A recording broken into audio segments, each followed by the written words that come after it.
The Amber Isle, Book of Never, Volume 1. Written by Ashley Capes. Narrated by Joshua Macrae. Chapter 1. The drunk blocked most of the firelight in Pitana's only inn. He staggered over to Never's table. The man's breath preceded him, and it was not pleasant. In fact, nothing about the slob was. Some manner of bug leapt in his lank hair, and his teeth were green stumps. Red-rimmed eyes squinted down at Never.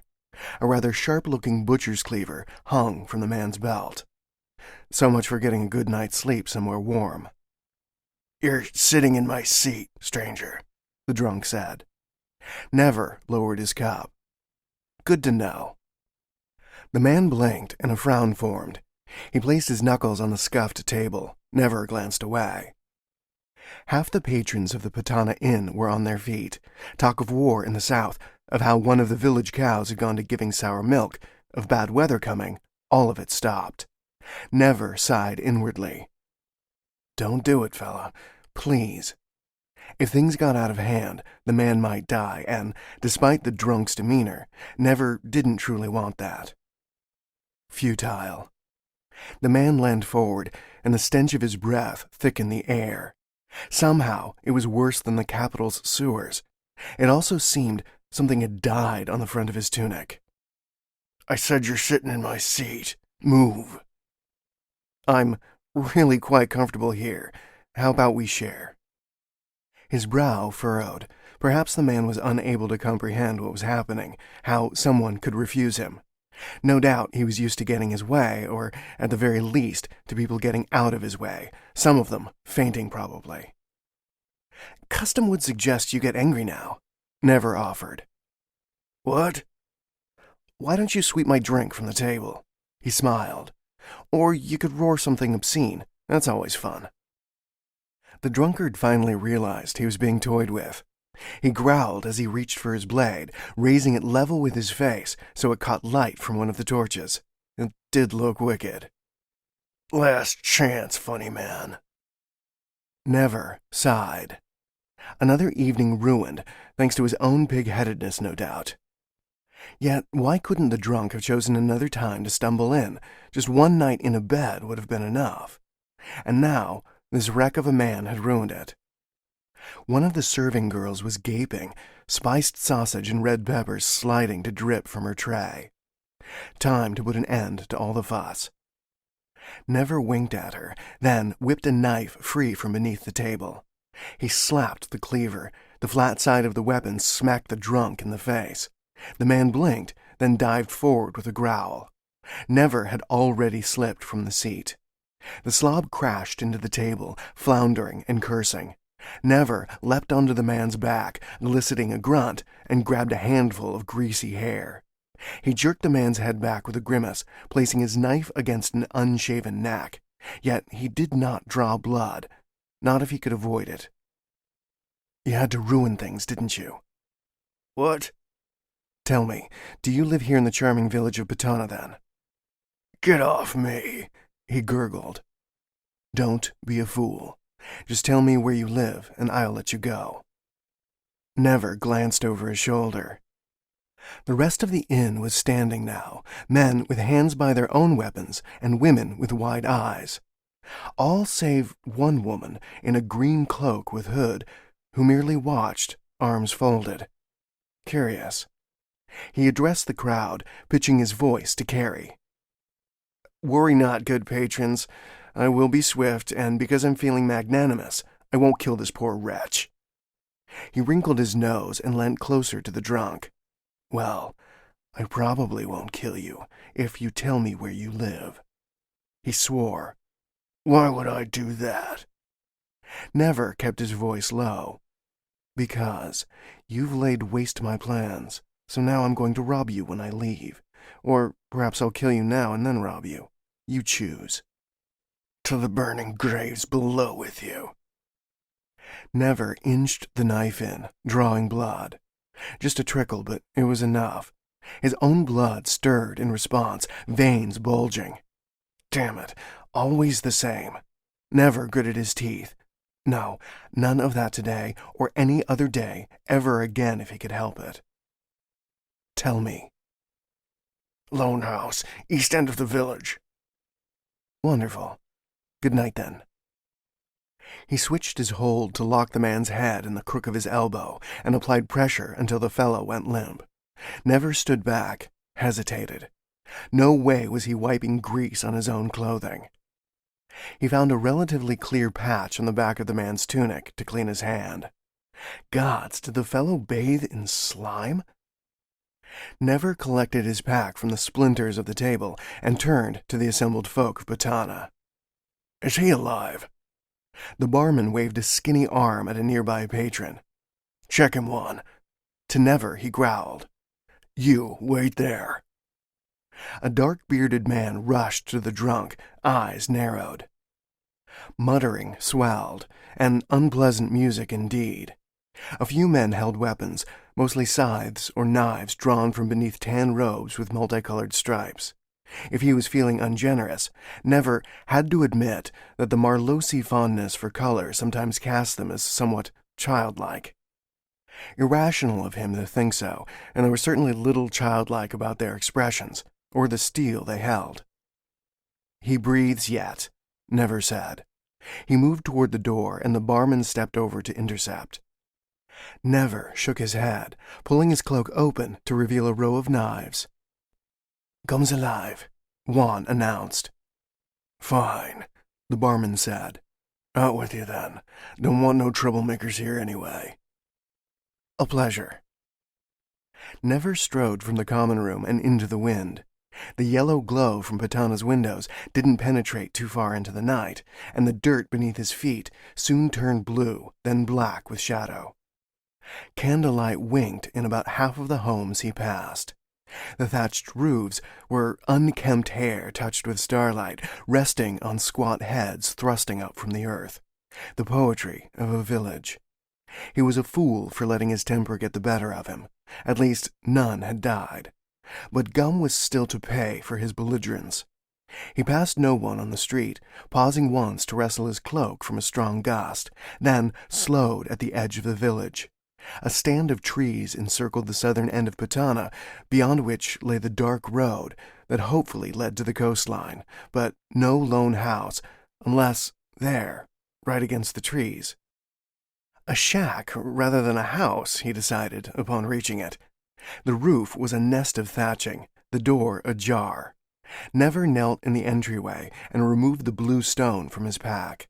He rubbed it in his palms until warmth spread, a blue glow rising.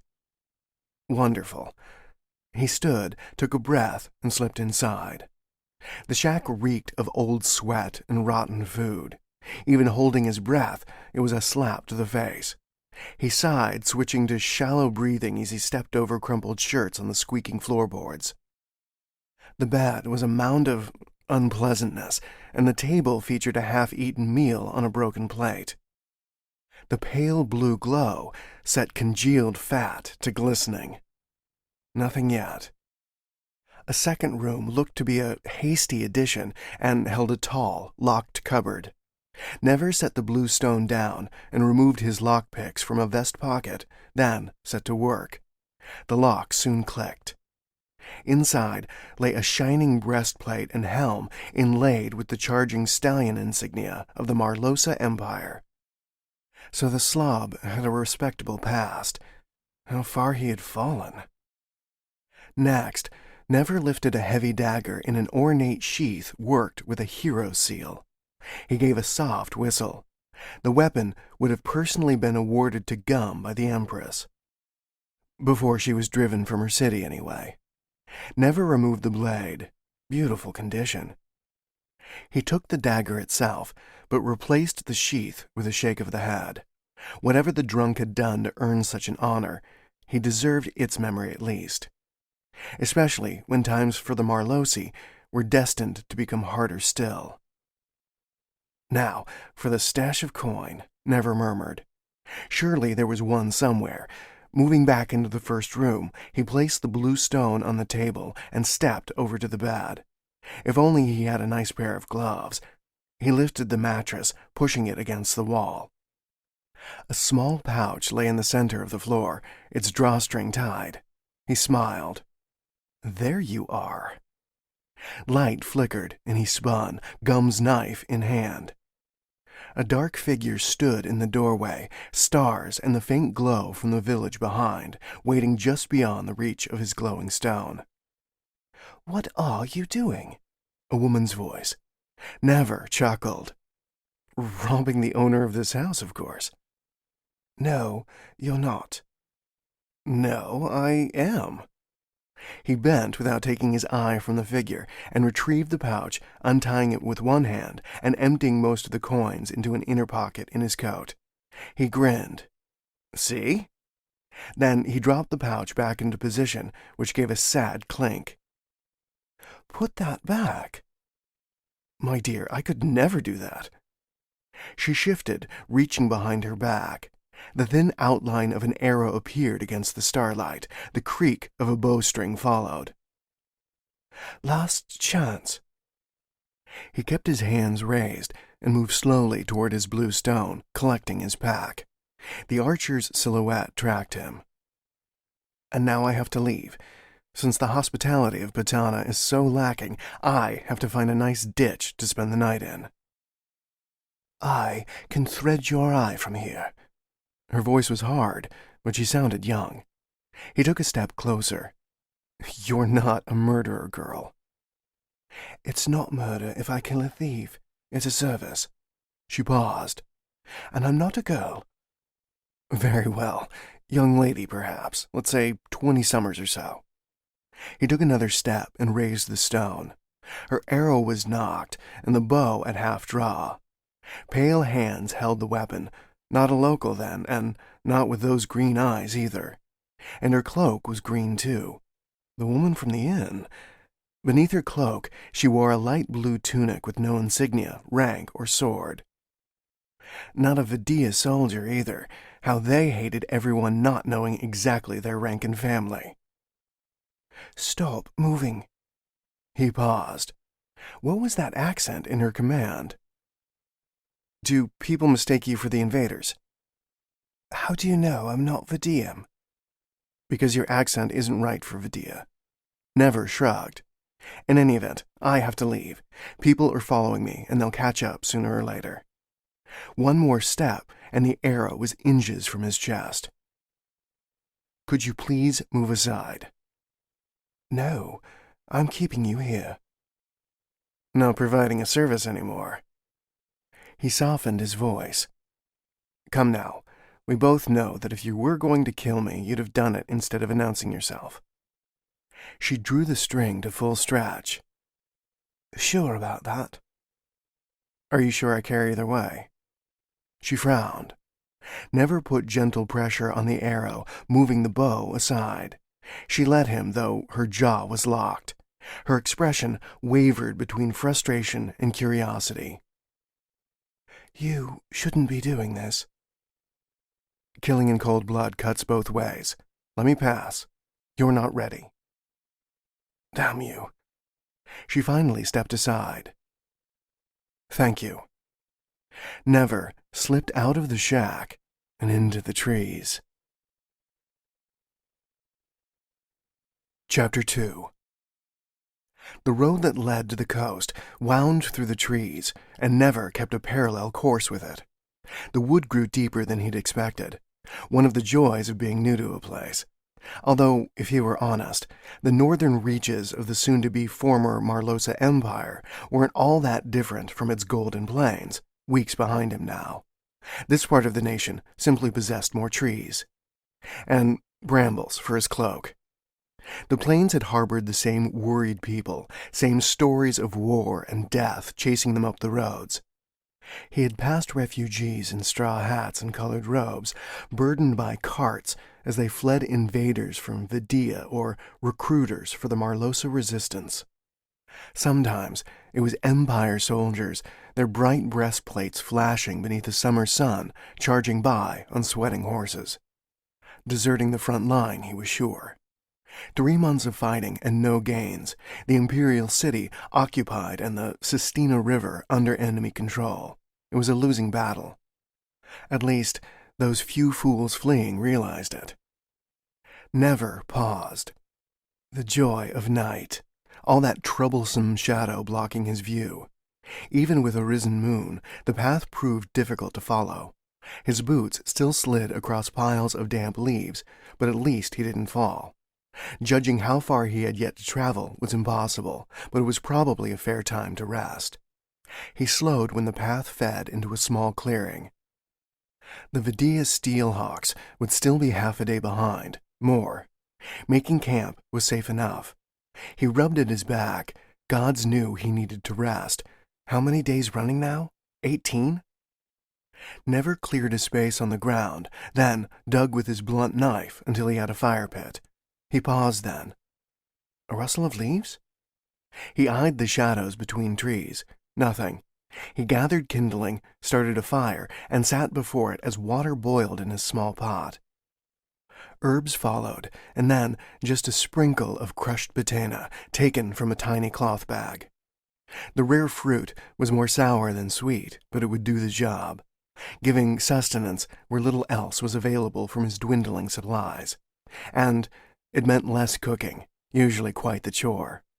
When the pot boiled, he moved it off the heat and poured the liquid into a battered tin cup, then warmed his hands around it.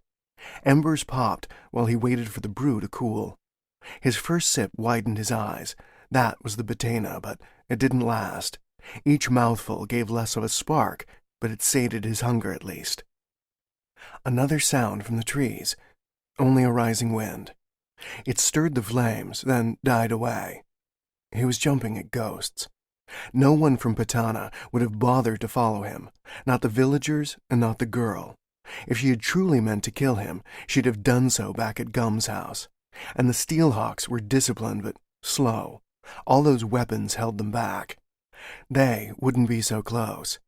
If he could keep ahead, he'd soon be sailing to the Amber Isle and whatever answers it held. If it truly did hold answers. Never grimaced, throwing twigs at the flames. Over the years, so few clues had borne answers. No rumor, no library, no mystic. No one knew what he was. No one knew the truth of his origins. Curse or blessing. His brother would have called it a blessing. Never knew better. It was not a curse in the traditional sense. No, it was simply a part of him, and it kept him alive even as he hated it. Footfalls approached. Never dropped the cup and stood, a knife in each hand, as he backed toward the edge of the clearing. Did he have time to... Two figures burst from the path with shouts. In the flickering firelight, it was hard to take their measure as they spread out. He kept his blades ready. "Good evening, gentlemen." "Save it, cursed one." The first voice was raspy, the hard edges of a Vidian accent clear. So they'd found him. Surprising, and quite inconvenient. "Keep your distance. It might be catching." Never grinned. The ring of steel being drawn crossed the camp as both men stepped closer, revealing pale faces. One was a typical Vidia soldier, armed with sword and chainmail visible beneath his gray tunic. The other was something else. He twitched as he moved. He wore no shirt, carried no weapon, just heavy gauntlets. "Planning to beat me to death, then?" The bare-chested man said nothing, but the soldier spat.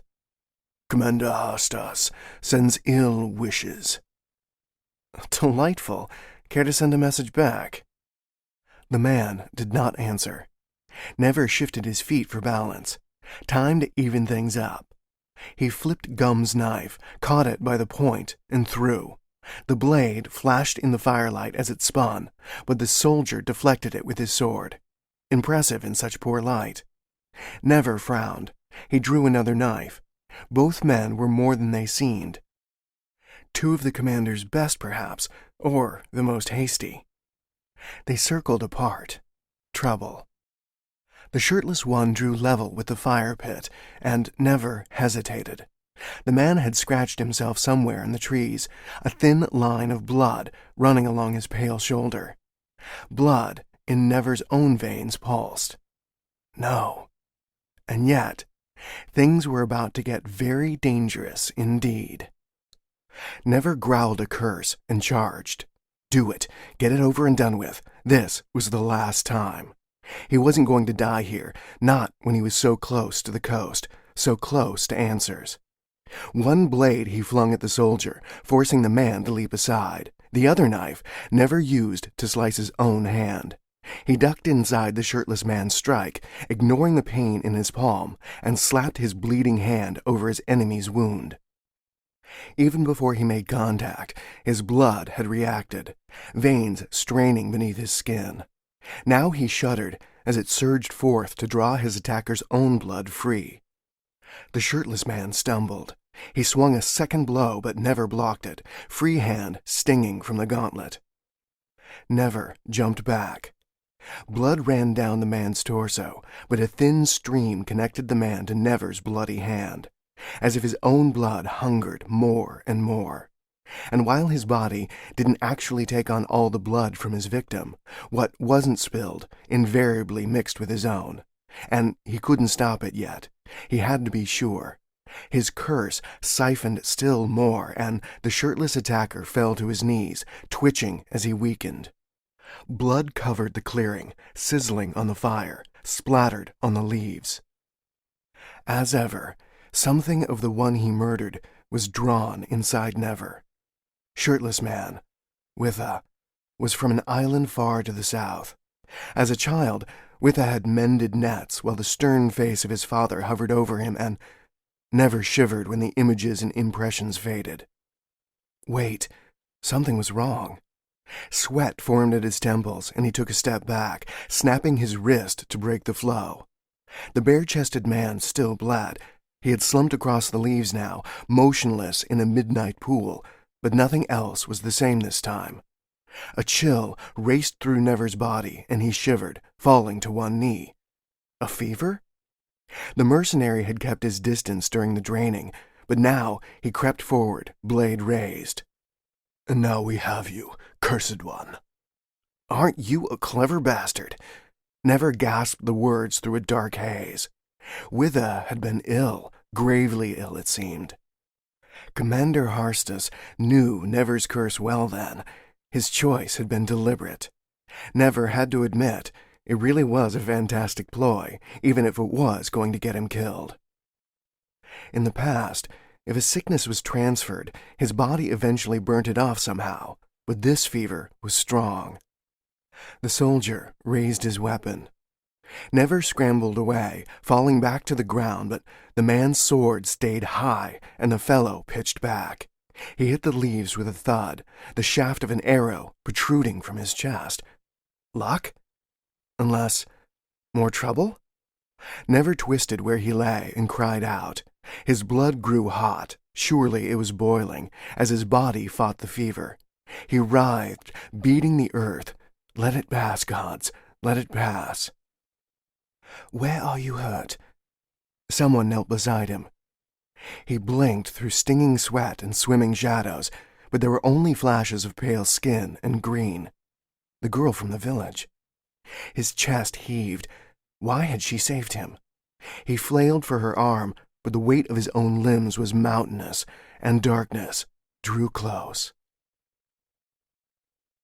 Never woke to birds chattering overhead, the scrambling of their claws on branches. His mouth was dry. He lifted an arm with a grunt, wiping its sweat on his forehead.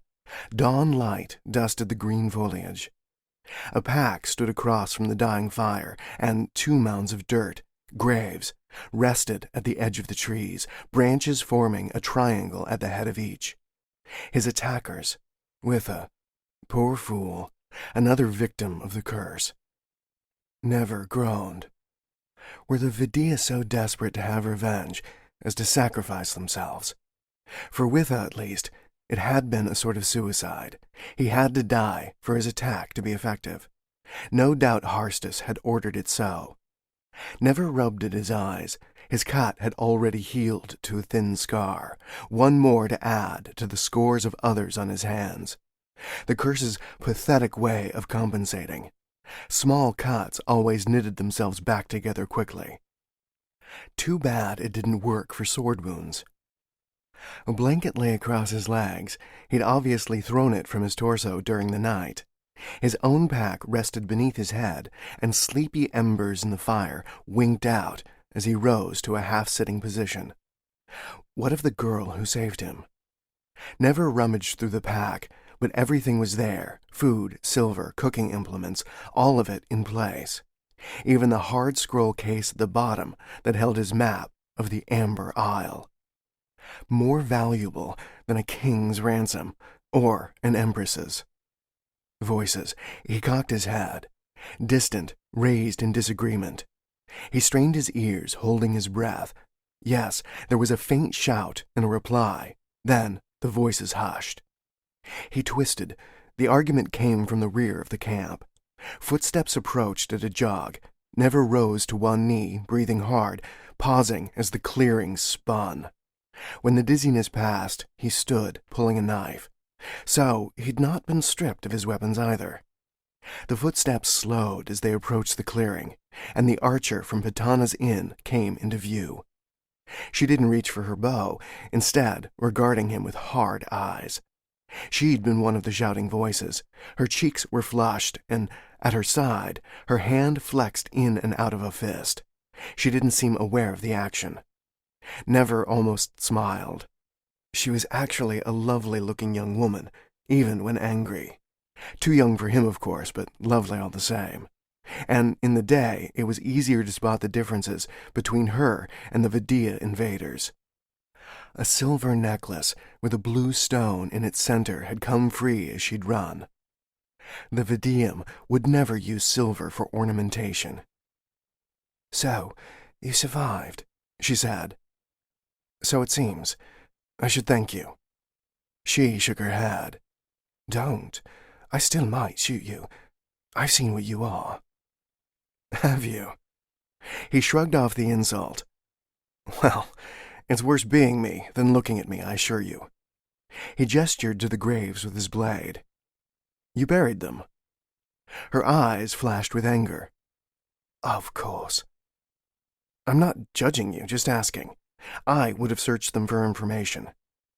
"You mean for gold?" He chuckled. "I haven't had much luck spending Vidia coins in these parts lately, young lady." "My name is Alina, not young lady. Understood?"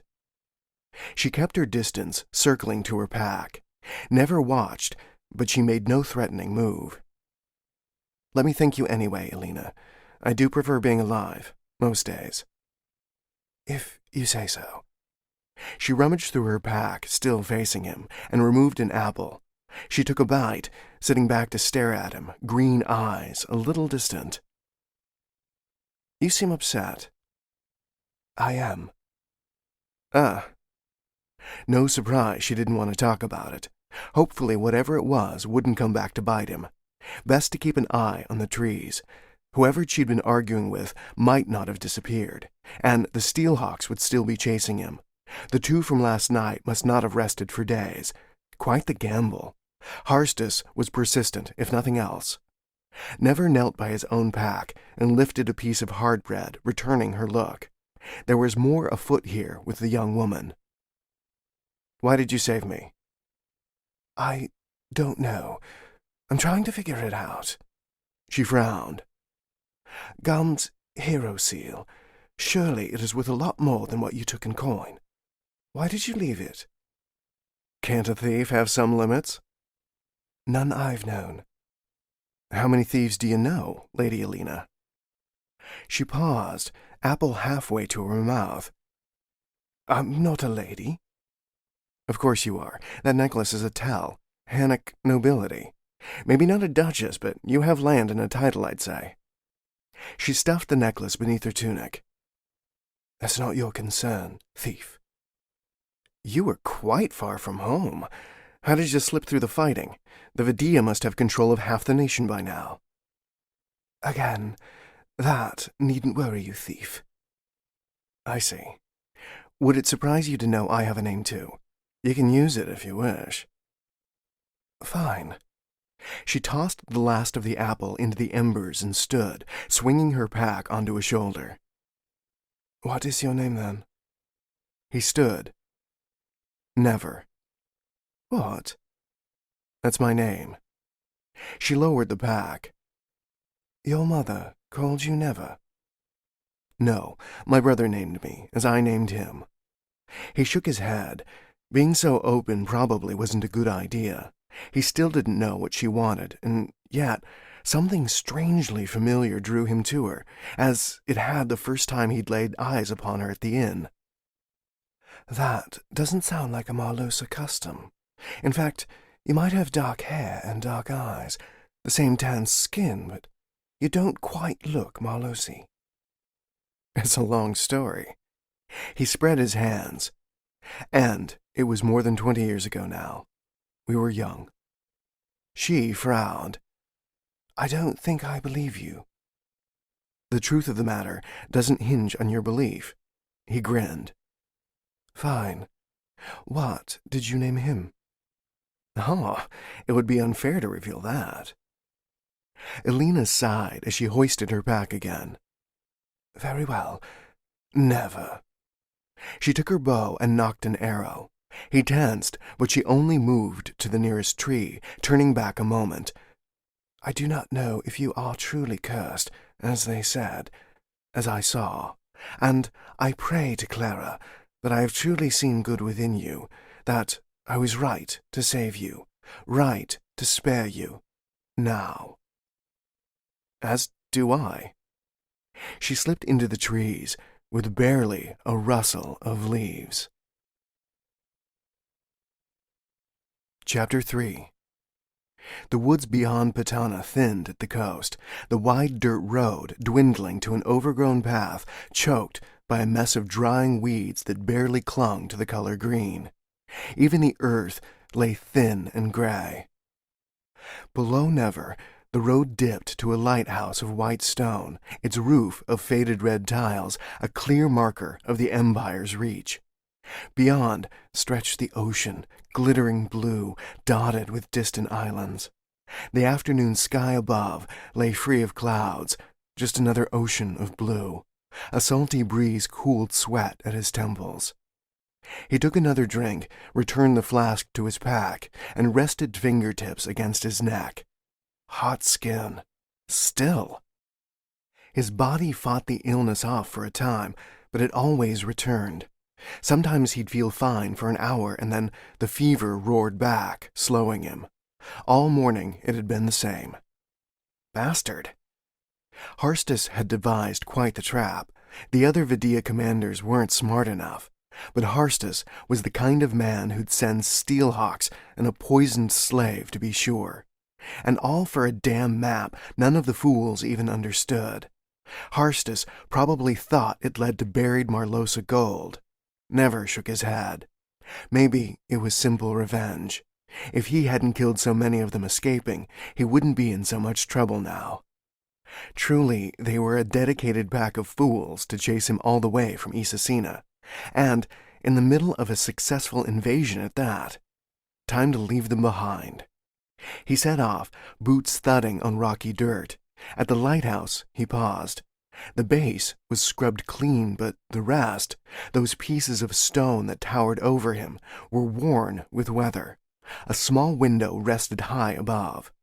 A red stallion had been painted over the door, the eternal symbol of the Empire, and beside a small stone bench nearby rested a boulder set with a plaque of steel. Words were chiseled within. Northernmost point of the Marlosa Empire. Here we watch for our enemies. Cheery. He circled the tower. A well-used path of irregular-sized pieces of slate kept close to the pale stone, winding down to an old pier. Crushed stone and weeds stirred as the waves lapped against the shore. The bulky supports of the pier stepped out into the water where a boat rocked, tied to the dock. Never quickened his step, crossing the thick planks. Excellent. He could borrow the boat and be back in a matter of days. Wind whipped up and clogged his ears as he neared the dock. He paused to shelter his eyes with a hand. The nearest island, first in the gray chain that led to the Amber Isle, was perhaps an hour's sailing. More if he had to row the whole distance. Once he reached it, he could begin the crossing. Something of a crumbling land bridge, the gray chain would take some work to cross by all accounts. Never lowered his pack into the boat, then descended the ladder. Once settled, he reached up to untie the line. Vibrations rumbled along the pier. A man in a white tunic, his silvery hair wild in the wind, charged up the dock. His mouth was open, shouting obscenities, no doubt, but the wind gobbled them up. Never tugged at a nasty knot, but it was stuck fast. Too late, the man was upon him. "Stop that!" he shouted. "I'll return it, old fellow." The man drew a long, thin knife. "This can debone you as quickly as the fish I catch, and you're a fool if you think you can cut that line before I can make a throw." I'm probably not as tasty, however. Never kept his hands raised before his chest, palms out. The boat rocked a little, but he kept his balance. If he needed to, he might be able to pull a knife. Maybe. The fisherman gave a hard grin. "True enough. Well, are you getting out of my boat?" "I'd really like to borrow it." He raised a silvery eyebrow, a chuckle escaping. "So, it's borrow now that I've caught you."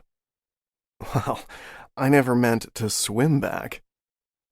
"Since you'll end up dead like all the rest of them damn fool treasure hunters, I'll still have no boat, whether you meant to bring it back or not."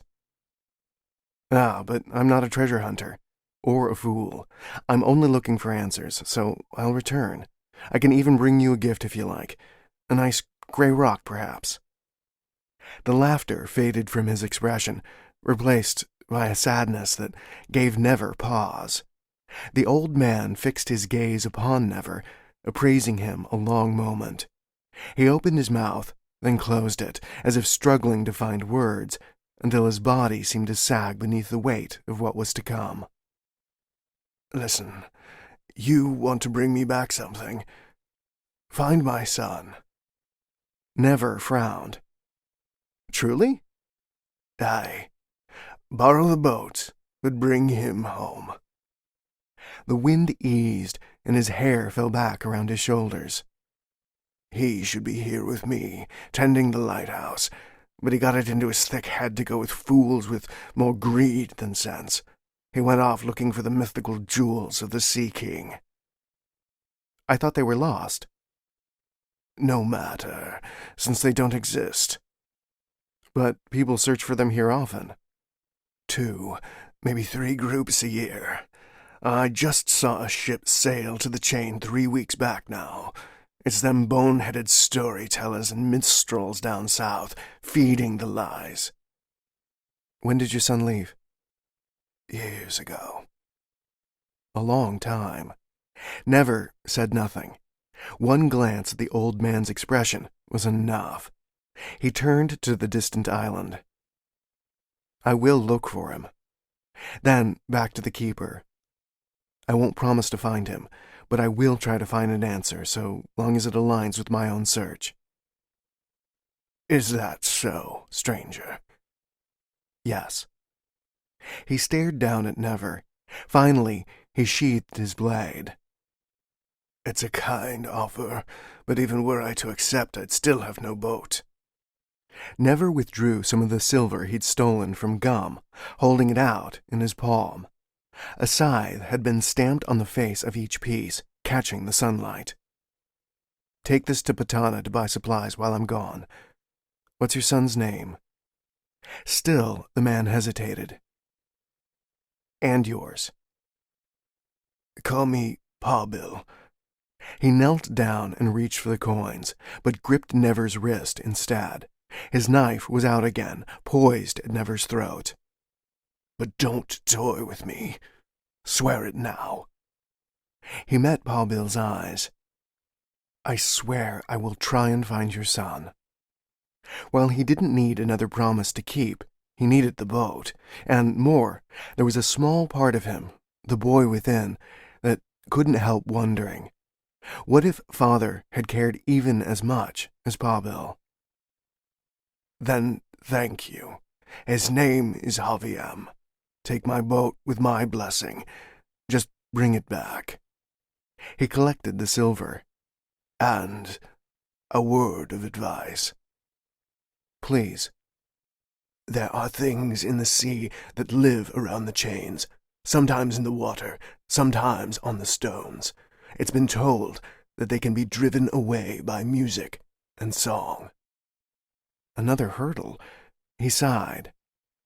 "How will I know them? Have you seen these things?" He shook his head. "Just something my father said when he returned." "Thank you, but I cannot sing." Pabil frowned. "Wait here, then." He jogged back up the pier. Never set to work, arranging his pack and hoisting the sail to half-mast. It snapped a little, but nothing to set the boat straining against the mooring. Stowed in a compartment beneath the prow was rope, hammer, nails, and a small jar of tar. Generous stores of fresh water stood beside a tightly bundled length of material, heavily waxed. He found the oars and set them in a gunwale before taking a seat on the bench, resting an arm on the tiller to stare across the waves to the gray island. Creatures from the sea? Not encouraging, nor was the idea of deterring them with song. Pabil soon returned. He held a reed pipe, which he threw down. Never caught it and nodded. "This I might be able to play." "I hope so, for your sake. I certainly never could." "Do you know anything else about these creatures? Has anyone else seen them? I imagine I'd do well to avoid them." "My father told us only that, and would never speak of it thereafter." Pabil untied the rope and threw it into the boat. "No one else has returned since I've been here." "Well, wish me luck," Never said, pulling at the oars, slowly moving away from the pier. Pabil cupped his hands to shout over the wind. "What's your name?" Never grunted as he fought the waves, then shouted back. "Never is my name." "Your real name, fool." "That's it, Pabil." He heaved again. The strain on his back and shoulders was starting already. No surprise. He hadn't rowed a boat for years, not since the trouble with the Key Mako in the east.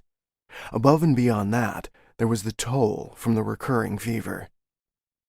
"Fate smile upon you, then. Never," Pabil shouted. Never waved back and raised the sail to the top of the mast. It snapped in the wind, and he tied it off, then pulled the oars in to rest. Bless the wind. In the distance, the hulk of the first gray island in the gray chain rose, and he steered toward it, a smile on his face. Finally, tangible progress. Each moment that passed was another moment closer. There was a chance the Amber Isle would have little to reveal. No answers, only another frustration. There was always that chance. But it didn't feel that way. He was on the right path. God's. He had to be. Chapter 4. The afternoon wore down to a warm orange glow on the horizon. Before him, the steep gray cliffs of the island grew, tall as castle barricades. He had pulled the sail in and now rowed along the rock face, searching for a place to dock. And since there'd be no clues on his map, that meant being patient. Finally, a rocky shore came into view, almost like a private cove. Only it was crowded with longboats, and each had been hauled up the stones. Many lay on their sides. Some had been placed within larger boats. He squinted. Several were smashed. By storms or something else. Never rowed Pabil's boat ashore, splashing into the shallow beach.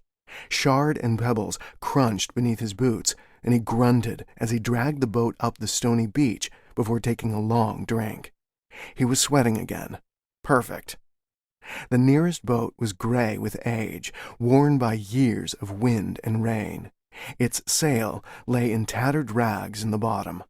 A nearby vessel was in better shape, but its supplies, spare canvas and pitch, were scattered across the rocks. The side of the hull bore a deep gouge as though it had been hacked into. Sabotage from other treasure hunters, or something worse? With only the lap of the ocean on stone to compete with Never's breathing, Pa Bill's story of the creatures that did not like music lay heavy on his mind. He moved on, boots slipping on stone. Each boat was the same, ransacked and the hull hacked, any gear that might do for repairs scattered and broken. A hammerhead was lodged in one mast. Rigging had been cut into tiny pieces, and the sail was missing. He leant over the side. At the very bottom of the boat, in a pool of stagnant water, lay a broken necklace, a golden pendant shaped as a circle. He lifted it free, chill against his fingers. On one side, the name Petra was inscribed. He replaced the jewelry and turned a half circle. A cold place to die. Water lapped at his boat as if to draw it back into the dark forever. Beyond the wooden cemetery waited a gaping opening in the face of the island. From its shadow, no movement, no sound, nothing. Never returned to Pobble's boat and removed the supplies before digging into the pile of stone with a hunk of wood. He didn't manage to get very deep, but he stowed a few items beneath the surface above the tide line and hid the pitch in the wreckage of another longboat. Maybe it would be enough, maybe not.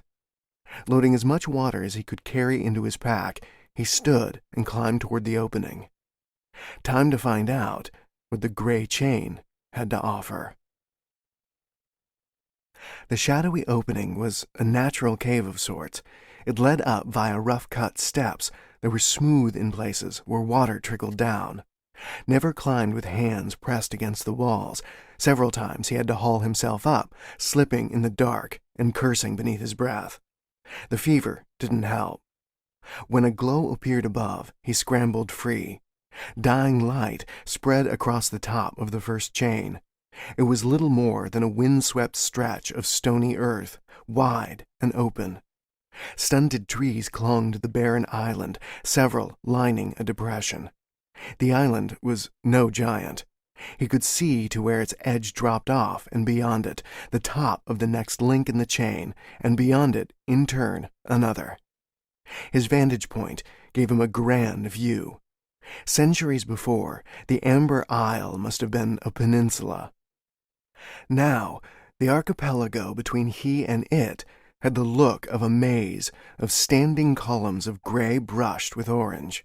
Most were wide, some probably big enough to support a town, but just as many were dangerously thin-looking, even from a distance.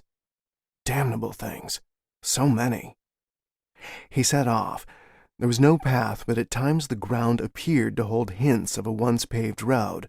Some of the stone had a regular cut or a suspicious smooth and even surface, but it was always sunken and cracked. Twice he stopped to crouch over a discarded item, a buckle or a shoe, and once a rotting belt. At the edge of the island, he caught the last of the sunlight running down the edges of the other islands. Some were linked by arches of stone, as if the waves had lapped the space between for centuries, patient, eroding. Other islands were linked by man-made bridges, rope and wooden affairs, loose ends of twine swaying in the breeze. Never rested a hand on the nearest post. It was firm, wide as his chest, and had borne the weather of the strait well. He slid his hand to the rope, damp but strong. He gave it a thump, and the wood creaked. Placing a foot on the first plank, Never put some weight on it. It held. He put a little more on, and nothing creaked, so he set out. Waves crashed below, choppy white. If he fell through, the fall would hardly kill him, but finding purchase on the steep sides of the nearby islands would be a problem, and that was if he managed to get his pack off before it pulled him to the bottom of the sea, or before he was smashed against the island walls. Never wiped sweat from his eyes. Was the bridge swaying or just his vision? He slowed, one hand on the rope. The sea breeze was cool, but it wasn't helping. He tore at the neck of his tunic. Gods! The fever was something else. When would it leave? He couldn't be sure how long it took, but once his vision cleared, he walked on, reaching the next link in the chain of islands with a sigh, and, with it, the sun finally winked out in the ocean. "Spiteful ball of fire, aren't you?" he muttered. In the new darkness, enough was clear that he made it to a stand of trees, slipping between them to rest against a trunk, a mat of needles beneath him. Overnight, the cold would be brutal. He needed something more than a grove. He could start a fire, but would that attract whatever creatures were said to lurk around the islands? He moved deeper into the grove and found a dip in the earth, the needles still deep, but in the center lay the charred remains of an old camp. Black and gray, not yet white. Someone had camped here, and not all that long ago. Friend or foe? He dug for the driest needles and threw them into the ashes, adding the few twigs and small branches he could find before opening his pack to fumble with the flint and tinder. His head cleared enough that he managed to start a fire, blowing on the needles and twigs, adding more fuel when it caught. Enough light was cast that he was able to find more wood and soon had his back to the blaze. The wind was slight in the trees, and the soft crash of waves had faded.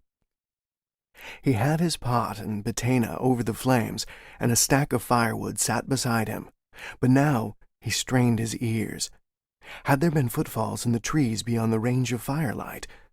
How was it that people always seemed to be stalking him in woods of late? Never drew a knife, then another, rising slowly. The creatures that Pa Bill had promised? At a strange but somewhat familiar sound, he crouched beside a tree. Was it a hiss? No. Sniffing. Closing at a steady pace. Never glanced at the flickering campfire. Once again, too late to hide his presence. He sheathed his knives and caught a low-hanging branch. His fever-tired limbs were slow to respond as he swung up a leg, missing his mark. He bit off a curse and swung again, climbing up to conceal himself in the fragrant needles.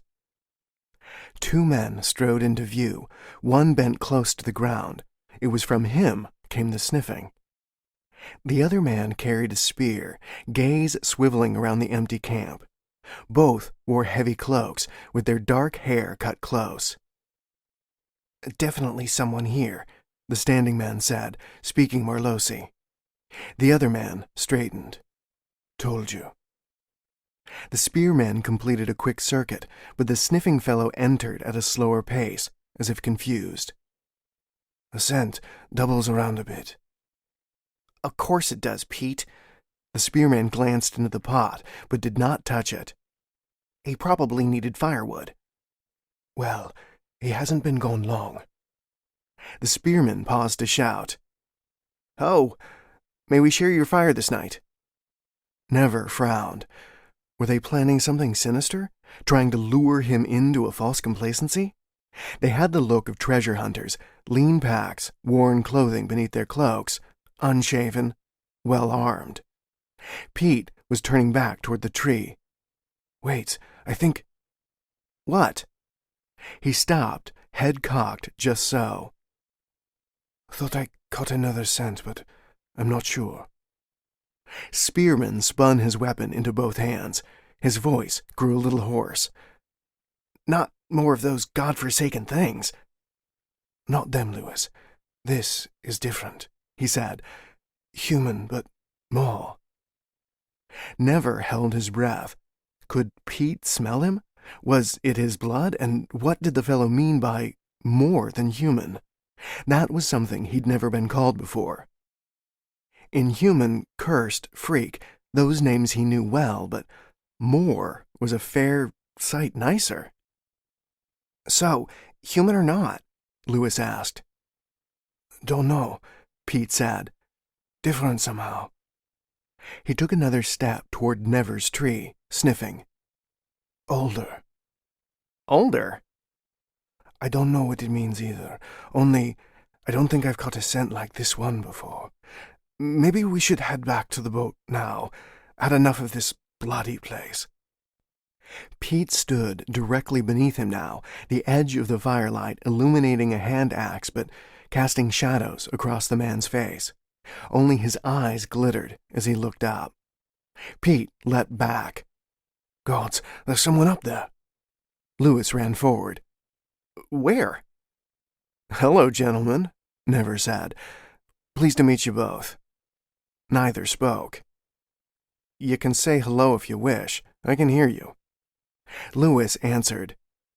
"What are you doing up there?" "Watching. I didn't want to be surprised by the creatures you kept mentioning." "So you're a hunter too?" he asked. "Well, if you're looking for the Sea King's jewels, you should give up now and turn back, right, Pete?" Pete hadn't lowered his axe. "Why won't he come into the light?" "Mostly because you're standing in my way," Never said. "You smell different, stranger." "I trust that's meant to be a compliment." Pete grunted. "How do we know you're not like the creatures?" He turned to Lewis. "I say we leave him up there and get going." "I don't know, Pete. You know how those things like the night. Farron was right, I think. They hunt in the dark when we get tired, and I'm tired now. Wouldn't it be nice to split a shift 3 ways?" "Supposing we can trust him." Never leant down. "We could do this all night, but I'd rather not. I'm happy to share my fire and split a shift with you, if you'll tell me about your search and why you turned back." Lewis slapped Pete. "See? He's one of us." "There's still the smell." Never sighed. "Look, I'm not a creature and I'll prove it when I get down." Pete finally stepped back. "Fine, but just stay on this side of the fire at first here." "Good, I'm getting hungry." The 2 men moved back to the far side of the campfire, and Never climbed down, muttering a curse when his grip burst a bubble of sap. He moved to the fire and glanced at the men across from him. "So, as you can see, I'm rather human." Pete still held his axe ready, but Lewis leant on his spear, seemingly relaxed. Pete had a broad face, Lewis wore a thin mustache, and both expressions were tinged with relief. Pete sat across from him, and Lewis followed. "You still have a strange scent, friend," Pete said. "Though you look normal enough, have to admit." Lewis snorted. "Come on, Pete, put it together.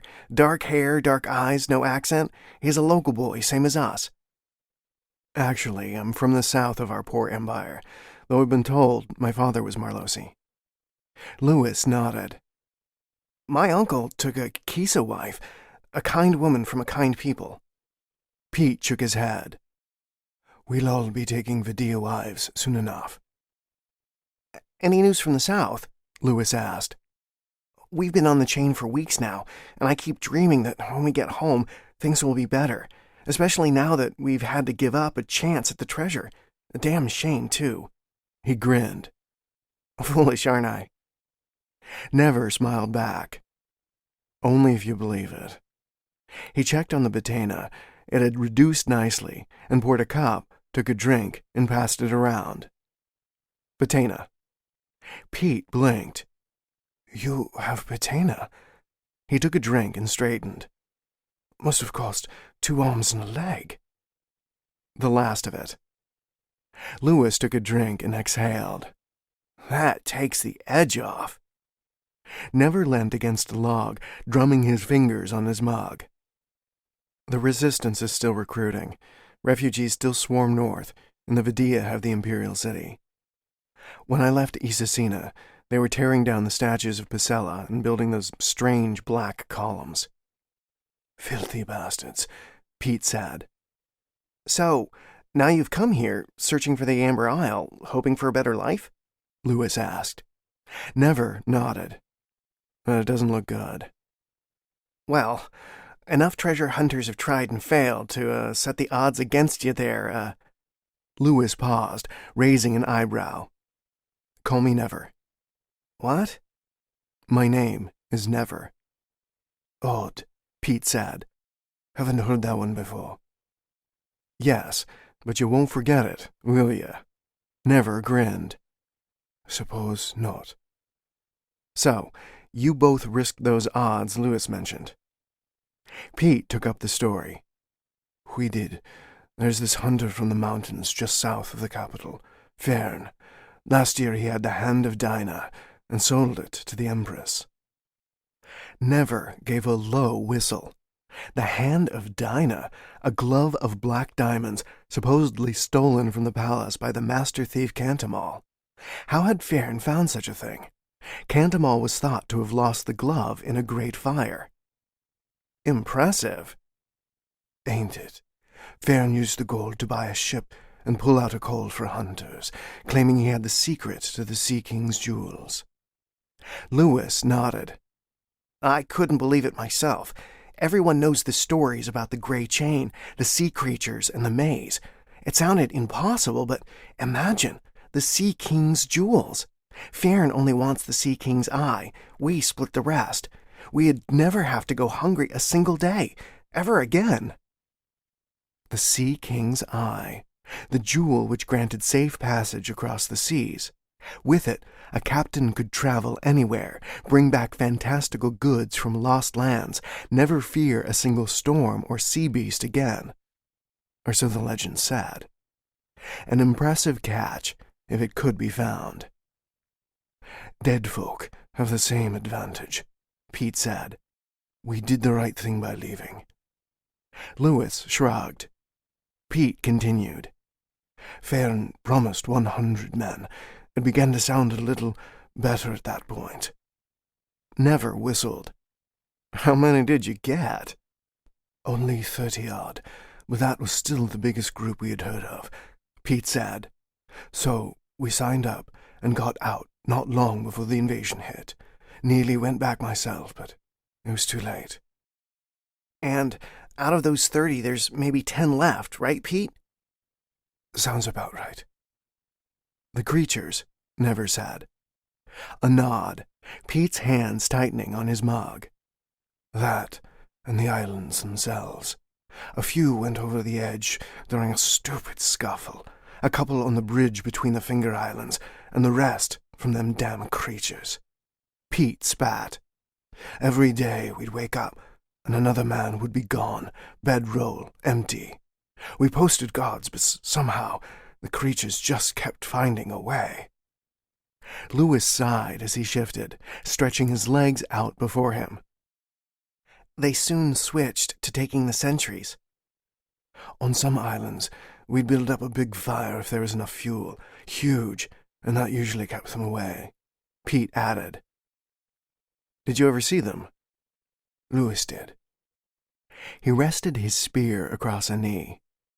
It was only a glimpse on sentry duty.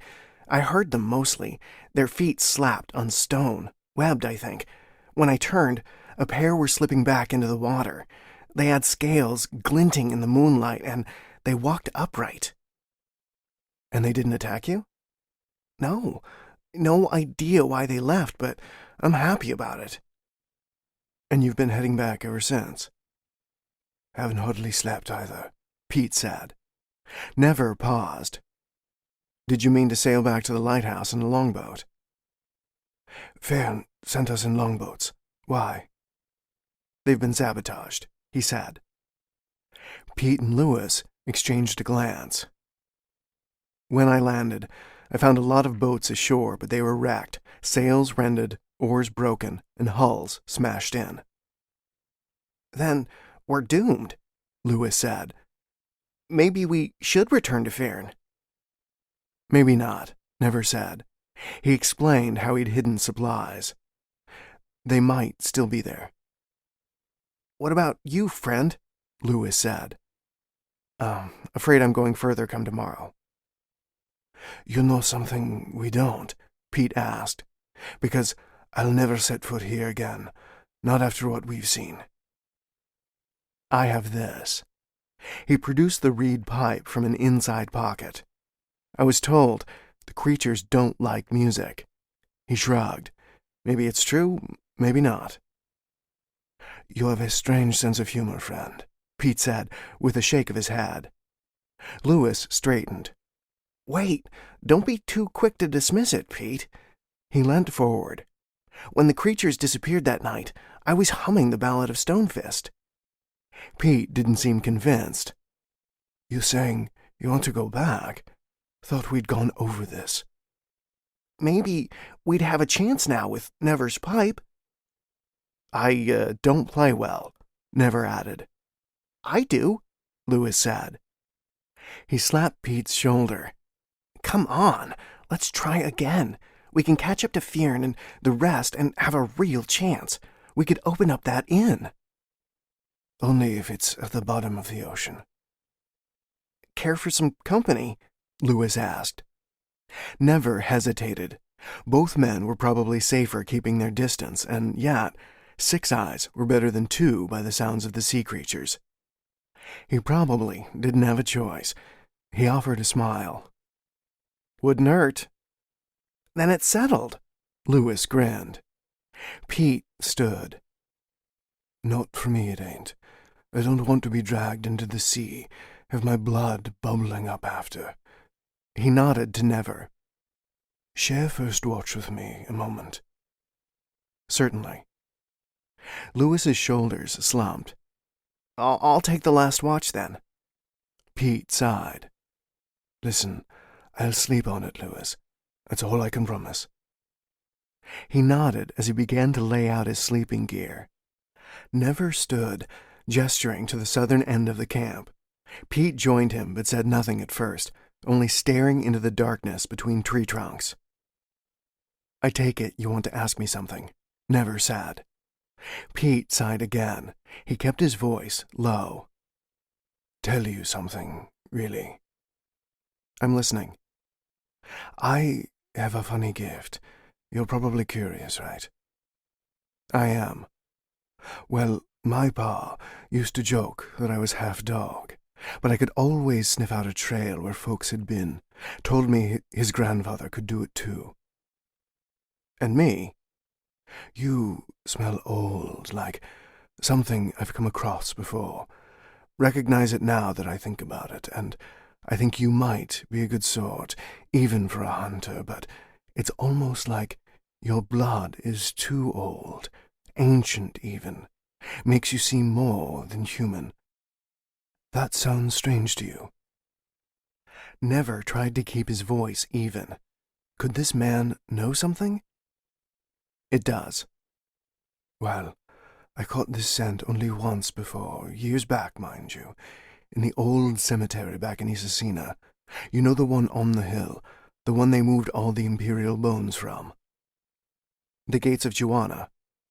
Though how such carven stone gates would lead to the goddess Bacella was up for debate. Right. Well, I smelled it there, and the trail led to a man. He was digging a hole for a grave, dressed plain, like it was his job. I spoke to him, and he seemed friendly enough, only he was funny looking. Not Marlosi. He was pale, but not even Vidium or Hannock. Whitish blonde hair and pale blue eyes to go with his light skin. Maybe you should find that man. I'm guessing you have much to talk about.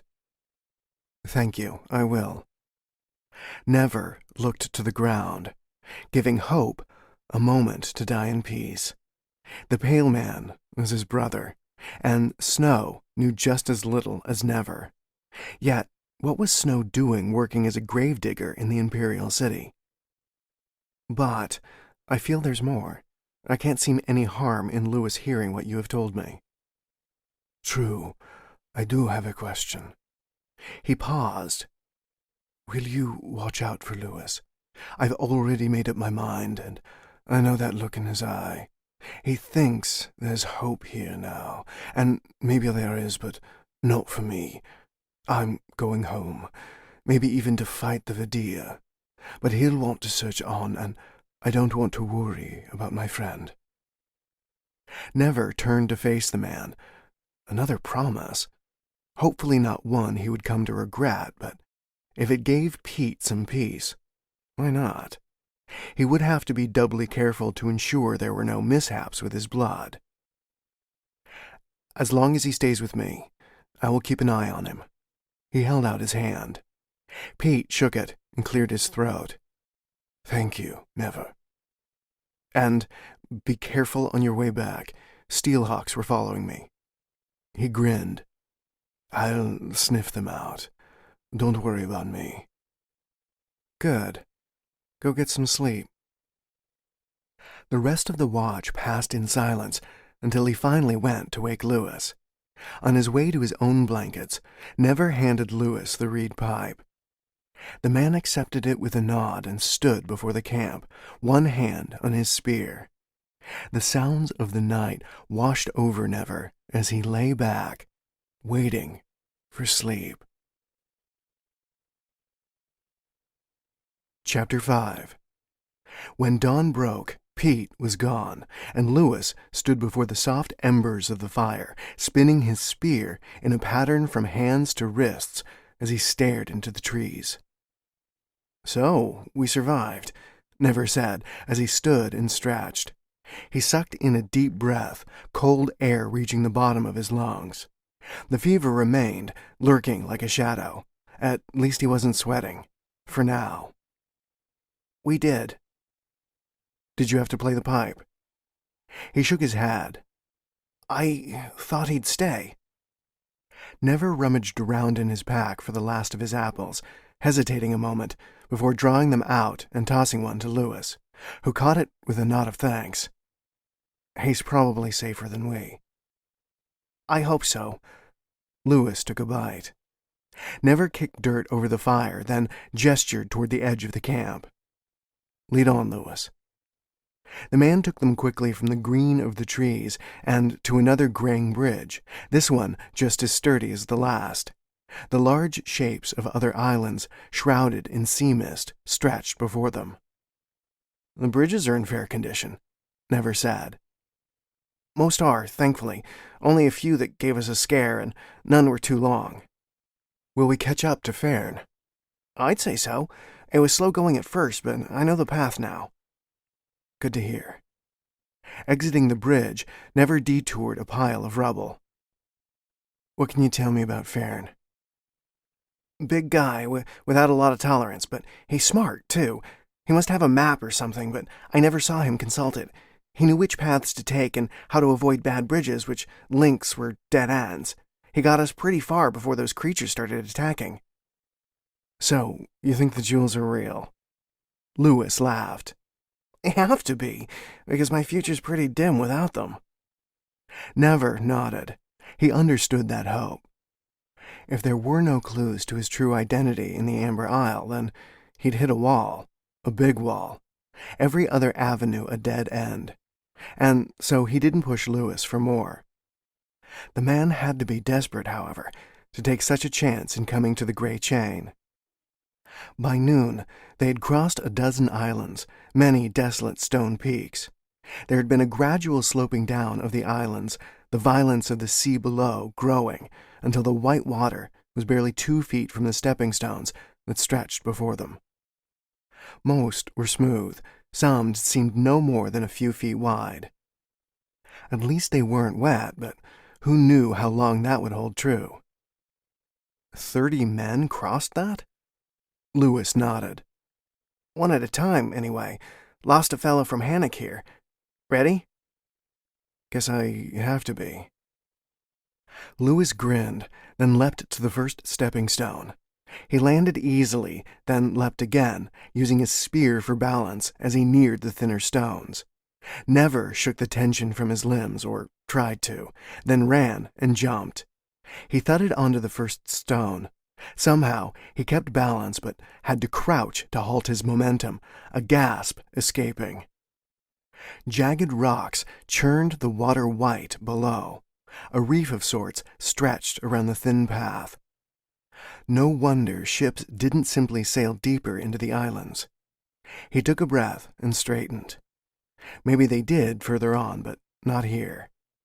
He leapt to the next stone and spread his arms, a breeze rustling his hair. He blinked when his vision blurred again. Damnable fever. He waited. "Oh, Never, are you well?" Lewis's voice drifted over the waves. "A moment," he called back before starting out again. This time, he moved a little quicker, planning his next few jumps and using the forward momentum to reach the next stone. Finally, he reached a larger series of outcroppings and was able to make a running leap to clear the last stretch easily enough. "Nicely done." Lewis caught his arm when he landed on the new island. Larger, it rose in uneven contours. Never nodded his thanks and paused to catch his breath. Lewis frowned. "You're sweating." "A fever, it'll pass."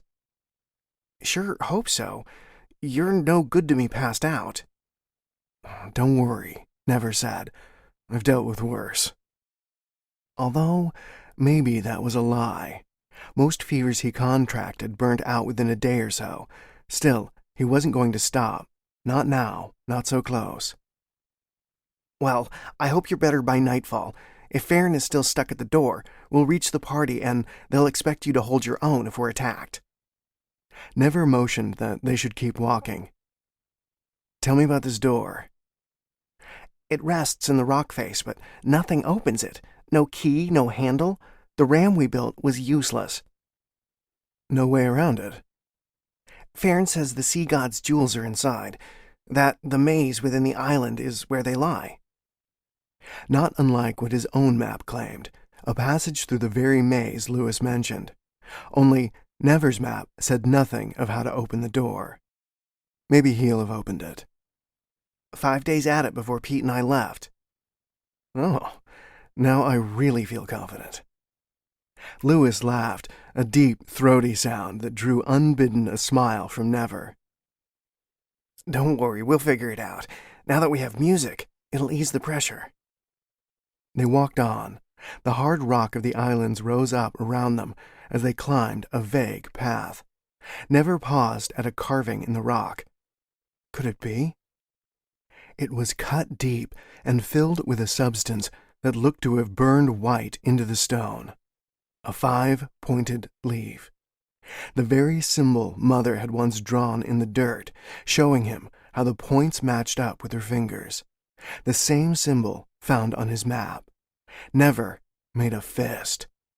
Finally. More carvings stretched beyond, running up the walls.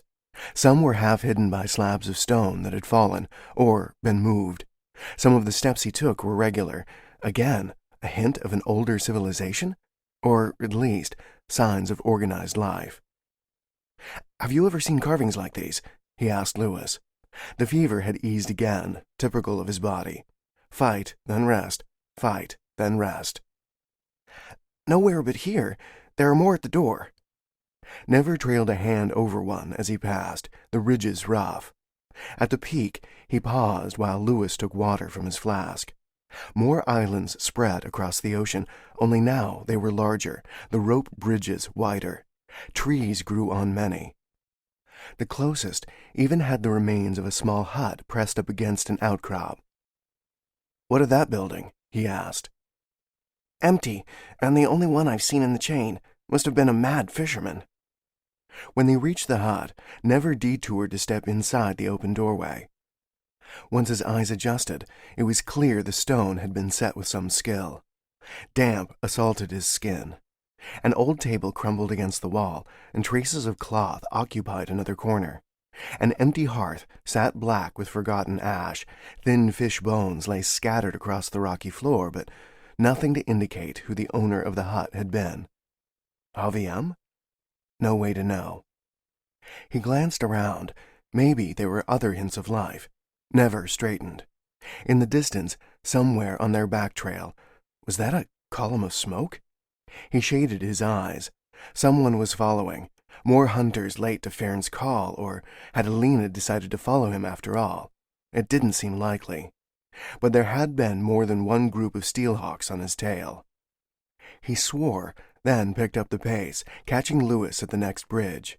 It was older and longer than the others, the wood white with years of salt. But the pylons were huge, and the layers of rope thicker than his upper arms.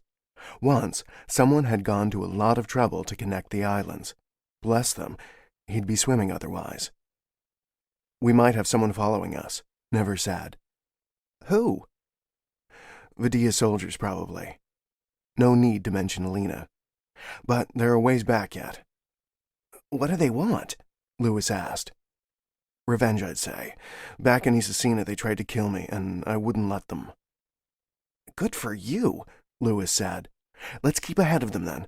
Just watch out in the middle of this bridge. There are a few planks missing." He pointed. "We lost another man here first time." "Any advice if we fall in?" He grinned. "Grow some gills." "I'll do my best." He followed Lewis onto the bridge. The planks were firm beneath his feet, but as they reached the middle, a slight sway set his stomach to rolling. The bridge had sagged toward the water, though it was still a fair drop. Lewis slowed. "Up ahead. See?" Many planks were missing, and more than a few were no more than stubs with jagged edges. "Climb the rope," Lewis said. "We'll go one at a time." Sound thinking there. Lewis probed the planks nearest the gaping hole, then stepped onto the support ropes, their giant knots spread evenly. He gripped the guide rope as he stepped. Such was the thickness of the rope that his weight didn't tip the bridge much at all. Never still moved to the opposite side to try and counter. When Lewis passed the hole, he stopped to wait, moving to use his own weight as an offset. Never stepped onto the rope. Steady. His pack made things interesting, but he kept a grip on the guide and was across in moments. "Not too bad," he said. "I was thinking—" The bridge erupted beneath him. Sky wheeled. He flailed, hand snapping over the guide rope. Impact from Never's falling body weight strained his shoulder in its socket. Water thrashed.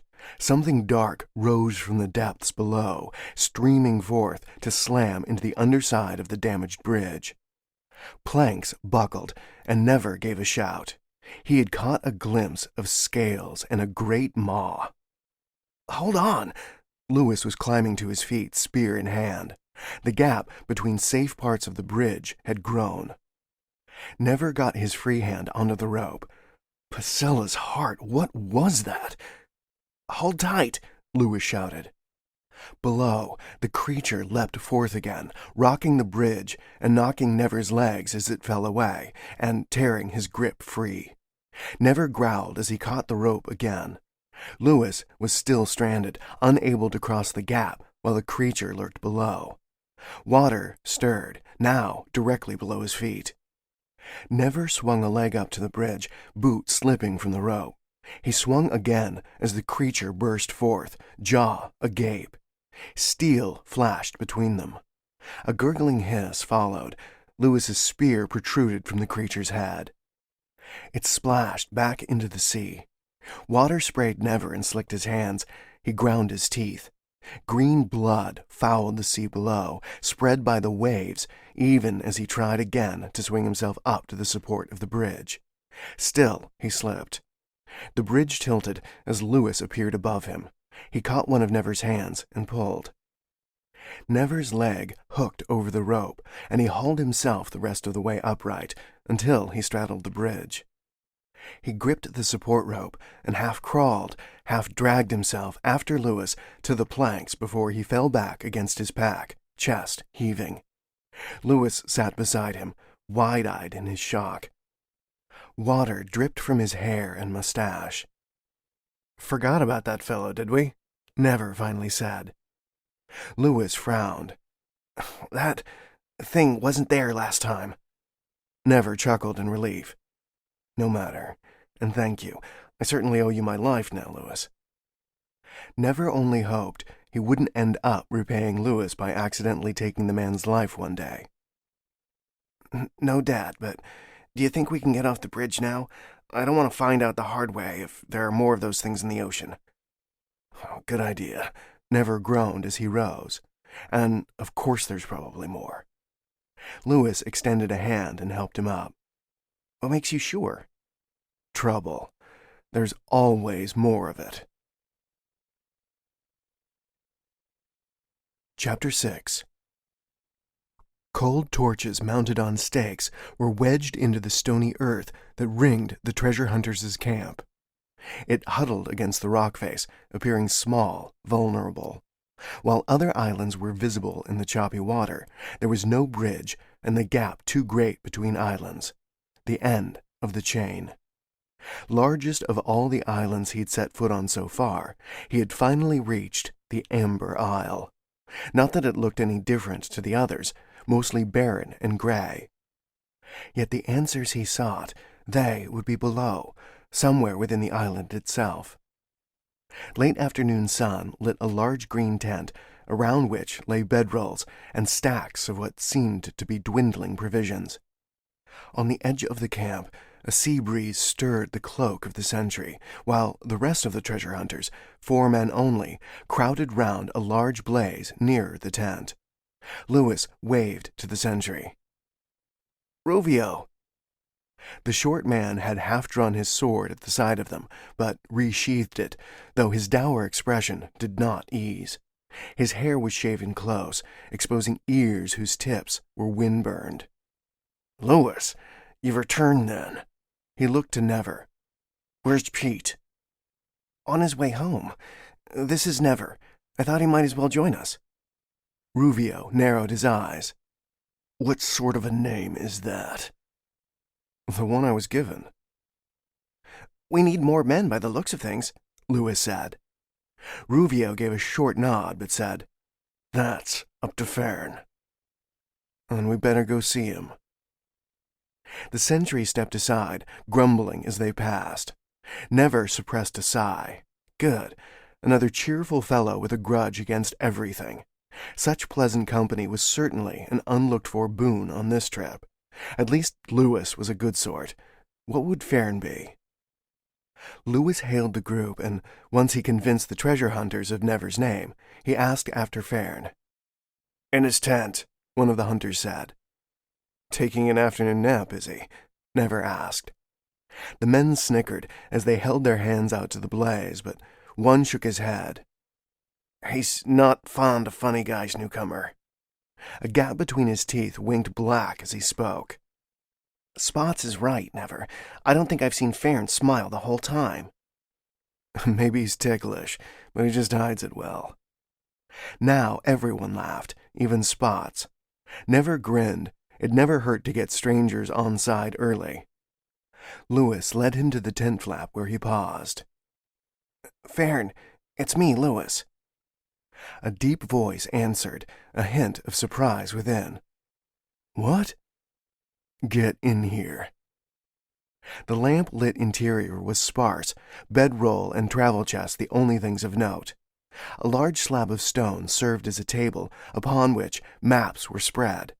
A bear of a man stood over them, glaring as they entered. His bald head caught the lamplight, and his beard was a black beast in and of itself. He wore an axe strapped across his back, daggers belted over a brown tunic. Almost unassuming for a famous treasure hunter, a class of folk Never had always found to be a bit more gaudy, but then maybe it spoke to Farron's seriousness. "Who's this?" "Never's his name. He's a hunter. Pete and I ran into him on the way back." Farron gave him a look of appraisal. "You can use those knives." "Very well." He grunted. "You know what you're getting into." "The sea creatures?" "No, the split." Lewis hasn't had a chance to explain yet. "I take half, and the rest is split between the group. And you and Lewis count as one," he said, glancing at Lewis. "That's the price of abandoning us. You don't like it, and leave." Back to Never. "How does that sound?" "Generous." Not that he really wanted the jewels, but half split between 6 men was better than half split between 30. On the other hand, 1/6 of nothing was still nothing. "Damn right it is." He looked back down to the map. Lewis made to leave, his expression dark, but Never lingered. "I must say I'm impressed, Farron. You're well provisioned." He grunted. Carrying it all over those bridges wasn't easy, nor gathering the capital in the first place. And I'd say it had been worth it, but that was before we lost most of the group to those filthy creatures. And we're running out of food, so if you can fish, get to work. Does the fire keep the sea creatures away? He glanced up, eyes narrowing. Sometimes. Got any ideas? Maybe. I hear they don't like music. Farron frowned. Think I've got a minstrel in that chest? I can play a little, Lewis said, producing the reed pipe.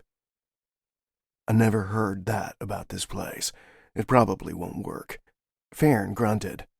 But you'll have your chance to try it tonight. Lewis nodded. Any luck with the door? None. Farron said no more, returning to his maps once again. Lewis gestured to Never before heading back out to the camp. You might as well see it before it gets dark, Lewis said. No more than a dozen paces across from the tent rested the door. Solid stone in the outcropping, tall as two men, wide enough for a pair of carts to pass through. A faint line revealed where it would open, but no hinges, no handle, only a trail of symbols in an arch, similar to those on the island earlier, like the ones Mother had used. A blunt log lay to the side, most of it cut away for firewood. Impressive that the group had carried such a thing from one of the other islands. You, recognize the symbols? Lewis said. They must be the key to opening this. He glanced back to the tent. Have you seen Farron's maps? Not really. He doesn't like anyone else looking. You think there are clues within? Never nodded. Then let's hope he figures it out soon. Lewis had folded his arms, gaze directed across the water. He was tapping a foot.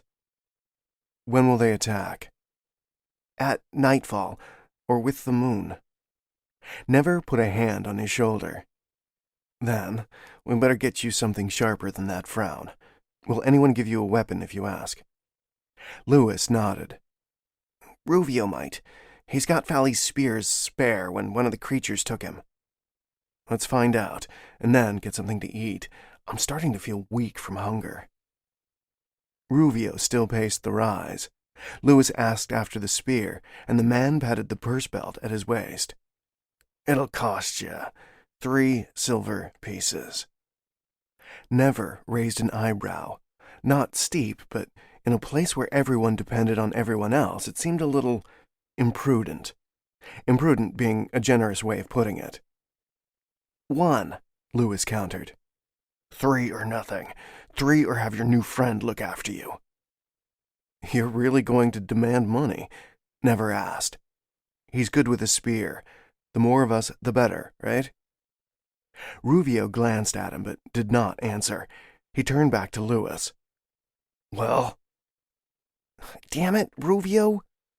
Never raised a hand. Let me. He produced a gold mark and held it up between thumb and forefinger. Ruvio's eyes lit up. I don't have change for that. Not a problem. Never flicked his arm, and the mark flew out, striking Ruvio in the throat. The man's hands flew up, and he coughed, bending down and scrambling about for the gold. Hardly a fatal strike, but annoying enough, no doubt. Never grinned. We'll, help ourselves then. Bastard, Ruvio gasped out once he had the coin in hand. Still lying by your bedroll, is it? Lewis asked. Never thought Lewis was doing a fair job of controlling his face. Take it, he snapped. Once Lewis had a spear again, his shoulders relaxed. He smiled where he stood beside Never, waiting as food was dished into bowls by Spots. Fish soup, not much else in it, the man said. Never sighed. Better than chewing rocks. That it is. He paused between ladling the food. Care for some advice? Please. Sleep light. Spread rubble around your bedroll. You might hear them stumble. He nodded. Lewis told me the sentries are being taken. Aye. He took out a silver, star-shaped pendant on a chain and kissed it. Every day I thank Pasella when I actually wake. Thanks for the advice, Never said, as he moved to sit on a rock before the fire. Lewis soon joined him. He kept his voice low as he ate. So, why are you treasure hunting if you got gold to throw around? Last of my gold, I'm afraid, Never said. And that's exactly why I'm here. I tend to be a little too free with my coin. Besides, I owe you, remember? Then we're even now, Lewis said. Don't sell yourself short, he chuckled. Darkness had truly fallen when Fern appeared, to eat, sitting across from them and pausing only to remind everyone to rotate the watch regularly. Spots went off to relieve Ruvio, who ate in sullen silence. Before Fern left, Never asked about the symbols. Some move, but that's all I know.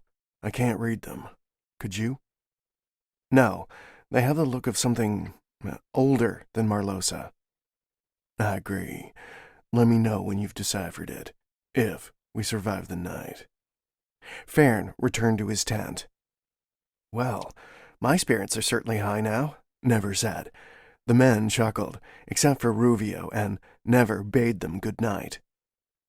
Maybe it was forced, and maybe it did little to ease the strain in their eyes, but it was clear there'd been little to laugh about of late. He had drawn a middle watch, and getting at least some sleep before it was broken meant retiring early.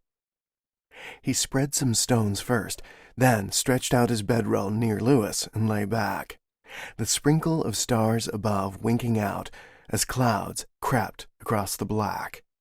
Never set his breathing to a regular pattern and waited for sleep. He woke to screams. The wet slap of webbed feet echoed beneath the screaming and shouted commands. He shot to his feet, drawing a pair of knives. His heart thumped in his chest. Moonlight and the glow of fire, along with smaller points from torches, lit the struggle. Man-shaped things fought the treasure hunters, or those who remained. Only two figures stood by the fire, back to back, blades flashing in the firelight.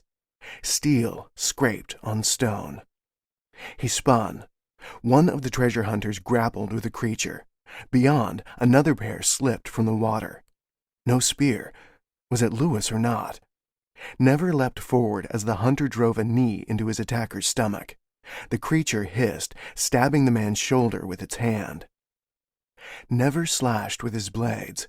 Scales rebuffed his attack, but the thing dropped the hunter and turned on him.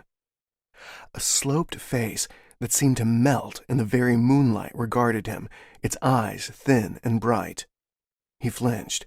Was it human or beast? Never reversed his blade, ducked its slash, and drove the weapon into the neck. Cold blood spurted across his hand, and the creature fell back, taking the knife. Never drew another. The creature stumbled to the stones, and Never crouched by the hunter. Spots.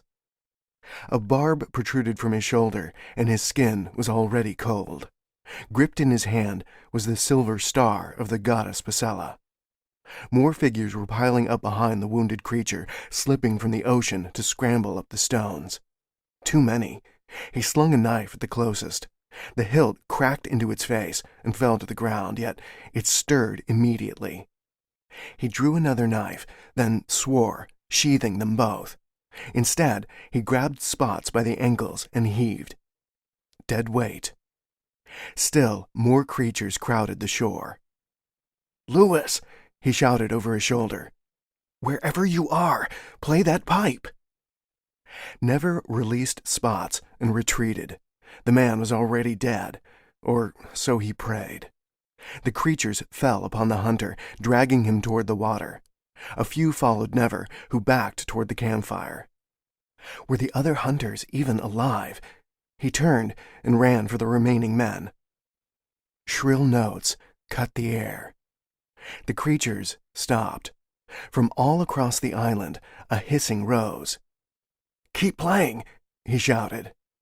The tune emerged, the ballad of Stonefist, Unsteady at first, but soon enough, the sound of the reed pipe soared into the night. The creatures were turning, shoving at each other, scrambling for the water. The slap of wet feet was a brief thunder, followed by splashing and churning, and then only the sound of the pipe and Never's panting. Chapter 7. Never stood before the door, arms folded.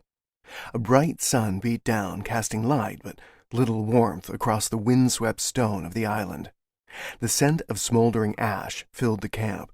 Somewhere in the distance, a gull cried, a dim echo of the cries from last night. "Well?" Never glanced over his shoulder. Of all the hunters to survive the attack, why did Ruvio have to be one of them? Tedious fool that he was, the man glowered as if such impatience would change anything. Farron and Lewis stood by. "I didn't say I could open it, only that I had an idea." "And?" "And what?" Farron grunted. "Time to share, Never." He bore a long scratch down cheek and neck. Lewis had escaped injury, and even now stood with spear in hand and reed pipe looped through his belt. Never shrugged.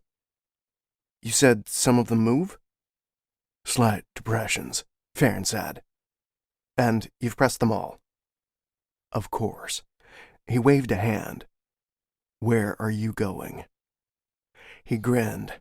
He had seen a similar principled lock back home, in the Kisa catacombs. Only it had been skulls set in the wall, not symbols. "Have you depressed them all at the same time?" Farron scratched at his chin beneath his beard. "Been here days, and we haven't tried that. Stupid." "Lewis, give me a lift, will you?" Never asked. The leader of the treasure hunters snorted. "Let me." He bent down and linked his big hands. Never lifted his leg, but paused. I apologize. I usually wipe my feet before standing on a person." Farron's expression was not one of amusement. Never stood, using his hands as guides against the stone when Farron straightened. Despite the height of the door, he was able to reach the symbols. He applied pressure to one, and it slid into the rock face with a tiny click. "The others," Farron ordered. Lewis and Ruvio moved to the other symbols, faint clicks following. "That all of them?" Never asked. "Nothing's happening," Ruvio said. "This is pointless." Never thumped the wall. He had been sure. There, a little higher, an additional symbol, a smaller, similar leaf. "Wait," he said, when Farron began to lower him. "There's more." Farron lifted him again, and he reached for the fifth symbol with his free hand. Another click, and something sharp jabbed his palm. He jerked his hand back. A thin trail of blood trickled down the skin. Poison? The barb retracted, and a grinding followed as the door swung open to reveal a dark maw. Farron lowered him, then slapped him on the back. Never's jaw clacked. "Earned your half of Lewis's cut right there." A pleasure. He closed his hand. His blood felt as before, no worse, no better. Had the barb been a trap or something else? Had it once been coated with poison, but over time... He frowned. Nothing to do except pay attention to his body. If he fell in a heap 20 steps later, that'd be the first clue. Lewis was grinning, but Ruvio only shook his head as he moved off to collect his belongings. "Someone put bugs in his bedroll?" Never asked Lewis. "He's always like that." Lewis shrugged, but his eyes were bright. "We're gonna find the Sea King's jewels, aren't we?" "Maybe." Farron was already back at his tent. He had dragged the chest free and was rolling up his maps. Lewis was repacking his own belongings, stuffing his thin bedroll into the bottom of his pack. His water flask followed. "How much water do we have?" Never asked. "Another week's worth?" Farron tried to plan ahead. "We'd better hide whatever we don't take. Those creatures won't take kindly to whatever we leave behind, if the shore was any indication. I'll tell Farron. By the time the water and other provisions, including lamp oil, had been distributed, Never was tapping his foot before the opening. At least he hadn't turned purple yet. Within could be answers he had been seeking since he was a boy, since learning just how different he was, thanks to the village bully. It was childish, as so many disagreements had been then. Fighting over a girl, just one punch each. But that was enough. Once the flow began, he hadn't been able to turn off the blood. He ended up covered in it, and the way she looked at him, worse than any dagger. Only Snow had saved him from the mob of villagers. Not that they'd been wrong to want him dead. "Let's get our treasure," Farron sat, lifting his lamp and stepping into the darkness. "No speech to stir our spirits," Never murmured as he followed, Lewis beside him. Ruvio walked rear, his own lamp casting conflicting shadows. The passage ended in a set of broad stairs heading down into the chill darkness. Farron took them without hesitation, footfalls echoing. Each step was worn in the center. Little change as they descended. The walls remained dark, featureless stone. Only the cold smell of dampness grew.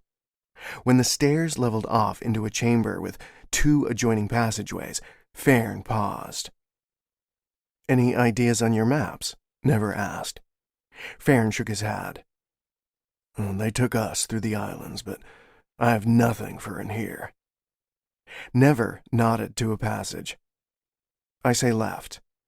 He was sure the passages corresponded to his own map, which he wasn't going to share with Farron yet, or even at all, just in case. But if the passages did, the left one would lead further along the island and eventually to the Amber Isle itself. The right passage was marked with a skull on his map. Not a good sign. He caught Lewis's eye, who remained silent, only offering a slight question with a raised eyebrow. "I say right," Ruvio said. "Of course you do." Never rolled his eyes. Ruvio pointed. "Don't do that. I won't put up with it." Never grinned. "Exactly like that. Don't goad me, stranger." Farron turned. "Shut up, the pair of you. We're going to the right. It will follow the lay of the island better." Ruvio made a satisfied sound, and Never shrugged. "Lead on." He held back a moment, letting Ruvio close with Farron, and strode along beside Lewis. The spearman lowered his voice. "Why are you stirring him up?" "He irritates me." "He's pretty handy with his sword. I'd be careful." "I will." "Be serious, Never." "I'd prefer not to." Lewis shook his head. "I think I like you, you know. I'd rather not have you dead." "We share the same goal, then, Lewis." He kept his voice low. "What about your map?" "Not sure I trust Ruvio." "Fair enough," Lewis said. "He claims he used to be a First Imperial." "Oh, so a deserter then," Never said. "Might be. He certainly doesn't like the Vidia." "Few do." They walked on, and something glittered ahead, reflecting lamplight, bright and flickering. When they reached it, Never gave a low whistle. A thick vein of quartz ran down the stone, bringing light with it. An empty sconce was set in the wall directly in the middle of the vein, which was quite regular, as if it had been cut to order. "Interesting," Never said. "Another sign of civilization." "Think we're getting closer?" Lewis asked. "I hope so. It's cold down here." Farron walked on without comment, though his steps had a bit more snap to them. Never didn't rush. The skull on his map meant trouble, and whatever it was, best to let Farron or Ruvio walk into it first. Only his fear was unfounded. Before long, the trouble appeared, a cave-in. It blocked the passage with jagged heaps of crumbled stone. Fairn swore, then turned and headed back the way they had come. Never said nothing as a muttering Ruvio passed. It took some effort, but he managed it. Lewis grinned, eyes shining in the lamplight. The left passage was longer. Twice they passed glittering quartz veins, the second trickling with water. It pooled in the sconce, flowing over the lip and into a black drain below, one he hadn't noticed before. "We might as well take a drink," Fairn said. "What we've got has to get us off the chain, too." "Is it seawater?" Ruvio asked. Never cupped his hands and took a drink. Beautiful, clean. "It's fresh." He took another few mouthfuls and stepped aside. While Ruvio and Lewis drank, he moved over to Fairn. The big man was stretching his arms behind his head and rolling his shoulders, pushing at his elbows. His axe sat against the wall.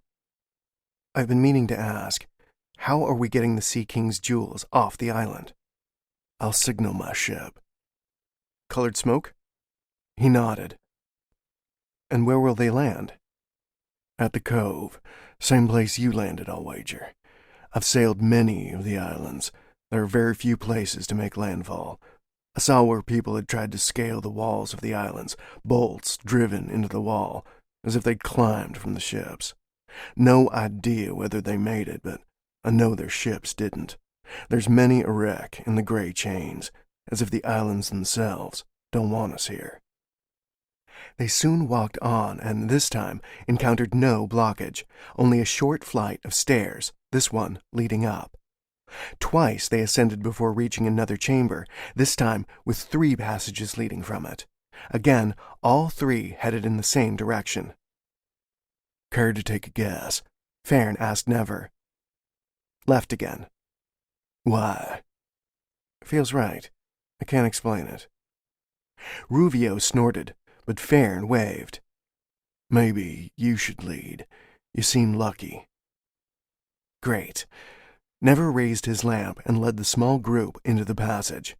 The same stone walls, interspersed with quartz veins, but none with water. No stairs, only a long, flat path that eventually terminated in a door, this one regular-sized. The same carvings of interwoven leaves sat in the middle. Never pushed on it, and no click. He ran a hand along the edges, but no purchase. No handle, no keyhole. His map did not mention unlocking doors. It mostly showed a series of passages and choices marked with arrows. But the 5-pointed leaf rested within. "Any ideas?" Lewis asked. The 5 points, woven into the curls of leaves and buds, were clear, as if they spoke to him. As Mother had done, he reached out. "Maybe." He placed his fingers within and twisted. The symbol spun. A second click, and the door began to slide open. Another passage lay beyond, more glittering veins of quartz visible in the distance. Silence followed his discovery. Ruvio broke it. His eyes were narrowed. "How did you know that?" "Know what?" "How to open the door. Same as outside. You figured it out. What's going on?" Never put on a frown. "You want me to close it?" Fairn stepped closer. "I think you should answer his question. What have you been hiding from us, Never? You know something about this place." He sighed as he folded his arms. "I don't want to have to force you to tell, but I will." "Not the best idea, though, is it?" Fairn's jaw worked. "For, if I do know something, I'm helping you. If you want me to stop, I'll let you figure out the other doors. They won't be as easy as this one." A bluff of sorts. He had no idea whether he could open the others so easily. "I'll raise your cut." "I'd rather choose when I tell you what, if anything, I know. We've done well to get this far. Why jeopardize it now?" He folded his arms. "Fine. Lead on. For now." "Thank you." He moved through 2 more passages, choosing always the same direction, onward as per the map, until the next chamber presented a turn in addition to the forward path. He paused in the chamber to take a drink. Forward again? Farron asked. Not this time. Never took a step, but came to a stop. Had footsteps rung out, distant yet, from the passage behind them. I thought you knew where you were going, Ruvio said. Did you hear someone following? No, I don't. Let's just... He stopped at Farron's raised hand. Drifting up the corridor came the smacking of feet on stone. Wet feet. Quickly, the creatures are following us, Never said. He strode down the passage, lamp high. A vein of quartz flashed by, and then he turned another corner. It opened into a large circular room set with a dozen arched openings, the spoked wheel as shown on his map. "Which one?" Ruvio asked. "Rear guard, Lewis," Farron said, "and keep that pipe handy." The spearman nodded. Never paced before the openings. A giant relief of the 5-pointed leaf symbol lay within the floor. His boots scraped over it as he paced, counting. 2 from the center left was the direct route, but had more doors. Directly opposite their exit point was a longer way around to the center of the amber aisle, but the map bore another foreboding skull within that passage. Farron stomped over. "Well, Never. Which is it?" 2 paths we can take." "But..." Lewis called. The creature is still following." "Just one." Farron glanced over his shoulder. "Yes. Wait. No. I hear more than one set now." Never pointed. "That way holds 3 more doors. I can probably open them, but what if it takes too long? Can we hold off the creatures?" "We have the pipe," Ruvio said. "And the other passage?" Farron asked, his heavy brows drawn together. "On the map, I memorized it. It was marked with a skull." "Map?" "Yes." The big man grunted. "I don't like either option." The other passages were not marked. Lewis moved into the room. "They're close. Do you want me to play?" "Do it," Farron said. Never waved a hand at the other spokes. "I don't like our chances if one is a dead end." The first notes of the Ballad of Stonefist floated back. Footsteps faded. "We have the pipe," Farron said. The music stopped. "They've left," Lewis said when he returned. "From the first note." "Good." Never headed for the passage second to the left. "Keep watch when I'm working on the doors." "Just worry about opening them," Farron said. He had barely taken a step into the opening when the echo of wet feet slapping on stone returned, only this time echoing up from the very passage he stood within. "There's more," Lewis called from behind. "In the other passages." Never dashed back into the hub of the spoke. Footsteps echoed from every direction, from every passage, save the one with the skull. Judging by the echo of feet, there had to be dozens of the creatures converging on their position. "Play," Farron roared. Lewis already had the pipe to his lips. He played a faster melody, fingers dancing on the piece of reed. The footsteps slowed, but then continued. Chapter 8. Rising thunder from charging feet eased, but it did not stop. Lewis's song may have slowed them, perhaps turned a few away, yet still the bulk of the horde continued on. Slap, slap, slap, slap, slap, slap, slap. The wet sound of their feet beat an awful rhythm. "We're trapped," Ruvio snarled. "Then we fight," Farron said. He held his huge axe in both hands, his lamp on the stone floor. "Or we run," Never said. He strode to the opening marked for danger. There are no footsteps from within. "Your skull passage." Lewis checked the others, Ruvio doing the same on the opposite side of the hub. "The creatures are in all of them," Lewis said. "Even the way we came," Ruvio added. "Play it again," Farron said. "A different tune." Lewis tried, and again, while the slapping lessened, it did not stop. Farron shook his head. "Slimy bastards are hurting us down there." "So maybe we die there, instead of the certainty of dying here. What do we have to lose?" Never asked. "Don't plan to lose anything." Farron took up his lantern. "Go then." Never charged into the corridor. Shadows thrashed on the walls, and the thump of booted feet soon buried the slap of webbed ones. This passage was no different to the others. Dark, smooth, room enough for two abreast, the uniformity occasionally broken by a vein of quartz in its glittering, filtered light. "Do they follow?" Never called over his shoulder.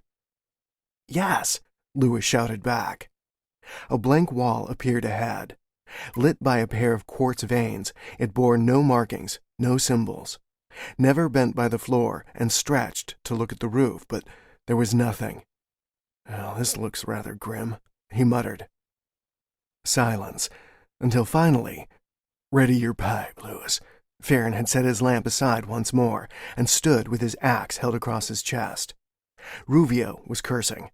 He kicked at a wall, but his blade was drawn. Hopefully, he was as good as Lewis claimed.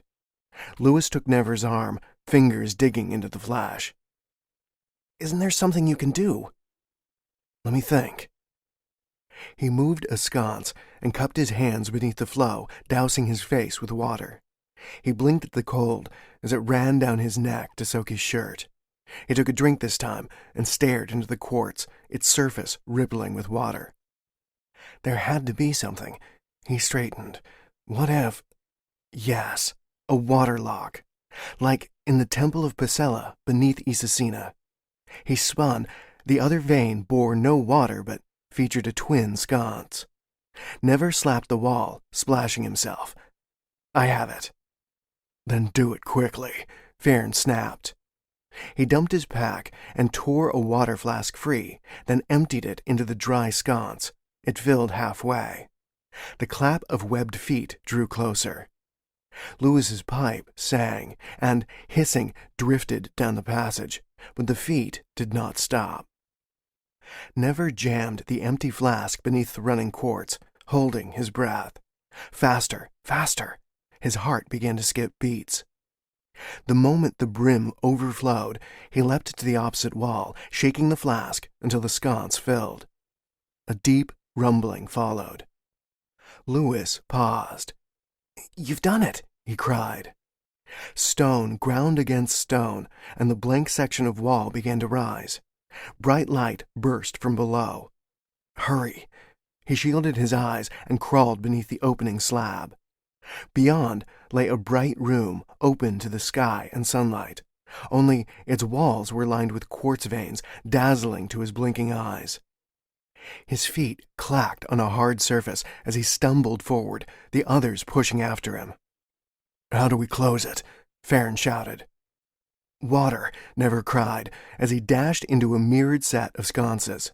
He snatched a flask Lewis offered and held it over the dry sconce. "Another." Light stretched into the darkness beyond. At the edge of its limits, figures stumbled forward. Ruvio appeared, emptying his own flask. The sconce filled, and the door stopped, then groaned back toward the floor. The creatures appeared in the passage, their sloping faces tinted green, scales dull in the quartz light. Never drew a knife. "It's nearly closed." "Don't let them through," Farron ordered. The door was a bare foot from closed when the first sea creature slapped against stone. A splayed hand scrambled for purchase, seeking a foot or leg. One of the long barbs flashed in the light, and then the door crunched down. A gurgled scream followed. The severed arm pumped green ichor onto the glossy surface of the floor. Never dropped his water into the sconce, and Lewis slumped against a vein. Ruvio rested his forearm on the door, head on his arm as he breathed. Only Fern moved around, a hand trailing the walls. The light darkened. High above, clouds moved across the sky. When they passed and the sun returned, the glint of quartz winked down at Never. Even the floor was lined with it, and the stripes in the stone walls were almost like the bars of a great, beautiful prison, evenly spaced, cut to a regular size. There were more sconces, some of which ran with water, a good thing since they'd spent enough of it to need refills. Only the sound of everyone catching their breath and the trickle of water remained. Even the creatures had fallen silent or left, and good riddance to them. Never closed his eyes. The trickle of water grew, as if splashing into a pool. A pool? He opened his eyes. How many of the veins ran with water? Fern swore. There's no door. What? Ruvio turned. We're trapped again, Fern said. Gods be damned, Never. I thought you had saved us, but instead you've landed us in deep water again. Water? A chill swept over him. Deeper than you think, perhaps. What? This room is filling with water. The big man glanced down, and then around, expression darkening. Lewis stood. We could try the sconces. Which ones? Never spread his hands.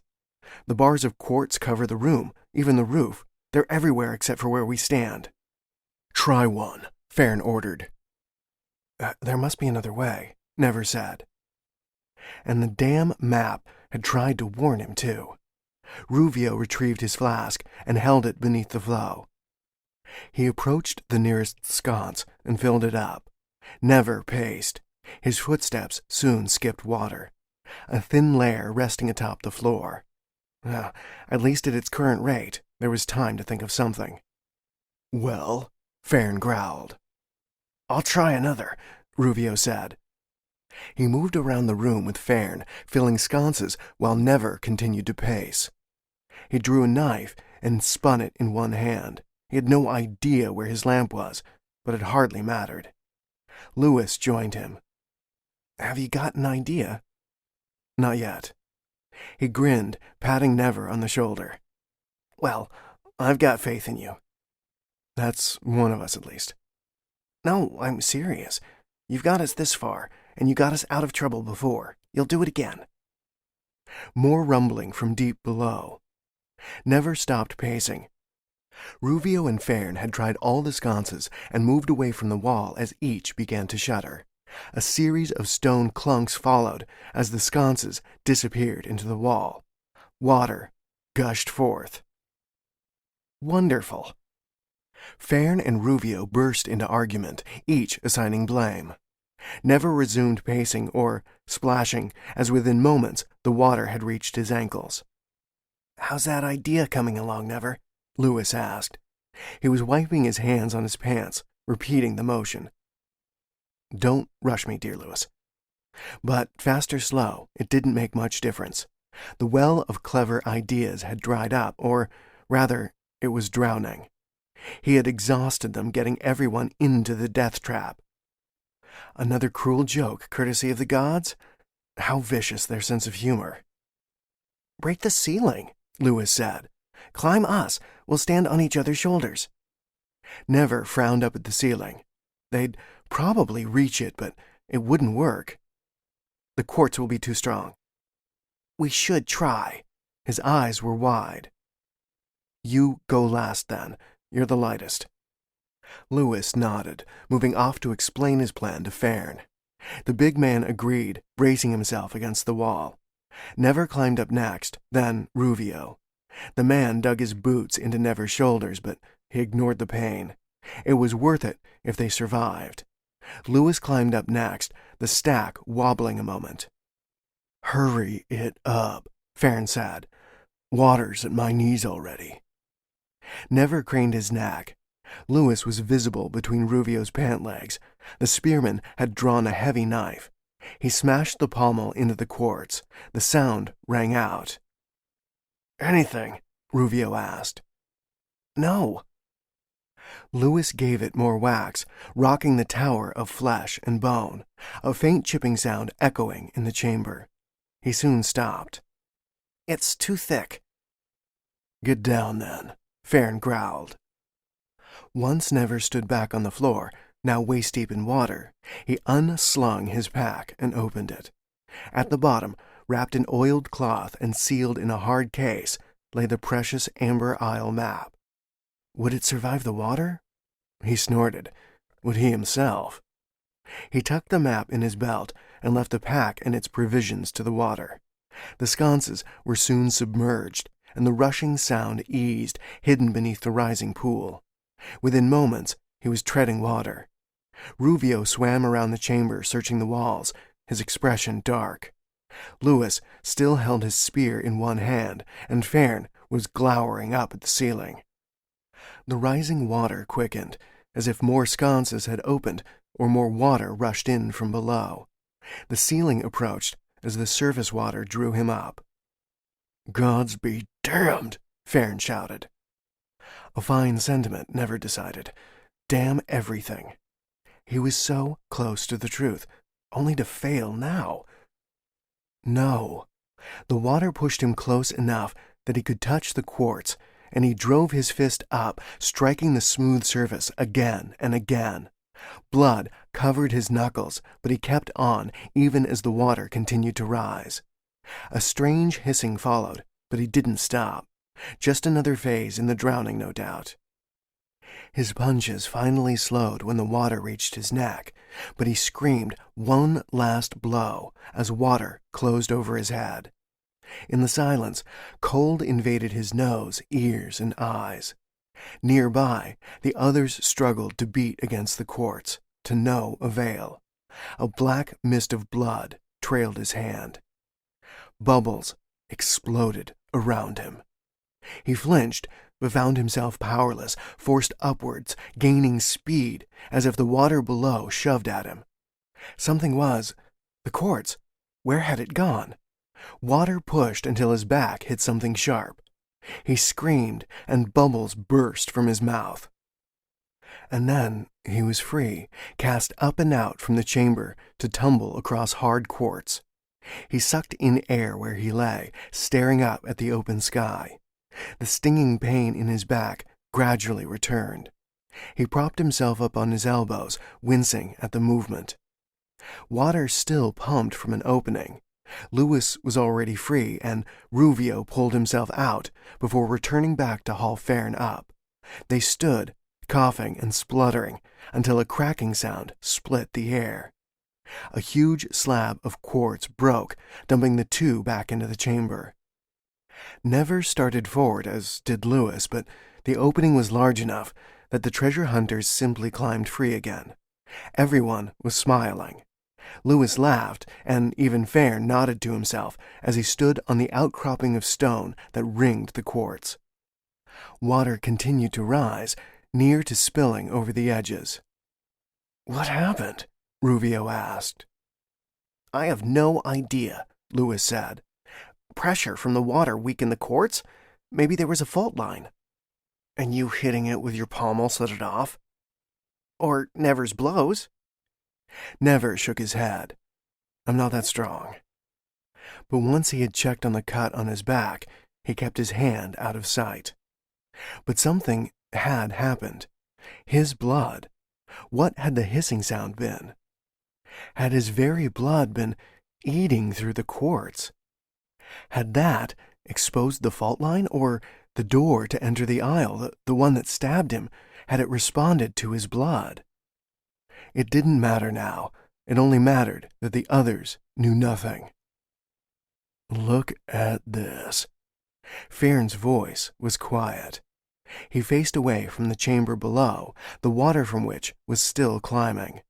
Never joined him, stepping carefully along the edges of the quartz, then up to the stone embankment. The gray sea stretched below, crashing into a reef that ringed the island. Piled among the jagged stones were boats, hundreds of them. Some were old and withered, coated white with brine. Others still holding enough color to suggest recent grief. Longboats, small boats, even the hull and the headpiece from a ship. It was so dense that Never could imagine walking across it and barely touching water. A few masts stood, leaning or broken in half. On one, a tattered scrap of rags stirred in the sea breeze. Everywhere he turned, more boats. They ringed the entire island, sometimes extending dozens of yards, like a second, vast graveyard for boats. "What is this?" Lewis whispered. "The reason no one sails so close," Farron said. "What do we do now, then?" Ruvio asked, his tone almost disinterested. Tediously pragmatic was Ruvio. Never shaded his eyes. No islands stood close at hand, none even bore the hint of a bridge. The sides of the peak they stood upon were steep, but it was their only chance. Swimming back down into the chamber to try and open the door was madness. "We go down there and find a way to light a fire, and pray Lewis didn't lose that pipe. I doubt the sea creatures have finished with us." Lewis raised the reed. "It'll need to be dried out. Will it work this time?" "No idea," Never said. Farron spat. "Let's go down and find out. I'm cold." Chapter 9. The climb down the peak was unpleasant, but a cave at the bottom was a fine reward. It looked out across the small wood, sea crashing beyond, and offered a clear view of any who approached. On this island, that meant sea creatures. "Inventory," Farron said. He stood in his undergarments, clothing laid out to dry on the rocks around the cave mouth. Never had his cloak and jacket out there. Lewis raised a hand, counting off the items he listed. We have Never's knives.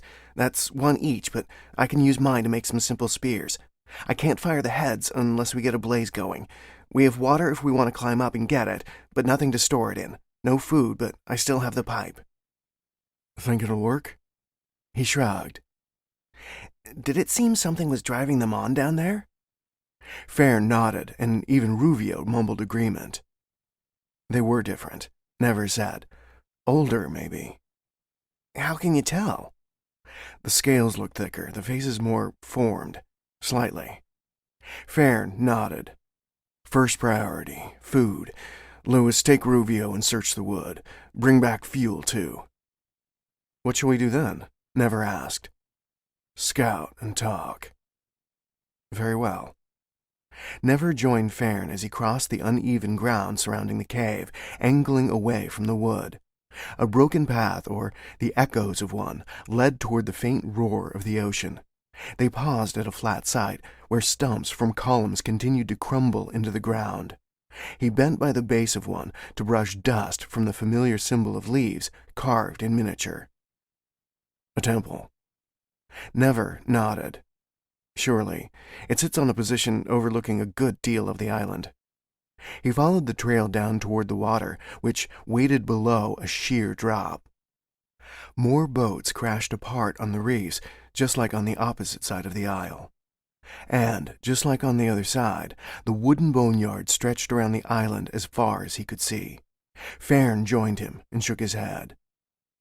"See that squared hull directly beneath us?" "Old Vidia ship." "Right. People have been meeting their doom here for a long time, it seems." "They have." Never spun the knife he carried, his favorite with the bone inlay. "Think we're any different than the fools who've come before us?" "We've you, don't we?" "Flattered." "Think it's time you told me how you know what you know." Farron's beard was still dripping. Never sighed. The man did seem to be running short on patience, and it wouldn't hurt to share a little truth after all. If he didn't keep practicing, he'd forget how. "I memorized this." He held up the canister. "A map I stole from beneath the Imperial City." Farron raised an eyebrow. "Impressive." "It was a feat," he said with a grin. "But there's nothing on it that helps with being stuck above the passageways." How close are we? To the center of the Amber Isle? To the Sea King's jewels. Never lifted an eyebrow. Assuming they lie in the same place. My sources say so. He shrugged. The jewels hardly mattered. The spoked chamber was a matter of 3 doors away from the heart, according to the map. Damn creatures. Farron spat again. A wind picked up, stirring his hair and the mat of fur that covered his chest. Never shivered. His clothes had better dry quickly. He wasn't going to climb everywhere half naked, and, to add to it all, a sweat had formed at his temples despite the soothing breeze. Welcome back, Fever. You were missed. The big man started back toward the temple, this time heading for the higher ground beyond. It was rockier, spotted with stunted bushes of deep green that grew close to the ground, as if huddling down, cringing away from the elements. How did you hear of the map? Never climbed a steep slope. 2 thieves in the city were drinking at the water pedal, talking about it. Know it? I do. One of them heard of a map that supposedly carried secrets of the Amber Isle. Not the way to it, but within. He thought it was hidden in the library beneath the palace, and he was right.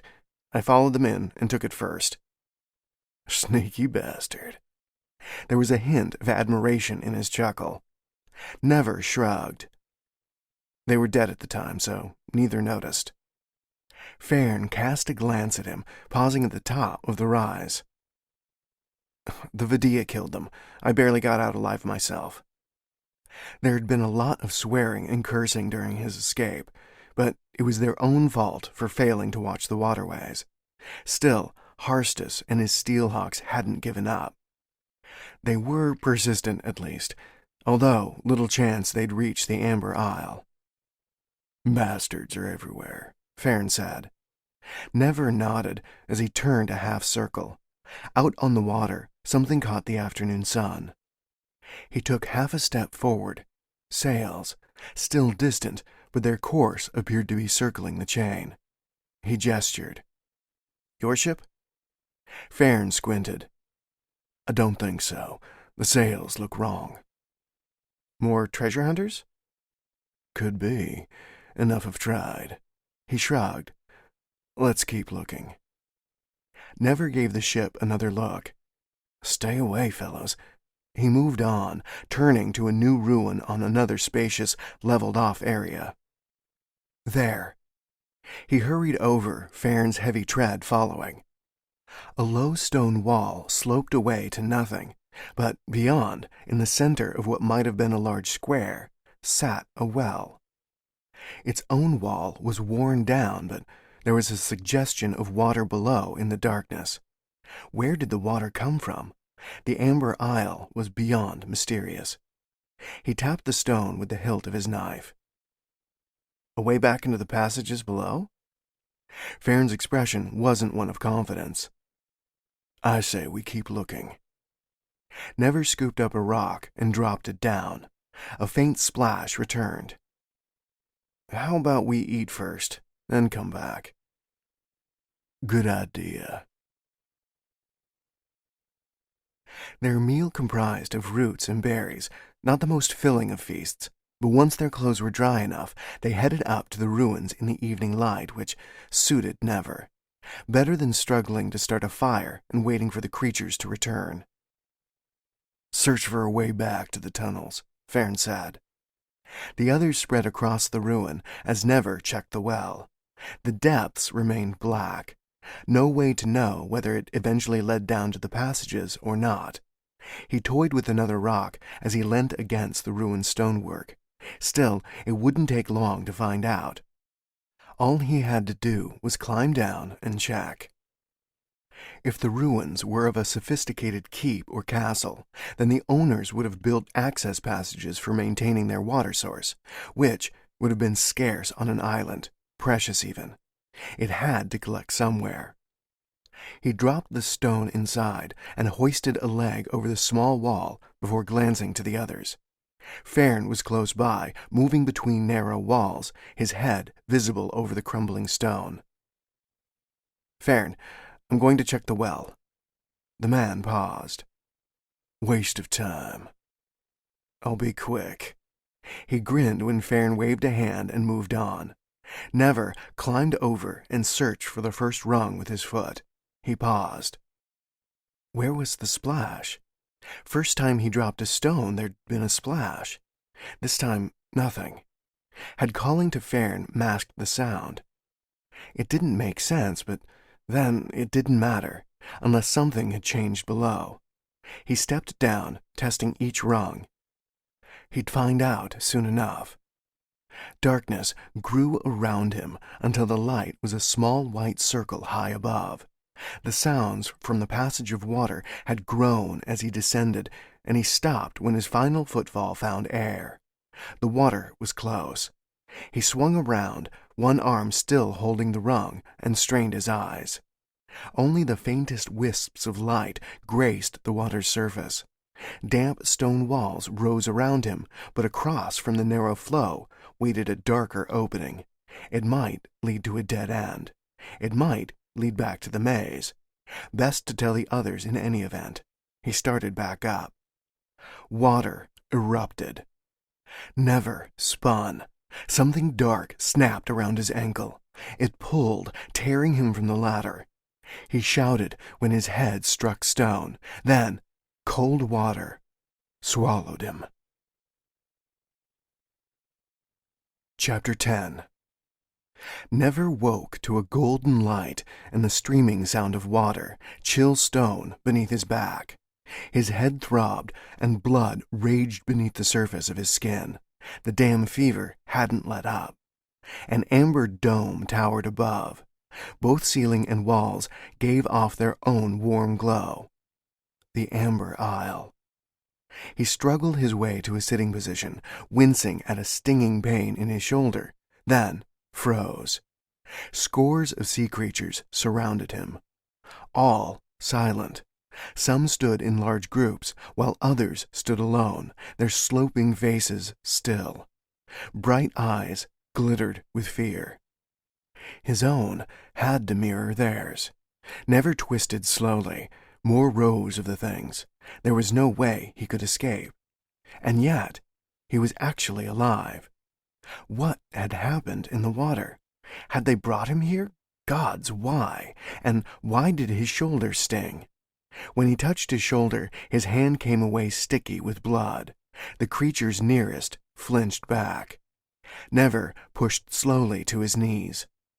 On the floor behind him lay a blood-covered sea creature. Red mixed with green ichors that coated the body, appearing a deep black in the dim light. His curse saved him? Figure it out later. Time to leave. Never stood, and the sea creatures fell away, emitting wet gurgles. He took more blood from the wound in his shoulder, no doubt from a barb, and smeared it across both hands. He lifted his arms and stepped forward. The creatures parted in a ripple of green scales. Some stumbled over one another in an effort to stay back. How long would it last? His veins tingled and his pulse leapt, but the further he moved from the body, the less he'd be able to call upon his blood, and without an open wound on any of the creatures. But they didn't know that. Never parted the crowd, boots squelching. He crossed a huge room, ringed by many-chambered amber walls, not unlike the inside of a beehive.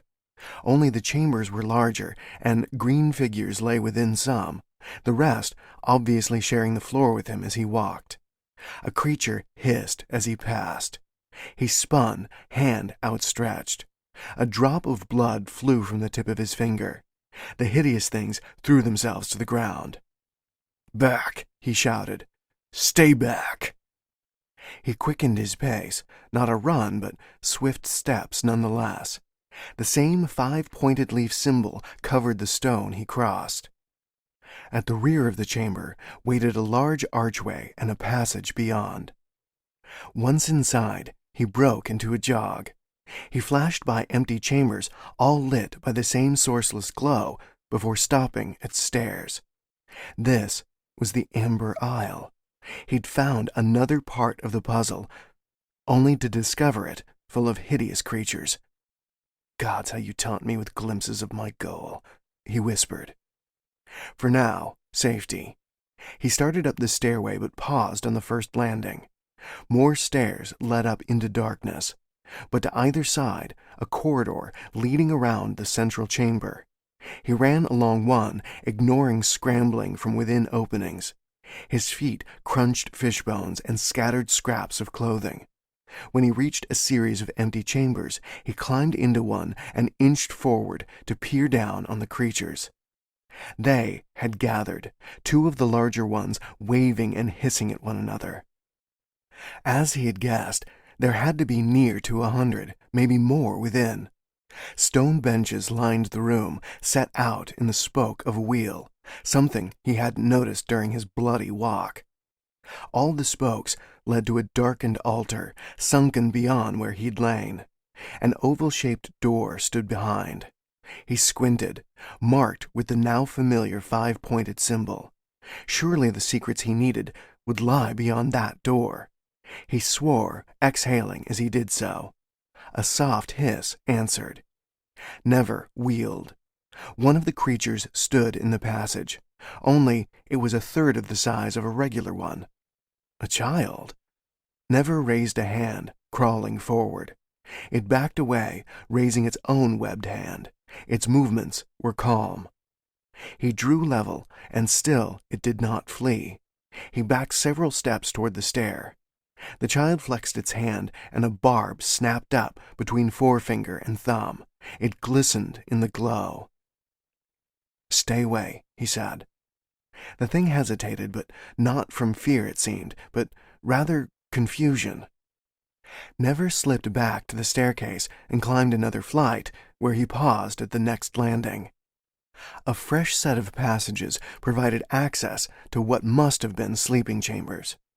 Never climbed again, passing more landings, until reaching a new room whose regular stone walls were lined with quartz veins, but also huge levers and iron wheels with giant teeth, but no doors. He poured across the rock face.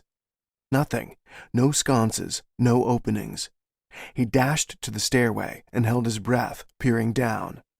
The child was climbing the steps. For now, none of the other creatures followed. How was he going to solve the riddle of yet another dead-end room? If the child tried to attack him, he'd have to kill it, or at least incapacitate it, if he could.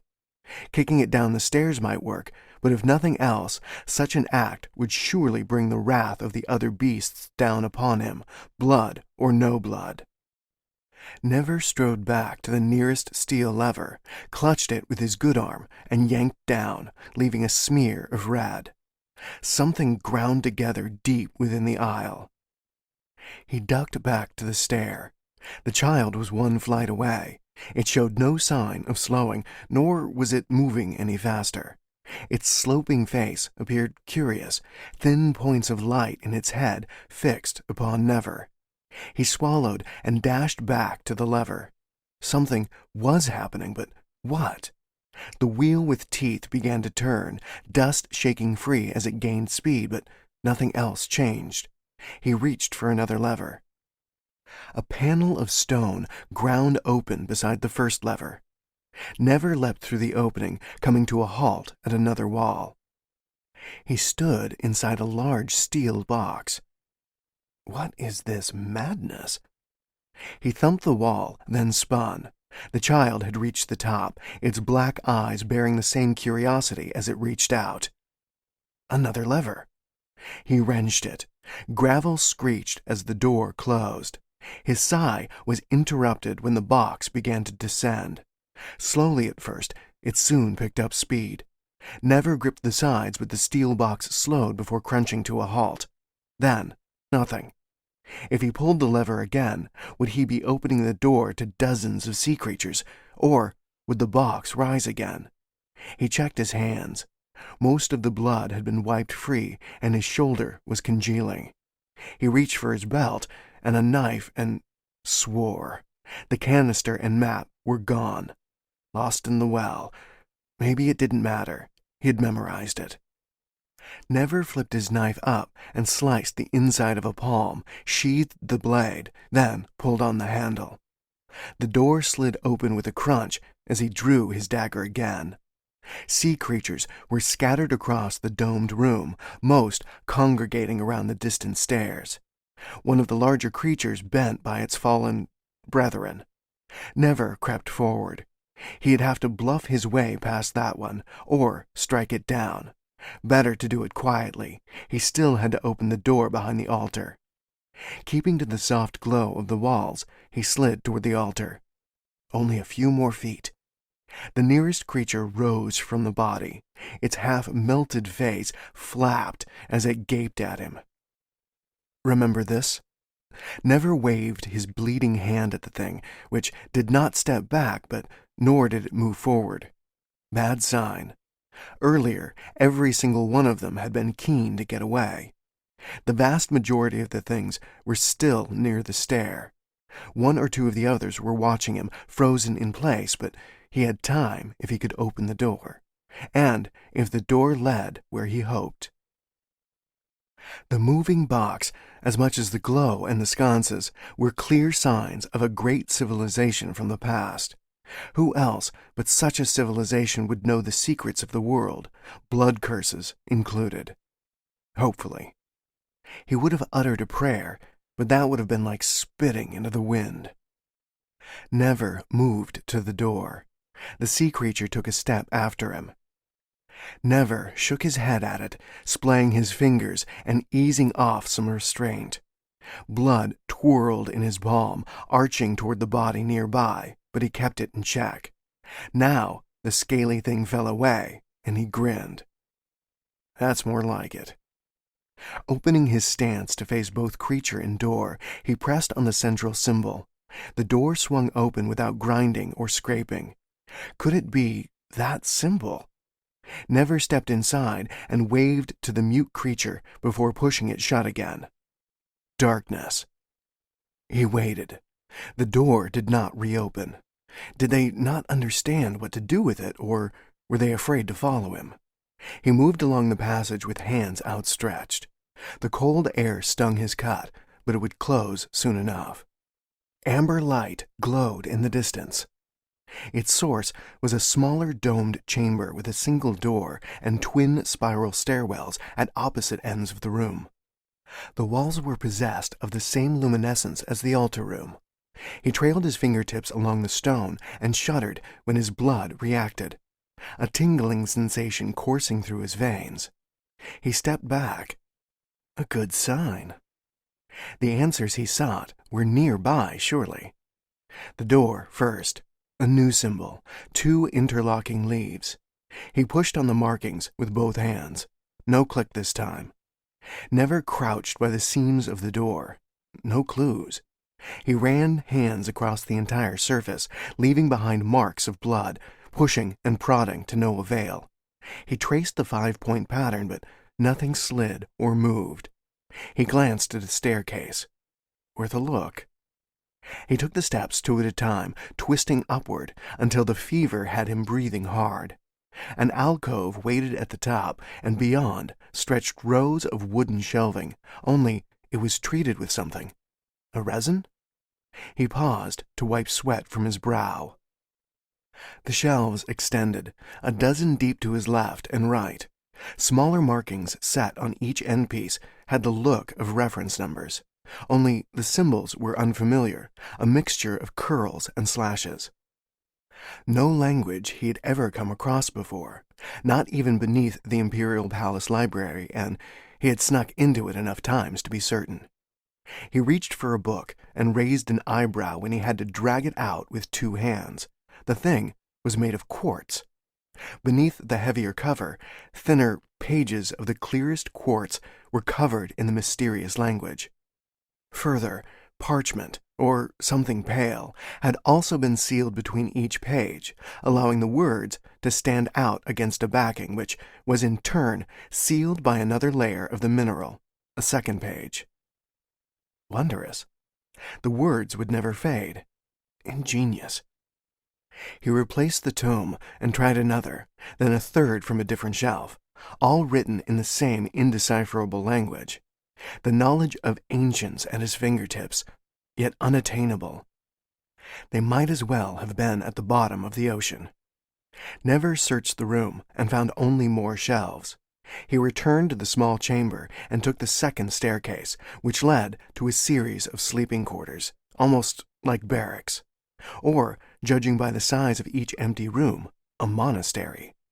No furniture remained, and no doors either, but many rooms possessed a circle of distorted light in the ceiling. No doubt another quartz-sealed window, these pieces obviously much thicker. Not all offered light. Many rooms were dark, and in one, a partial beam of light extended into the room.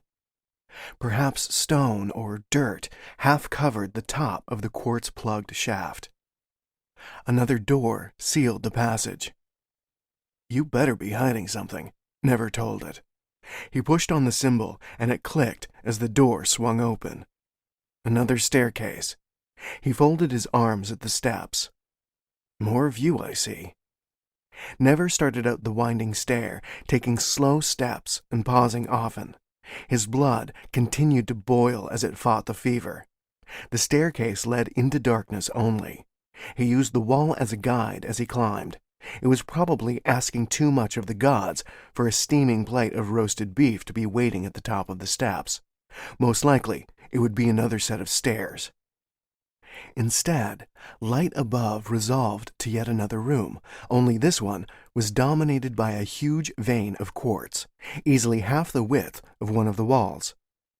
A skeleton in faded rags lay slumped against the base, jaw agape.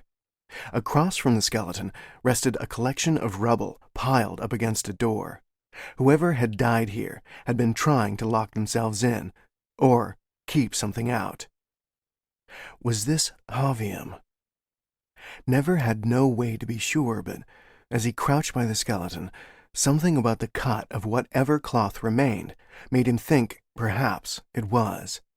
A hammer and chisel lay beside open hands. On the rough stone floor, half concealed by the tatters of shirt, was a single word.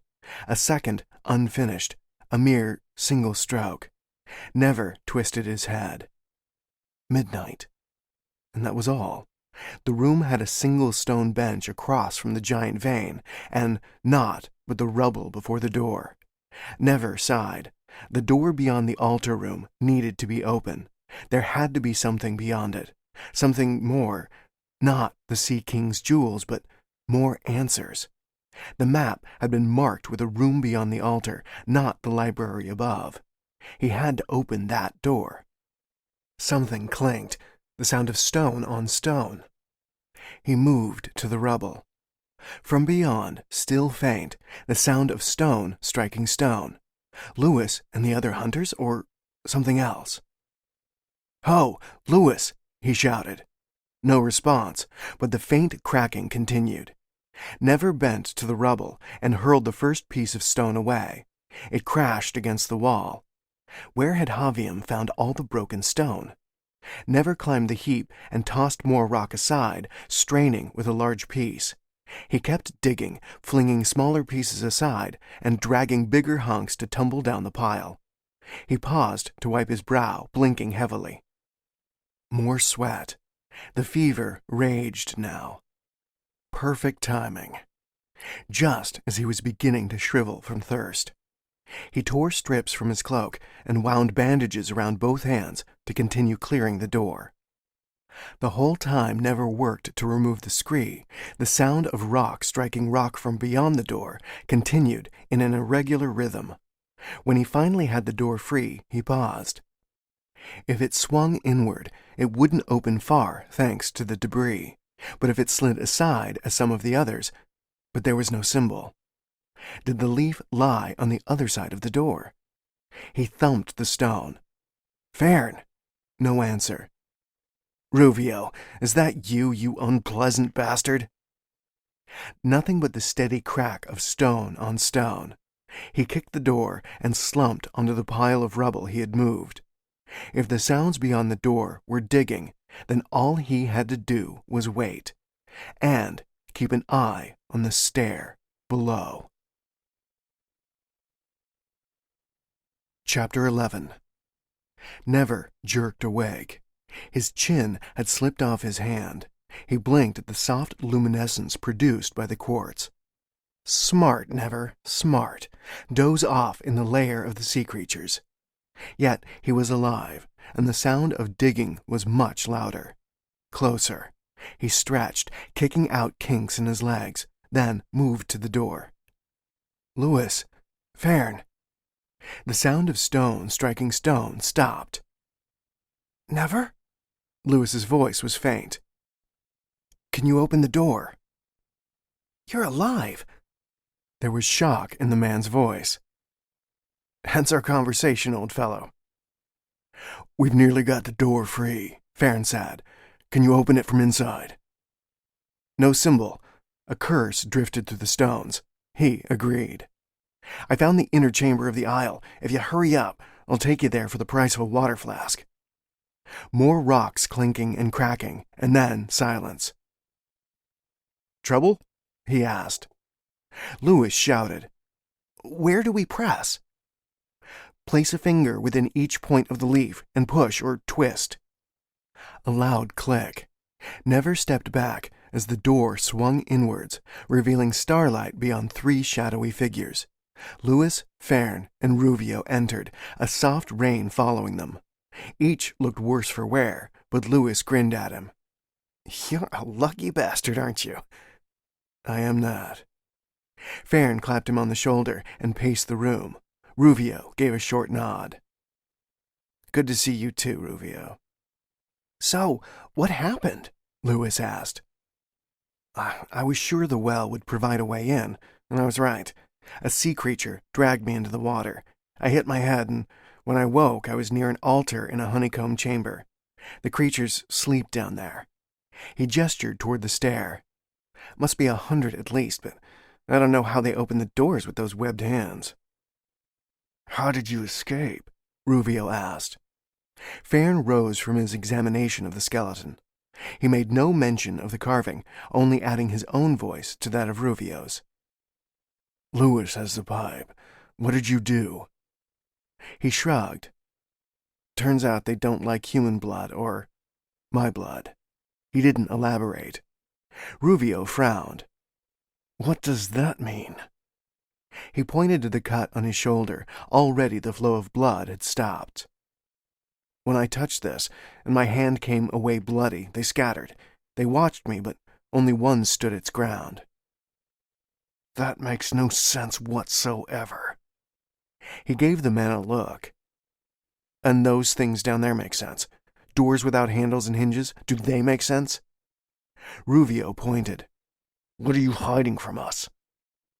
I believe him, Lewis said, his voice quiet.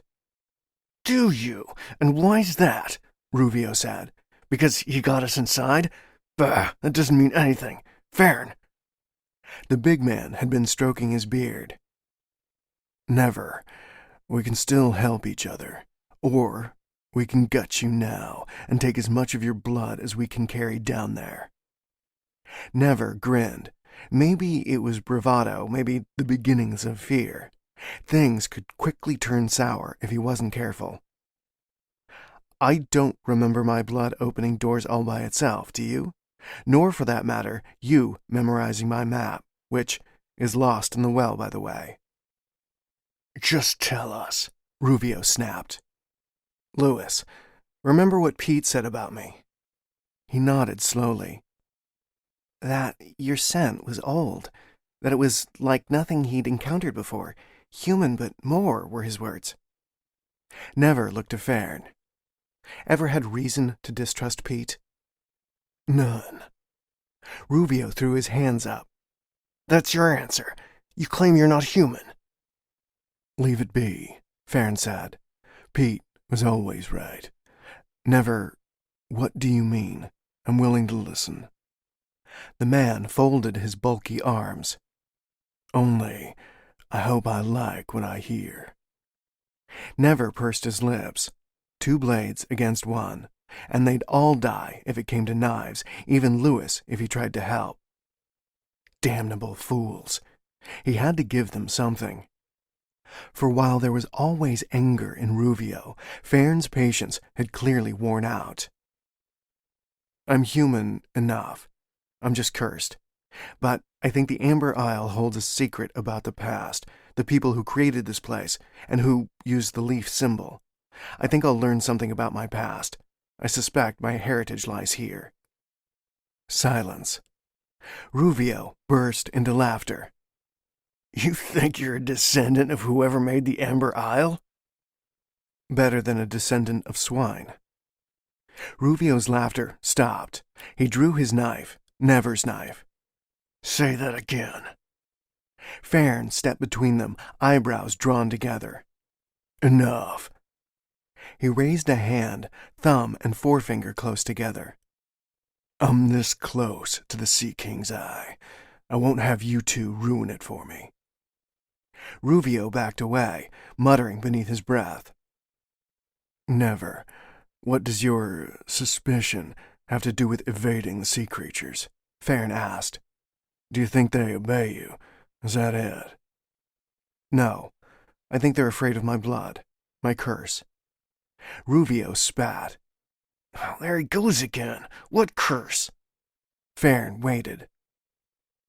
I'd rather not have to give a demonstration. One of you might get hurt. He had tried something similar in the past, and it had not ended well. Lewis stepped forward. I'll do it. Farron glanced at Ruvio. Any objections? The man waved a hand. Very well. Never stepped across from Lewis and hesitated. There was a risk, but it was best if Lewis volunteered. That way, there wouldn't be any mistakes. He could control it. This time, he would control it. Make a small slice on your forearm, but don't come any closer, and get ready to staunch the wound. Lewis took a breath and drew his knife. He made the cut, crimson welling on his skin. Stay back. Never cut the back of his wrist.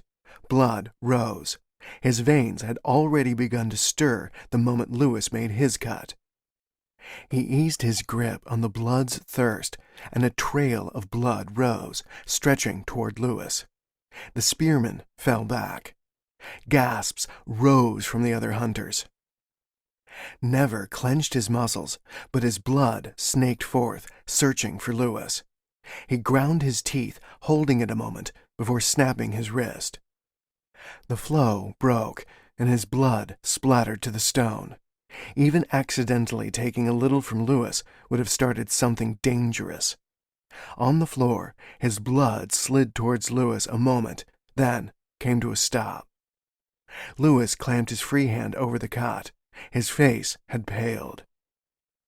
My blood seemed to surge towards yours, he said. Never nodded. Unchecked, I can drain a man in moments. Farron's eyes were wide. Ruvio's face was twisted into loathing. You are cursed. Never sneered. How typical of the man. Congratulations, Ruvio. Your eyes function perfectly. He glanced to Farron. I drained a sea creature, and now they fear me. So, if you want to find the Sea King's jewels, about which I do not truly care, I can help you while I search for answers. Otherwise, we can go our separate ways at the bottom of the stairs.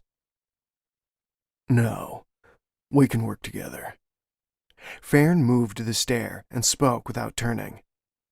Lewis, Ruvio. Fine with me, Lewis said. His eyes were a little wide, but he still offered Never a smile as he bound his cut with a strip of rag. Ruvio sneered. Only while we're on this island. Good enough, Farron said. Lead on, Never. I don't suppose anyone has any water first. There are puddles outside from the rain, Lewis said. Never stepped out into the dark.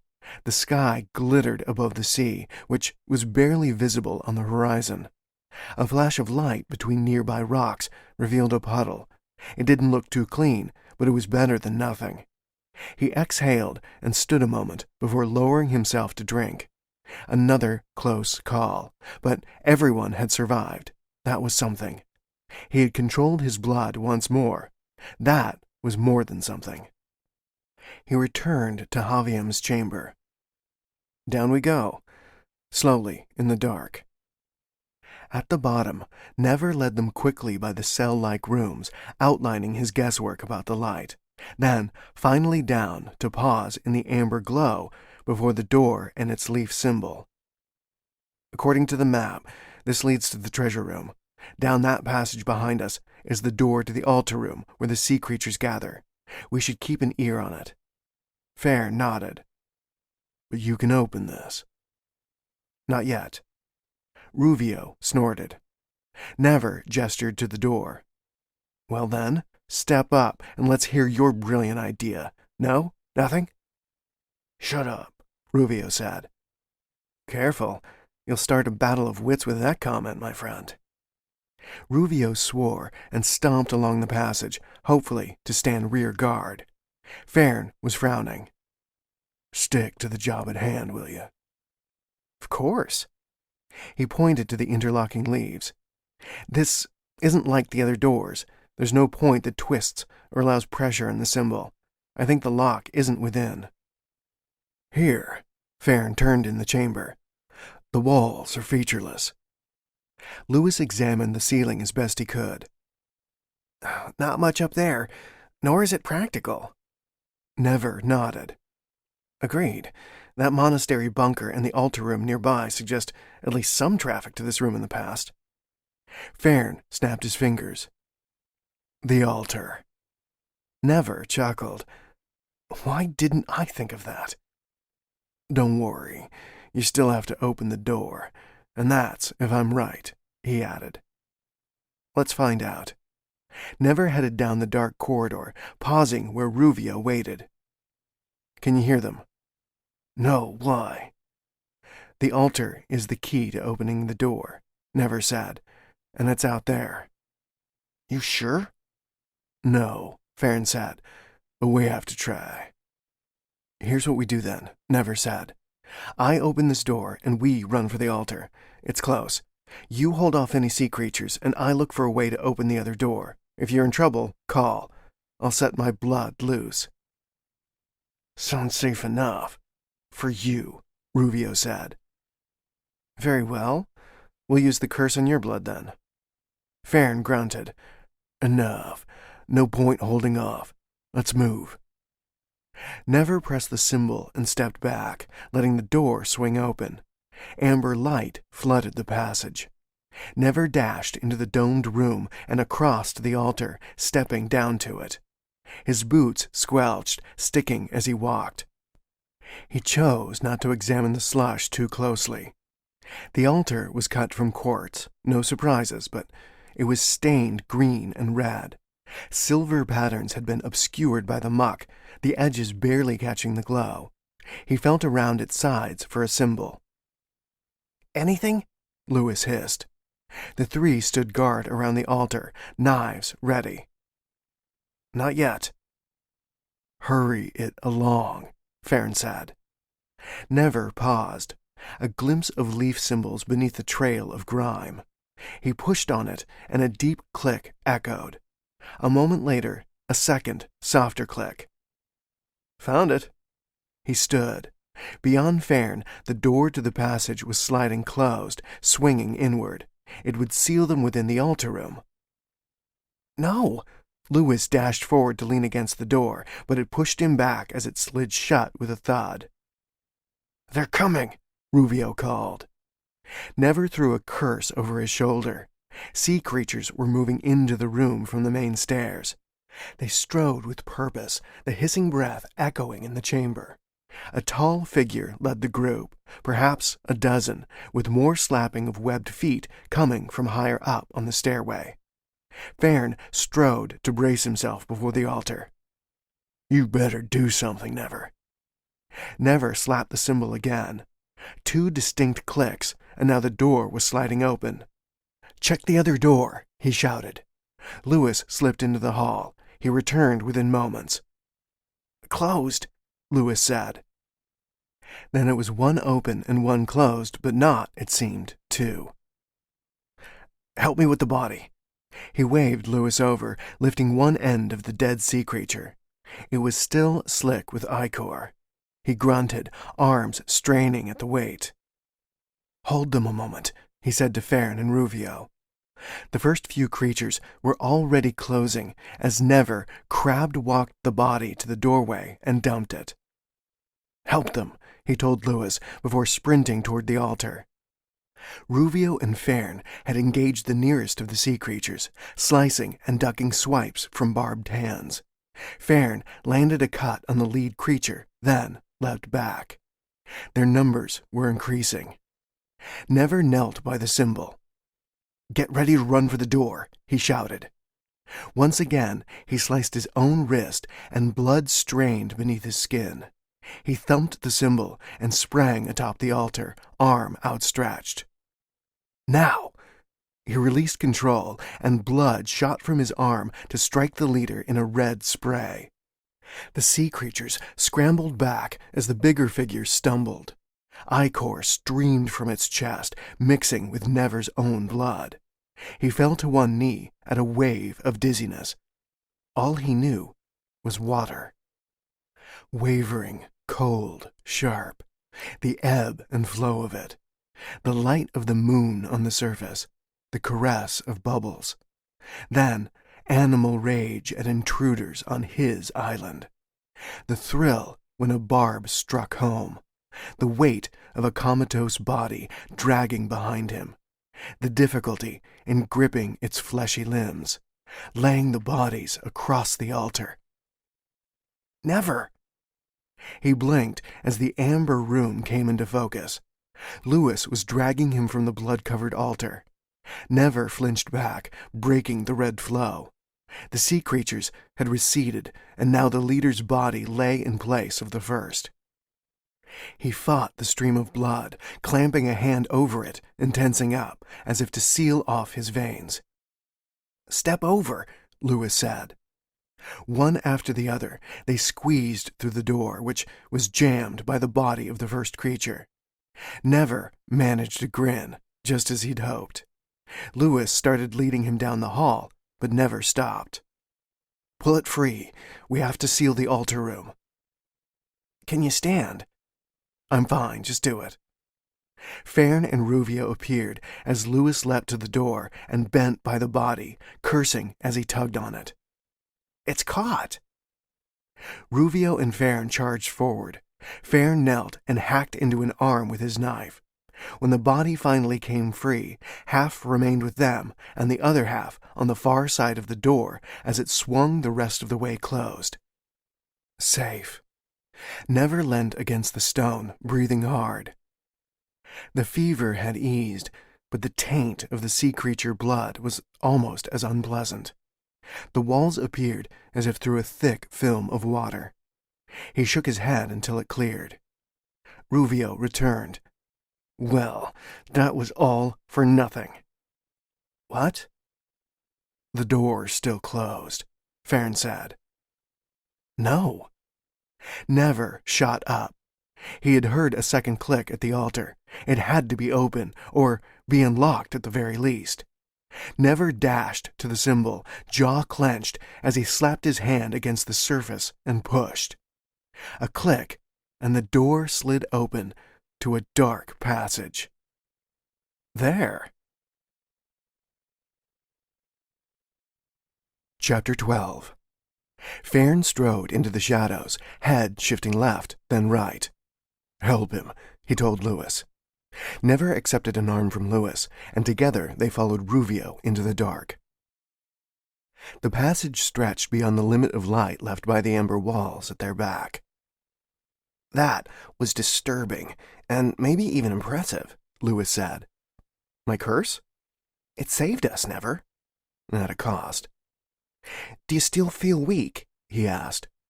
Never nodded, or what passed for a nod. But more than that, Ruvio's reaction. "Don't worry about him. He's like that." Which is like most people who discover my true nature. "I don't care." "Bless you for it, Lewis." He paused to catch his breath again. "But what I meant was that you have to watch a person like that. If he doesn't see me as human, he'll have less trouble betraying me, which means all of us." "I'll watch him, don't worry." Ahead, Fern and Ruvio became silhouettes against a cool blue light. They split apart, disappearing. Never stopped when he reached the light thrown from the typical quartz veins. It bounced off something wondrous. A sea of jewels covered the floor. Brilliant white diamonds and sapphires in every shade of blue, from those pale as the sky to fist-sized pieces richer than the sea.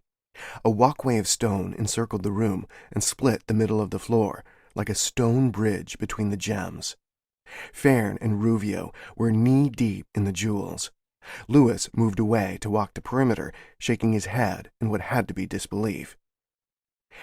"There are chips in the quartz here," he said. No one answered. They were too busy with the jewels.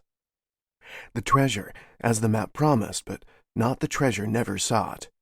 But there was an alcove. He strode along the walkway. There had to be something beyond the arch. It had to be the last secret. "I shouldn't have doubted you, never." Ruvio was trailing diamonds between his fingers, letting them tinkle back into the piles. His eyes were almost as bright as the treasure. "I hold no grudge," Never told the man. And it was not a lie. He had long grown accustomed to such misconceptions when his true nature was revealed. And a bit of fear was probably prudent. Fern climbed after him, placing a hand on his shoulder before Never could reach the entryway. "What about the Sea King's eye? Did your map mention it?" Never shrugged. "In the pile? The next room?" "Let's find out." The next room spread around a central column, upon which rested a square shard of quartz set with a dark, golden piece of topaz. "It is here," Fern cried. He took the Sea King's eye and ran a hand over the surface, spinning it to examine from every angle. Never moved directly to the walls. Faded pictures were painted on the surface. He traced them back to the side of the entryway. The first depicted a pair of figures facing one another in sleeveless robes, male and female. Each held a knife. And the next panel, both had made an incision in their wrist, and blood spun between them in a dark twine. Even with the age of the images, the slight difference in color for his blood and her blood was clear. Different shades of tiny inlaid rubies, twisted like rope. He ran a thumb across one of the scars in his palm. The third image showed the two figures apart and a new female with a knife. In the next panel, the heads had crumbled from the wall, but the same exchange of blood occurred. He stepped to the next, and in all pictures there was never an indication of death or pain. New players entered and left, and eventually the robed people began to meet other peoples, those with pale skin, those with darker skin, and always in different states of dress. The green and brown, precursor to the Hannock peoples, and the gentle curves of the swords at one belt, the Kiimako. The next image was broken.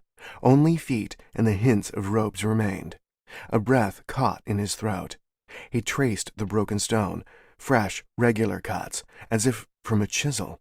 Someone had been here, recently. How recently he could not tell, but the chips and broken parts of the other images appeared natural, or, at the very least, ancient, the breaks near to matching the color of the walls. Not this piece. Who had been here? Had one of the treasure hunters survived, cut a jeweled piece of stone from the wall? Where then were they now? In the final image, two of the robed figures sat enthroned high above a mass of different peoples. In one hand each, again, they held knives, but the other hands held open books marked with 5 pointed leaves. Each face was calm, benign. The throng of people stared up adoringly. "Quite an image," Fern said. Never blinked. Louis stood beside the hunter, smiling. Never gestured.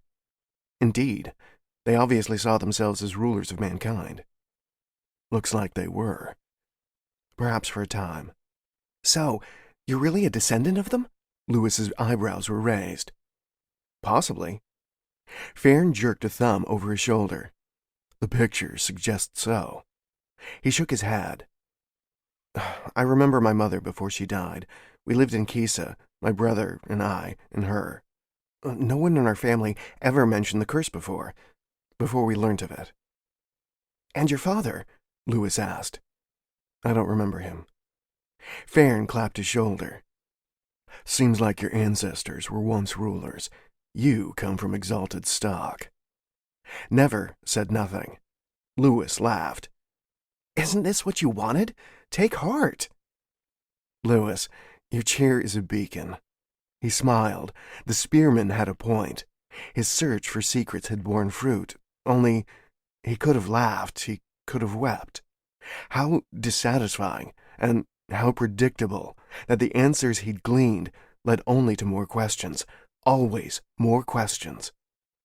20 years of searching, and now, what? 20 more ahead? I have answers, but they are incomplete. Why would my mother name us? Who and where is my father? If I'm a descendant of these people, what led to their downfall that no one speaks of them today? And why has my family hidden itself? I do not even know where to look next. He clenched a fist. You can see how I'd be somewhat disheartened. Forests of Hannock, Lewis said. He pointed to the final picture.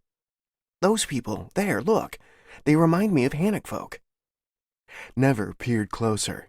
Standing on the dais below the enthroned figures but above the adoring crowds were smiling figures with pale skin, whose robes were forest green. He hadn't noticed them before. Could just as easily be Vidia, Never said. Maybe, Lewis said. You could keep looking around the aisle.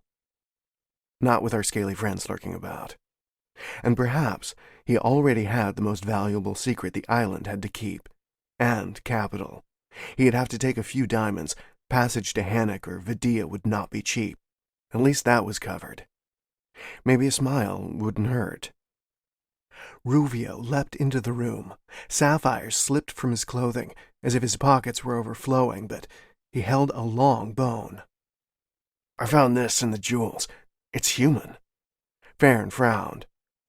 Are there more? Jewels stirred in the next room. A pair of man-like shapes were rising, jewels trickling from broad shoulders.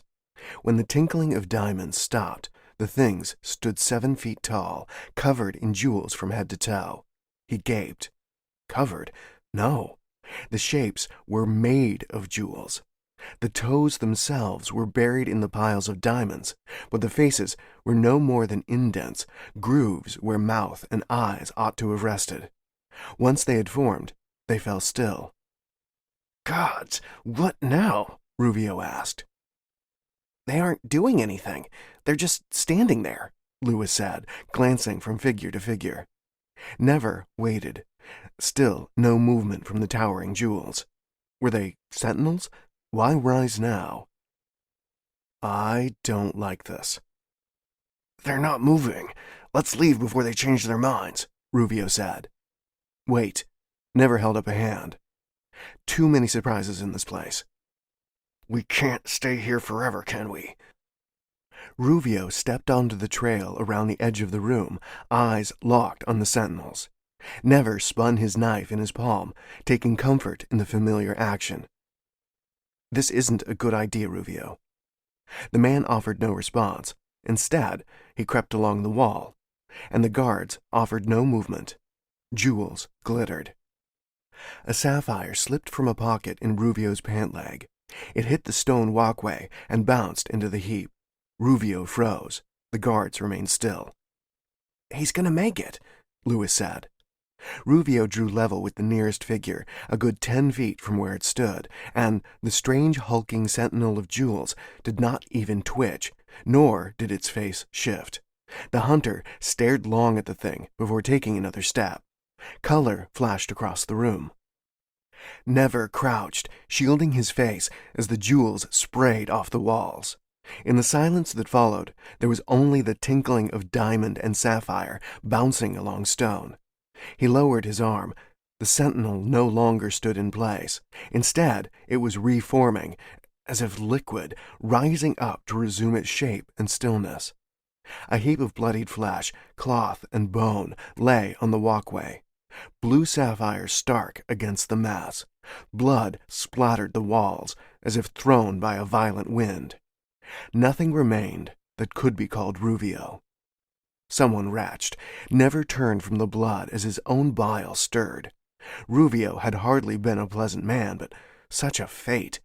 He could not look away from the sentinel. What manner of creature lurked within the pit of jewels before him? The second sentinel had not moved during the attack. Gods protect them. How could they escape? Such guards were too fast. Farron was breathing hard, his face pale beneath his beard. Lewis had stumbled back into the pictography room. Never kicked the wall. He stormed over to the final image. How smug they now seemed, enthroned above everyone. To the burning graves with them. "Is it all for death, then?" he shouted. "Is that all you've given me?" The image remained silent. "We cannot give up." Farron moved into the room, the eye still in his grip. "There is a reason here, just like the rest of the Isle." "You think so?" Nevers snapped. Lewis sat with his head between his knees. "Yes." Farron remained calm. Nevers shook his head, but he began to pace. It might be so, but he would not test it himself. "All that can be certain is that Ruvio was safe up until the point where he passed the sentinel." "How can you be sure?" Lewis had raised his head. "Because he was able to use the walkway. A jewel hit the pit as he walked it. That thing didn't move until he attempted to pass it." Farron was nodding along. "It didn't strike until he tried to leave." "No, Farron," Lewis dragged himself up. "Until he tried to leave with the jewels." Farron frowned at the eye. "We need to be sure," Nevers said. If nothing else, he would exhaust every possibility before becoming a pile of shredded meat and bone. "I'm going to try something." He left the room and knelt by the pit, eyes on the sentinels. Farron and Lewis waited behind him. "What do you have in mind?" Farron asked. "I want to cast a jewel beyond them, see if they react. If so, we can assume the sentinels were put here to keep the treasure, and the eye safely in this chamber." He ran a hand through his hair, maybe to stop it shaking. "And I hope that so long as we carry no jewel, we will not be attacked." "Testing that last part is a big risk," Lewis said. "It is." Farron still held the eye. "I cannot give this up, not now that I have it." "You may have to," Lewis said. "For years I have searched and planned for this." His voice hardened. "I cannot." "Is it worth dying for?" "By the gods, it is." Nevers shrugged. "We all might die yet." He drew his knife and lowered it toward a jewel, giving it a flick and snatching his hand back. The sapphire clinked down a small heap. Neither sentinel stirred. He grinned. Stupid of him to grin at death, but then what other choice was there? Weep? Nah, better to go laughing. "Think I was fast enough?" "No," Lewis said. "Good. My confidence is rising again." He lowered a hand into the pit and withdrew a large diamond. Still, the sentinels did not move. The theory holds true thus far. He stood, giving each man a look before throwing the jewel. It flew straight for the exit, right up until the first sentinel flashed into movement, a hand of jewels snatching the diamond from the air. He took a breath. Gods, that thing was fast. Another test. Nevers took a handful of jewels in each hand and hurled them forth. Both sentinels splayed into tendrils, snagging jewels from the air with hideous speed. He straightened. "Take heart, gentlemen. This we may be able to use," he said. "Do you really think you can distract them?" Farron asked. "Perhaps, but there's one more test." Nevers stepped onto the walkway opposite to Ruvio's remains. He paused. If he was wrong, terrible things were about to happen. Are you sure about this? Lewis asked. I'd bet at least 2/3 of my gold on it, he said. Lewis gave a weak laugh. And how much gold do you have? Right now? None. But imagine I do. He took another step. No movement. He pulled in a breath and held it as he moved around the wall, taking the opposite path to Ruvio. Drawing level with the sentinel, he paused to extend just his hand. If he was wrong, he could live without one hand. Probably. Nothing. He inched forward, a single step, landing close to the wall, and then another. You're past it, Lewis cried. Never exhaled. It was true. He continued until he had reached the other side, then took a few steps down the hall. Several bloody diamonds lay on the stone. Perhaps there was a limit to the distance the sentinels could reach, but he did not touch the gems. He returned, unable to repress a shiver when forced to turn his back on the sentinels. So, what now? Lewis asked. Easy.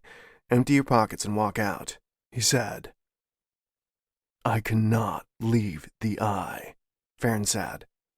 Never extended his hand. I have mostly enjoyed knowing you, Farron. Help me, and I will make it worth your while, he said. With the eye, no wealth will be denied me. I don't desire gold. You have nothing I need. Farron smiled. The first one never had witness from the man. I have a ship. Never hesitated. How about passage to the Hannock Woodlands? He hung his head a moment. Fine. Lewis, you stay with me. Farron, line up near the sentinel. What are we doing? Lewis asked. I'm going to be in the middle, heaving jewels as a distraction. You'll be doing the same from behind Farron. Farron frowned. Will that work? I have no idea, Never said. There are diamonds in the passage, so I assume there's a limit to their reach, and it's not the whole pit we need to distract, just the mass of the two sentinels.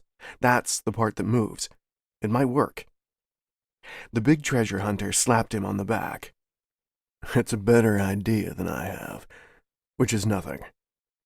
Farron crept along the walkway, stopping at a point close to level with the sentinel. Even the muscles in his neck were strained where he stood, waiting. Never scooped pile after pile into his arms, motioning for Lewis to do the same, before he walked into the central walkway. I'm going to aim for the furthermost corner from you, he told Farron. I'm hoping I can draw its bulk there. And me? Lewis asked. Throw between the sentinel and Farron. He nodded. Never grabbed his first handful. Ready? Farron gave no answer, but his eyes were locked on the shadows leading to freedom. Never met Lewis's eyes, then nodded. On my command. Ready. Go. He cast a heap of stones at the corner. Jewels exploded, blocking his view, but he kept throwing, bending to the pit, and throwing more until he heard a shout, the words indistinct. He stopped. The hail of white and blue faded. Farron stood in the mouth of the passage, waving his arms. Blood flowed from a gash in his forearm and from his thigh that had been slashed up and down, but he was upright. Never. You're a clever bastard, you know that? Chapter 13. Never climbed the last stair and turned back to help pull Farron up into Javium's room. Moonlight fed the vein, a soft glow. The treasure hunter walked with a limp and was now covered in makeshift bandages, but he still carried the Sea King's eye. And, despite the grimace he gave when he lay against a wall, an almost smile graced his bearded face. Lewis paced slow steps around the room. I'll take the first watch, Never said. He retied the bandages on his own hands. Even the pieces of cloak he had used to shift the rubble had not protected his hands from cuts inflicted by the diamonds below. We should try and sleep before figuring out a way off this island. We'll make a signal fire, Farron said. The White Wing will approach then. and break up on that graveyard of a reef out there? Never said. We'll think of something. Never sat against the door with a grin. Good, because I'm all out of ideas. Your turn to save me, got it? Farron chuckled as he lay back, closing his eyes. Never glanced at the spearman. Lewis? I'll lie down soon. I just need to walk for a little longer, he said. Never nodded and rested his head against the smooth door, facing the staircase. So long as nothing tried to climb it, all would be well. The night wore on. When he began to blink, Never stood to stretch. The hunters were sleeping on the stone floor, breathing evenly. Never crossed the room to listen at the stairs. Nothing. The doors must have been keeping the sea creatures at bay. Did they not know about the switch on the altar? Or how to open the doors with the symbols? Surely they had some inkling, some way to move about. But for now, there was no sign of them, and he needed air. Never returned to the door and opened it. Cool air poured in and starlight with it, the sky mostly covered by cloud. Empty stone stretched down to the sea, a black mass with tips of white. Never leaned against the door, allowing himself a view of the sea and the stair. Years of searching, and more to come.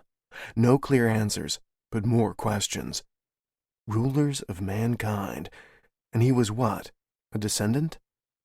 At the least, surely, bastard half-breed. It explained the blood, but little else. And they had used their blood to transfer knowledge, if those books in the pictographs were apt symbols. And there was nothing to suggest the curse was something so volatile and insidious. And yet, the books. It all came back to the books. Maybe he wasn't a freak, a perversion of nature, just as his brother had always claimed. We're gifted, Never, not cursed. You've got it wrong. Don't be so hard on yourself. It's a gift, and all that's left to do is figure out why, to discover what to do with it. And have you found something, brother? He whispered. Clouds shifted, and moonlight spread across the island, and was brightly answered from the ground. Never straightened from his slouch. Another symbol. Only this one was part of the island itself, as if imprinted on the stone. He stepped closer. The very rock shimmered in response to the light, forming the familiar 5-point leaf. And then it died, as the cloud smothered the moon. Was that what Javier meant when he carved midnight into the floor? Had Javier been the one to visit the treasure room below? Had he almost escaped, crawled back up, and died of his wounds? There were no rubies or any other jewels on his skeleton. That much Never was certain of. Someone else had defaced the murals, it seemed, and escaped the sentinels. Sadly for Pabil, there was little Never could tell the man. He returned to the room and closed the door before waking Lewis. Already? Sorry to say. Never lay down on the softest part of the stone floor he could find, which could have been anywhere. It was all terrible, and closed his eyes. So, what do we put in it? Never asked, shielding his eyes from the sun. Before him, on the stretch of stone near the woods, a bonfire pumped heat into the air. Branches smoldered, leaves crackling and shriveling. Lewis dumped another heap of dried vines onto the flames, sparks leaping. It had taken all morning, but they finally had a blaze big enough to do the job, save for one more ingredient. Farron turned from the sea, snapping his fingers. Rosebark. Here? He shrugged. It's a coastal tree. Look, see. He pointed. The thin leaves at the edge of the wood, and we need a lot. Never looked to the woods and sighed. You're lucky your leg is hurt, he said. I don't feel lucky, Farron replied. Never grinned as he joined Lewis. The air was cooler within the tree line, the hardy trees digging deep into the rocky earth, roots spread wide. It made for an open wood. These, Lewis said, pointing to a stand of the twisted trees. Their limbs ended in thorns, the thin leaves almost like needles. The trunk was covered in dense bark, which came away easily as Never stripped it back. He took sparingly from each tree. Who knew if he'd kill any in such exposed conditions? Back at the fire, he dumped the bark onto the blaze and stood back. The flames lowered a moment, then a thick, purplish smoke puffed into the air. It rose into a thick column when Lewis added his armful. Fern clenched a fist. "That's the way." "I'll get some more," Lewis said. Never joined him, and by the third pile they had a serious plume of purple-tinted smoke choking their small part of the sky. "Will it be enough?" "It better be," Fern said. "I'm paying that rat of a captain enough to stay close to the islands." "And now we wait," Never said, sitting on a nearby rock. He only had to wait an hour before a ship appeared in the distance, its white sails bright beneath the noon sun. When it cast anchor, he stood, unable to stop a big smile. Time to leave, finally. "How do we warn them about the reef?" Lewis asked. Never swore. The reef. He pulled his cloak free and banked the fire, once, twice, a pause, twice again, varying his movements and using the smoke to create the signal for caution. Would it be enough? Flags on the mast answered, and a longboat was lowered, but what measures could they take? They didn't know the dangers. Never didn't even know the dangers. Not truly. The boat graveyard was difficult to understand. With all the wrecks, why had so many continued to row to their deaths? The longboat turned and started to pick up speed as it approached the reef. Never shielded his eyes. The men were rowing hard, but not racing, and yet the longboat was still increasing its speed. Shouts echoed across the water. Several oarsmen lifted their blades, yet the boat continued to race toward the reef. "Something's propelling it," Never said. "There," Fern pointed. Webbed hands flashed in the water beside the boat, grasping at the oars. Sea creatures. The scaly bastards meant to drive the longboat onto the reef. Some of the sailors were beating at the water with their oars, others rowing against the force of who knew how many creatures dragging the boat forward. Shrill notes cut the air. Lewis stood at the edge of the water, the reed pipe in hand. Never caught his shoulder. "We need to be closer." Lewis nodded. They ran to the green vines growing over an outcropping and started down, Lewis first. "Careful down there," Fern shouted. Never nodded as he followed Lewis. The vine creaked beneath his hands as he dug his boots into the cliff face. The crash of waves grew as he neared the bottom.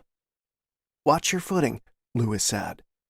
Beneath him waited a jumble of wood, planking, and the butt of a mast, even fragments of oars jutting between tips of jagged reef. He put pressure on a stack of wood, and it creaked, but held. "We'll have to pick a path," Lewis said. Never scanned the debris. Enough of the wood rose and fell with the waves that slipping through would be a death trap.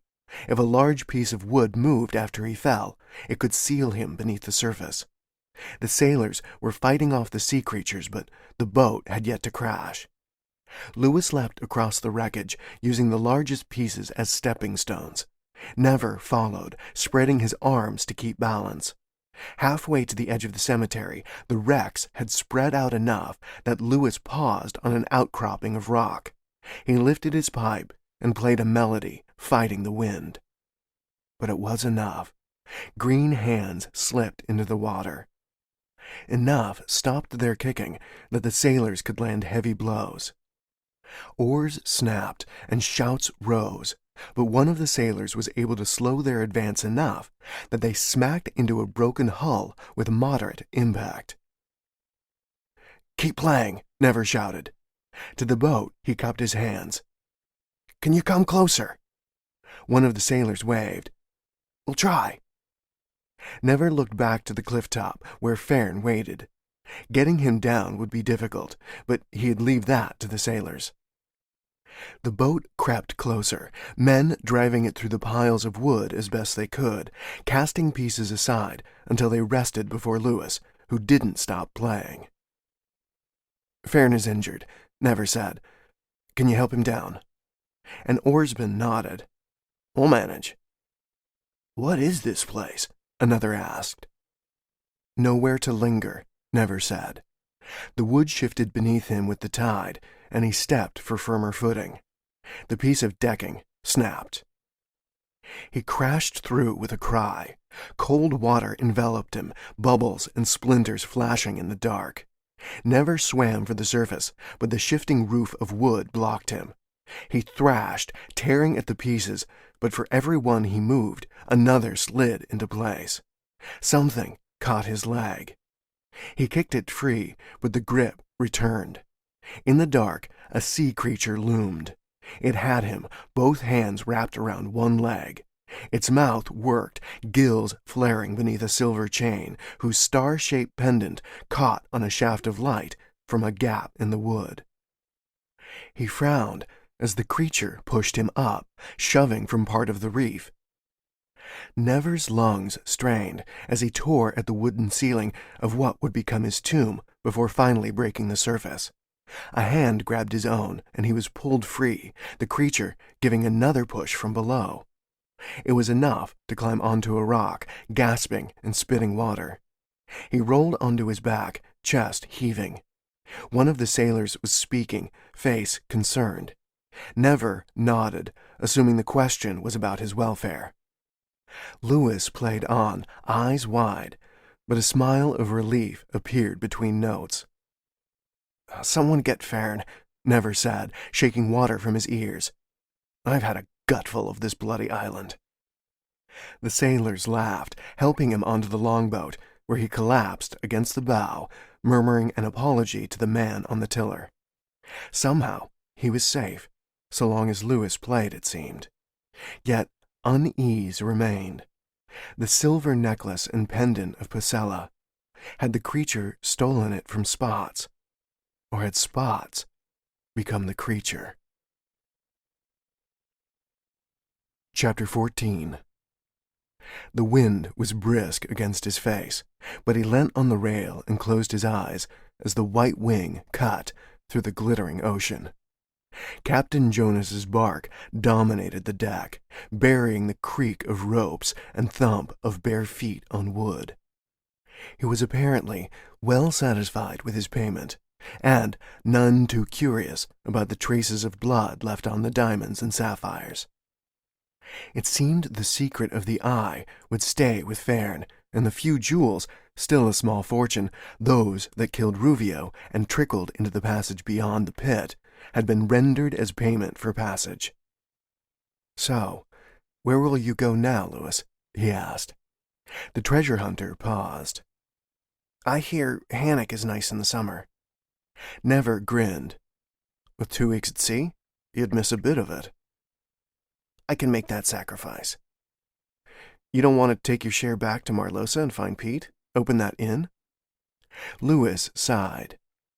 "With the Empire collapsing, I hope he's safe, but I don't know, and I let Fairn keep my share. I couldn't keep the jewels, knowing what they'd been used for." Never gave him a look. Not something Never himself was going to do, but it was still admirable. "So, you want to help me look for answers that might not exist?" "Why not?" He slapped a hand onto Never's shoulder, the one without a wound. "You still have to save my life at least once." "So, getting you out of the jewel pit doesn't count?" "Hardly. You had to save your own skin, too." "There are worse vices to have." He looked across the water. In the distance, dolphins were leaping into the air. "I don't think we discovered all the secrets of that place, you know. Like the water trap. Where did it all come from? It wasn't seawater." And the giant 5-pointed symbol glowing on the stone at midnight. That, too, a mystery. "I don't think we'll find out, Never." "You're probably right." He glanced back toward the receding isle, shrouded in sea mist. If Lewis did travel with him, would the man survive whatever was to come? Could he protect Lewis? Could he take such a risk with another's life again? Have you traveled the Hannock forests much? A few times. My grandfather once told me a story about a people who hid in the forests by turning into trees. Maybe they were your ancestors. They seem to value the leaf as a symbol. True, though I wonder if we won't have to find someone in the Silvery City to answer my questions. The Royal Library is said to be the greatest in the known world. A shout came down from the nest. Yellow flag sighted portside. Captain Jonas cupped his hands. That blasted Vidia ship again. Looks to be, Captain. It's giving chase, gaining. Jonas spat. Not a chance. More sail. Move. He roared at the nearby sailors. That sounds like trouble, Lewis said. Exactly what I'm looking for after such a relaxing stay on the Amber Isle. The Vidia ship was gaining, little by little. Definitely the same ship, Captain. The man aloft shouted. I see a boar in the mainsail. Never leant over the rail, straining his eyes. A boar? Harstas. Damn him. Never's eyes were no match for a telescope, but that was word from the nest. Had that been the same ship he and Fern saw from the top of the isle? Somehow, the gods had put Harstas on Never's tail again, even if the commander might not realize it yet. The Vidia had been busy hunting Marlosi ships since the invasion, but what were the chances the White Wing would end up chased by Harstas's boar? But then, it was exactly the sort of thing the gods enjoyed. A bit of fun at Never's expense. He rolled his shoulders as he stared across the waves. He had to admit, life was dull when things were too easy, and maybe he now had a chance to pay Harstas back for the stunt with the poisoned assassin. Think that ship's going to be a problem? Lewis asked. The captain believes we can outrun them. Good, because I'm not a great swimmer. Never folded his arms, gaze still on the as-yet distant ship. Distant for now, but Harstas was gaining. Just how fast was Jonas's ship? Would they even reach Hannock in one piece? I sympathize, my friend. And so, the tide turned against him once more. A Forest of Eyes, Book of Never, Volume 2. Written by Ashley Capes. Narrated by Joshua Macrae. Chapter 1. Never glared at the Vidia ship that followed them into the Hannock port of Lannan. The warm setting sun dusted the ship's sails with orange, too beautiful a scene for the scum on board. The Boer flag snapped overhead, and calm water burst at its prow as it approached. 2 weeks along the Marlosi coast, and then right into Hannock waters, the Vidia had pursued the White Wing, and now it looked as though Harstas would chase him into the very streets of Lannan. Of course, the commander had no way of knowing Never was aboard. He was probably chasing the first ship he saw in the vicinity of the Grey Chain, just in case. Or maybe the man had other means of tracking. A pair of gulls squawked overhead, fighting over some unfortunate insect or other small creature. Persistent, isn't he? Fern said from the rail. His large, hairy forearms rested on the wood as he toyed with a small carving of a dog. One of his finer qualities, it seems. Never gestured toward the green and white flags on the White Wing's mast. Glad we're flying Hannock colors. Which is probably why they followed us instead of attacking, Lewis said as he approached. His beard had grown in. Never scratched at his own stubble, probably time to shave. If we'd been flying Marlosi colors, we would have had to swim most of the way here. Or be dead. Never frowned at the Vidia ship. And I would have hated swimming just as much. Lewis laughed, and it seemed Fern came close to his second smile. At least, the second Never had ever seen. Sure you two don't want to sail with me a little longer? The treasure hunter asked. You'll both end up rich. Very rich. Never shook his head. I'll settle for more answers. I suspect there's a bigger adventure to be had with Never, Lewis said. Bigger even than sailing to the Summer Isles this late in the season. For the best spice in the world, it's not too late. He tucked the carving back into a pocket. And bringing it back half a season before any other ship will make a killing. Long trip, Never said. You sure the Sea King's eye will protect you from the maelstrom? It has already shown me how, he said. At movement on the enemy ship, Never stepped away from the rail, moving to crouch behind a row of water barrels. Harstus had docked and was already unloading cargo onto the wharf beside the White Wing, his sailors grunting and swearing as heavily armed soldiers watched. More of Harstus's steel hawks. Tempting, Fern, but I have to know the truth about my curse, and in the meantime, I'm going to stay here. Let those blasted Vidia finish up before we leave. Maybe not, Lewis said. They're coming this way. Never swore. 2 of the steel hawks escorted a tall man dressed in a red robe, blonde hair shining in the sun. A sword and long parrying dagger rested in his belt, and chainmail peeked beneath a black tabard. Commander Harstus. Damn him! How does he know? Never hesitated, a hand on one of his new knives. If he tried to fight his way off the ship, Captain Jonas and his men ran the risk of being killed. Lewis and Fern, too. He had to hide. You know nothing about me. Harstus will burn the ship and kill everyone on it if he finds me, he told them. Fern nodded. Understood. Never slipped down the ladder and into the passage leading to Captain Jonas's cabin. He rapped on the door. Captain. Come in. The man's voice was deep, the Hannock accent light. Never opened the door and closed it behind him. In a lamp-lit room, the captain looked up from a small desk that had been bolted to the floor. Most of his cabin was dominated by a wide bed, a luxury in a ship full of hammocks. Open chests of clothing sat on a bench beneath a porthole. Never? Is there anywhere aboard I might stow away for a time? He frowned. Why? A Vidia commander would not be happy to find me. He would most likely burn your ship to the waterline for harboring me. You know how bloodthirsty they've become since the invasion.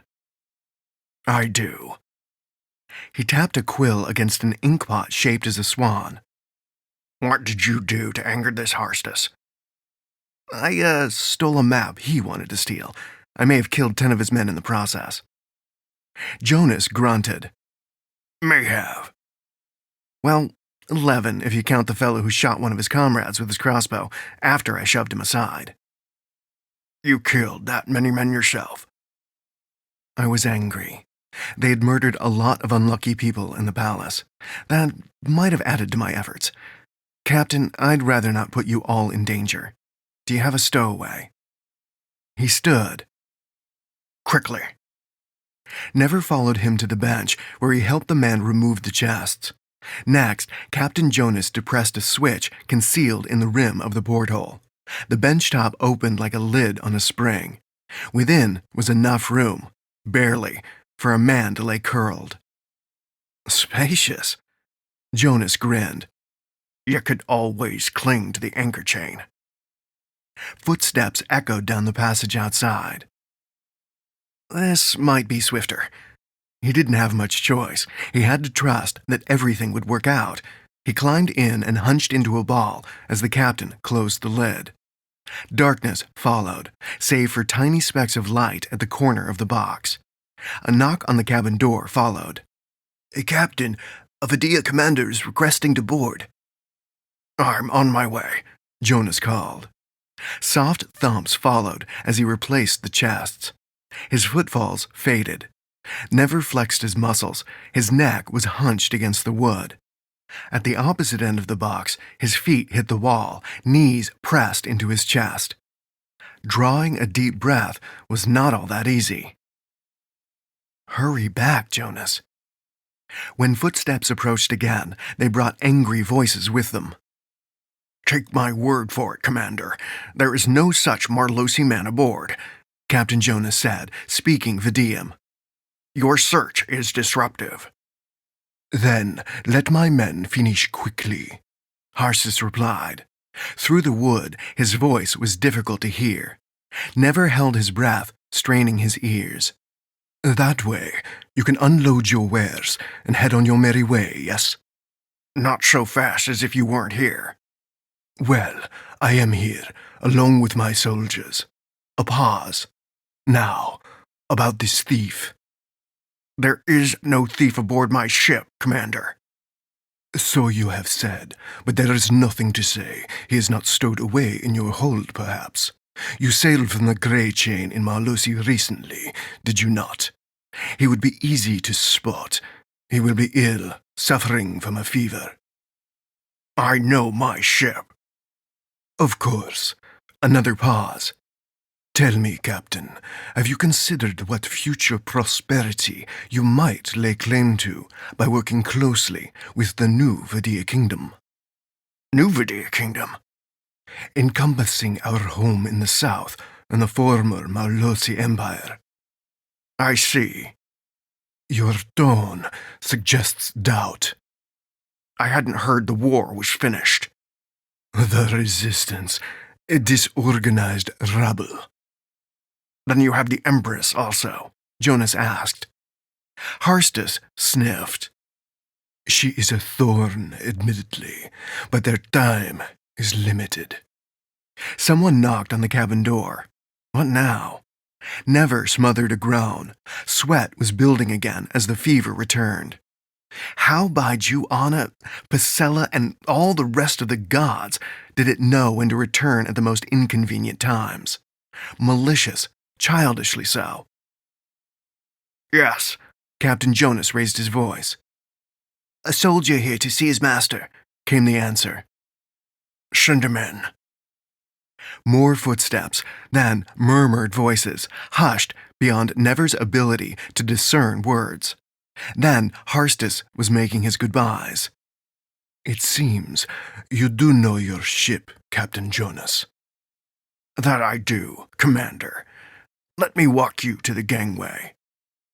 The footsteps faded, and Never exhaled. Good. Now that Harstus was gone, time to get his hands on a decent healer. And then something hot to eat. Plan his next move. Were there truly more clues here in Hannock? There had to be. If not, south to home? Could he track down Snow, or risk traveling into Vidia?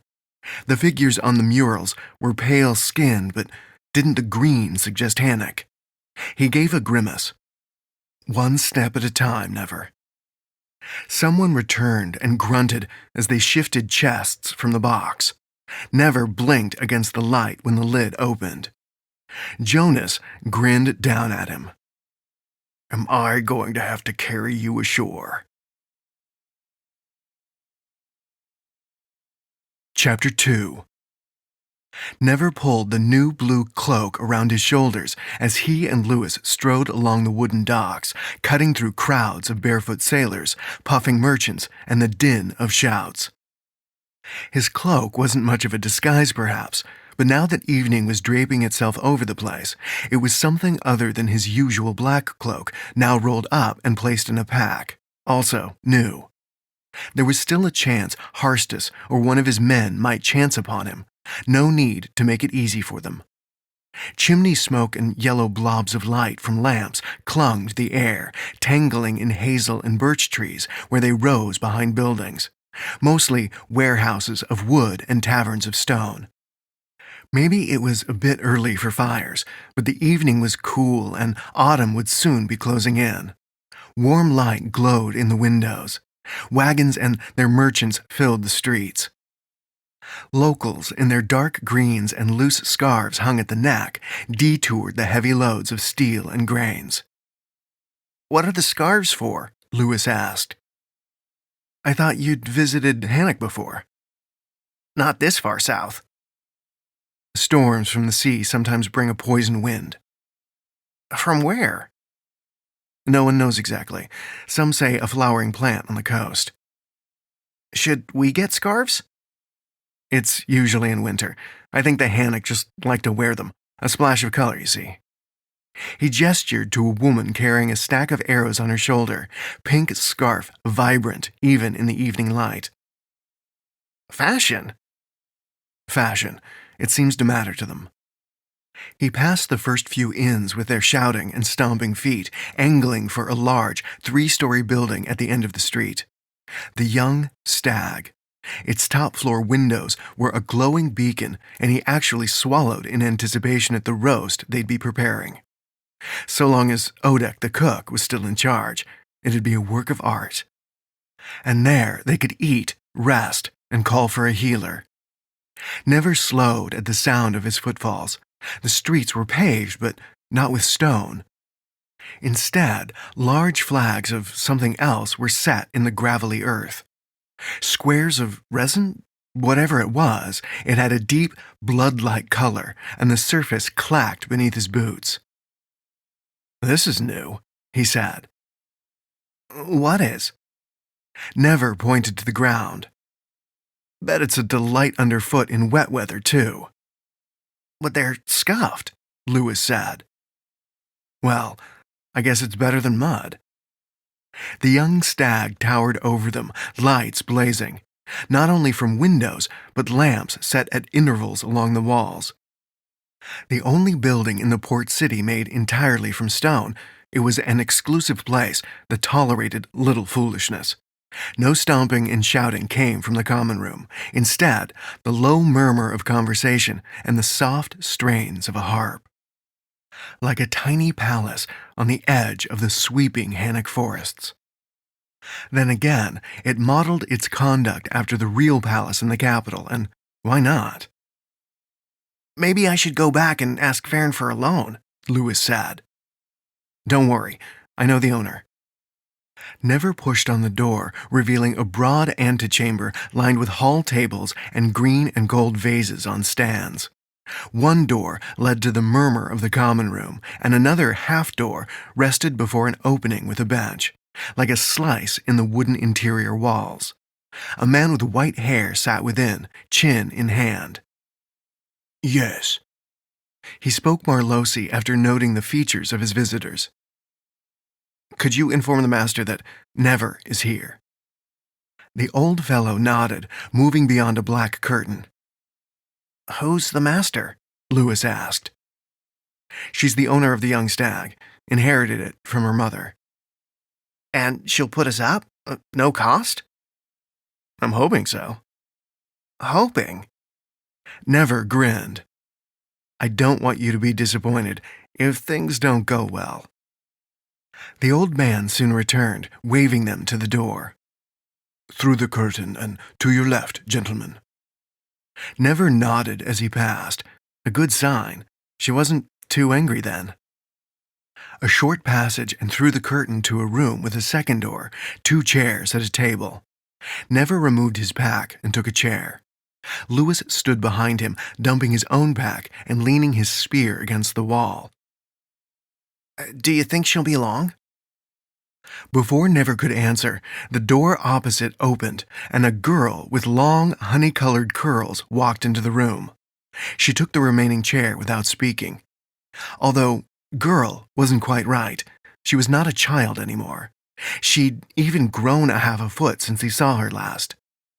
Her tunic and pants were cinched by a belt with pouches and a leather-handled knife, and her scarf was sheer, pale with a silvery thread, both keepsakes from her mother and father. "Zold, you've grown." "And you haven't, Never." She didn't smile, but he hoped she wanted to. "A good thing, as at my age I can only grow outwards." "You want a room, I suppose, and food, as usual." "That would be delightful." She folded her arms. "I've cleared my debt. You can pay same as everyone else." He paused. After a fashion, she was right. "You've cleared your parents' debt, actually. Your own is outstanding, if we're being honest." Now she frowned. "Who saved you from the hooves of the Shadow Vale?" "I did that myself." Both times. He grinned. Well, what if we bartered? Finally, Desolde smiled. I've no use for a lockpick. He placed a hand over his heart. Lockpick? Lewis laughed. Surely you've been called worse. Frequently, but it always hurts more hearing it from a friend. Desolde looked to Lewis. Sounds like you know Never. Starting to. Just be sure never to let him trick you into owing him a favor. Never sighed. If you've both finished dragging my name through the mud... It's not exactly your name, though, is it? She said. No, but I have a few clues about that, he said. Desolde's expression shifted to one of curiosity. All right, Never. Do me a favor, and you can stay as long as you like. Yes? I need you to kill my future husband, quickly and quietly. Chapter 3. Desolde handed him a slender key in the lamp-lit corridor of paneled wood. I'll have a meal sent up, and then we can discuss the finer details of your part of the bargain. There's something I need to take care of first. She strode down the hall, pausing to adjust a painting by nudging the silver frame, and then she turned a corner and was gone. Are you seriously considering it? Lewis asked. Let's hope not. Never stepped into the room and slung his pack onto the floorboards before collapsing into a deep armchair by the fireplace. The hearth was cold, but he sighed. How pleasant to stop for even a moment. Being motionless on a ship wasn't the same. And being crammed into a wooden box was worse. Never. Lewis took a seat on a large chest at the foot of the bed. Is she even old enough to know what she's asking? She saw her parents cut down in the street as a child. She knows. Lewis blinked. All right, but who does she want you to kill? No idea. It's been 2 years since I saw her. Sounds like her uncle is worried about her and wants Desolde to marry. And if her suitor is a powerful nobleman, do you want half the Hannic army chasing us through the forest? Not to mention Harstus. He won't exactly cheer them on. He'll see them as competition. Lewis nodded. So you think it's a bad idea, too? Of course, but I'll probably do it if she can convince me he's a pig. Lewis grunted but said no more until someone knocked on the door. Yes? Open up if you're hungry, a voice replied. Lewis moved to the door and never sat straight. He had a hand on one of his knives, but the man who strode through the doorway, a large tray of steaming food in hand, was just Ogham, one of Desolde's strongmen. He wore a vest and bracers at his wrists, a stout club hanging from his belt. Pressed into service, Ogham. He frowned as he set the food at the sideboard. Lewis followed him, spearing a roasted potato with his dagger. Just helping her out, Never. What are you doing back here? Looking for something. In the young stag. A city cedron, perhaps. He grunted. Got a guide. I've traveled the White Woods before. Well, I know someone who'll make it easier, he offered, especially if you're heading deep. If things continue to go wrong, no doubt I'll be traveling to the very deepest, blackest, and most deadly part of the whole forest. That might not be as deep as you think, Ogham said, as he leaned against the wall, one knee raised. Oh. Lewis paused, a slice of beef halfway to his mouth. The guard nodded. There are new eyes roaming about the place. People are going missing, travelers, folks that live in the woods, you name it. Then maybe I should meet this guide, and maybe you can send me a good healer. I'm having trouble shaking a fever. I'll arrange it. Thank you. He met the man's eyes. What's happening with Desolde in this marriage? Her uncle isn't much longer for this world. He wants to go to his rest with a settled mind. He shrugged. Thinks he's found a rich man that will help her. Met him? No, he's from City Cedron. He'll be here in 2 days, that's all I know. He took the tray and laughed. Well, that's a start. Never ate a few pieces of the meal, a carrot, a potato, and a bit of meat. Even though every mouthful was tasteless, he made himself chew it down. And it wasn't the cooking. He had obviously lost his sense of taste thanks to the illness. By your face, it looks like that's quite the chore, Lewis said. It's this damn fever. I can barely taste the food now. And save the rest for me, Lewis grinned. Never chuckled as he returned to the armchair. He hadn't been sitting long when the door opened again, and this time Isolde entered. She took a seat at the bed and sighed. Well, I'll need more than that, Isolde. What do you need to know to make this man disappear? Never leant forward. A name, a location, his route, and a good reason. She glared at him. Don't try and be funny. Then convince me he's going to hurt you. Isolde said nothing. Never stood and looked to Lewis. Tough luck for us, it seems. We'll have to find somewhere else to stay. She stood, arms folded, but still said nothing. Her jaw was clenched as she watched him bend to collect his pack. Lewis moved to follow him, never clasped the cool doorknob. Wait! He turned. Yes? Isolde's lip trembled. I don't need him, she cried. The bleak man can take him. I don't want anyone's help. This is my place. I'm the one who runs the inn. I take inventory. I pay Ogham and the others. I maintain the building. I deal with the town fathers, and I take in the sick during winter. It's me, and I've been doing it since before Uncle grew ill. I don't need some fop from the royal city coming in and taking all that away. Never joined her at the bed and placed an arm around her shoulder. No one can take the stag from you. Baron Floriac will. Isolde folded her arms. You've spoken to him? No, she sniffed. Then, when you do, simply explain the rules, same as you do to everyone else. She laughed, but her smile faded quickly. Why doesn't he trust me? Your uncle is probably just worried. I've never given him reason to worry about me. The ones who care about us always worry, never sad. She gave a slow nod before wiping at her eyes and standing to walk to the door. I'm sorry. I'll let you both rest, but you still owe me never. Of course. Isolde paused. So, why are you here? Truly, who are you running from this time? Same as last time. I'm looking for an old name. Do you know something at last? I have a clue, but first, Ogham is sending me a healer for my fever. You don't look sick. Trust me, I'm ill, and I'm not able to shake this illness by my usual methods.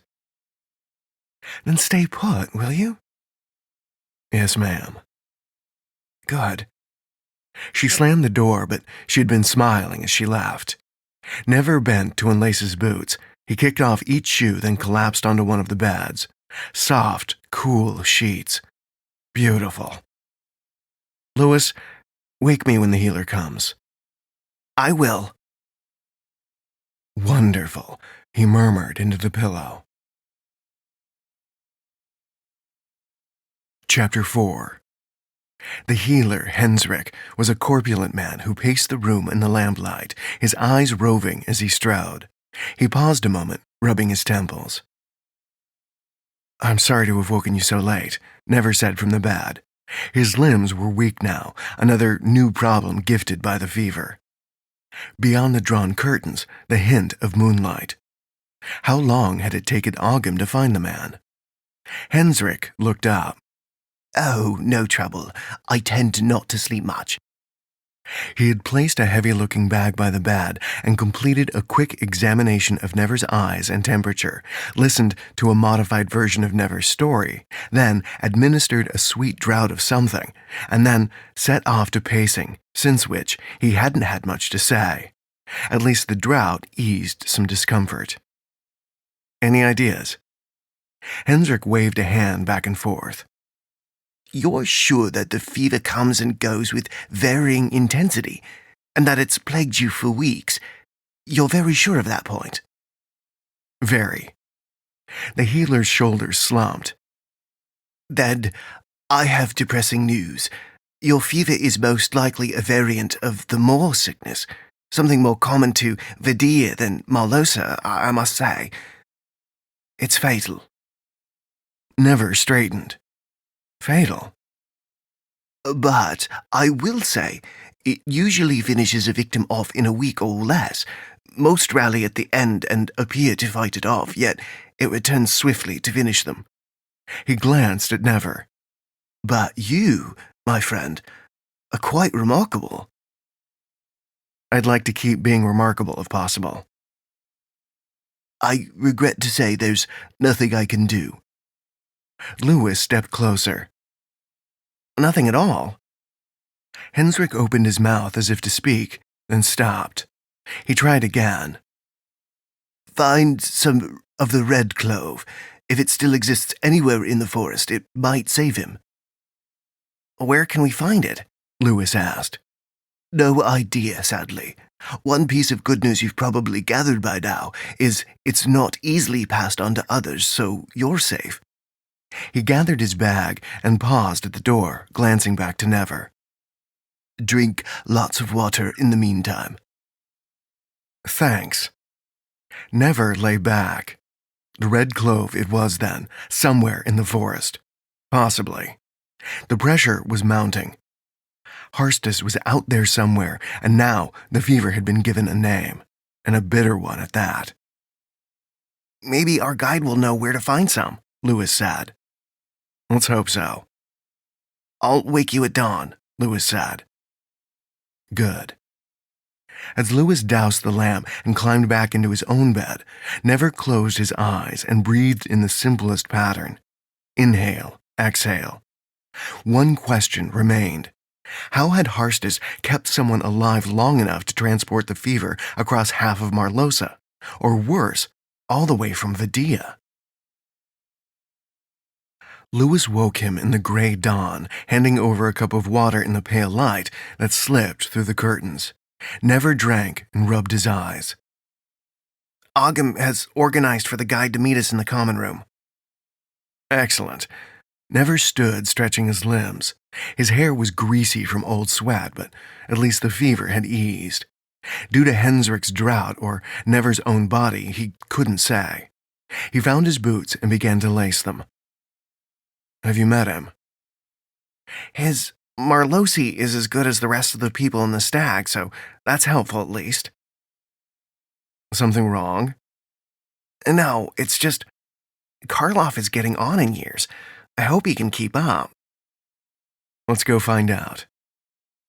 Never gathered his gear and noted the pack had a weightier heft. Been out for supplies already? I'm efficient. Karloff waited amongst empty tables and bench seats before the embers of the common room fire. Tall windows let the pale morning light in, splashing across the wood. The guide was a short man, built solid, his silvery hair ruffled as if caught in the wind. Beneath an old cloak, his belt was laden with pouches of varying sizes. He carried a long walking stick and rested it against the mantel when he greeted them. I'm Karloff. Ogham told me you're a friend of Tzold, so I'm happy to help. His eyes crinkled at the corners when he smiled, white stubble shifting. Don't let my age fool you. I'm still the best. His accent was mild, a slight drawing out of the softer sounds. Good to know. You can call me Never, Karloff. How deep can you take us? He nodded, a slight rising of his eyebrow the only reaction to Never's name. Far as you need. You know we're searching for red clove. Other medicines have proven ineffective. He nodded. Optimistic, aren't you? I have to try. Well, we might get lucky, if we go deep enough. Karloff narrowed his eyes. Not catching, is it? No. Well, you don't look sick, I'll admit. The fever comes and goes. More sickness, according to the healer. You sick too? He asked Lewis. No. Good. Have either of you traveled the Hannock forests before? Never nodded. Several times, though not to the center. Only to the north, Lewis said. Well, large parts are just like any other forest, but since last winter something has changed. No one knows what exactly, but sometimes the wood grows angry. People disappear from well-worn trails. Everyone describes feelings of being watched. He rubbed a thumb in his palm as if soothing an old wound. It's as if old stories were coming true. Old stories? He shook his head. Just being foolish. Probably bandits, or maybe bears have come down from the mountains. We'll start out for Wind Creek, and from there decide which route to take. Red Clove was last seen in 2 places from memory. Sounds agreeable. Never said. Lead on. They headed into the cool of morning, light growing beyond the tree line. The resin pavings were dull beneath the gray sky. Few people were about. A pair of sailors rushed down toward the docks. Closer to the edge of the port town, a young boy scurried toward a stable with water pail in hand. Just before leaving the streets, Never paused. Had that been a glimpse of a shadowy figure ducking back behind a wall? One of Harstus's men? Or was he mistaken? He waited, but no one reappeared. Onward, then. A narrow field of swishing grass ran between the low stone wall and the forest, a dense row of pale birch and shadow. Hard-packed dirt led east and south into the trees. From the moment they stepped beneath, a soft squeaking began. Never glanced between the white trunks. Somewhere nested tree mice, though their true name was something Hannock he couldn't recall. What's that sound? Lewis asked. Bay eels. Little furry fellows. Wicked claws, but they never bother humans. Live in the trees. If you say so. We don't have to worry about them. It's the Macrae we should worry about. They're a lot bigger. How much? Ever seen a bear? Yes. They're similar, only they're harder to see. Never glanced at their guide. Karloff chewed on a honey stick as he walked. Little more than a twig soaked in the resin, it was a mild painkiller used by Hannock farmers and hunters on long hunts. I've never seen the Macrae. Are you saying they blend with the trees? No, but they don't make sound when they move. It's unnatural. Never whistled. In the close quarters of a forest, that would be a problem. Legend says they are the bitter spirits of folks killed in the landslide that buried the ancient city of Saran. Wrath of the gods and all. Good. We need more angry spirits in the world.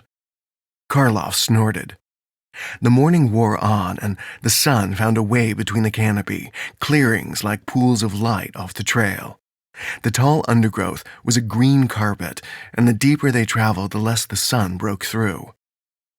The old guide called a halt before a large stone seeming to grow out from the earth, its surface covered in deep green moss.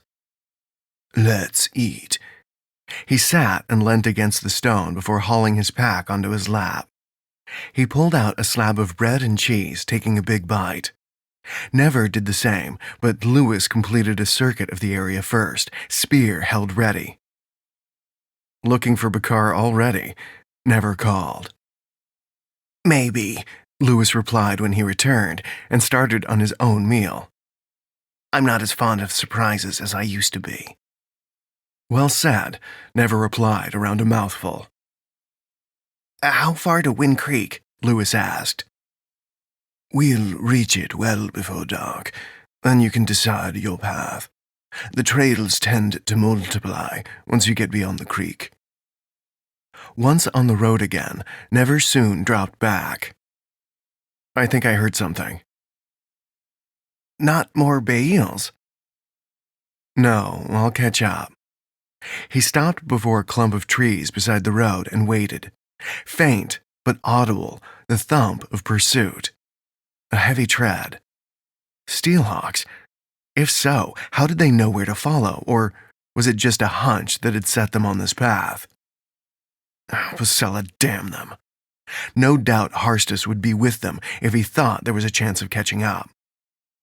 Never jogged after Karloff and Lewis, explaining when he reached the two. Karloff folded his arms. Convenient you forgot to mention this in the stag. You might not have taken the job. You're right about that. He shook his head. Should have asked Zold for more gold. Harstus won't take kindly to anyone who he thinks is helping me, Never said. Had he underestimated Harstus, placed Lewis and now Karloff in danger again? He could have snorted. When wasn't he in danger? It seemed to swirl especially thickly around him of late. The guide's jaw worked. A fine mess you've got me into then, isn't it? Find the red clove, and I'll be healed. Then I can deal with Harstus. I don't have much choice, do I? No. Then we had best disappear, the guide said, setting off at a jog. Wind Creek cut through the road when it appeared. A low bridge of sandy stone spanned the water, which was more stream than creek. Never found himself breathing hard. The weight of the pack, the exertion, and the returning fever was taking its toll. Typically, truly, the moment the stakes were raised, his body began to let him down. He paused, leaning against a tree. Lewis took a step closer. Never? I'm fine, Lewis. You're pale, Karloff said, brow creased. And I thought I had a lovely Marlosi tan. Time to make a decision. He pointed over the bridge to where the road forked. Up until the creek, the path had been broad and well-maintained, wide enough for wagons, which explained the bridge. But beyond, only one road remained so. The right fork was less even, more overgrown. Both led deeper into the endless rows of birch. We can follow the old road toward the mountain. Talk is that there might still be some patches of cloves near the foot of Mount Tundrea. Or the other fork will head deeper into the center of the forest. Decades ago, there were farms for the clove, but they were burnt. The ashes are said to hide seeds. Some might still grow. Which is more likely? Seems equal to me. Both slim chances. Never waved a hand. Then whichever is closer. The mountains. It'd be a week, 2, maybe 3 to the old farms. Lewis? I'm fine. Could you last a week? I've lasted a lot longer so far. But you haven't looked this sick before, he said. Never wiped sweat from his brow. A fair point. What else do we need to know about the mountains, Karloff? The clove was last seen near the site of Saran. Where the Bakar roam free and bloodthirsty, I take it. They do. Never clenched his fists. Heat radiated from every pore and sweat coated his skin. Since he had stopped, his blood had begun to boil again, or so it seemed. Usually, this meant he was close to being done with an illness. Maybe Lewis was right to question whether he could survive. His body was fighting as hard as it had ever fought, harder than any time in the Isle. What sort of toll was that taking? Aside from the fatigue and the moor sickness itself. He managed to grin. If I capture one of the Bakar, do you think I could ride it the rest of the way? Chapter 5. The Steelhawks, or whoever it was that followed, did not fall behind over the first 2 nights. Never paced and shivered through his watch, and sweated and shivered through his sleep. When he woke to resume the march toward Saran, his breathing became labored, and Lewis had to support him as he walked. "Your body is too hot," he'd say each time. And each time, Never would wave them on, drinking from his flask.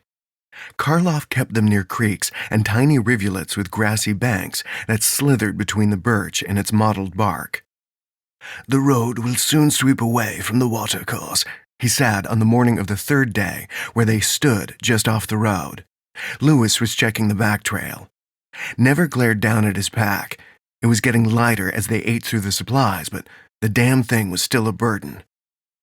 "I'll manage," Never said. He took another drink of water. "It'll burn itself off soon." "You sure?" "I am," he lied. Every other time it had burnt itself off. Now would be no different. Damn it, no different. "We'll keep going as soon as Lewis returns." Karloff gave him an appraising look, then shrugged. "Been meaning to ask about your name, Never. Doesn't seem like a name." Agreed. "Did your parents want to punish you then?" My brother named me. "Really?" He chuckled. "All my brothers used to give me were thrashings when I stole their honey sticks." My brother is unique among brothers, he said. Snow had always been the one to take the unforeseeable step, like the day, as a boy, that he swallowed a gold coin to keep it from the blacksmith's son, or the day he left. Lewis jogged into view between the trees. When he reached them, he paused a moment to catch his breath. "It is Steelhawks," he said, expression somber. "And they're gaining ground." "Because I'm slowing us down." "Then we'll make a stand. Ambush them," Lewis said. "Count me out," Karloff said. "I'm not a warrior." "You carry a wicked-looking knife," Lewis said. "I'm sure you know how to use it." "I do, but I didn't sign up for a fight. I'm likely to lose. Those Vidia are crazy, armed to the hilt, and more armor than sense." "Come now," Never said with a gasp. "There's usually only a dozen of them." "At least 10, Lewis said. Karloff shook his head. "Not much better." "Then we change course," Lewis offered. "Is there another path to Saran?" "Of course, but Never may not be able to travel it." "I'm still alive, you two." Lewis moved over to put an arm around Never, starting them walking, but continued to address Karloff. "The forest seems quite level." "It rises more sharply toward the foot of the mountains, and the lesser trails can be difficult." Never shook his head. "I'm not infirm yet. We'll try it." Noon came swiftly, too swiftly. Only snatches of the hours since morning were clear. Pausing to drink, stumbling, Lewis and Karloff discussing the best time to leave the road. Blinking up at the sun, then muttering a curse when his balance faltered. Lewis catching his arm. "Steady." "It's not me, it's the sky," Never said during a pause. Somehow, it refused to stay still. "He needs to rest," Lewis said. "We can leave the road up ahead," Karloff replied. And then they were moving again, and he rested his chin on his chest. Easier to focus on his feet that way. Moving them and such. Lewis turned them off the road and into the trees.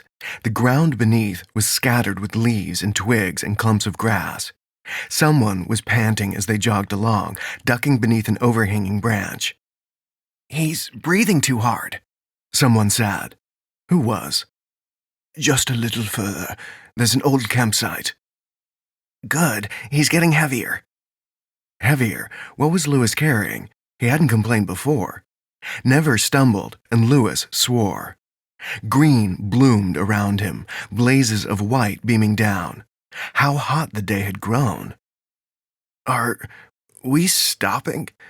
His words were slow, jumbled, and then the lights began to fade. Air. Never sucked in coolness. The dark above was broken by an orange glow brushing the ghostly trunks of the birch around them. He sat up, a blanket falling from his chest. Beside him, Lewis and Karloff sat around a small fire pit, speaking softly. "Is my water flask nearby?" he asked, only it was a croak. Lewis turned. "Never. How are you feeling?" "Thirsty." Karloff handed Lewis a cup that steamed in the night air, and Lewis passed it to Never. He sniffed at it before he drank. Herbs and something sweet. The concoction the healer had used as a stay for the fever. He drank it in a single gulp and lay back. Pleasant. He closed his eyes. Now, the light was that of the morning. He rubbed grit from his eyes and rose. Hemmed in by a stand of birch, the camp was small and empty of life. 2 packs sat around the cold fire pit. He fumbled for his own pack and removed a flask, taking a long drink. A blessing for his parched throat. He stood. Balance was back. Good, though sweat still dampened his hair. "Never?" Lewis stood from where he'd been crouching between the trees. "You look better." "It's still there." "At least you can stand and speak clearly." He grinned as best he could. "It seems I mumble when I'm in danger of dying from a fever." "Well, that drought seemed to help." "So far. Where is Karloff?" "Scouting ahead to make sure the Steelhawks haven't turned back." "They passed us?" "Yes. You slept since yesterday afternoon." "That may work to our advantage." "Hopefully Karloff can tell us more. How do you feel?" "Well enough." A figure slipped through the trees. Karloff. "Quickly," he said, waving his arms. "Lay low, no sounds." Never fell to the ground. The clink of steel against steel gradually grew louder. Steelhawks. Not the whole dozen, but enough to cause trouble. Never drew a knife, his favorite with the bone inlay. Too early to let blood, and besides which, it was always hard to inflict a cut on the Steelhawks. Better, safer to kill them the old-fashioned way. If he could. Lewis would be handy with the reach of his spear, and Karloff was more spry than his wrinkles suggested if he had ran back without breaking a sweat during late summer. Even so, it would be a difficult fight. The soldiers drew nearer, and their footfalls came to a halt. Raised voices carried through the trees. "How will you know which path?" It was Harstus shouting in Vidia. "Or that they even turned aside." "Because there was no longer a trail to follow on the main road, sir," one of his men replied, voice tight. "Bah, there was little to follow in the first place. Just admit it, Demaya. You're using the echo, yes?" "No, Commander. Use of the echo is forbidden. I would never tarnish my family's name." "I know it is forbidden, and your family are little more than peasants, and what's more, I do not care. Why do you think I chose you for this task? Tell me, have you found the trail again?" "I couldn't be sure. I need to spend more time in the wood, more time testing the echoes. One of them, the guide, he's been on all the trails." "Yet, you had less trouble following Never across the sea." "I was not certain he was on that ship, sir, only that he was in the port recently." "How mysteriously temperamental your gift," Harstus snapped. "Very well, continue. If you find the trail, send for the others." "Where will you be, Commander?" "Our own guide may know of back trails we can use. If I cannot chase Never down, I'll intercept him." The footfalls soon faded again, most heading further along the back trail, but Harstus seemed to return the way he came, each on the main road. Members of the Steelhawks now lay before and behind them. Granted, neither group knew about the alternate path as yet, but still, they had a guide, too, and the echo would be a problem. Few Vidia were said to have the skill, He hadn't truly believed rumors of it in the past. Best to remain on guard. Attack could come from any angle now. And there was still the shadow from the outskirts of Lannan. Had it given up its pursuit? If it was to Zold come looking for escape through adventure, he'd thump her backside and send her back. Did you understand any of that? Karlov asked. I don't speak Vidia. All of it. Never summed up, then frowned. We might be in trouble now. They surround us, Lewis said as he pushed himself up from the loam. Guide or no guide, they don't know the trails like I do. Follow me, Karlov said. The forest grew darker as the afternoon lengthened. Never followed Karlov along winding paths, pushing through branches and detouring thorny shrubs that clawed across the ground. The guide made so many changes, alternating between more substantial paths and animal trails so often that he couldn't help a slip of doubt rising. He and Lewis would be lost without Karlov. Had too much trust been placed in the old guide? No choice. The squeak of the bay eels rose around them as they climbed a fallen tree. On the other side of the trunk, the trail led down to a wide pool. A cloaked figure turned from its edge when they approached.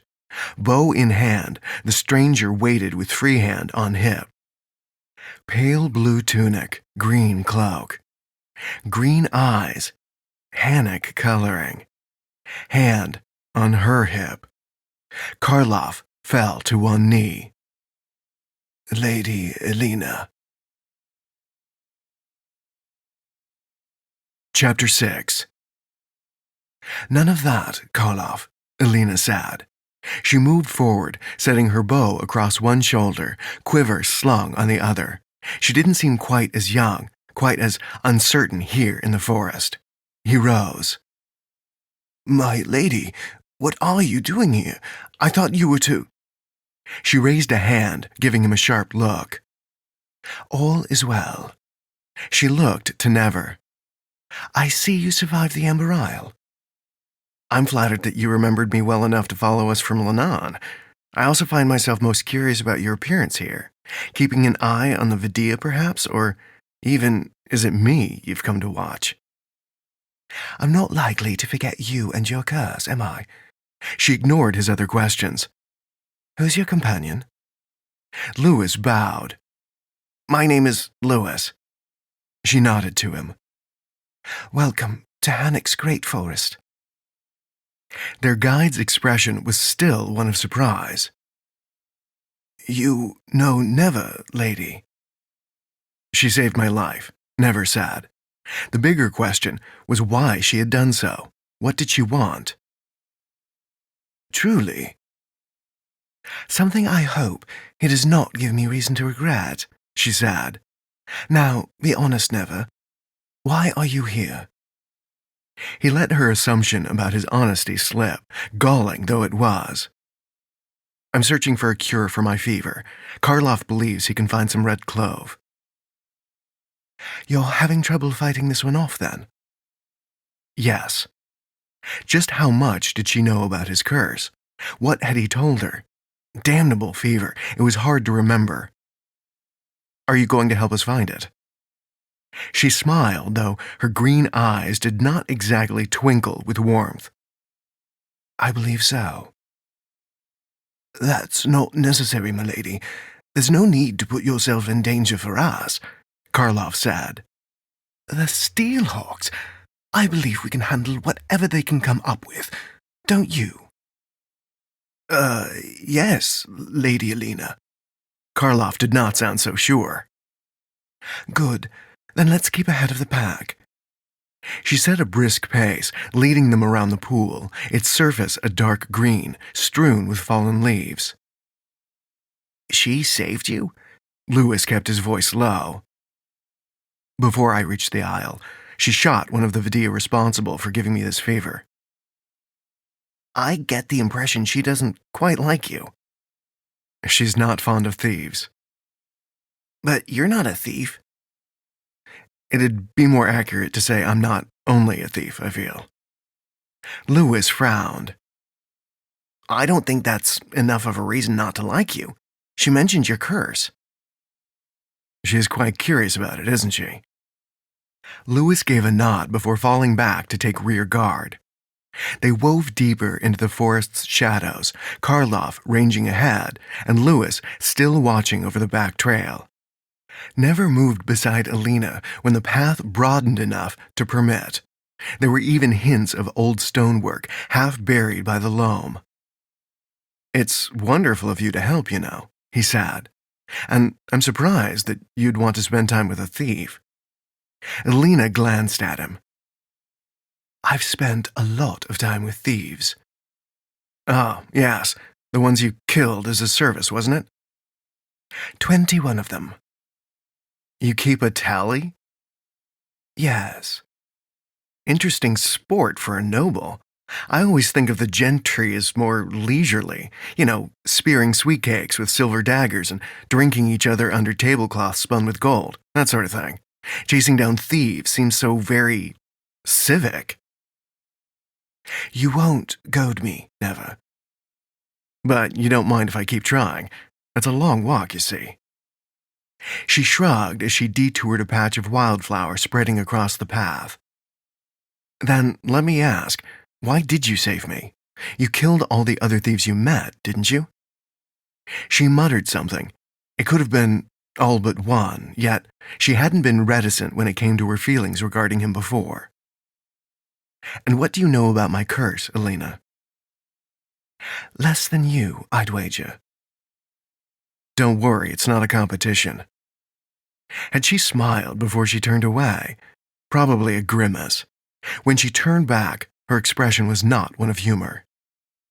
"I know your curse is dangerous, and I hope the gods have a higher purpose for you. Perhaps they have a vicious sense of humor, and you're actually the beginning of some manner of plague." Cheery girl. "I see. Go on, Lady Alina." "But have no doubts, never. I will kill you if I have reason to believe you're more trouble than you're worth." "Worth to whom? And what am I worth? Half a dozen gold pieces? A silver spoon? No, a brass buckle." She stopped, a hand lashing out to clasp his arm. "I don't speak in jest. I will kill you to protect my people, all people." "Delightful that you see me as less than human." He withdrew his arm. A plague? Well, that was an exaggeration, certainly. Dangerous, yes. And of all the nasty things he had been called, a plague was certainly notable. Mark that one down as the all-time insult. "I'm still curious, however. Exactly what makes you think I'm a dread force for evil?" Something Snow had often claimed was untrue. "I never said you were evil." "Very well. A force for misfortune, whatever you like.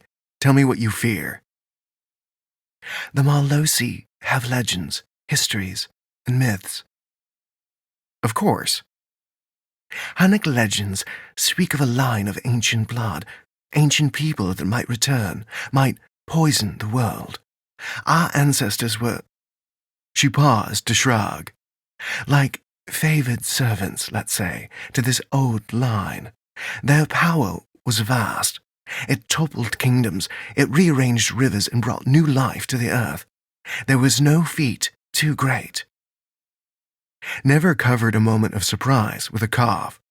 Her story wasn't so dissimilar to that of the pictures in the Amber Isle.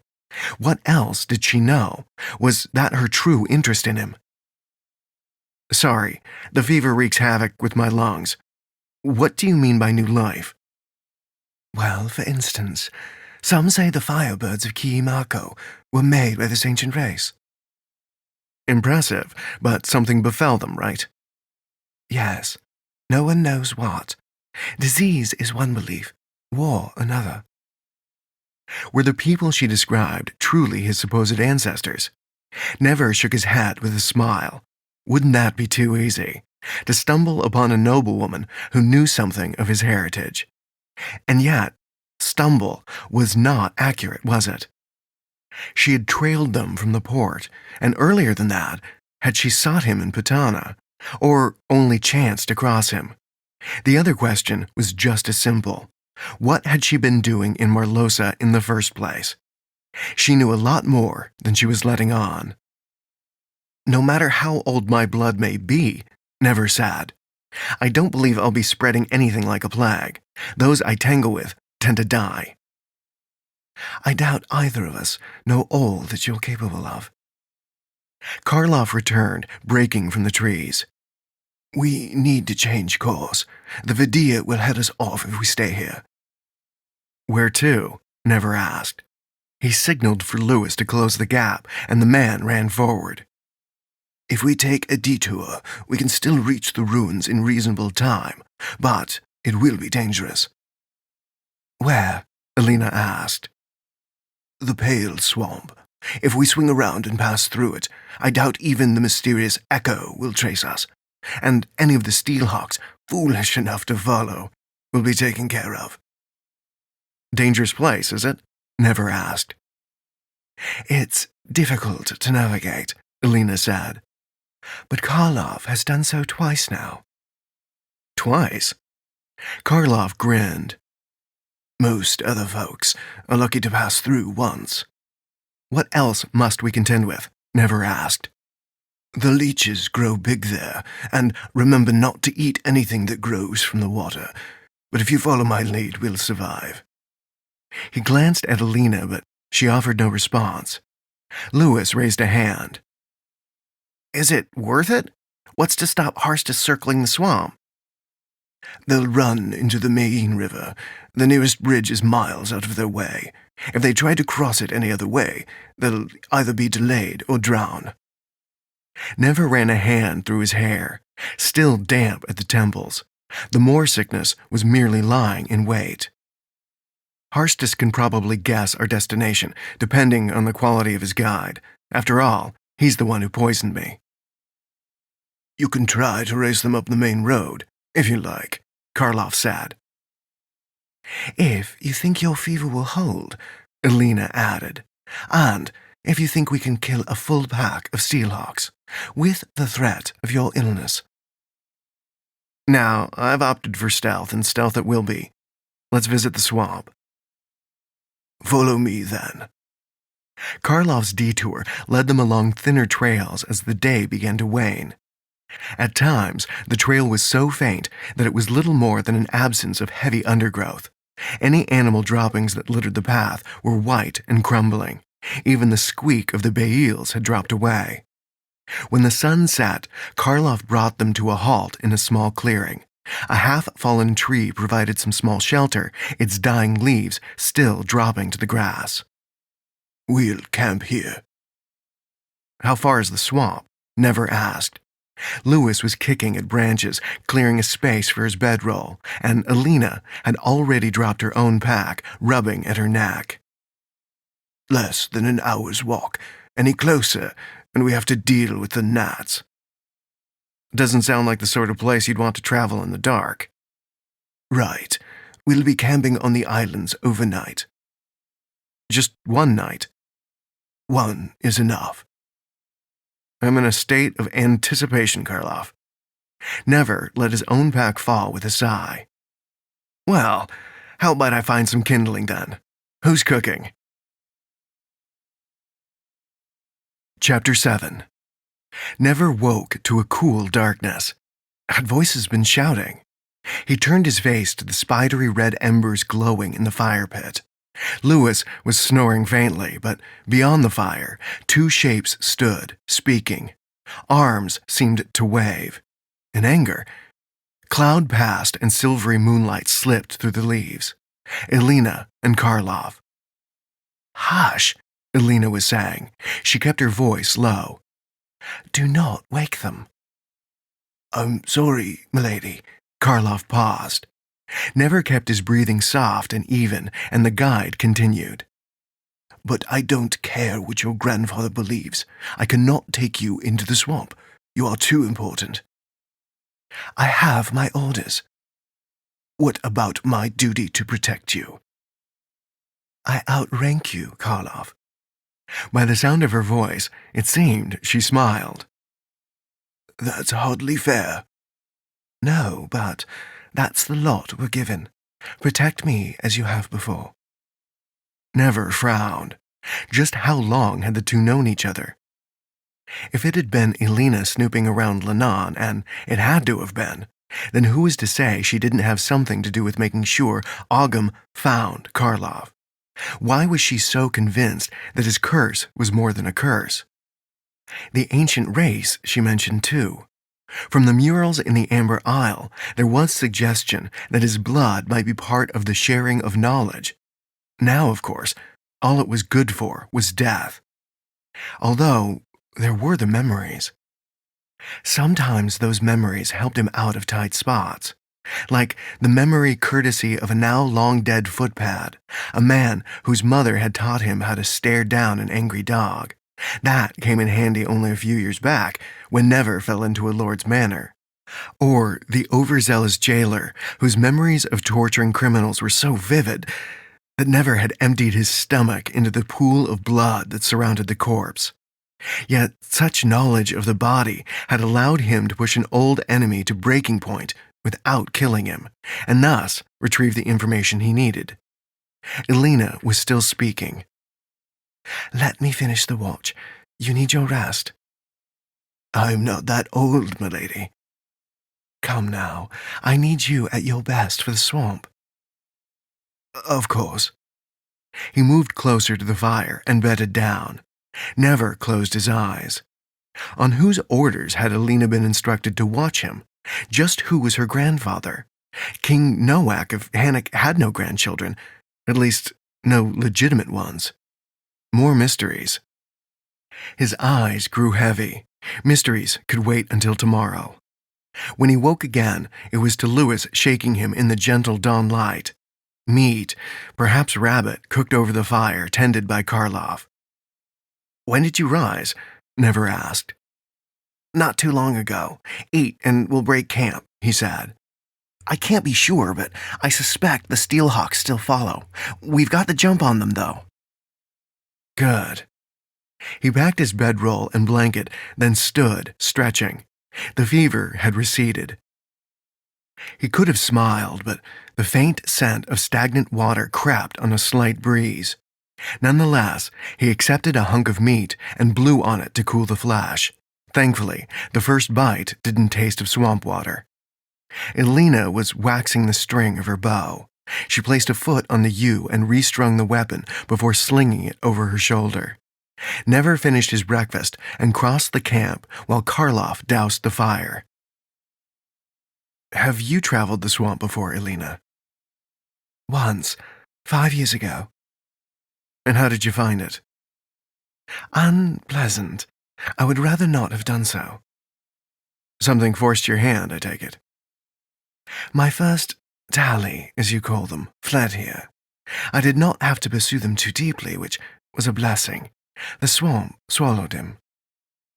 "Ah, how disappointed you must have been, not to personally take the kill."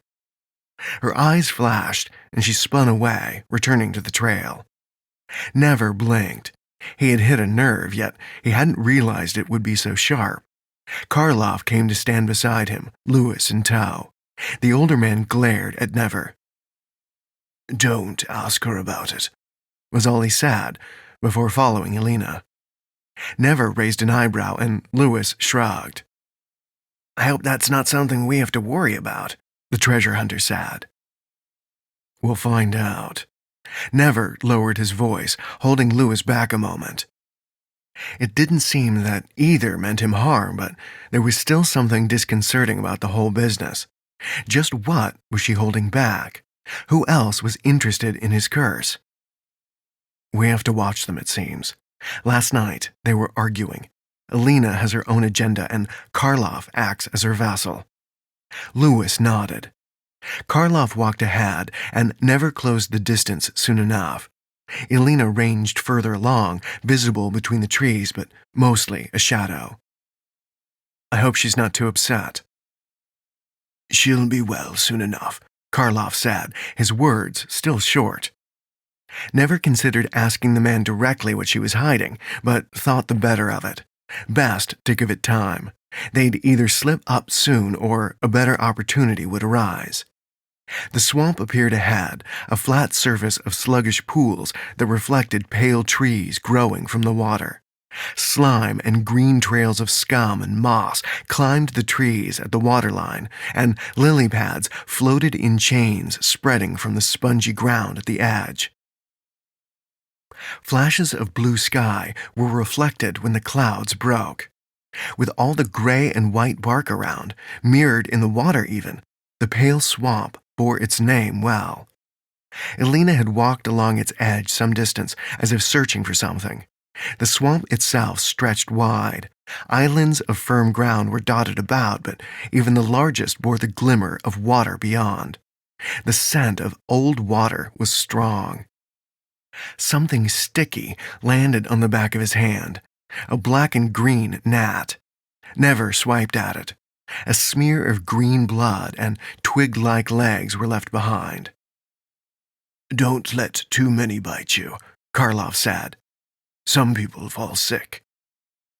"Maybe the ones that bite me will die first." "Rub the leaves of this plant on your exposed skin," Karloff said, stepping close to a low-lying shrub and tearing some bubbly leaves free. It grew in abundance along the shores and spread into the rest of the forest.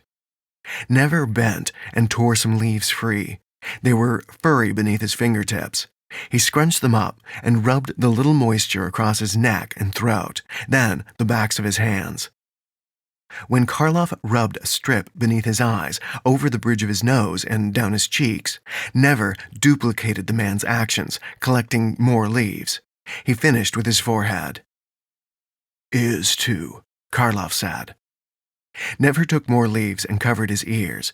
The scent wasn't unpleasant, almost a mint. What is Elena looking for? Boats, I hope. "Rafts and poles." He sighed. Better than nothing. Will we camp on one of the islands? Lewis asked, his own hands full of the leaves. Karloff nodded. "We need a reliable fire, too. When we set up, I'll teach you how to create a ring of mushrooms to protect from leeches. It usually works." "Usually?" Lewis asked. His face had paled. Karloff slapped him on the shoulder. "Don't worry. If one passes the ring, you'll know about it." Never looked to the water. Anything else in there we need to know about? "Some of the bigger fish bite, but they likely won't attack a group. Just don't try going for a swim." Elena returned. "There is a raft large enough for all of us, but we may need to relash it." "I have rope," Karloff said. "I do too," Lewis offered. "We could use another pole," Elena said. Karloff handed her a hatchet from his belt and led Lewis along the water's edge. Elena started for the trees. Never followed, standing back as she selected a sapling and hacked at the base. "I apologize for my words earlier," Never said when she paused to let the tree fall. It couldn't hurt to keep her on side. After all, they were going to be stuck together for some time now. And she knew something about his curse, it seemed. It was connected to the secrets she kept, secrets he needed to uncover. She glanced at him, then dropped the hatchet on its head with a soft thud. "You must know why I'm pushing you," he said. "Because you're childish, and you don't trust me." He grinned. "Not yet." "Never. I spared your life before. I'm not planning anything underhanded now. If I had wanted to kill you, I'd have taken my chance already." "I can accept that." He lifted the sapling and laid it against a broader trunk. "May I?" "Go ahead." He took the hatchet and began stripping branches from the sapling. "What does your grandfather want with me?" he asked, taking a guess. "You heard us last night." With his eyes on the task at hand, he missed her reaction, if there had been one, but her voice had been calm enough. Half the forest probably heard. Lewis would have if he hadn't been snoring. My grandfather, Oliver, is advisor to the king. He finished up and returned the hatchet. Should I be flattered that he's taken such an interest in me? You and the remnants of your bloodline. There. She definitely knew more than she had revealed so far. Never lowered the pole. Elena, what have you been holding back? You know of others like me. Assuming she meant remnants other than he and his brother. Shall we strike a bargain? I'll listen. I'll continue to help you now, and once you are cured, come with me to the capital. I can reveal everything my grandfather has learned. He has been studying the Amani, your ancestors, for decades, and, as is safest, he reveals to me only what I need to know. Amani? His heart skipped a beat. Progress. It was another piece of the puzzle, another clue to be followed. Something about it tickled his memory, too. Something hidden. And he reached for it, but the sense of familiarity passed, leaving him clutching at whispers. But Elena was offering a clear enough trade. There simply seemed to be little in it for the Hannock. Yet his intended destination was the royal city anyway, and he had never been inside the palace library. Maybe there was something for him there, some lost writings. And what can I do for your grandfather when in City Cedron? Lend him your blood. Not all of it, I hope. No, but your blood is special. We believe it could be a tool for great evil or great good. And I would be at your disposal for how long? I cannot say. The mysteries of the Amani are complex. Indeed. Amani. So how long had the Hannock served the Amani? And when and why had they stopped doing so? He studied her expression. No trace of guile, but then how could he be sure? It's awfully selfless of you both to worry over the future of the world so. It is our duty, she said. Yours and your grandfather's. My family, yes.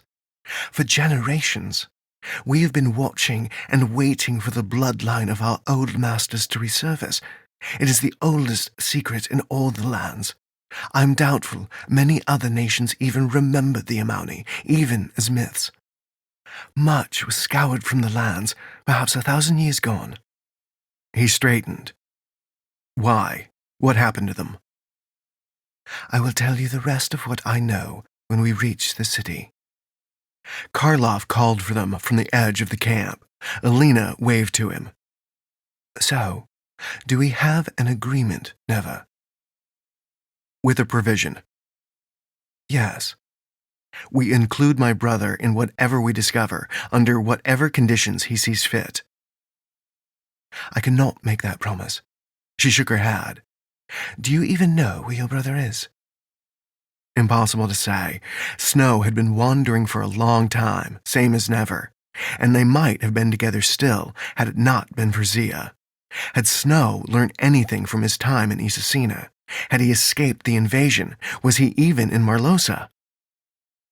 Not right now. I will put forward your request in strong terms with my grandfather.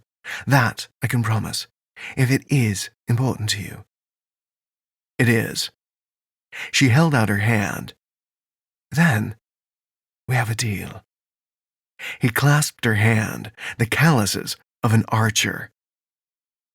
We do. Chapter 8. Shapes moved beneath the surface, barely visible shadows swirling in the murky gray of the water.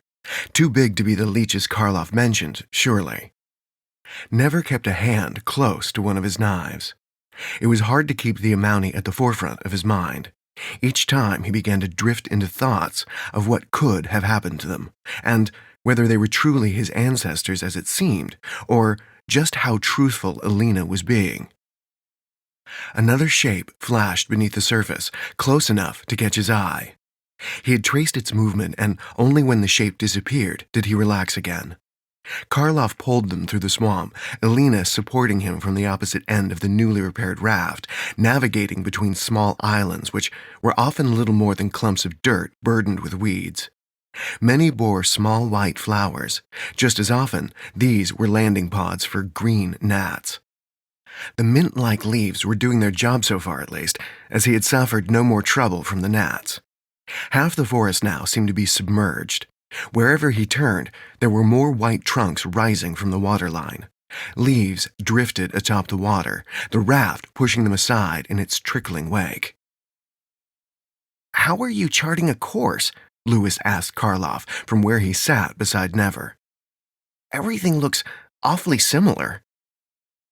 "From memory, and the bigger islands don't move much." Lewis glanced at Never. Elena chuckled from behind. "He knows what he's doing." "Best guide in the nation," Never suggested. "Right you are," Karloff said.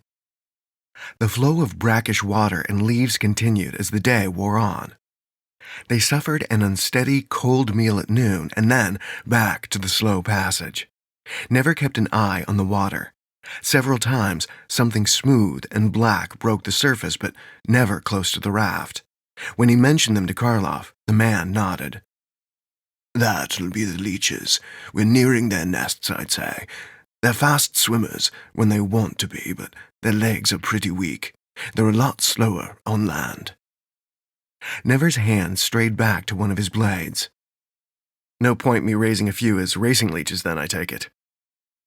Several times the waterway narrowed and taller banks rose around the raft, damp, muddy walls tangled with vines and weeds. The trees towered above, blocking the overcast sky. Yet it remained warm, the air thick. Sweat, non-fever sweat, trickled down his back. In the shade, the water was darker. Such passages were usually brief, and at the exit to one, the pale swamp spread out again into a pool where no trees grew, only a wide expanse of pale water, still but for slight ripples. "Is this the pool you warned us about?" Never asked. "Yes, they'll be massing here, and they'll try to swarm us," Karloff said. "Get the clubs. Protect us. We're going to make a sprint." Never drew the heavy wood from the pack in the center, his action mirrored by Lewis, who swallowed and stepped closer to Karloff. Never shifted back to Elena, who gave him a tight nod. "Swing short and hard. Don't waste time or energy with wide backswings," she said. "Right." She drove the pole down and pushed off harder than before. The raft picked up speed slowly. Well before they reached the center of the small lake, black shapes converged on them beneath the water. First, only a few, but from all directions. "Here they come," Karloff called. Never kept his eye on the swamp. A dark shape broke the water near the raft, and he whipped out his club, smashing it before it surfaced fully. The impact was soft, and dark liquid spread in the water. Another creature had reached their vessel. Its long mouth ranged out beside Elena. 2 small feet gripped the edge of the raft. He shuddered as he leant over and smacked it back into the water. "Never!" 2 more had reached the raft behind him, water dripping from their bodies. Like small dogs, their stubby feet supported thick bodies. The snout twisted, searching for flesh and blood, it seemed, and 2 milky-eyed slits sat on either side of the head, such as it was. He kicked one and smashed the other from the wood in quick succession. Only the first one was stuck to his boot. It writhed. He brought the club crashing down to splatter it, dark blood flying everywhere. Elena cursed. He spun. More creatures crawled over the side, several snouts heading for her leg. He swung short, sharp strokes and cleared the raft, but they continued on. Never swore at them, and Lewis echoed him with his own cry of rage. The water churned with their bodies.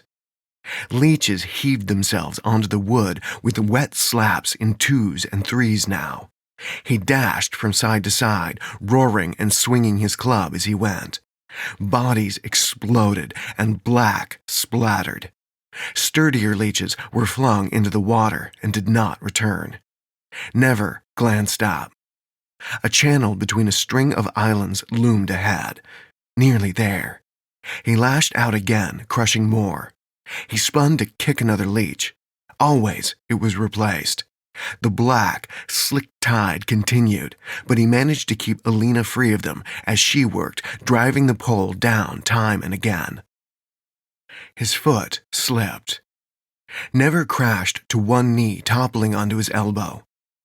Pain shot up his free arm, but he managed a vicious backswing at the nearest creature. It disappeared in a flash. Something latched onto his thigh, tearing through the pant leg. A numbness spread, but even as he rose, club lifted, the leech began to shudder.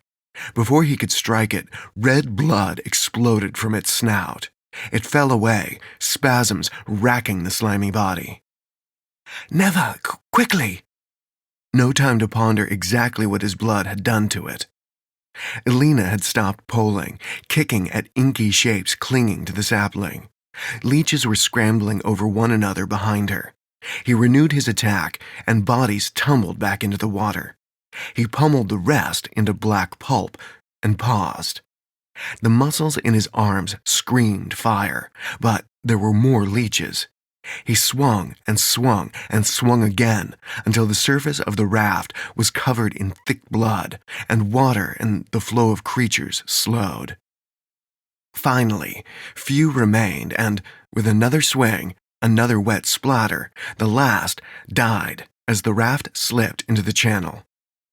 Never lowered his club. The end and much of the handle was dark with black blood and shreds of skin, pieces of glistening flesh. He let it trail in the water a moment as he exhaled, chest heaving. Lewis was resting too, as Karloff drove the raft deeper into the channel. "Tell me we don't have to do that again," he said, half an eye on the water. "No more shadowy shapes." "We won't cross the Black Lake on the way home," Karloff said. "Good. What lies ahead?" "More channels and smaller pools, but nothing like that underwater nest," he said. "We'll stop before dark. It'll take time to find the right spot." "What is the right spot?" "I'll know it when I see it." Lewis had caught his breath. He jerked a thumb over his shoulder. "How, by all the gods, do you do that alone?" "With days of preparation and oars. The poles tend to disturb them," he said. "Good thing we had 2 poles then," Never said. Karloff grunted. "You're the one that's sick, right? Speed is important." "True enough." "How else can you prepare?" Lewis said. "If we have to go back that way for any reason, we should know." "We won't go back that way," he said. "But if we do, you make a paste from the bell mushroom. It's a repellent, and you paddle quietly." "I will gather as many as you need," Lewis said, eyes still a little wide. Islands continued to slide by with the afternoon, never took a turn on the pole to relieve Alina. He soon got the hang of it, casting ahead a little, finding the bottom and putting his weight into pushing the raft on, near as possible to Karloff's own movements. While he worked, Alina checked on her own bow. "Any chance of live game in here?" Lewis asked her. His expression wasn't particularly hopeful. "Nothing we'd like to eat." Karloff straightened, raising his pole as he did. "There." He glanced over his shoulder. "We need to angle toward the big island beside the dead trees. See them?" Never nodded. 2 skeletons of trees, grayed from wind and water, thrust up from the waterline, and beside them stretched a large island complete with a small grove of birch. Other trees were scattered around and down the sides of the island as it sloped, tangled with exposed roots that searched for water. Pushing off from the bottom, Never shoved at the pole, stirring the murky water. The raft soon bumped against the island. Karloff placed his pole across the raft and tied it to the larger roots, hands swift. Next, he cast his pack onto level ground and waved for the rest. "Our turn," he said, and climbed onto firm ground. Louis and Alina followed, but Never paused to glance back across the water. Had there been a flash of movement? He squinted. Between the green of the shrubs on a moderately sized island, it could have been a bird. Only it seemed as before, a feeling of eyes upon him and the suggestion of a man or woman watching him, slipping behind a trunk. Maybe it hadn't been Alina following them after all. He had asked the others before dark if eyes were watching, then it was better to have many eyes watching back. Chapter 9. Karloff began to clear a space between the trees for bedrolls. Louis he sent for fuel, and Never had been given the task of collecting mushrooms under Elena's supervision. The bell mushroom was a pale yellow, rounded top, often nestled between other white mushrooms. "See, they're almost always a little taller, too," Elena said, as she plucked one free and placed it in the pouch of her blue tunic. Never drew one forth himself, light and odorless. "And they'll prevent the leeches from swarming our camp." "If we find enough, yes. Karloff believes the mushrooms have a scent humans cannot detect." "Do they grow elsewhere?" "Only on the larger islands, usually. Keep looking." He circled a tree, 2 more in another patch of whitecaps. He added them to his own pouch before finding a whole cluster a little further along. He harvested them and continued, his back beginning to ache from all the stooping. New sweat formed at his temples. Grand. Welcome back fever.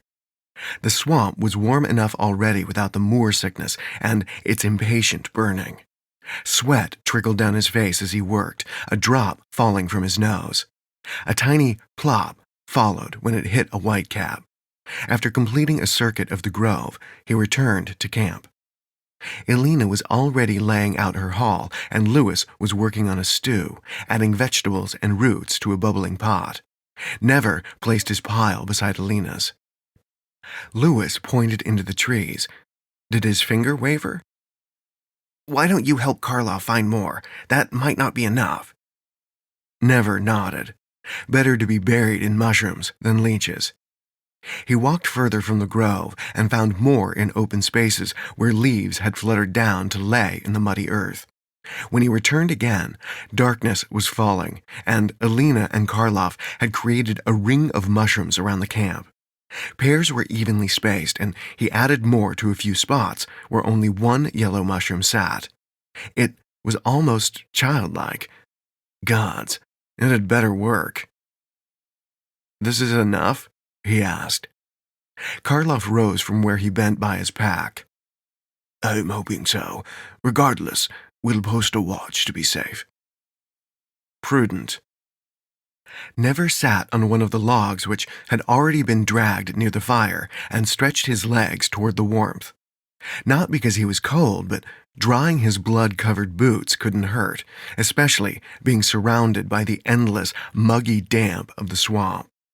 Still, the flickering yellow and orange was pleasant to watch, and it was nice to rest his aching arms. "How far to Saran?" 2 days. 3 days now that we've had to cross the swamp. By dusk tomorrow, we'll be free of it at least," Karloff said. "And the Bakar?" "They appear anywhere in the forest, but never in the swamp. Most likely, we'll see them from a day out. They prefer to stay near the ruin." "And tonight?" Louis asked. He gave the pot another stir, glanced over his shoulder toward the water, then sat back against the log. "Walk a circuit on watch to be sure," Elena said. "They don't like fire either," Karloff said. "How did they grow so big?" Never asked. No leech he had encountered in any land had ever grown so large, nor did any possess limbs. Karlov tossed a branch into the flames. No one knows. Maybe they're not leeches, but something else. Old stories say they only appeared after the fall of Saran, Alina added. Karlov gave a grunt of agreement. Why not? They say the same about the madness of King Wygen and his line. This is the king who angered the gods at Saran, isn't it? Never asked. It is, Karlov said. Do you know the story? Not the details. His queen was unfaithful? Yes, Alina said. The legend tells that Queen Abrini was unfaithful, but not quite as the word alone suggests. King Wygen was old and had no male heir. His line, a line of 300 years, would fail. Due to a pestilence, he had no sons, and not even a daughter either. But Abrini was young and a devout Hellenir follower. Hellenir edict said that any queen would give their firstborn to the priesthood, to the forest, essentially, to prove their commitment to the protection of the White Wood. Hellenir was a goddess of harmony and was said to care for the forest as a whole. I assume Wygen found that inconvenient.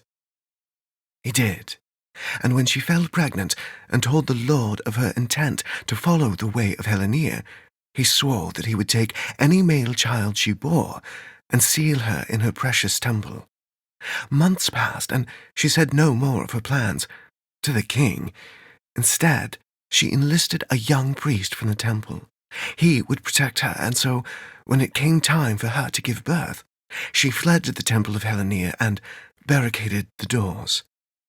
There, after a long labor, when the moonlight finally burst through the temple skylight, Abrini gave birth to a baby boy, whom she named Bishutsa, protector in your tongue, and she was happy. The young priest made to steal the child away to replace him with a baby girl recently abandoned, but it was not to be. Wygen knew of her plan. It is not recorded who betrayed the queen and priest, but whoever did so sealed her fate. The son was taken, and both priest and queen were trapped in the temple, which was set ablaze to the cheers of the populace whom Wygen had fooled with a story of infidelity and theft. The other followers of Hellenir were driven into the trees, never to return. Abrini and her brave priest died, but their spirits were so distraught that Hellenir heard their pleas, and in retaliation for Wygen's behavior, the goddess cast the mountain upon the palace, destroying half the city in the process. And now the ghosts of the dead, innocent and the guilty alike, roam in despair, trapped, tied to the city as their bodies were buried beneath stone. The most furious have become the Bakar, and in their blindness for vengeance on any who trespass, some have said they've become beast, while others claim they are ghost. Then, if flesh, they can be killed. If spirit, banished. Never sad. Most survivors tell of displays of piety for Hellenir, she said. Karlov nodded. I hear the same. But you've never faced them? Once. He waved for a bowl. Give me something warm first, will you? It's not reduced all the way, Lewis said. No matter. He accepted the bowl and held his face over the steaming stew a moment before lowering it and resting a spoon inside, the knuckles in his fist swollen. The one I fought surprised me by my campfire. I was young, guiding a group of pilgrims to the foot of the Tindrea Mountains. It made no sound, simply leaping from the shadows beyond the blaze. It was like a slender bear, yet when I attempted to deflect a blow from its claw, a chill swept over my arm. I had cold burns. The scar remains. He rolled a sleeve back. White scarring covered his forearm in 4 long gashes. How did you survive? Lewis asked. When it crashed into me, we struggled, and I rolled it onto the fire. It let out a screech that burned my ears, but it was enough. It released me. I sprang to my feet and drove a blade into its chest. It seemed to shrink when it died, but its height had to be half again as tall as you. Never whistled. How close were you to the ruin? Too close. We had stopped within sight of the first crumbling stone. The pilgrims wanted to camp within, but I didn't like the feel of it. They convinced me to stay. Bet that was their last trip to Saran. Never sad. It was. Karloff raised a spoonful of hot stew to his mouth. The Bakar killed them all before it attacked me. That's what woke me. Ah, I'm sorry. Karloff waved a hand, then took another mouthful. Just be on your guard when we get there. Be on your guard now, for that matter. I will. Elena held up a closed fist, 4 twigs protruding. Shortest takes last watch. When he woke, the moon was full and sweat coated his skin. Had he missed his watch? Whose turn was it? He sat up. The fire was cold, 2 shapes slept nearby, and a third bedroll lay empty. He started to stand. Be still. Elena. Her figure was crouched down behind him, facing the water. Slowly, he twisted further. Leeches surrounded the camp. Beyond the ring of mushrooms, their bodies glistened darkly in the moonlight, pale, eyes flat. A soft squeaking rose from their ranks as skin rubbed against skin, countless bodies, dozens deep in rings. But they were leaving. Those closest to the edge of the camp were pawing the earth, snouts curled up. They backed into the press. Gradually, painfully so, they began to withdraw. Never held his breath. Small splashing sounds rose from the water's edge as the leeches returned. It continued until finally the last black thing slipped from view. He glanced at Elena as he exhaled. Good mushrooms. They are. She moved closer, still keeping her voice low. Want to try for more sleep? Never shook his head. I'm awake now. Might as well start. It's close enough to midnight. All right. I doubt they'll be back. I'll be watching. Chapter 10. Beneath a vicious sun, the raft forged deeper into the swamp.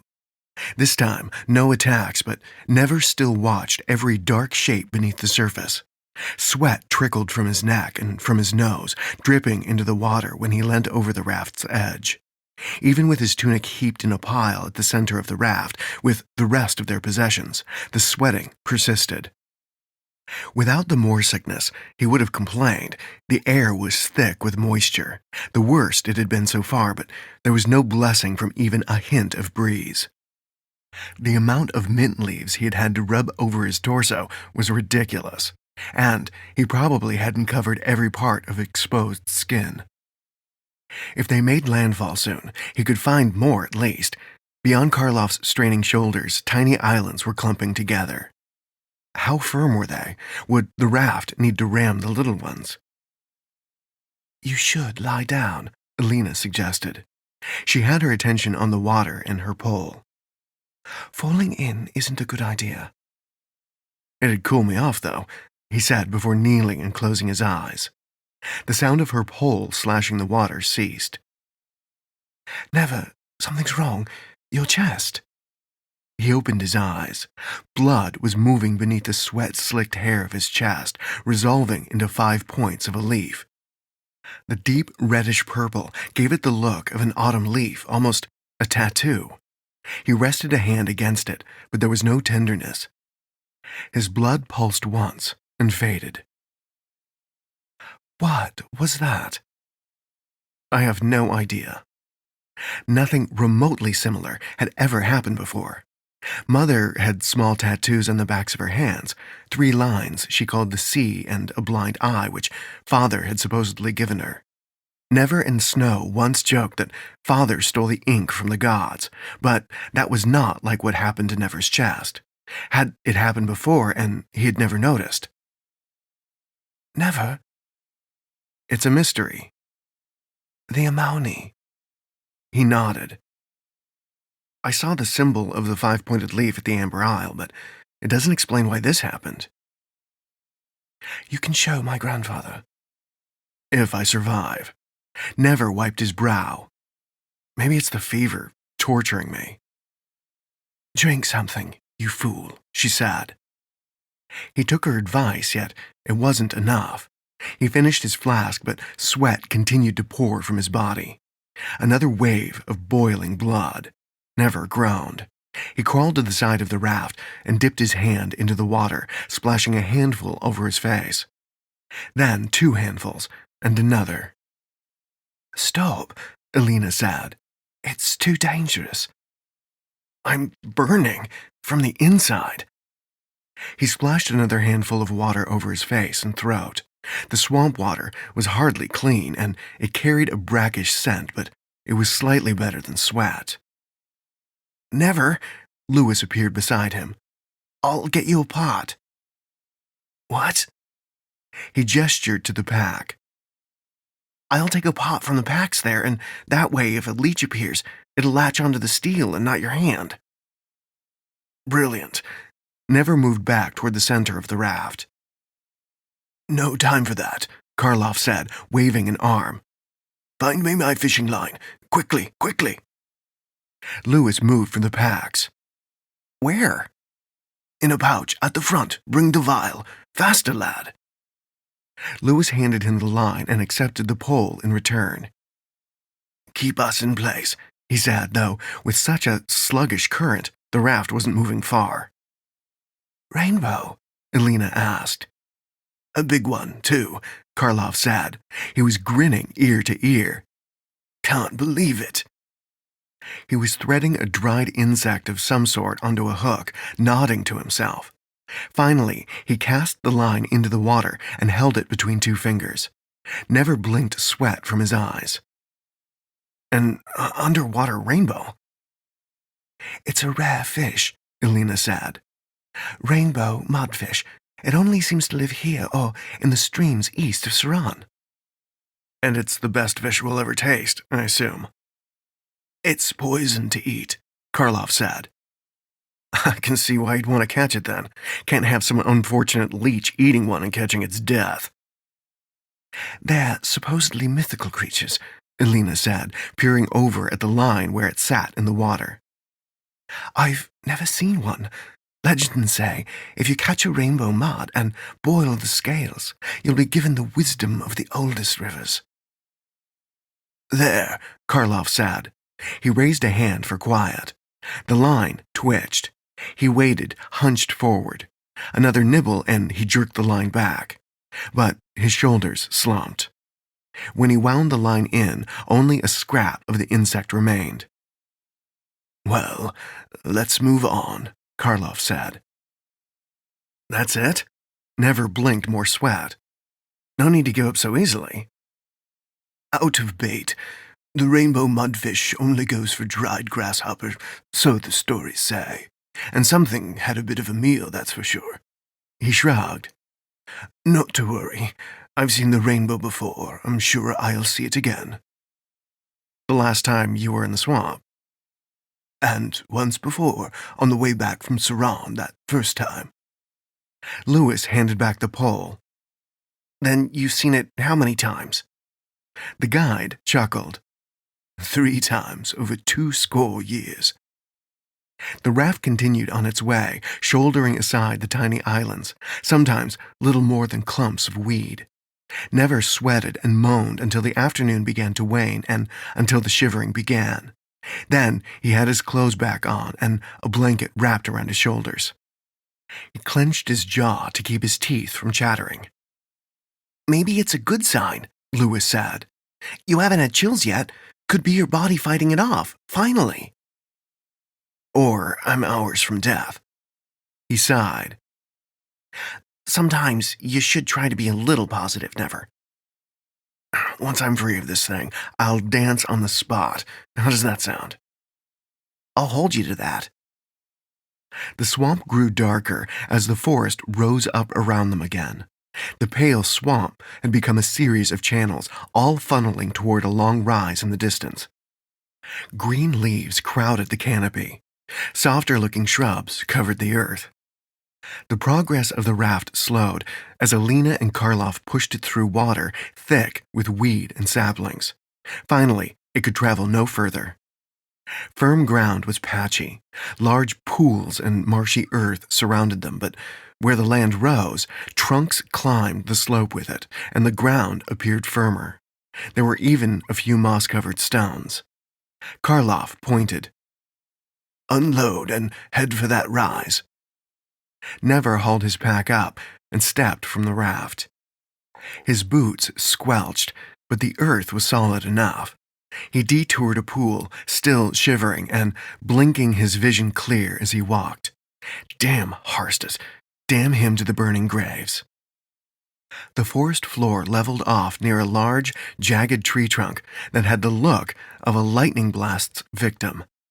Never dumped his pack, then wandered around the base of the tree in the dying light, collecting twigs and kindling as he did.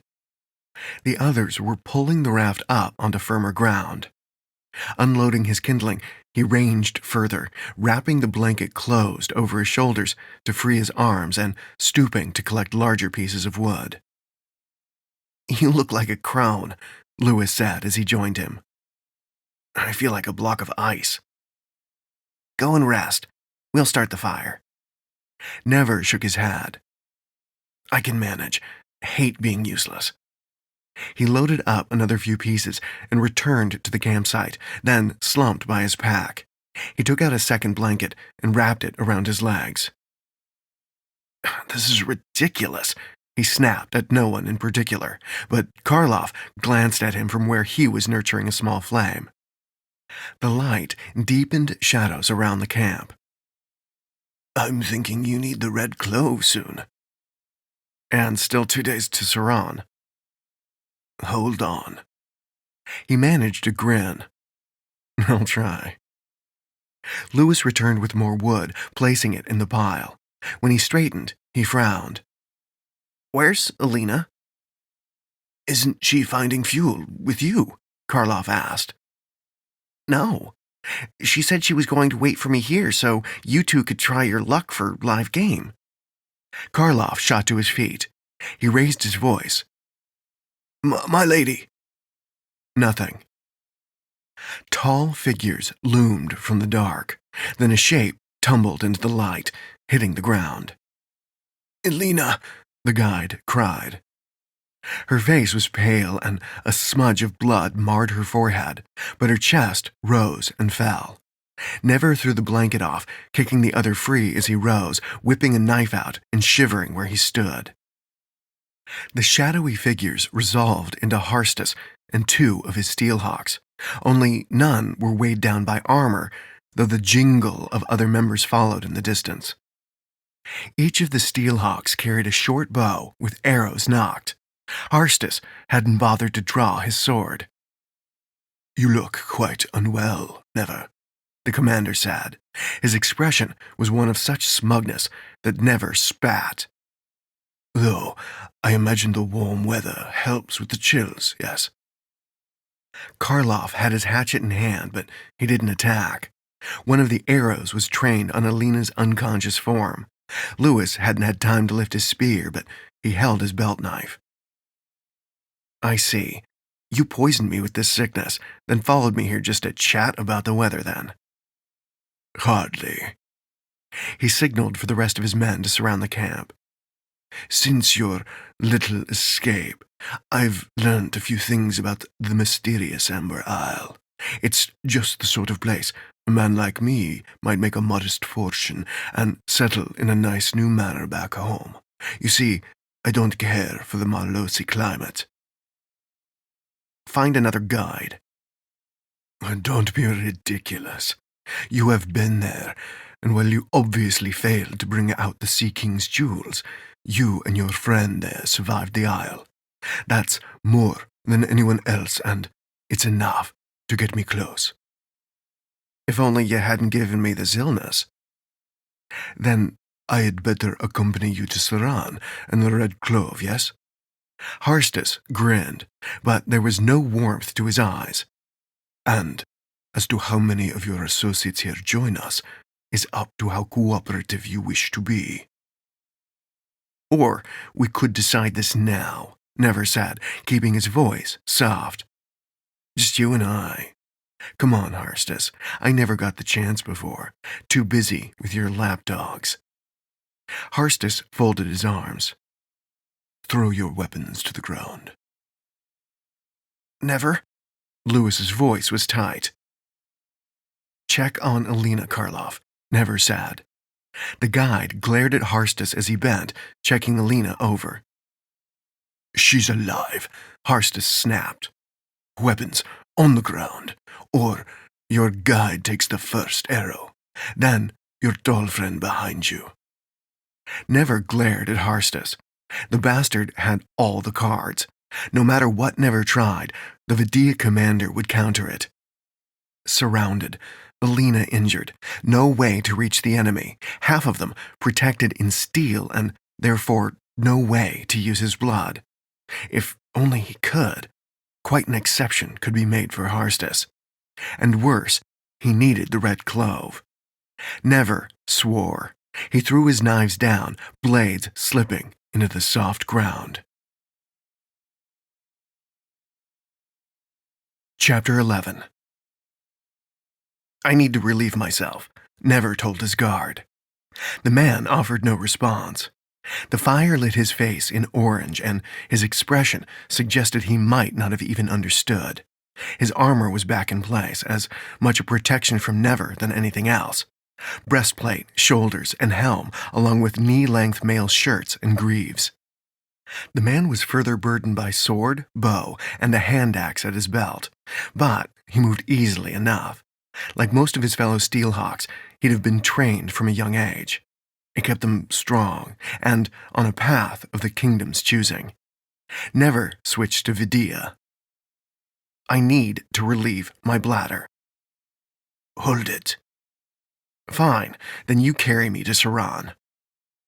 What?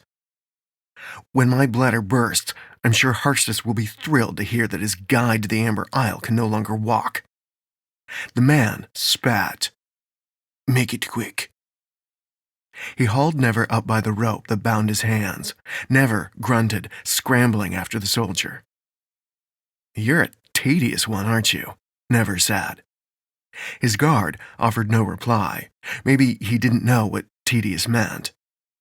They had passed the fire and were several trees beyond the campsite when a figure appeared from behind the birch. Moonlight bright on his blonde hair. Harstus. The commander held out a hand.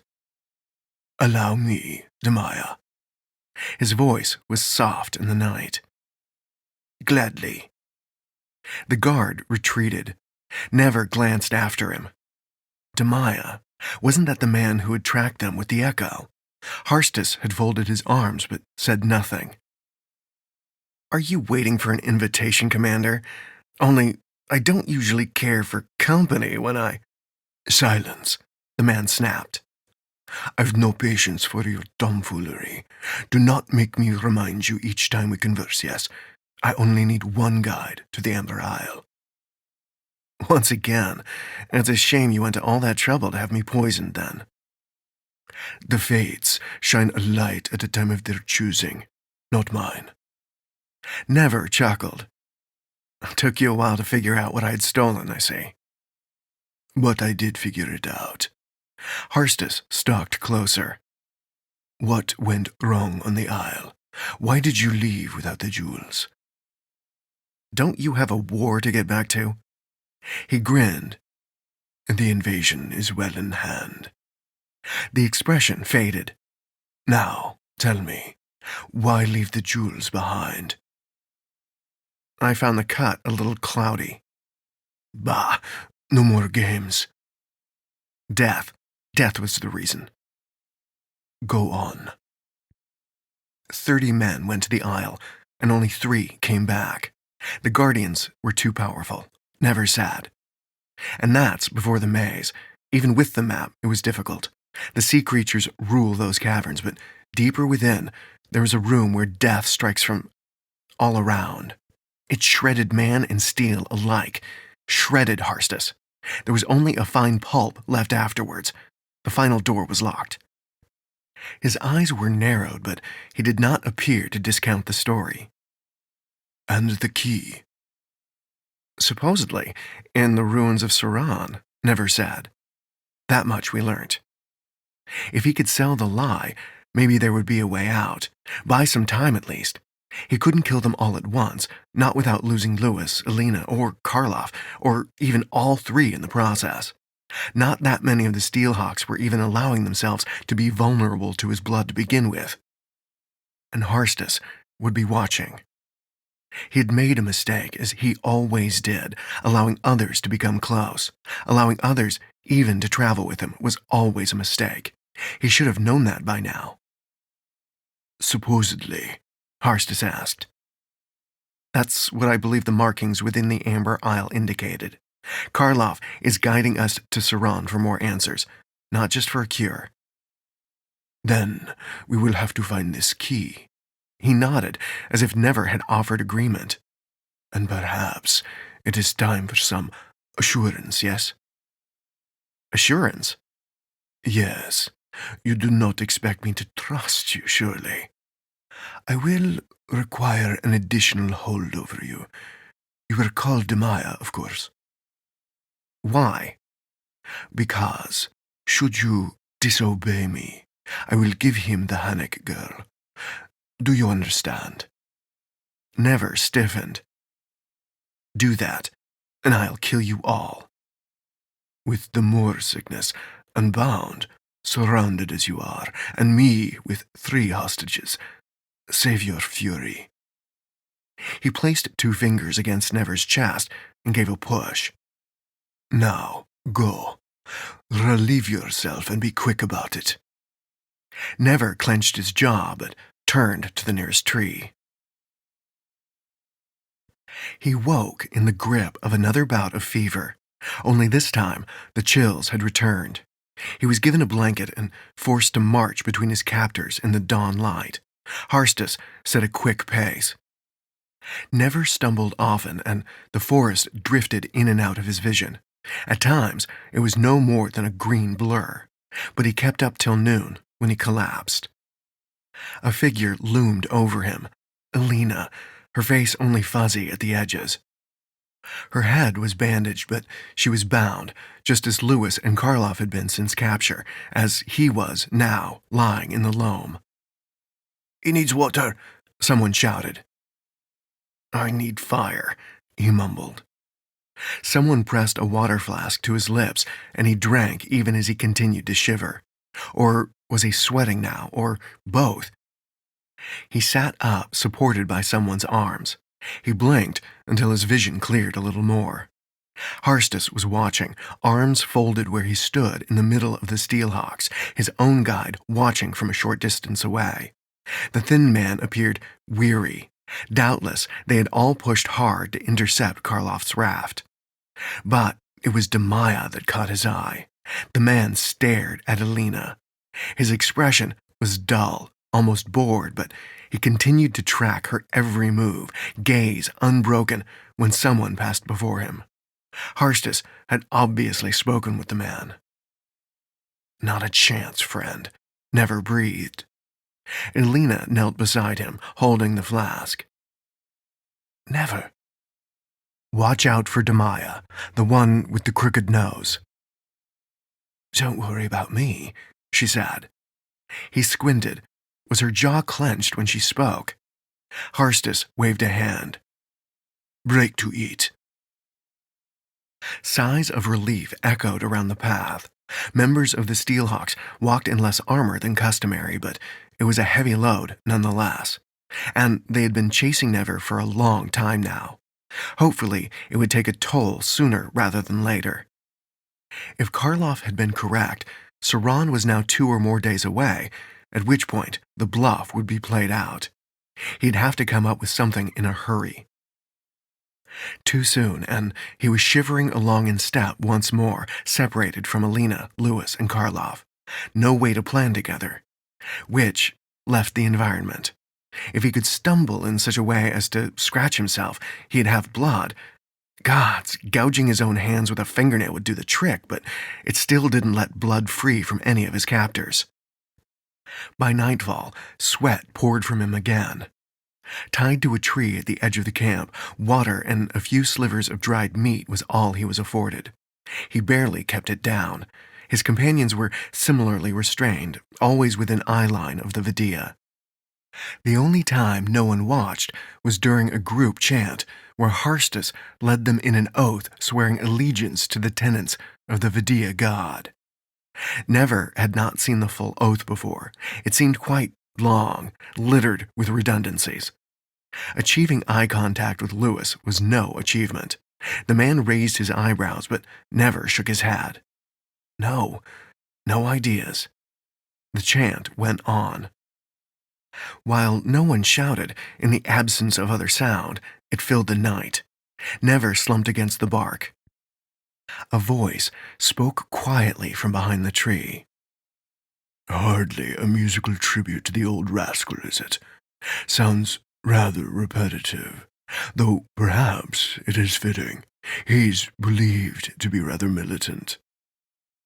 Never turned his head slowly, but even had it been light, he wouldn't have been able to locate the owner. Too constricting were his bindings. The voice was deep, sounding amused. Who are you? The Watcher in the Wood. Some call me the Bleak Man, though I find that uncharitable. Never frowned at the shadows. The voice seemed close enough to touch, if only he were able to reach out. The Bleak Man, Watcher in the Wood, was that who had been following them? The names were those from a child's ghost story, the kind parents used to frighten their children from wandering in the forest. What does that mean? Were you following us? I am so called because I tend to the dead within the forest, but that is just one part of my role here. The voice paused. They are nearing the end of the ritual. Attend to me, Amani. Let us strike a bargain. Hearing that name again, did it feel familiar, or did he only want it to be true? You think I am Amani? Of course. Your heritage whispers in the leaves, Never. Quickly, I offer freedom for you and your companions. I can offer you nothing, trapped as I am. For now, your word is enough. The chanting came to a halt, and Harstus stood. Never exhaled. There was no time left. He'd have to decide or lose the opportunity. Yet, what would his side of the bargain entail? You have it, Never whispered. The Bleak Man did not answer, but there was the faintest hiss of something passing through leaves. And then the Steelhawks were spreading their bedrolls and posting sentry. A pair. No doubt Harstus's guide had explained the danger posed by the Bakar. Never glanced to each of his companions and tried to send a message with his eyes. Be ready.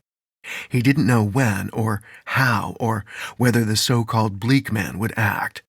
Sooner the better. Only Lewis seemed to understand, giving a slight nod. And now, to wait. Chapter 12. No rescue.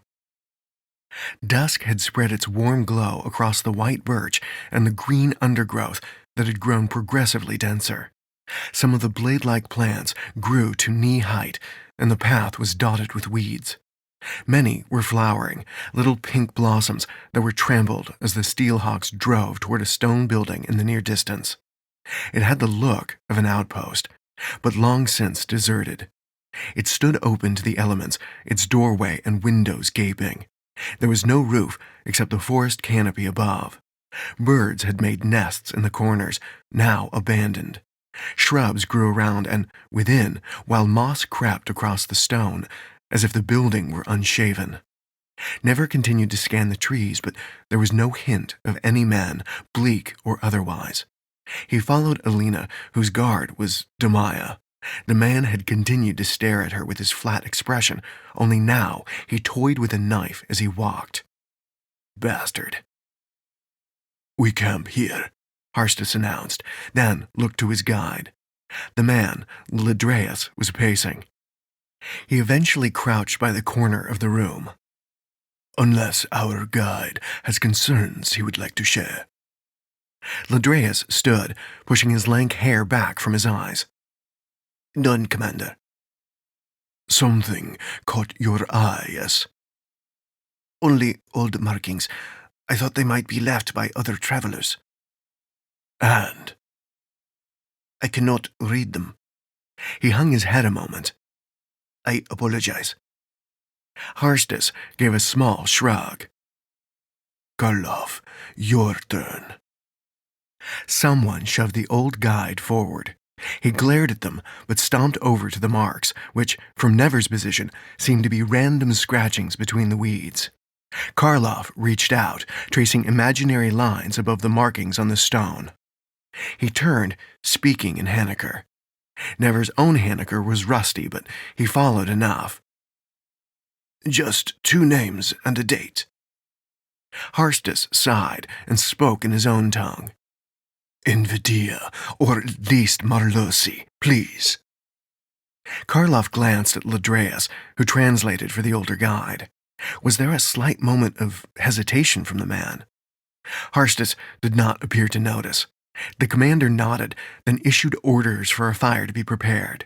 Never caught Karlov's eye as he passed. The man's expression was one of concern. What did the markings really indicate? At a shouted command from Harstus, Never was taken outside. As they pushed him through the doorway, he glanced over his shoulder. Alina was glaring at Demaya, who stood across from her, his expression dull as ever, but his gaze directed on her. Harstus stood in the trail, facing the direction of Saran.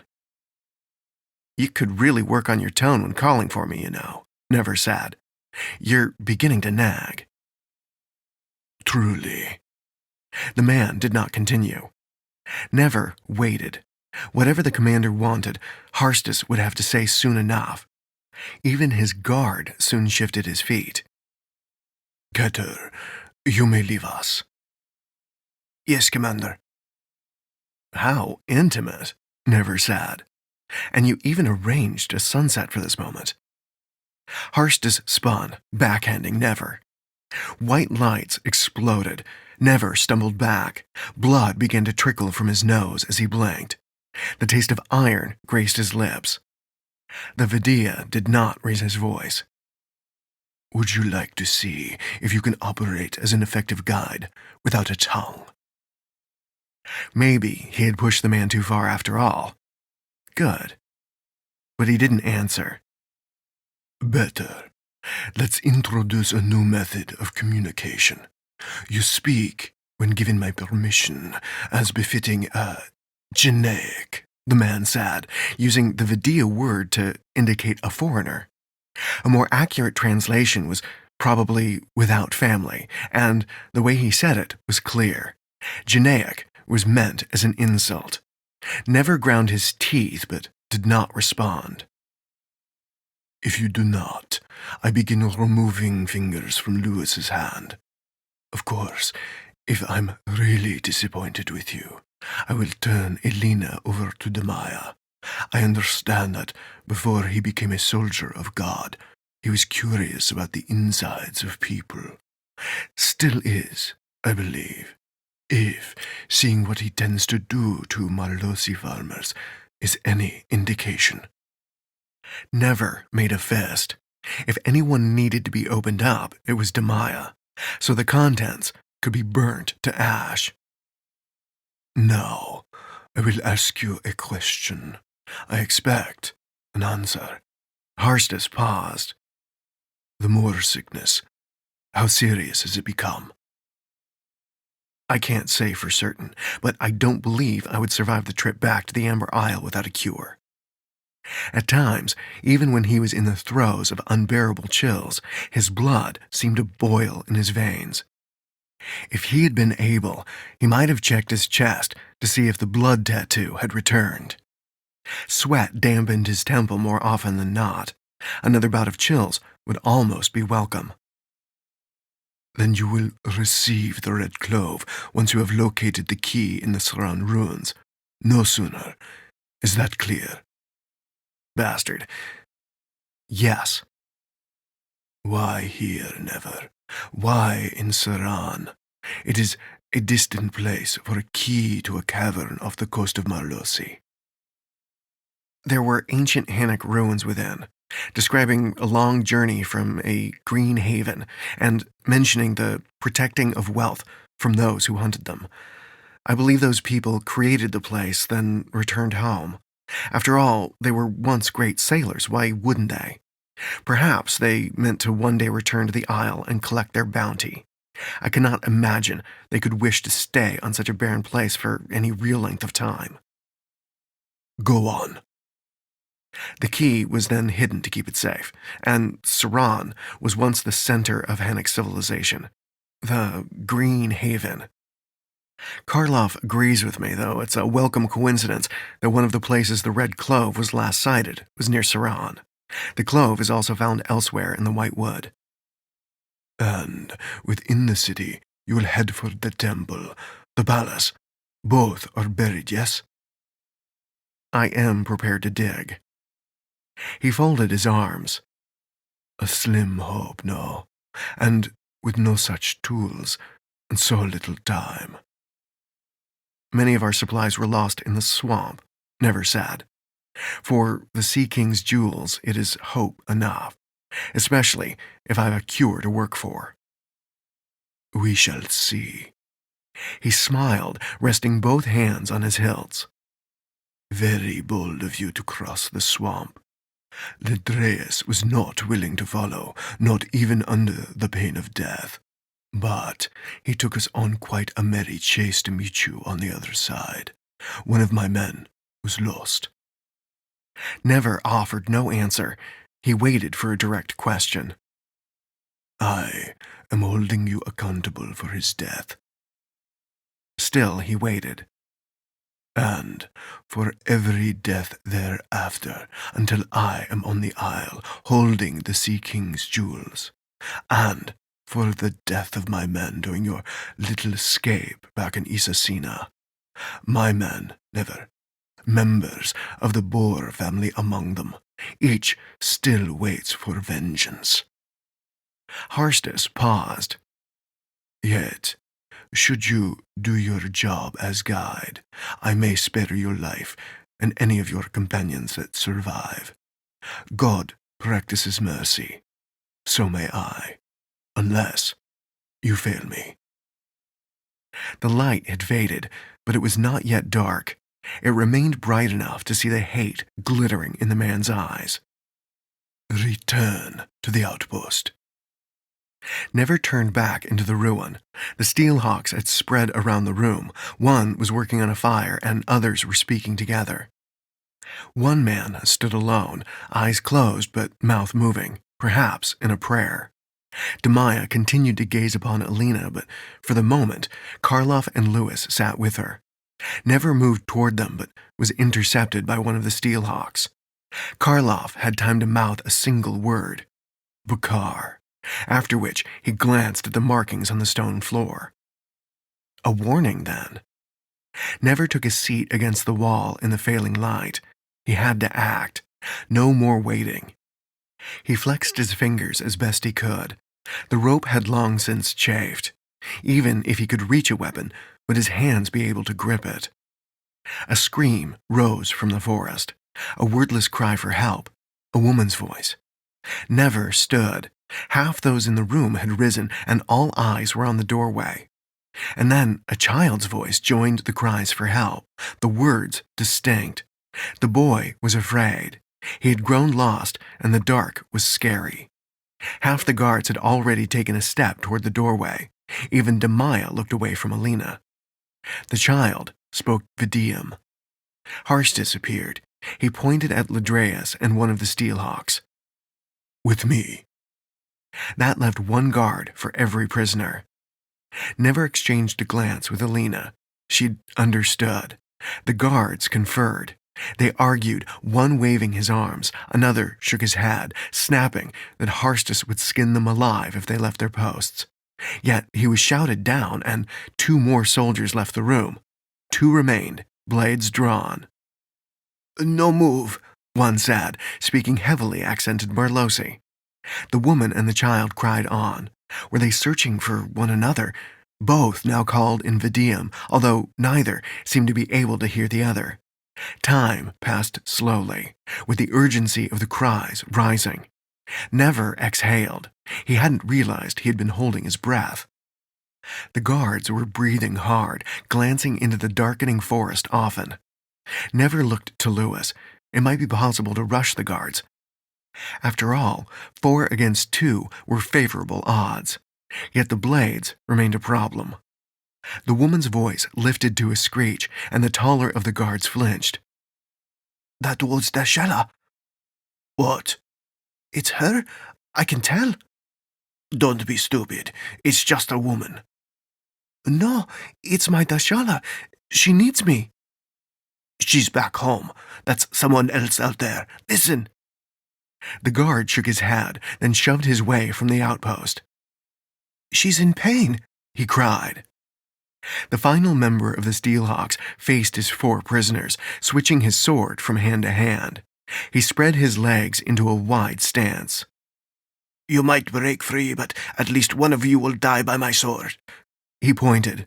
"The rest of you will be hunted down." Never strode forward. "You cannot kill me. Harstus needs me." The guard growled. Never charged, and the man hesitated. It was enough. Never lashed out with an elbow, striking the man's chin. He fell to the ground with a crash, and Never kicked the man in the face. The fellow did not rise. Never knelt by the blade, scooping it up. Maybe his hands weren't so useless. Here. Lewis appeared beside him, holding out bound hands. Never sliced through the ropes, then Lewis did the same. Within moments, everyone was free. "What's happening?" Lewis asked, eyes wide. "I don't know. I hope it means we're being rescued," he said. Karloff frowned. "No, lad, it's the Bakar." "What?" "The spirits. They are crying in memory of their lives. I cannot make out the words. They are too old." Never opened his mouth to contradict the guide, and yet, were there truly Hannic words within the cries? Had he only imagined the Vidium language? But it was enough to confuse the Steelhawks. "Whoever it is, we have to leave," Alina said. She dashed to the corner of the room where the packs had been placed, retrieving her bow and quiver. She tossed Lewis his spear and then took her own pack and hoisted it onto a shoulder.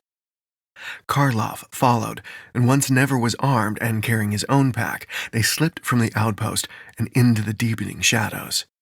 A cry from one of the Steelhawks followed them. "This way," Never shouted. He led them along the path, flashing through patches of dull orange light, and then into the undergrowth and a small stand that lined the path. The faces of his companions were softened at the edges as darkness grew. Or was it the sickness?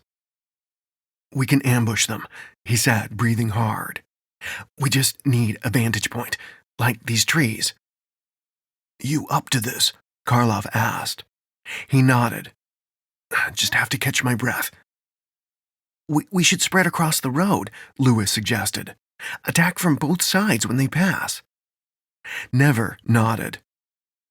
"Stay with me. I want your reach. Alina, take Karloff across the way." The screams had not halted, but the cries of the Steelhawks coordinating their search had joined those of woman and child. Alina and Karloff lay in the undergrowth, and Never rubbed more feeling back into his hands before drawing 2 knives and blinking away sweat. Lewis held his spear ready. Footsteps thundered down the road, but they soon came to a halt with twin thuds. Never peered around the tree. A figure stood, outlined against the last of the sunset where it strained through gray trunks. The figure paused, then slipped into the trees, slender and swift. No footsteps, not even the undergrowth, had heralded its departure. As it moved, there had been a hint of pale claws, soft with a wavering flame. Bakar. Chapter 13. "Did you see that? The Bakar?" Never asked, a blade raised. He started a slow half-circle, straining his ears as he did, yet there was naught but shadows and screams from the woman and child. Still, their voices rose in the evening, echoing between the pale tree trunks. Lewis shook his head. "It made no sound when it killed. It simply appeared and—" 2 silent figures stood in the undergrowth, directly behind Lewis. "Run!" Never hauled his friend aside and dived at them. The creatures spread their slender arms, claws glowing with pale fire. Never swung his knives, but neither connected. Instead, he crashed into the cold grass. The creatures loomed over him, branches of the trees visible through their limbs and shifting faces. Sometimes human, sometimes furred, with elongated jaws. When one bent to touch him, he flinched. The forest exploded into white. All sound ceased. He floated. No, he walked, steps slow, across a clearing leached of color, closing in on a stump so broad that a hut had been built atop it. Steps led up to the door. Though made of wood, it too had no color, pale streaks with dark creases only. A man stood before it. He waved Never closer. "Your freedom," he said, his voice deep. The man's face was heavily wrinkled, eyes almost lost beneath his brows. His skin was pale as the birch that ringed the clearing. It moved only little when he spoke. He was ancient, and the sense of his age was like a force within the clearing. Yet such age was not shown by a beard or flowing white hair. It was all in his wrinkles, which covered his bare chin and bald head, too. His movements were graced by the faint hiss of leaves rustling or a hand running over smooth bark, the very substance his robe appeared to be made from. "We have little time." "You're the bleak man." "Keep up, Amoni. Of course I am. We must speak of your side of the bargain." "Wait." He spun to the trees that lined the pale clearing. "What about the Bakar?" "I asked them not to harm your friends." "You control them." He chuckled. "No, but we have an understanding when I can get them to listen. They did not wish to stray from the ruins, you see." "Not truly." "No matter, Never. Attend to me now. You must come to me here. I've expended too much energy wrangling the Bakar. Come to me in the ruins and help me now that I have saved you." "I may need to be healed first," he said. "The Red Clove, I understand. That is well. You will find it within the walls of Saran. Remember, east of the ruins, find Cathar and Christie, twin statues of the sun gods. I will open the way for you." Darkness returned. He lay in the grass, and Lewis knelt at his side, shaking his shoulder in the quiet. The quiet?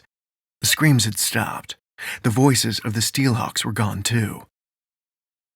"I'm awake, I think." "How did you do that?"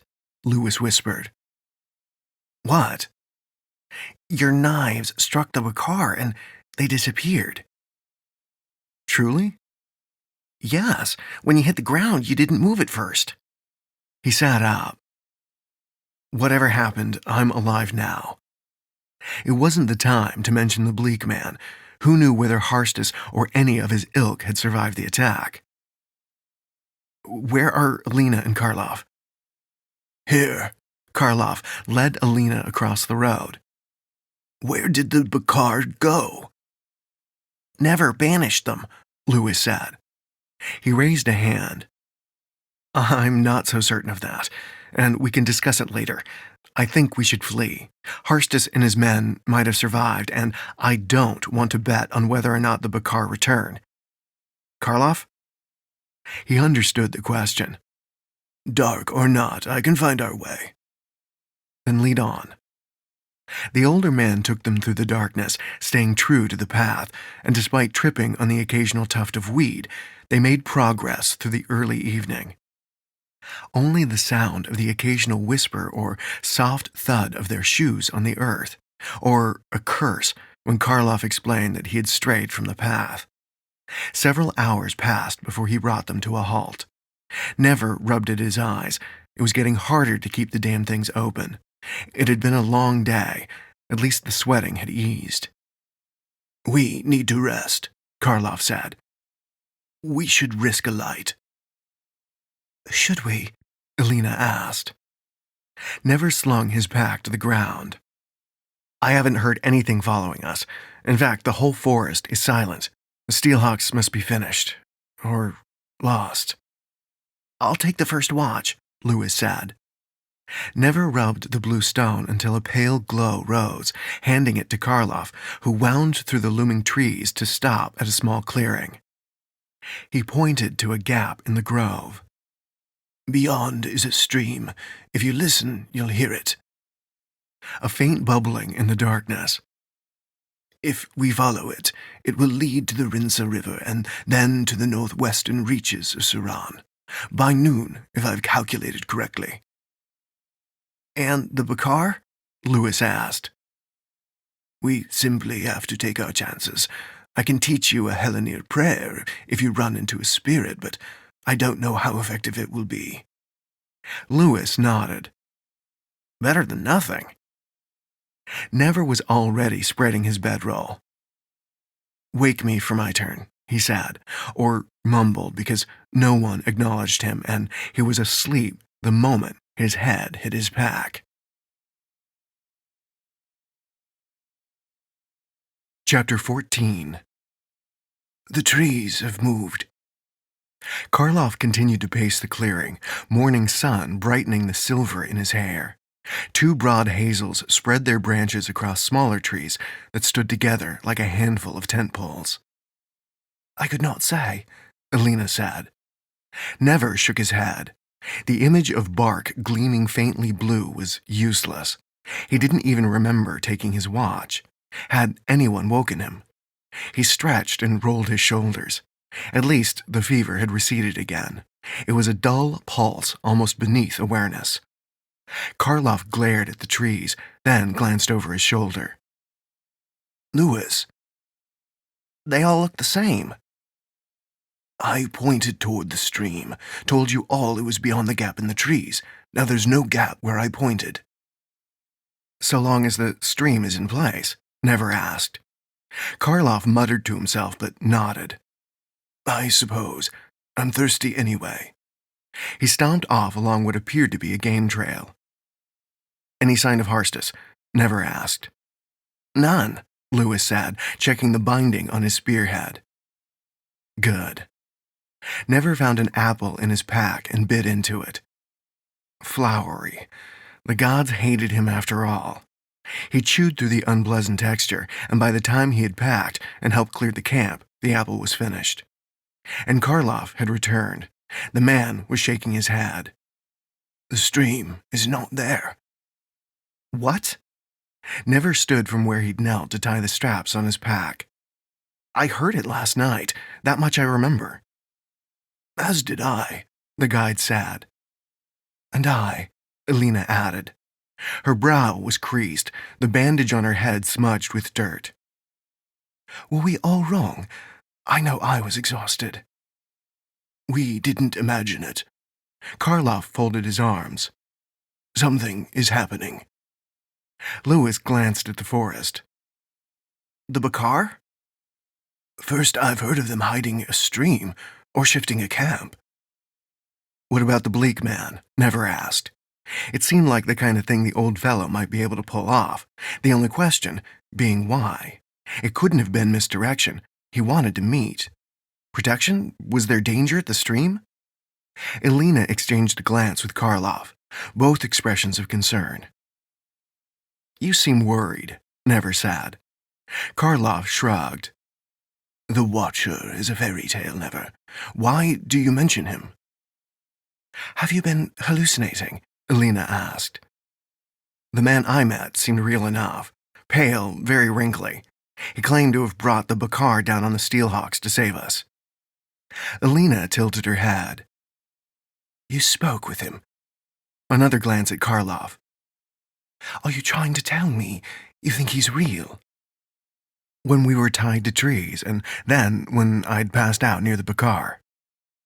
The bleak man? Lewis asked. Are we in danger?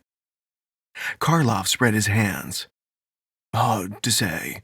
The Watcher in the Wood, some call him. The bleak man, others. In children's tales, he is the master of life and death in the forest. He slips between the trunks in a robe of birch to collect the dead, while warding the living from trouble. And in other stories, he lures stray travelers into his grove and feeds them to his trees, Elena added.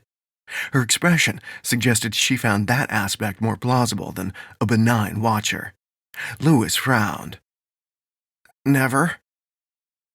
He wants my help. No mention of feeding us to any tree. No one knows where his home lies, Karloff said. The guide still appeared troubled.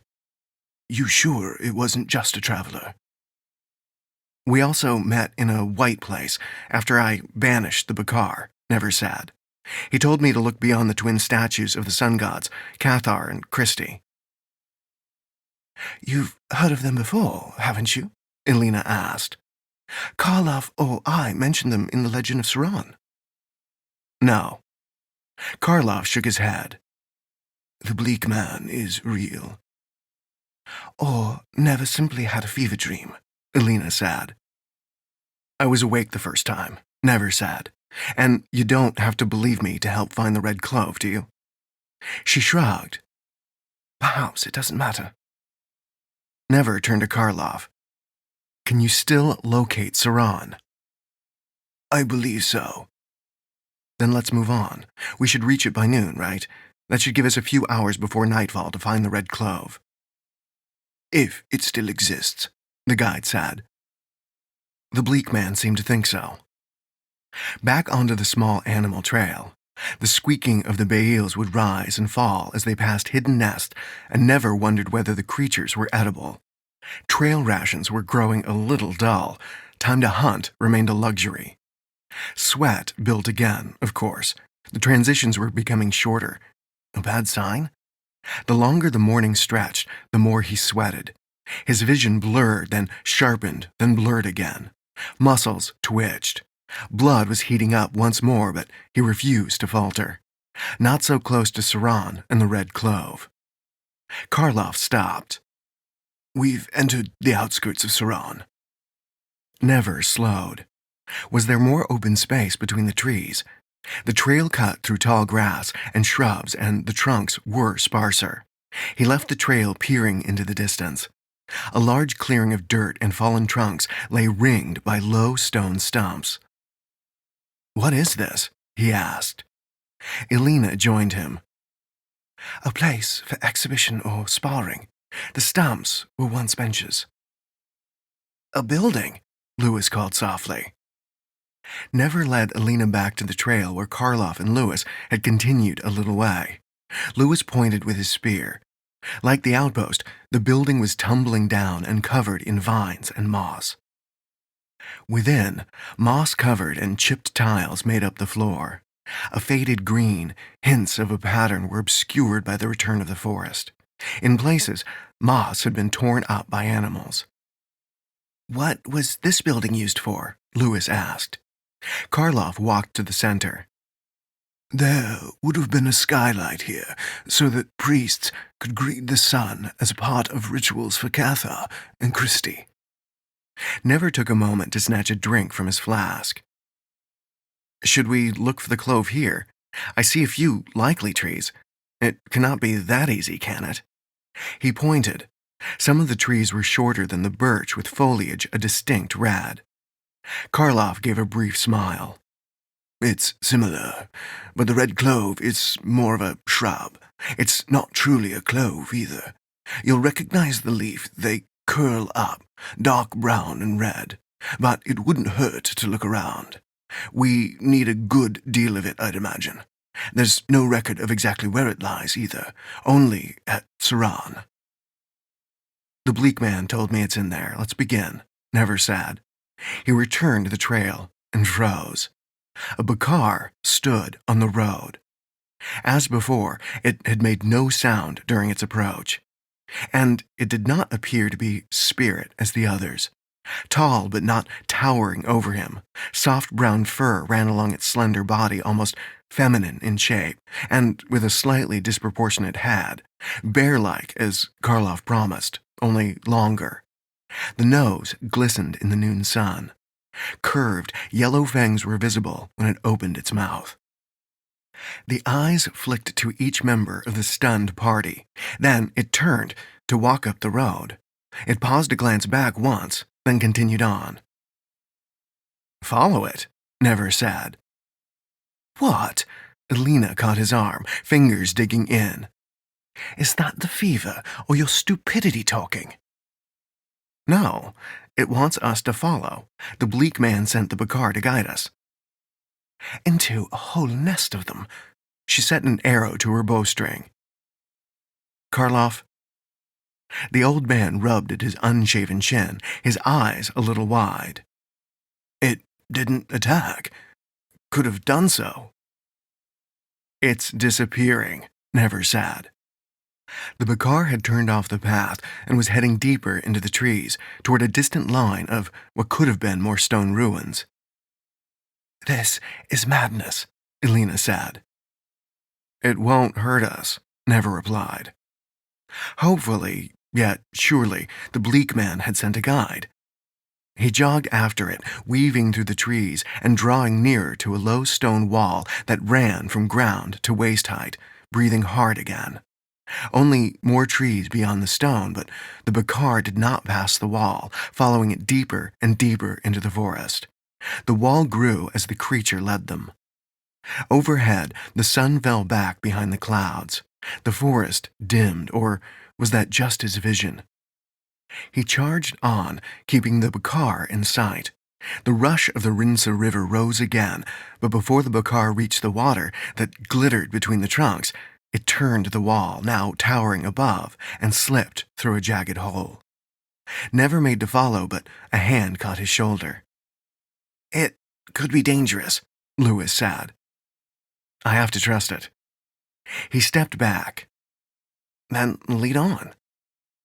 Never nodded and followed the bakar into the shadowy opening. He climbed over cold stone and entered an enclosed space, crumbling walls rising around him.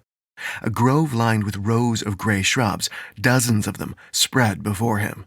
Some grew white with age, others no more than black twigs. He bent by the nearest. No. At the base were blackened, shriveled pods. He lifted one to his nose.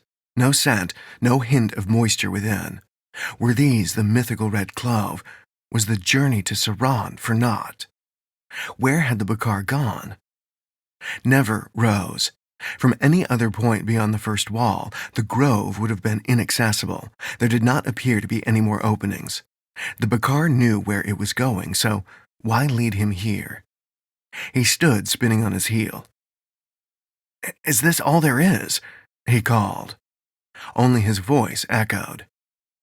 The others were moving slowly through the grove, examining the dead shrubs. Never stumbled along the walls, a hand trailing moss and old stone. The grove was larger than a typical garden plot, but not a field. He soon neared the original entry point, breathing hard and skidded to a halt. There was a second opening. It led to another spacious area, only this one was not enclosed. Naught but the outer wall shrouded it from the rest of the forest. Before a stretch of weeds and yellowed grass dotted with stone lay a tiny pool.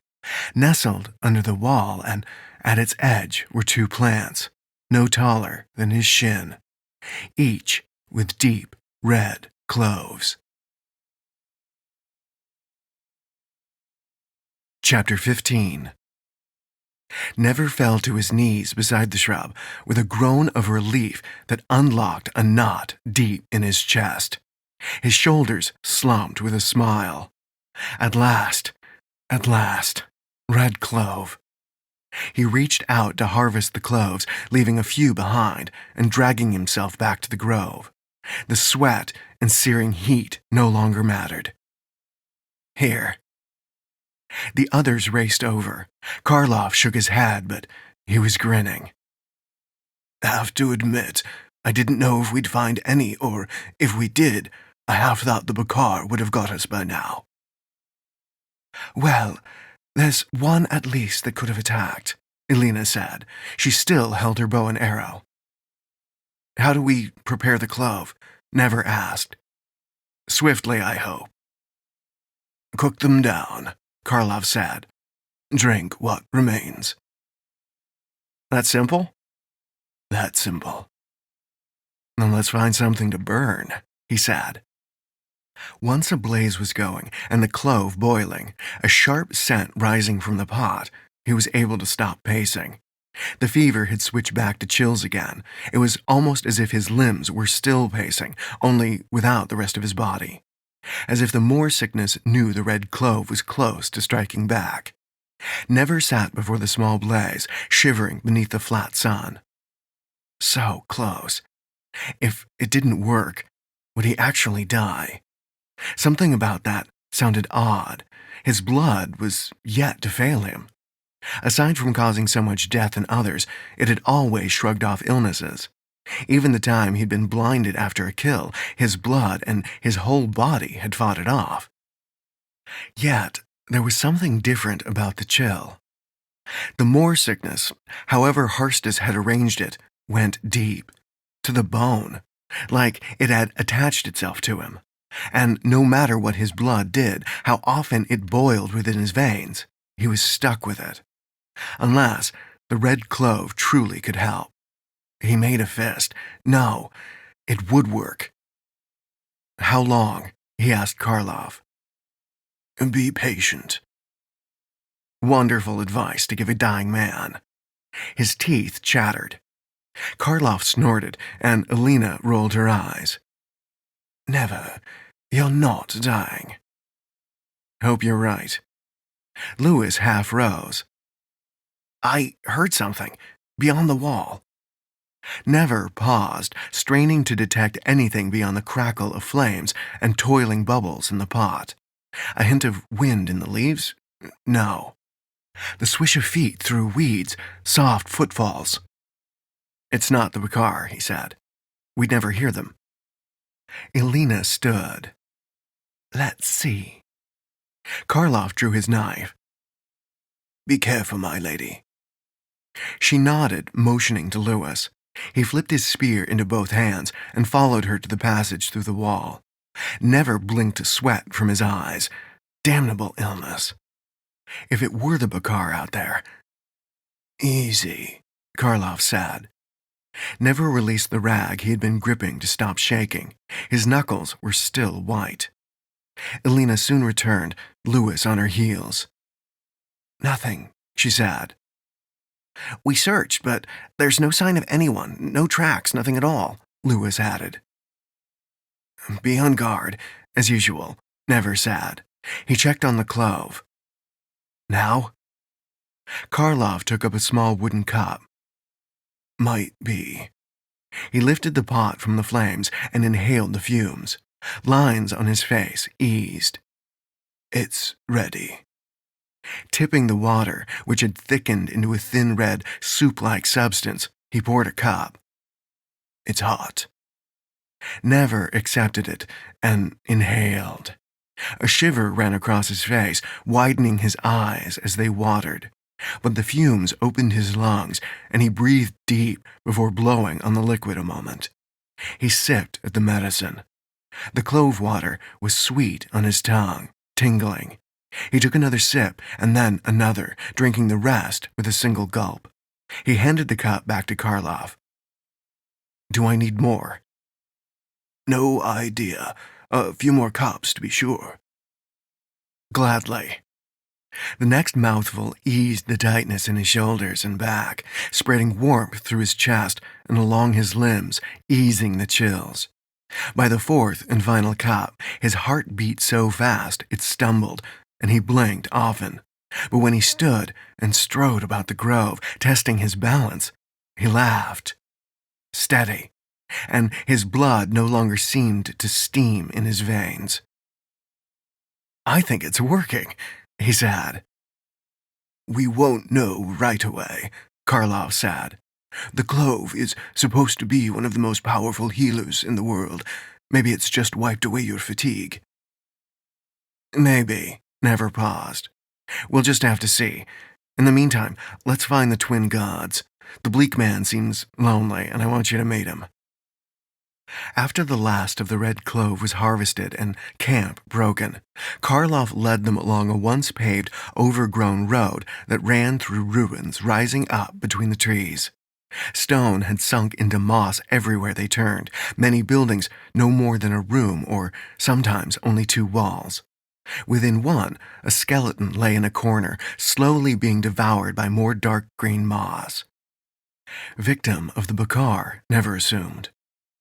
Another ruin was tiled like the first on the outskirts, only this time the faded colors were once red and orange.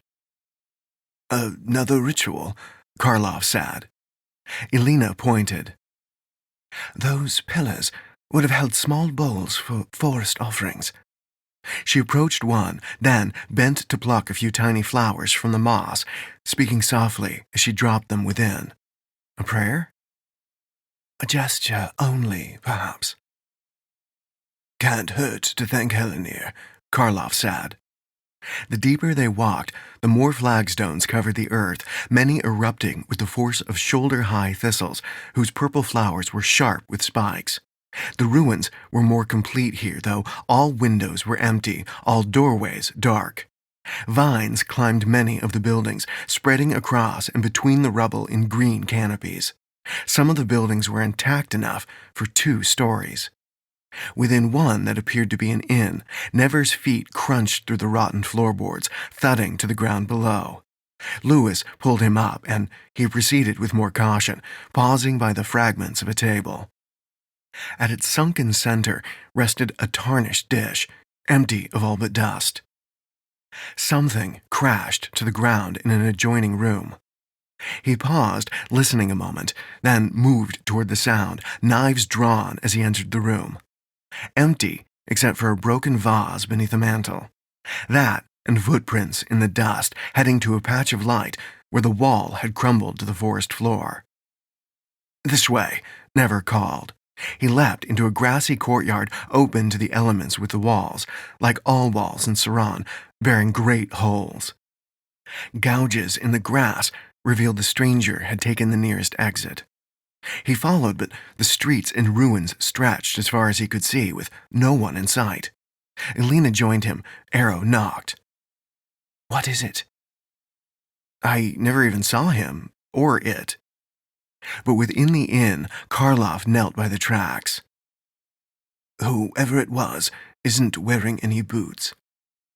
The distinct shape of toes and heel were visible in the dust. "No shoes?"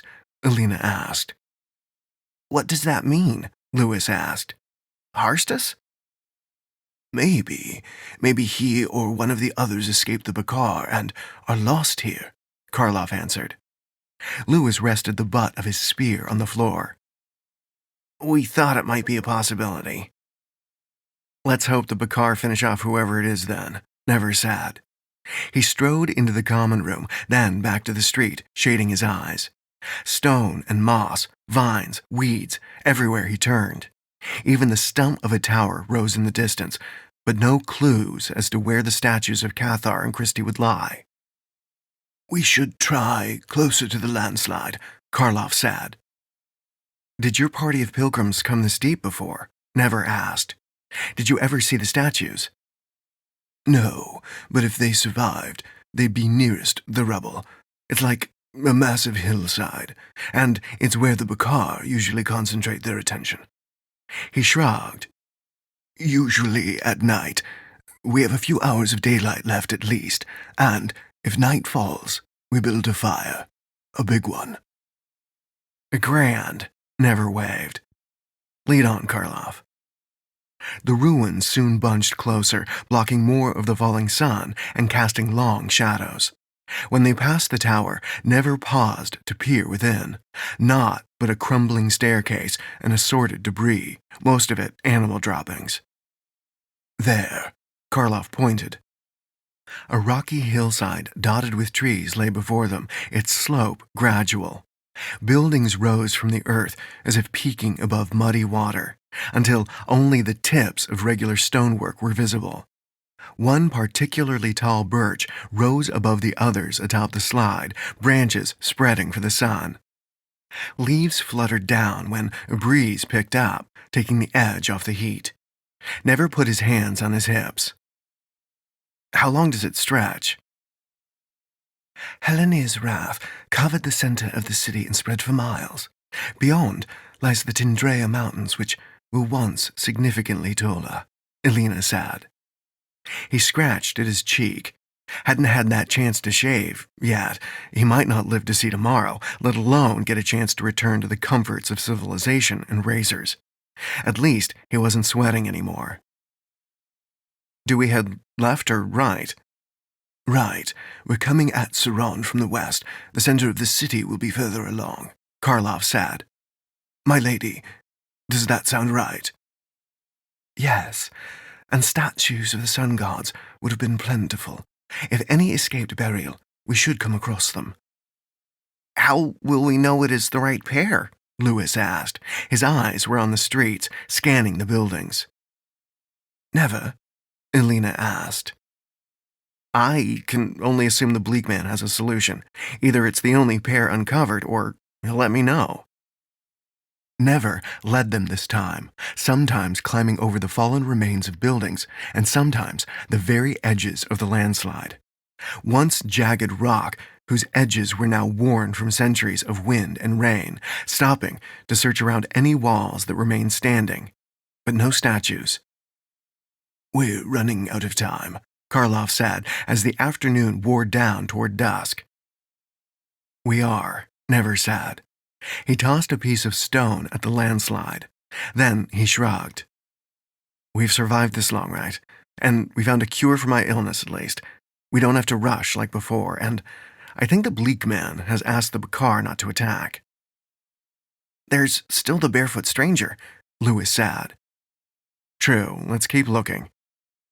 On they searched. Daylight held, even with the deep shadows beyond each pile of rubble, lurking within every empty building and pouring from beyond the white, mottled trunks. And finally, Elena called to them.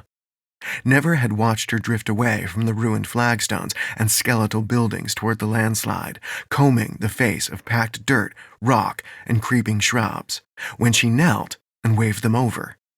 A stone foot protruded from the wall of rubble. Higher along the rock face, there was another protrusion, maybe the shape of knuckles. "We haven't been checking the slide close enough," she said. "In pairs. We'll take the wall, you the street," Never said. He moved ahead, Elena following, keeping near the rubble. Some of the slide was broken up, while other parts were smooth as the natural hillside it emulated. Leaves and dirt filled any cracks in the ancient rubble so that shrubs and young birch or hazel could grow. Beneath an overhang of the wall, roots thrust down, exposed. The scent of old earth filled the air. His heartbeat quickened. Something was near. The twin gods. They were in the wall. Something The bleak man was sending a message, urging him forward. Never leapt over a fallen column and skidded to a halt, trampling a patch of young thistle. There, set deep in the wall, where streams of the landslide had flowed out like a two-pronged fork, rested a pair of statues. Untouched by the rubble, the slender figures stood linked by the arm, opposite arms open, each hand gripping a staff capped by a small orb complete with spikes, set as blazing rays of the sun. Stern expressions, eyes lifted toward the sky. Was it an accident? The statues had survived. Elena joined him. Cathar and Christie, the young sun gods. And the bleak man lies beyond them. In the landslide? So it seems. He placed his pack against the wall. I can feel it, Elena. Maybe Karloff can help. I'll get them, she said, leaving her own pack behind. Never nodded, though he didn't break gaze with the twins. The bleak man had been frustratingly vague. If the man needed help, couldn't he have offered more clues other than the feeling of rightness about the place? The wall of stone, dirt, and greenery was formidable. Did the old man mean over rather than beyond? The landslide was enormous, but maybe a depression lurked over the hill, or a passage somewhere hidden in the rock face. Heavy footfalls approached, uneven, as if someone limped. Had Lewis twisted an ankle? Never turned and fell back, reaching for his knives. Harstus, and clinging to him, face bloodied, Demaya, both men breathing hard, and beyond them, stalking figures of the Bakar. Chapter 16. Some of the Bakar were thin, ghostly as the night before, and others were the flesh and blood and fur type. Claws hung from long arms, edges tinged with a cold glow. All walked with soundless footfalls. So tall. Something in Never's gaze must have alerted Harstus to the Bakar. The man spun, his red cloak fluttering in strips, the rest of which had been used to bind wounds on his legs and arms. Parts of his armor were missing, and his breastplate bore a great dent on the side. Demaya grunted as he slumped to one knee. Harstus cursed and shoved Demaya back into the path of the Bakar. The man screamed, but did not rise as the creatures bore down on him. Never narrowed his eyes. Coward, and typical of Harstus. Demaya was no loss to the world, but Harstus had tried a similar trick back in the palace with another of his men. "That the best you can manage?" Never shouted. The commander turned to charge, drawing his sword and parrying blade as he ran. Never flipped his own knives up and bounced onto his toes. Even without the Bakar nearby, it would be a tough fight. At least the others were safe for now. But the odds needed to be evened. How the gods mocked his hundreds of broken promises, especially those made to himself. He'd always be a slave to the curse. He flicked one blade across the back of his hand, a tiny cut, but enough. By the pause in his stride, Harstus obviously noted the act, but he came on, leading with a slice. Never leapt back, circling away from the twin statues. The more space, the better. There was going to be a lot of ducking and weaving. But all it would take was a single nick, maybe the cheek. Though if he got that close, he'd just as soon as jam a blade into Harstus's neck. "I'm disappointed that you seem so healthy," Harstus said. "It cost my priests much to ensure Wither reached you." What had the priests done? Slowed the illness? Never fainted and withdrew. "You sure you want those to be your last words?" Harstus grinned as he leapt forward, sweeping a horizontal line. Never dropped to one knee, then twisted when the Vidia followed up with a jab from his parrying blade. Never slashed the man's extended wrist, but Harstus was already withdrawing. You really are feeling well, aren't you? Harstus said. Never circled wide, waiting for a sign of attack. Stop waiting. Counter. Harstus swung his sword again, and Never charged across the stones between them, deflecting the blow before it completed its arc and elbowing the man in the chin. Harstus fell back, and Never leapt away. All that running seems to have made you tired and slow, he said. The Vidia commander swore and started forward again. They traded attacks, crossing and recrossing the space between the statues, feet stirring dust. Never jumped upon the rubble, then dived away, rolling to his feet before the twin gods. Harstus's blade followed. Sparks exploded when steel met stone and Never fell aside. He dodged and slashed with both knives in a spinning pattern, slicing and weaving closer, deflecting the sword and aiming cuts at the man's limbs, slashing faster and faster. It kept Harstus off balance. The man had to protect every inch of his body. Even one cut would spell the end for him. Yet he himself had to land a killing blow. Further, with the bandaged wounds starting to seep blood, the man couldn't get too close. He had already failed to take several chances to inflict bloody wounds upon Never. Yet blood trickled down the back of Never's own hand. He had to finish the fight before it coated his skin and slicked his fingers. Or worse, before the Bakar attacked.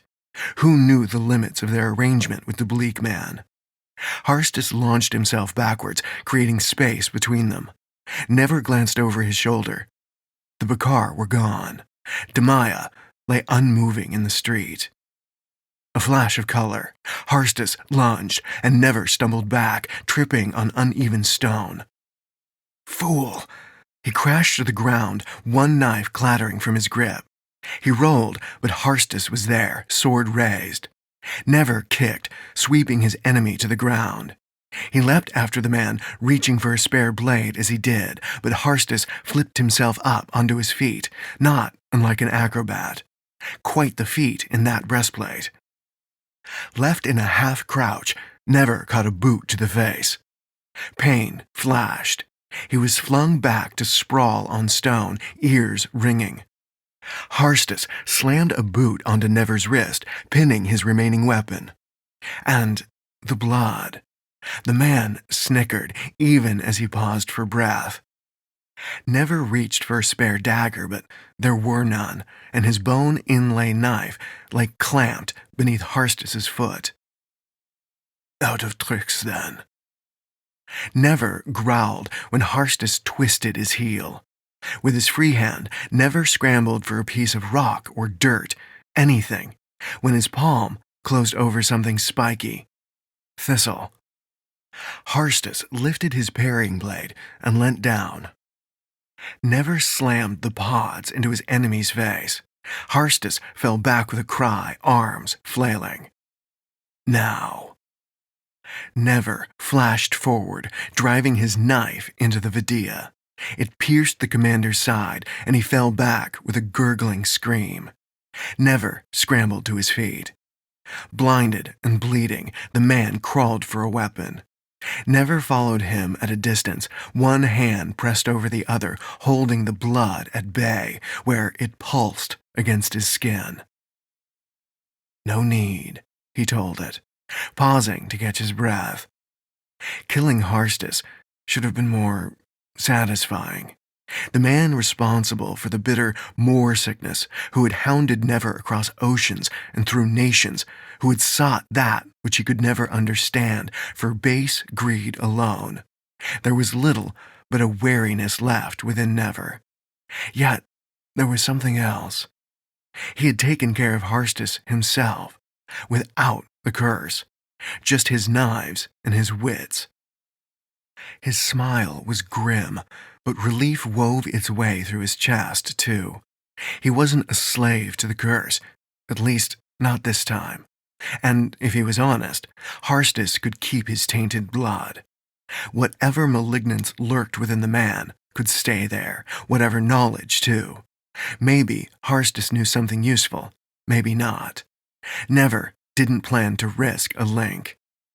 Harstus screeched something, but the words were unintelligible. Never offered no response. The man was right where he needed to be. In fact, bleeding out in the ruins of Saran was probably too good a fate. "See where obsession got you," he whispered. Harstus finally fell still, head falling to one side and revealing a boar tattoo beneath his ear. Never collected his knives, flicking lifeblood from the blade before checking on Demaya. He, too, was dead, eyes wide and skin covered in huge welts and deep burns. Good. Never jogged into the empty street, knives in hand. Were the others safe? In the distance, a hint of movement between buildings, someone running. He cut a parallel path, streaking through the shadows between the ruins until he broke into a large square. A wide fountain sat in the center, its edges carved with a pattern of trees. Fallen leaves floated on stagnant puddles within. Never paused as the hammer of footsteps grew. He crossed the square, heading for the sound. Lewis skidded around a corner, chest heaving. His spear was gripped in both hands.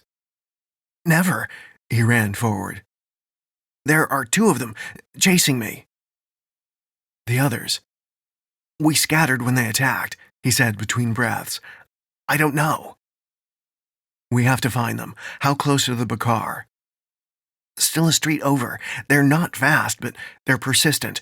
And silent," he added. "I didn't even hear them at first.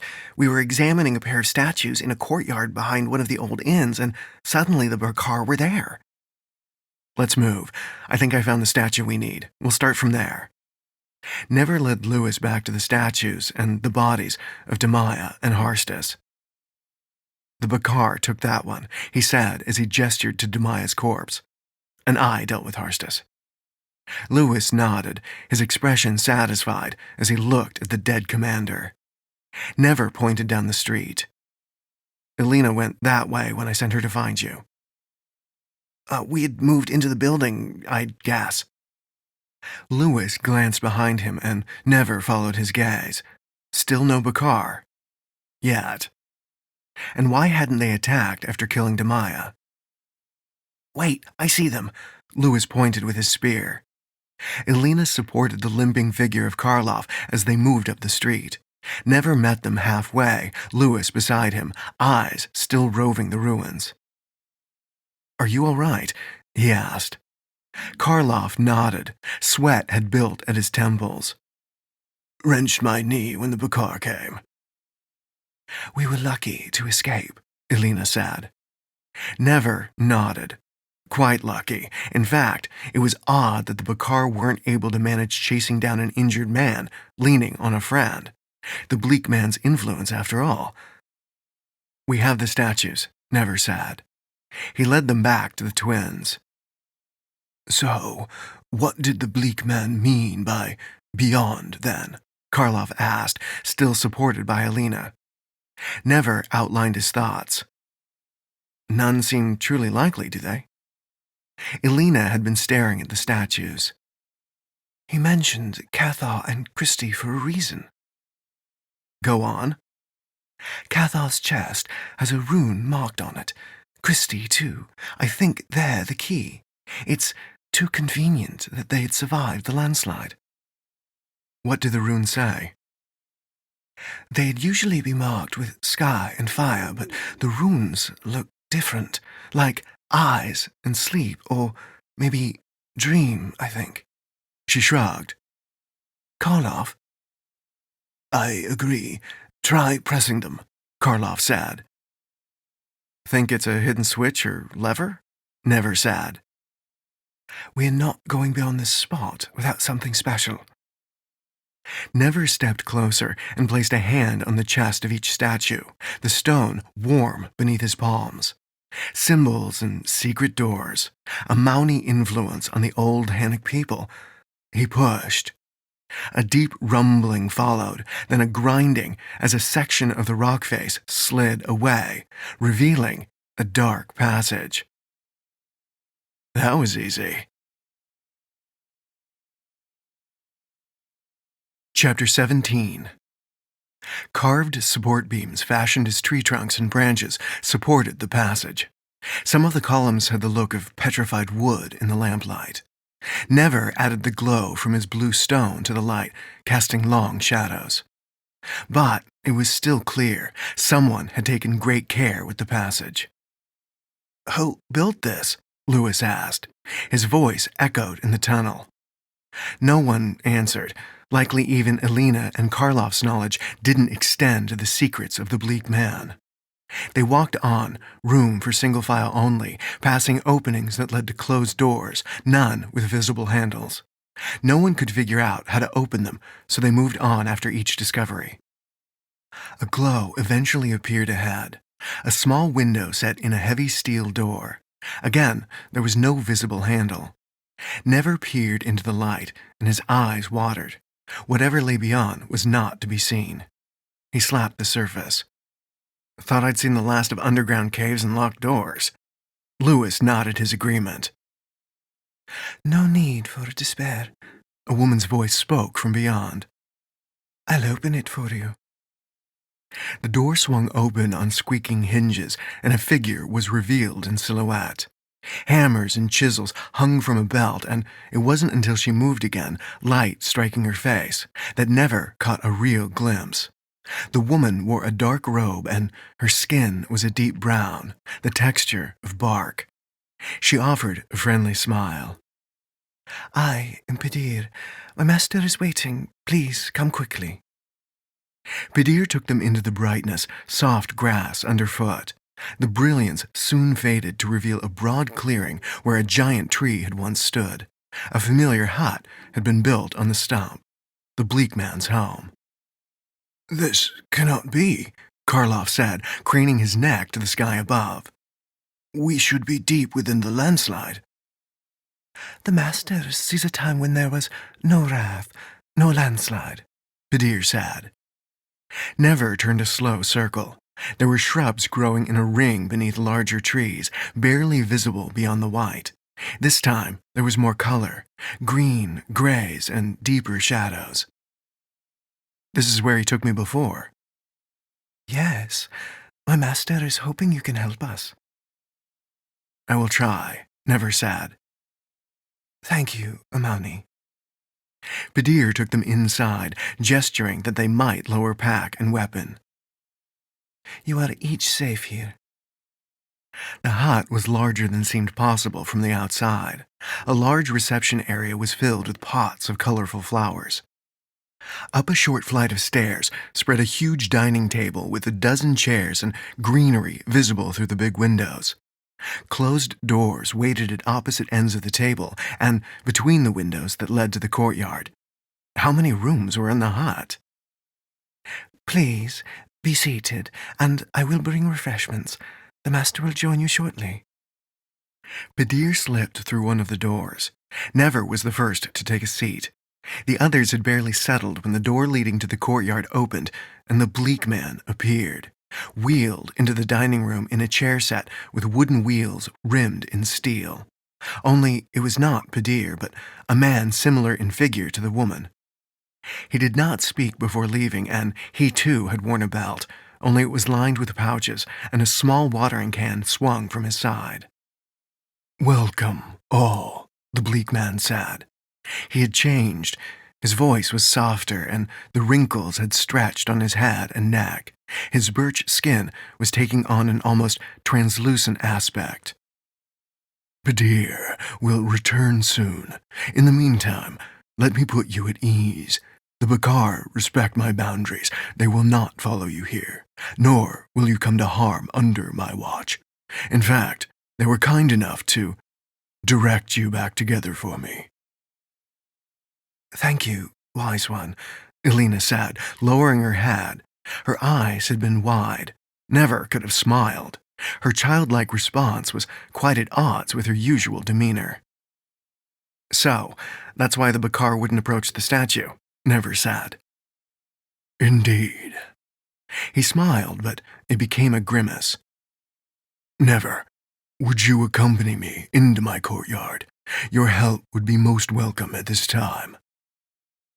You do look unwell, he said. What can I do?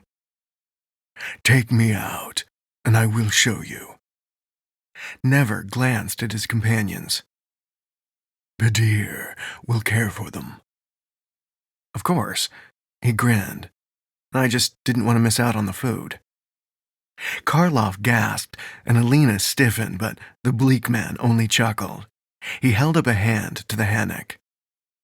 I've no doubt never means no disrespect.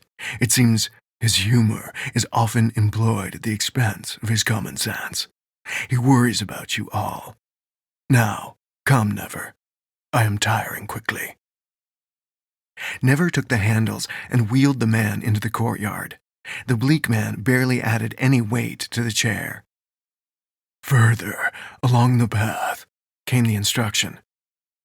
He pushed the chair along the stone walkway, where it wove between plants set on pedestals and lattice frames, blooming vines scattered with butterflies whose wings held a deep glow of any color a rainbow had ever birthed. The path came to an end when it circled a dying birch tree. Its branches sagged. What few leaves remained were splotched, yellow and purple, as if stained. Bark peeled from the trunk in long strips beneath the same bruise-like colors streaked up and down. This is what your brother did, Never. Never opened his mouth. It took a moment to reply. My brother? Had Snow gone mad? That doesn't... How? He was here? Recently? His questions tumbled out. He wanted what you wanted, only more. Your heritage includes items that were thought lost in the ruins of Saran. The Amauni long favored the ancient Hanok and left behind artifacts that are of great value. Some of considerable power, too. Your brother, he who calls himself Snow, sought 2 from me, while Bedir has uncovered various items of value in her searching beneath the slide. Some ought to have been left buried, perhaps. And Snow has taken them? Yes, a pair of amulets. I could not fathom their use. Steel and jewels make little sense to me now, but his eyes lit up at the sight of them. His offer was simple. I was to give them up, or he would strike me down. I refused, and he did what you see here before taking the artifacts. This tree is the heart of the forest, and so linked with me. I falter as it falters. Once I am gone, balance will be threatened in the forests. We have fought this parting gift for months now. He gave a smile of regret. Perhaps I was vain to believe I could defeat it alone. Never ran a hand through his hair. Nothing made sense. Snow had never cared about power, and rarely the past. He had always wanted to escape it, forget their father, forget, eventually, never suspected, even Mother, because there were no answers there, only pain. But why would he do this? What are the amulets for? I do not know. That you will have to fathom when you and he meet next. If you don't know what the amulets are for, how does he? Aren't you godlike? An ancient spirit? He laughed. Though I am much older than Bedir and Elmec, we were each once human just like you. Well, not precisely like you, Never. You are a Mauni. I know life and death in the forest. I know every mouse and each flowering bud. But the artifacts of the Amauni are a mystery to me. I do not feel they are wholly dead things, however. Which means? Perhaps, like you, they are more than they seem. You are more than human, Never. I sense the amulets are more than jewels. More than human? Pete's words echoing. But how did he know to come here, to look for clues about our heritage? He did not say. I imagined he learnt something from the Hanok people as they are today. No doubt the Lady Elena could help you there. Her family would have served the Imani. But now I must ask, will you help me? Never filed the information about Alina away for later. Of course, but how? Much as you would take life from another, your brother used his blood to do this. I don't know how to heal a tree. He frowned. I don't know how to heal anything. All my blood can do is kill, I hate to admit. Do not fret. Think of yourself as more of a blood-letter in this instance. You believe I could drain the sap from this tree? I do. Never hesitated. Perhaps, only what would it do to him? And no way to be sure yet that the clove had fully cured him of Harstus's ploy.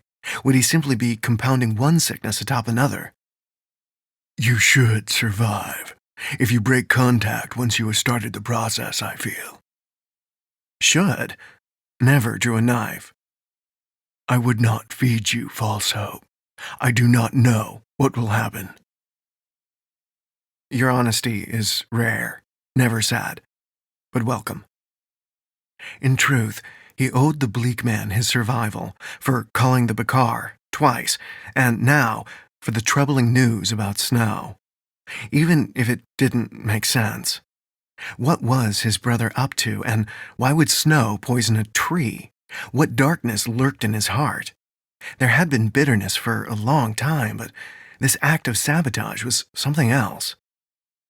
Never drew a cut along the back of his hand, reopening the wound from earlier, drawing it longer. Blood blossomed. Next, he braced himself and stepped forward to sink the blade into the soft underbark. Purple liquid sprayed from the trunk. The bleak man gasped. Never shielded his face.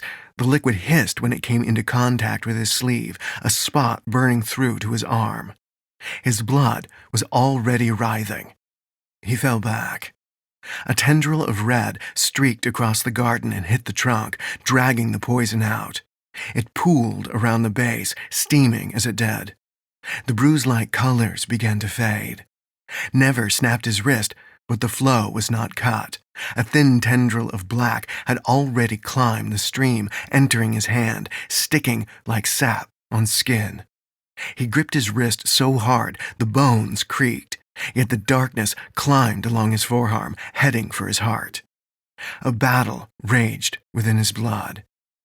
It strained to drag the sap free, while at the same time collected the poison and something else from the birch, something he could not understand. And all the while, the clove, like bright specks of red fire, fought the purple tendril. Regrowth. That was the tree's desire, to fill the branches again, to have its bark bright once more. It had already done so for generations, for centuries, for ages. Its knowledge drove down into the earth, spreading across the lands in the curl of roots, sucking life from the soil. And it had taken the bleak man along with it. His calm, his reason, and his human curiosity came too. Both were rallying, and something of their knowledge fed into Never's blood. But the poison followed. Mixed in came a vicious bitterness. Snow. The man's sweeping disappointment, the rage like a black sun blazing within his chest, years of it, compounded by setback and disappointment after disappointment, it all seeped into Never. Worse, there was already something of the same bitterness within he himself. How many times had his own search been thwarted? How many had his curse, his own carelessness, murdered over the years? Never ground his teeth even as he collapsed and somehow flared his blood, urging his own body to fight. Blood and clove responded to his call, searing his arm, his entire body shuddering. Never screamed and beat his hand against the earth as the pain rose. And then it disappeared, and the garden with it.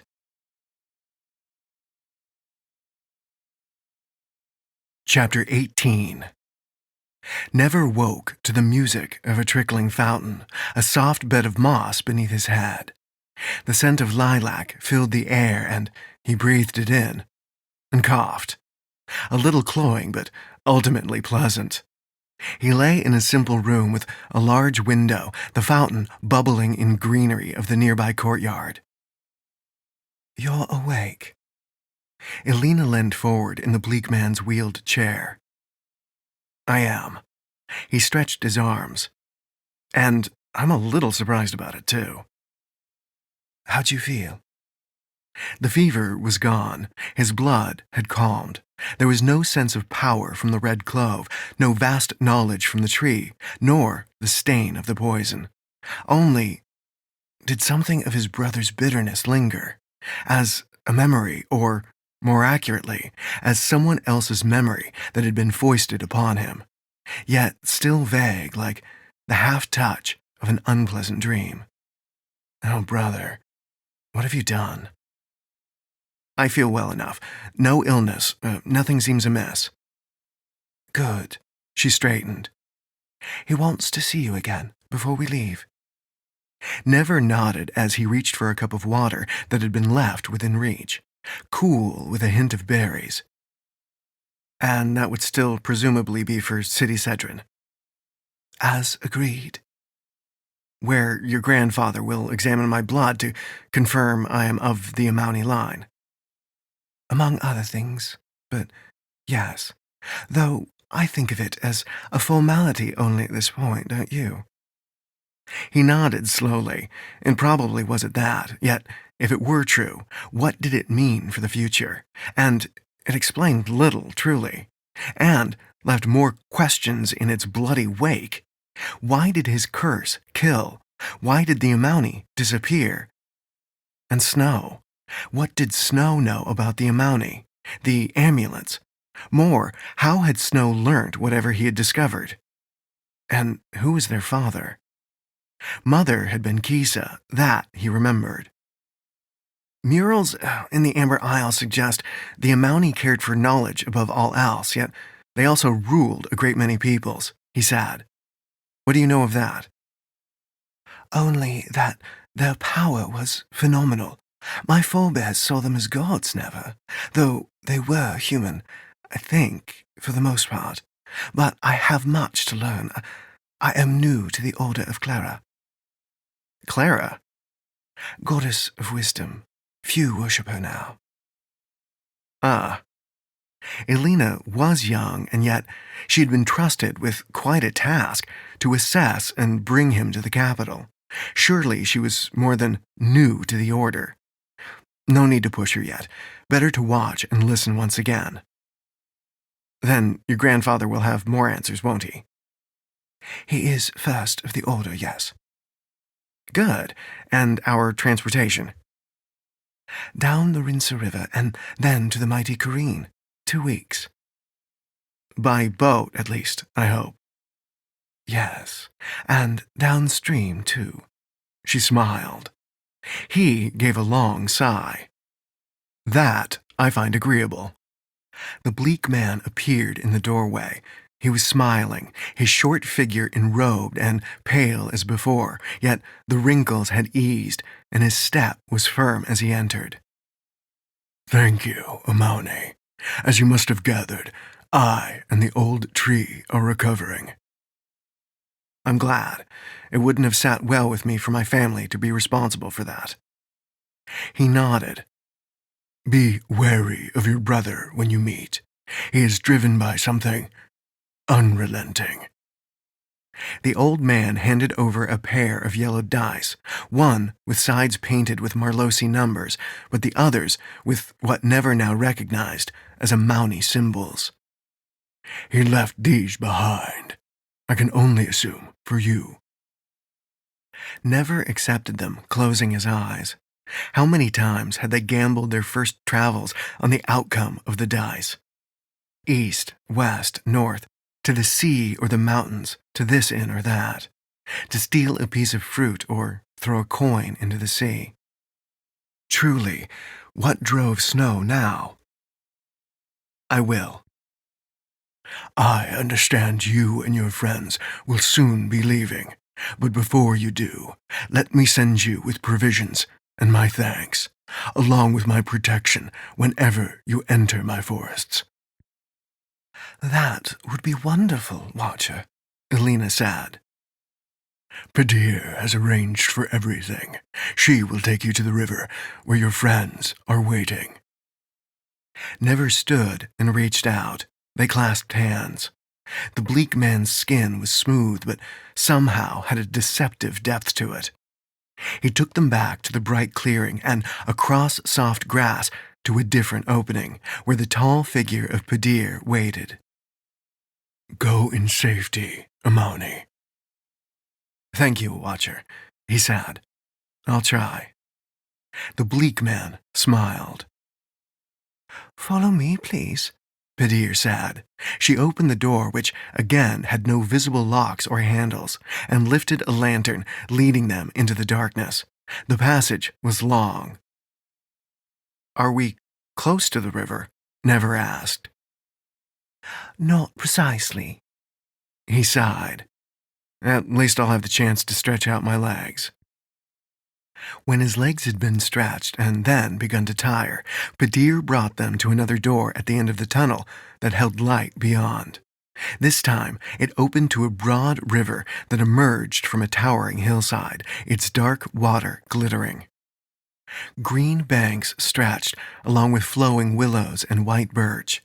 A dock with polished wooden rails waited below a short flight of steps, where Lewis and Karloff waved to them. 2 boats, each loaded with provisions, bobbed in the water, their prows carved with leaves. "Simply follow the current until it joins the careen," Padir explained. "Thank you for everything," Never said. The woman gave a short bow. "Of course, Amoni." Then she returned to the passage and Never started down the stone stair. City Cedron lay ahead. More answers or more secrets. Both, no doubt. Hope lurked within his chest, a tiny flower daring to open its petals to the sun. The question was, could he let it?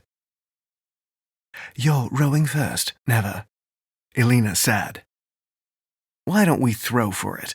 I have my brother's dice," he said. "They're lucky." She raised her eyebrow. "Whose luck?" River God, Book of Never, Volume 3. Written by Ashley Capes. Narrated by Joshua Macrae. Chapter 1. The fine boat provided by the Bleak Man coasted along the water as if borne on wings. Green banks slid by almost lazily in the warm sunlight. Earlier that morning, Never had wedged himself between stores in the stern, toying with Snow's dice. Both yellowed with age, and only one painted with plain Marlosi numbers, bold white strokes, the other Amauni symbols. One a cut circle, something like 2 thumbs and forefingers spread apart. Another image he thought of as the half-coiled serpent and, of course, the familiar 5-pointed leaf. There were others, more difficult to align with worldly things. But all had that ring of memory, a faint echo that brushed against his mind, taunting him with what he should have been able to recall. But it was the Amauni die which won him the first rest upon leaving the Bleak Man. Not that he had needed it, truly. Without the moor sickness, his body's natural healing was well in effect. And though there had been a few turns at the oar since then, Elena rowed now, using the current to their advantage. Lewis and Karloff were pulling ahead, disappearing around a bend, willow branches trailing the water, green hair let loose on the summer breeze. "That's terrible rowing, my lady," he said. "They're getting away." Elena paused. "What?" "Lewis and Karloff." "It's not a race." "Not at this rate it isn't." "Then come and take over," she snapped, glaring over her shoulder. Never laughed, even as he raised his hands. "I apologize, but no thanks. I had my turn this morning." She went back to rowing, the patch of sweat between her shoulder blades growing. Why do you care who reaches the careen first? The river isn't going anywhere. I don't, I'm just bored. Elena shook her head. What? Nearly dying multiple times is better than this. The fever and hostas, the disgusting leeches. She heaved the oars. Are you going to tell me you missed that? He tucked Snow's dice into an inner pocket with a sigh. No, I'm just not used to the idea of not running. But it was nice not to have his blood boiling for a change. Now all he had to worry about was Snow. Whatever his brother was up to, it wasn't going to be easy for whoever stood in his way. And somehow, Snow was much further along the path of discovery than Never. Had he been to the Isle? He had to have been there, and then to the forest, following the same clues as Never, only doing more with them apparently. And just what were the artifacts he had taken from the bleak man? Try grow accustomed, because once we're in City Cedron, you'll be quite bored. No one will be trying to kill you. That's a week away yet. Never stop talking, will you? Fine. He leant his head back. The willow trees drifted at the edge of his vision. The sky blue overhead. A hawk or falcon shot across the sky. Its cry answered somewhere in the distance. There, Elena said. Lonig is up ahead. Never straightened. Beyond a bend in the river, the willows had been cut back to allow for the construction of piers. Domed roofs of thatch stood on the banks beyond, raised on stilts. Green-clad people moved between the homes, and small boats bobbed gently at the moorings. Others were returning, pulling in their nets from the morning catch. Silver scales glittering. Lewis and Karloff were nearing the pier. Are we stopping there? Never asked. I'd like a short walk, Elena said. And news. Good idea. The piers were lined with canoes, none of which were as large or well-crafted as the bleak man's boats, but they were well cared for. And why not? The people of Lonig doubtless relied upon them for their livelihoods. Karloff and Lewis were already tying their vessel when Elena slowed their boat, then pulled up the oars. Never threw her line and climbed the worn rope ladder to the pier. Thought we'd take a moment here, Karloff said. He had another honey stick between his teeth. My knees are complaining louder than usual. Let's meet the people of Lonig then, Never said. They moved between the huts, Never having to pause when a pair of children in flowing smocks dashed before him, shrieking with laughter. A dusty circle rested in the center of the houses, in turn surrounding a large white stone. 2 men stood before the stone, one tall and one heavy, both wearing frowns. They stopped speaking when Never approached. Greetings. The tall man nodded, casting a glance at each of them. The heavy man answered, Welcome to Lonig. His tone was not exactly unfriendly, but nor was there much warmth to his words.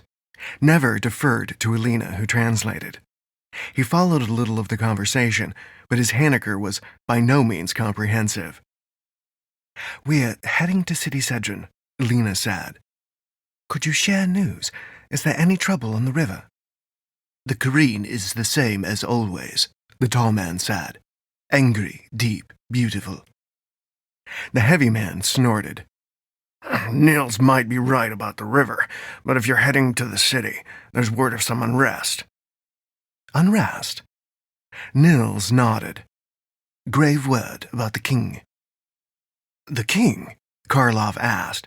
He glanced at Elena, whose face had paled. Word from downriver says the king has fallen ill and no one knows why. Prince Jennison is nowhere to be found. The nobles are searching the city for a thief thought to be responsible. True, but nowhere to be found is exaggerating, Nils. Elena and Karloff exchanged another glance. The guide, unable to hide his growing concern and, maybe, a hint of guilt. Never concealed his own frown. More secrets, but of course. She turned to the other man. You disagree? He blinked. Well, no, only everyone knows the prince. He's probably just on one of his crazy searches. But the king is unwell, she pressed. That's what the folks downriver believe. Some sort of new illness has him bedridden. No one's seen him for weeks, apparently, Nils added. Fish guts. The heavier man folded his arms. How could you know that? That's what Millen said, and he heard it from a royal archer who knows one of the king's maids. Oh, and what was a royal archer doing in Togan? Miller's a braggart who's never been 2 bends further south than his own hut. Thank you both, Elena said, striding back toward the moorings. Do you believe them? Never asked, as he followed, struggling to keep pace.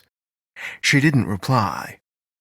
A glimpse of movement at the edge of his vision stopped him. Had it been the flash of a cloak slipping between buildings? Someone watching? The bare footprints in Saran? Had someone followed so far? If he dashed between the homes, maybe. No. Elena and the others were drawing away, and it was probably just the children from earlier. What is wrong? Elena asked when he joined everyone on the wooden boards of the pier. Nothing. I thought I saw something is all. So, what about the rumors? They are not rumors, I fear. She stared across the river a moment, then shook her head. King Noak was unwell before I left, but I hadn't thought it this bad. She turned to Karloff, and her eyes were wet. Go to Jennison. He may not know of this new turn. Tell him he needs to return home. I will, my lady, Karloff said. He climbed into his boat and began rearranging and removing supplies. What's happening? Lewis asked, bending to accept a pack from Karloff. Elena glanced over the water. I don't know. But we must split up, Never asked. Yes. I need to reach the city as soon as possible, and a detour to find Prince Jennison could be fatal, and so Karloff will find him, and we can carry on. Her jaw was clenched. I can't be sure. If it's but a rumor. Lewis nodded. But if it's more than that, and you do nothing, you won't be able to forgive yourself. She met his eyes. That's my fear, Lewis. Never climbed into the other boat. Then we had better get these things moving. Chapter 2.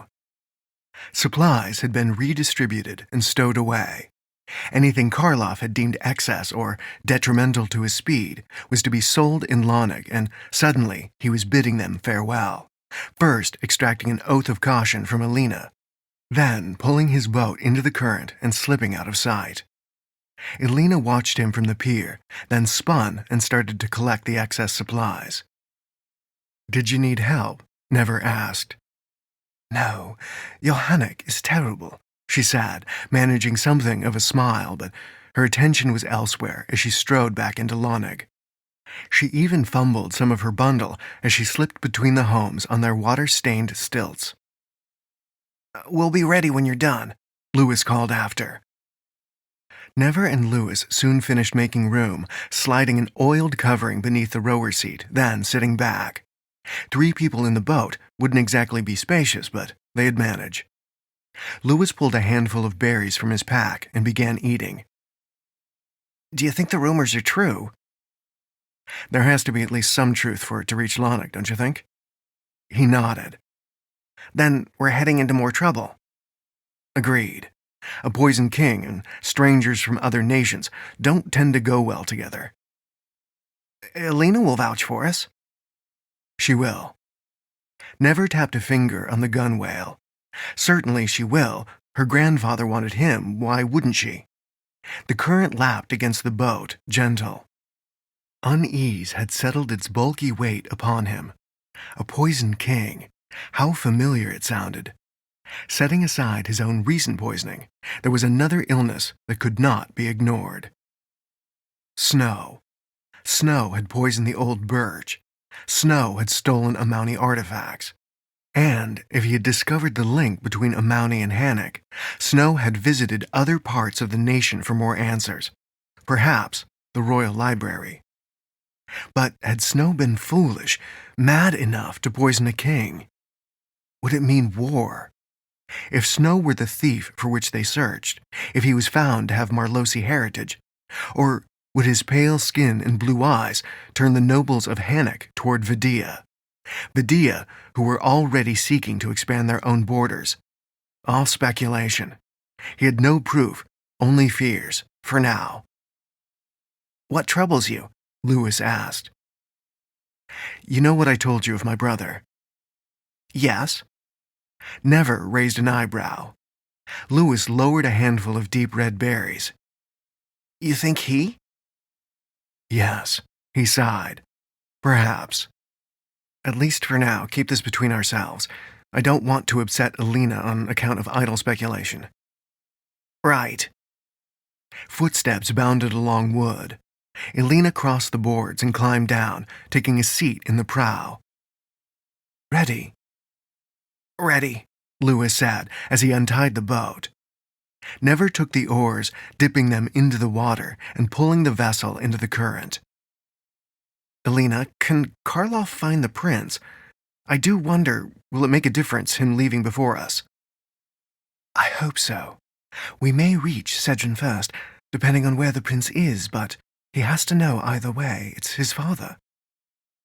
Fairly spoken, but would he not know before us? She glanced at him. "You're assuming he's in a position to hear such news." "Is he not?"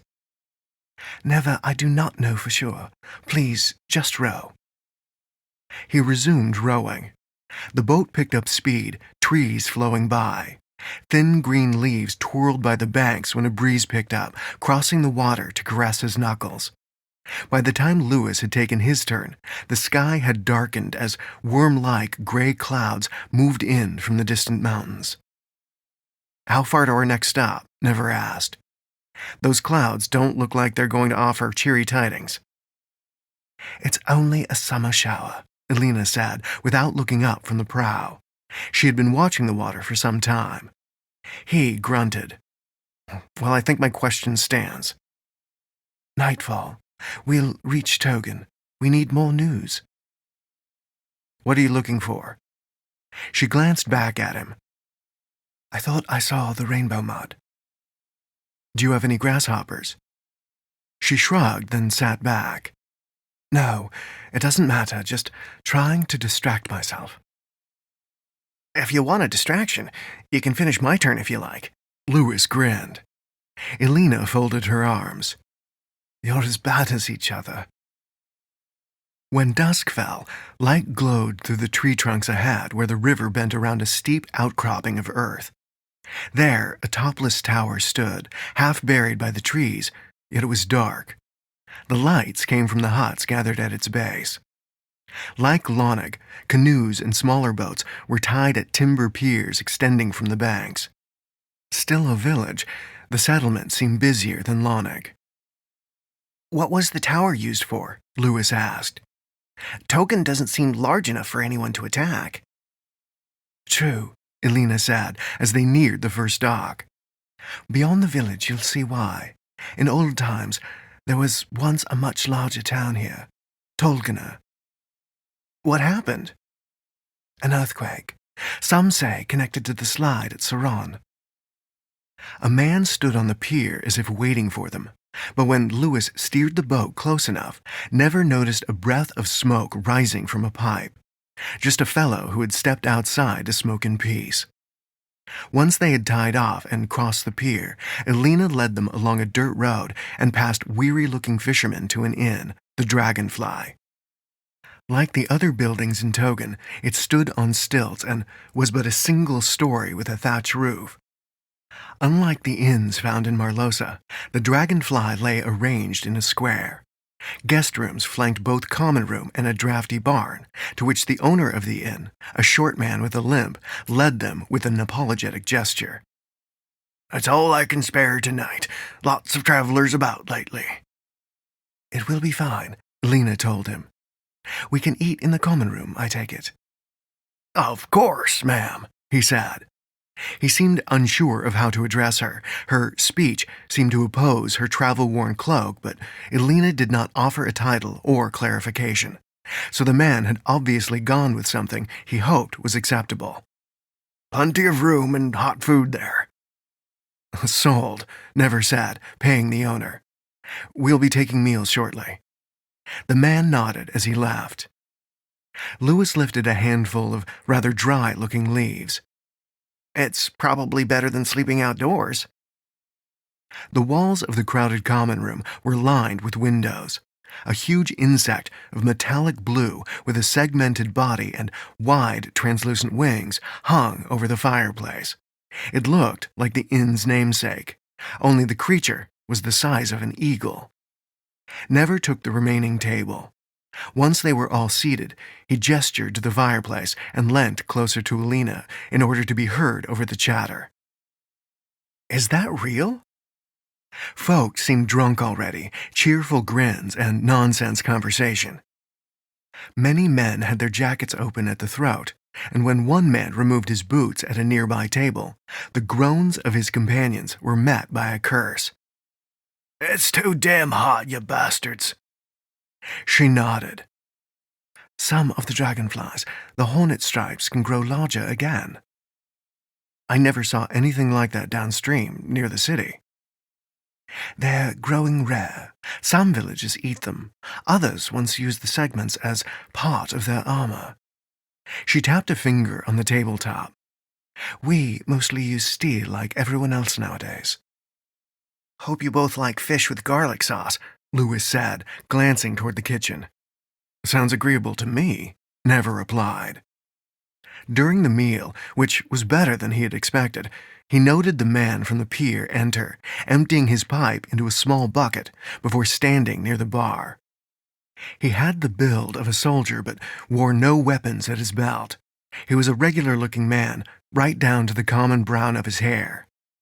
When he passed their table, he nodded to Elena, who offered a slight incline of her head. The man's throat was scarred and bruised. "Friend of yours?" Never asked. "No," she frowned. "I've never seen him before, just being polite. Something you should try one day." Tempting. What's ahead then?" Lewis asked. "Another day and we'll join the Careen. From there it's still 6 days to City Cedron. We'll have to climb down the long falls, but other than that, it should be simple enough." "What will that mean?" When Never visited Hannock in the past, it had been via roads and once over the mountain range of Fallhan that separated the Forest Nation from Marlosa. The long falls didn't sound all that agreeable. "We carry the boat around and down the cliffs. It'll take half a day. The long falls are steep, but not endless." "Carry the boat?" "You don't look part fish to me, Never," she said with a smile. "Suddenly I wish I was." Lewis laughed. "Worry about it when we get there." In the barn, Never lay on his pile of crunching leaves in the stuffy dark and tried not to breathe through his nose, or listen to the clamor from the common room, or let the moonlight strike him in the eye. Yet the chink in the roof was perfectly positioned, and the horses below were always going to be horses. And as for the rabble in the Dragonfly, nothing he could do there either. He rolled onto his side. Dawn had better come quickly. Yet when it did, he groaned in the gray light. How long had he slept? Couldn't have been long, and who turned the bed of leaves to a bed of stone overnight? He massaged some life back into his shoulders, muttering curses as he did. Most were directed at the innkeeper, but he sent a few the way of the gods too, just for good measure. "Breakfast?" Lewis asked, holding up a slab of toasted bread smeared in honey. "You take my share," he said. "I'm not that hungry." Once they were back at the river, die rolled, and Lewis, the loser, he splashed some water onto his face and permitted a sigh. At least it was cool. They set off, and the passage of the boat created enough airflow to simulate a breeze, which soothed his dampened skin. "Look," Elena said. Lewis paused at the oar and never lifted his head from the water. Beyond her pointing finger lay a sheer rock face, jagged and broken, yet looking as if a giant had cleaved an entire slab from the mountain. The tower that overlooked Togan perched near the edge of the cut. Stone peeked out on the opposite bank, extending from the shore. Nearby, 2 fishermen were already at work, lines like thin white strips of fire streaking from their rods. The black lattice of their nets cast through the air to splash into the river. "The water is always clear here," Elena said. "You can see some of the remains of Tolgana below." Never steered them closer, one hand on the tiller, the other shading his eyes from the sun. It sparkled on the water, but when the boat neared the slide, he could finally penetrate the surface. He whistled, even as Lewis gave a soft gasp. A dozen feet below the surface rested buildings. Mostly intact, the closest bore arched windows and open doorways. Fish darted in and out of the stone graves and scattered as the boat passed overhead. Further below lay rubble, but half buried within was the hint of a statue's arm and torso. And then the sunken city of Tolganer was slipping by, beneath them. Chapter 3. "See the wreaths on the banks," Elena said, as their boat continued to drift beyond the underwater ruin. "Remembrance for those who perished within, even now, scores of years later." Bright flowers rested in deep bunches along the rocky shore. Beneath were the brown remnants of older flowers. Old carvings stood on small stones, too, some set on tiny altar-like piles, but he could not read the inscriptions. "I didn't know the river was so deep," Lewis said. "The Kreen is wider, but shallower in general terms, but the Rinsa is swift and deep." "How do you think Karloff is faring?" Lewis asked. "With luck, he is close to the prince already. I pray they reach City Sedron before us." "Then Prince Jennison is nearby?" Never asked. "You weren't sure before." She considered him a moment. Her eyes were difficult to read. Was she weighing up the value of revealing secrets, or regretting the need to keep them in the first place? It was a strange mix, and he could not be sure his guesses were even close to accurate. "Do you remember when I first saw you in that inn back in Marlosa?" "Certainly. I remember you weren't very quick to leap to my defense with gums." She ignored him. "The prince and I were in Marlosa gathering information about the war. You can understand, King Noak does not wish for the conflict to spread to Hennek." A wise man. Now she glared at him. "Just listen. Our job was to hunt down a ring of warmongering Hennek nobles, those who we believe had been meeting with the Vidia army in secret. They were supplying them with weapons and other resources. One man, Baron Denark, we pursued to a location south of Patana. When we caught him, the prince extracted a confession. Others had already turned south. We suspect they'd been meeting with Vidia forces and offered them, at a cost, passage north through the Hennek forest." "Allowing them to attack Marlosa from 2 sides," Never said. "Exactly. And I doubt your king wants a continued Vidia presence in his forests." "Nor do I. We headed south, splitting up to spread across the northern villages and find traces of Denark's conspirators. I don't know. Maybe some even have an eye on the throne. We have no evidence." "But you found me instead." "Something about you drew my attention, yes. And when I saw your blood, well..." Never nodded. "And the argument, that was you and the prince?" "Yes. I wanted to take you with us, back to my grandfather, but Jennison disagreed." She paused. "We argued. I shouldn't have done so. He wanted to catch the traitors. Their trail ran south, and you were headed north, so I could not follow you." "But you kept an eye out for me, didn't you?" Now, back to him, half a smile on her lips. "Of course. If I was right and I let you go, Grandfather would never have forgiven me. I cannot break the oaths I took when I joined the Order." "And what about the rest of the nobles?" Lewis asked. "We lost them, but Prince Jennison felt he had found another piece of the puzzle in the southeast. It led back to Hannock. He's been searching for one of their hideouts for weeks now, south of the city last I heard." She glanced across the banks. "The king, ill even then, sent me to the port of Lenon in case some of them tried to circle around the Marlosa coast." "And did they?" "One." "You found him?" Never asked. "Yes, but he was little more than a recruiter. He knew nothing. I made sure." Her expression had grown hard. Lewis was frowning. The last thing the Vidia need is assistance. They've already taken half our bloody lands. We should have seen it coming." "Yes, but how?" Never asked. "There were no warning signs.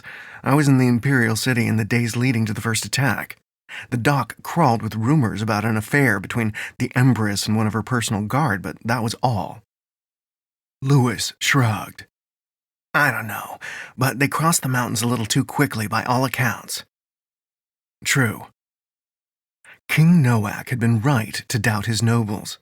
The two-pronged attack on Marlosa had come from the plains and the mountain. Someone had let them through from the south. "How did you escape the city?" Elena asked. "Luck and blood. I found a less traditional way into the palace and its library when the attack occurred. Harstus and his hounds interrupted my search for the map." He patted the dice where they were tucked away in his vest. "Luckily, many would have been injured fighting their way in. Most were looking for the Empress, no doubt, not me." "Your curse?" Lewis asked. He nodded. 10 men at least I killed that day. It cost me more blood than I'd ever lost, but as I said, I'm unreasonably lucky sometimes. Once I slipped through the palace walls, leaving quite a trail. A friend helped me onto a fast horse and out of the city. I hope he survived. Tamilo seemed a strangely crafty lad. There was always a chance. Never took his turn at the oars, the tendrils of war everywhere. And despite his efforts to the contrary, there was every chance he'd be pulled into it if he wasn't careful. And by the gods, he would be careful now that he finally had a true lead to follow.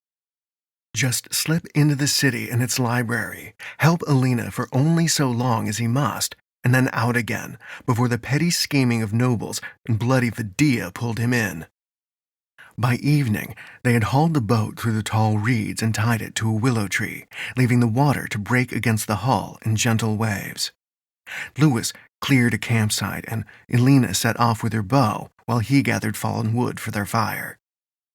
Elena would find some game if she was as good a shot as she claimed. Supplies from the Bleak Man were sustaining and pleasant enough, but something fresh would go a long way to breaking up the monotony of working with the oars or watching the banks slide by. Once a blaze crackled, he stood with his back to the light. Lewis hummed as he set water to boiling. "I'm making the last of our tea," he said. "Did you want any?" "Thanks." "It won't be very strong. It has to do for the three of us." Wait, Never straightened. Had something moved beyond the shadows? "Did you hear anything?" A slight whoosh, and something bit into his neck. He spun with a curse, knife in hand. The other hand ripped a feather-tipped dart from his neck. Poison. Shadows burst forth, one slamming into his waist, sending him crashing to the grass. He grunted on impact, grappling with his assailant, until his muscles began to stiffen. A chill spread down from his neck. In moments, he was frozen in place, barely able to look around the camp, barely able to breathe, let alone cry out. His attacker stood, an unshaven face in the firelight. Hannock, a heavy brow and a patched tunic. Gods be damned. If he had to be captured, couldn't it be by someone with more class than a local footpad? More men were filling the clearing, shouts rising from nearby. A cry and a body thumped to the ground. "Never!" Lewis shouted. 2 men circled the fire, then jumped back. Lewis's spear was obviously keeping them at bay. "Get here!" Someone spoke behind him, and he was wrenched around by one frozen arm to be dragged over the grass, then along the bank. 4 hands. 2 men, then. Never strained against the paralysis. Useless. No sound escaped his lips, and his heartbeat quickened. "Where's the other one?" Someone shouted from the fire. A bowstring snapped. Cries followed, first of anger, then panic. "Where is she?" Someone else asked, voice rasping. "I don't know," came the reply. "We'll find her, damn it." Another snap of the bow, and a nearby thud vibrated along the ground. Only 1 man dragging him now, his breath ragged. The fellow stopped, crouching low, only the dark suggestion of his knee and shoulder visible. More cries from the camp's glow. "You're not worth this," the thug said, and released Never, running off into the shadows.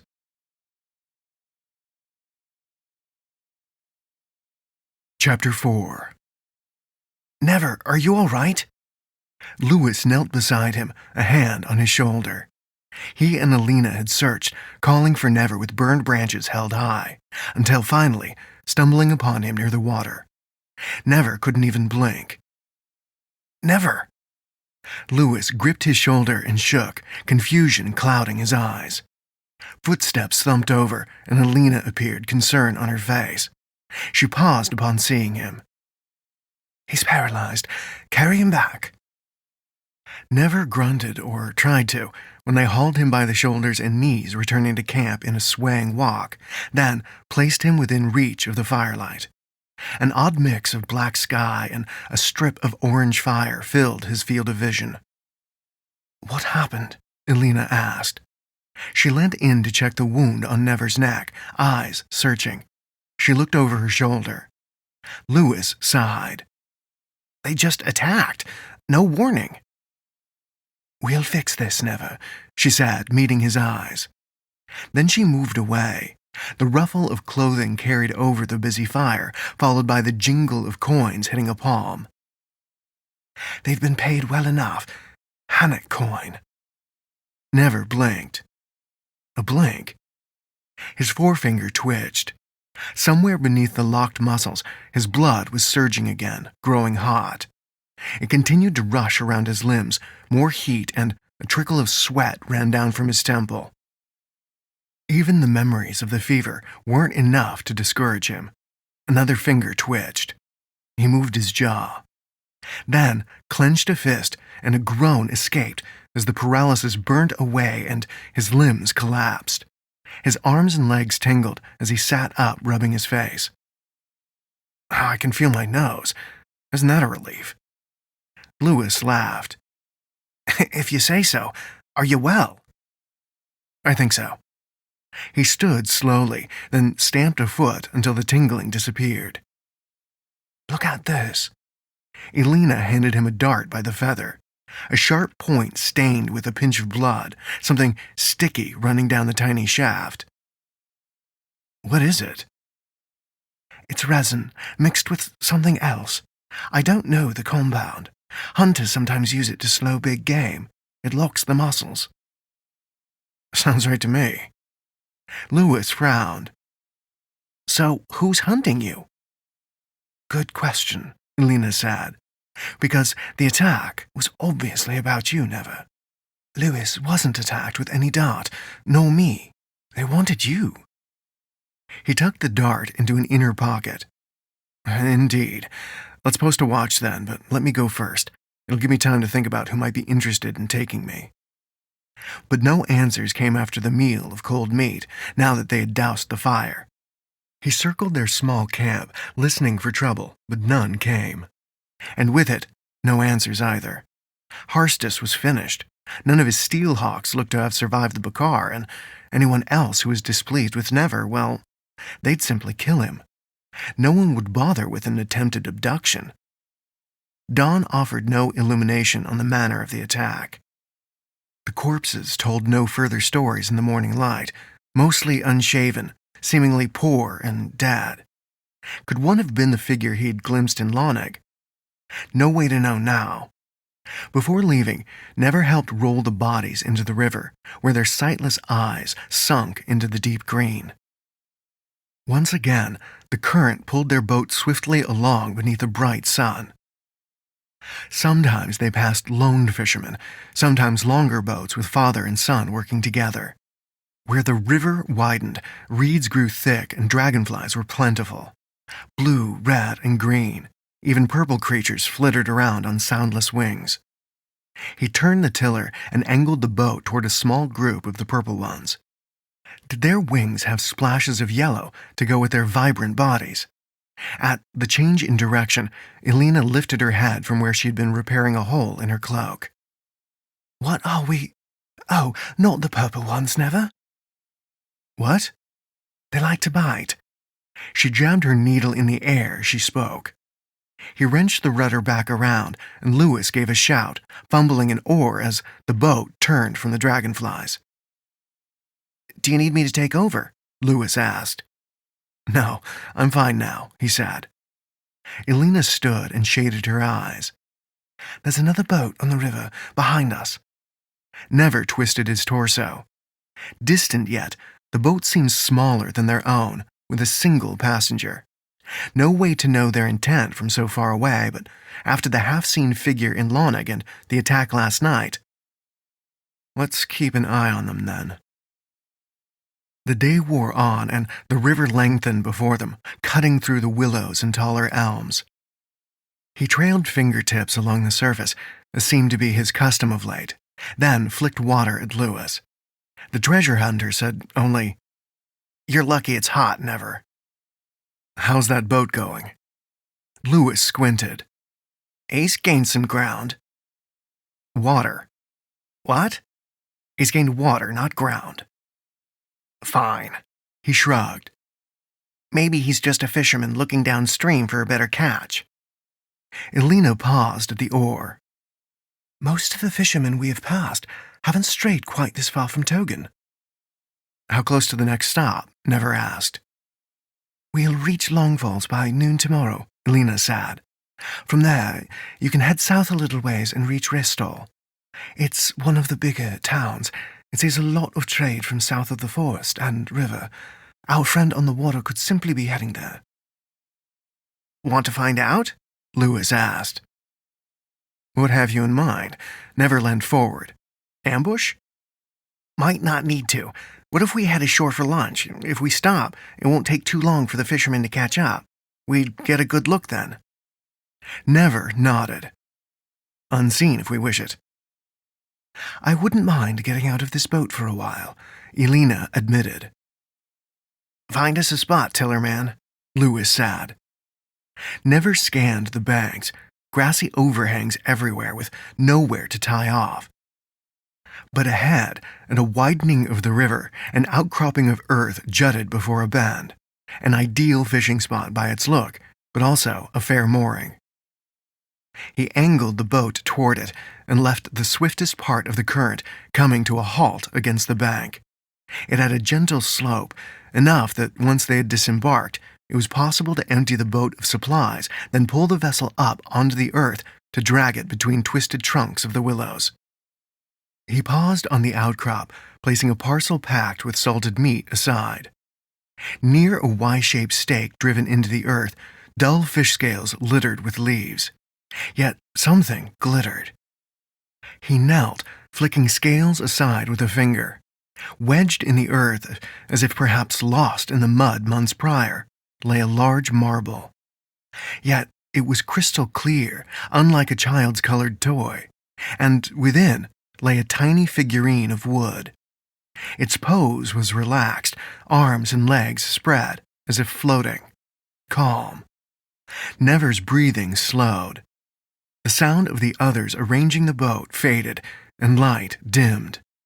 Even his heart seemed to slumber in his chest. He blinked. Clouds had snuck over the treetops to cover the sun, nothing more. Time flowed once again. But when the clouds passed, it seemed the figurine had tilted its round head up toward the sun. "Never! Hurry!" Lewis said.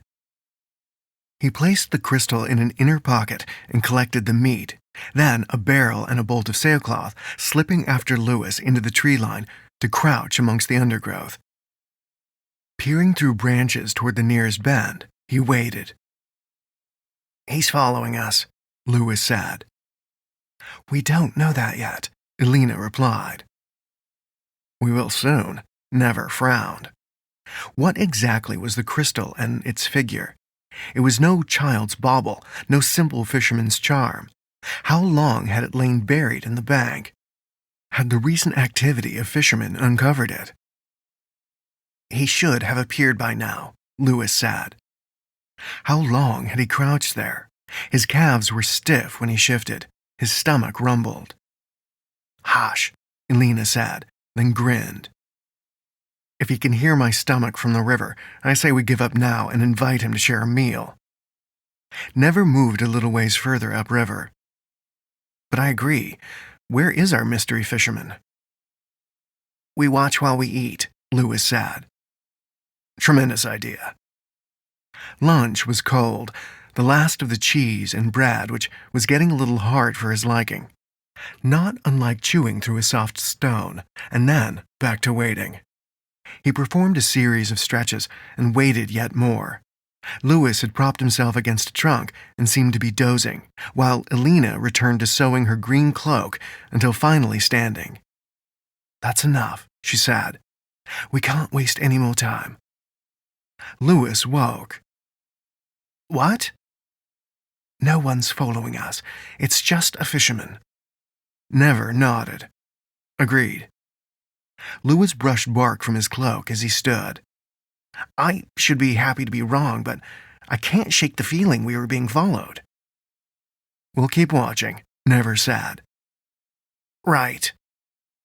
Once the boat was back in the water and loaded once more, Never resumed his shift at the oars and rejoined the current. Lewis sat in the prow, and Elena was on the tiller. Once again, the banks rolled past to the splash of the oar. Ahead, the careen narrowed. Already the pull of the increasing current drew the boat faster. "There," Lewis said. He pointed behind them. Never pulled up the oars and twisted. A lone figure followed in the distance, its canoe keeping to the center of the river.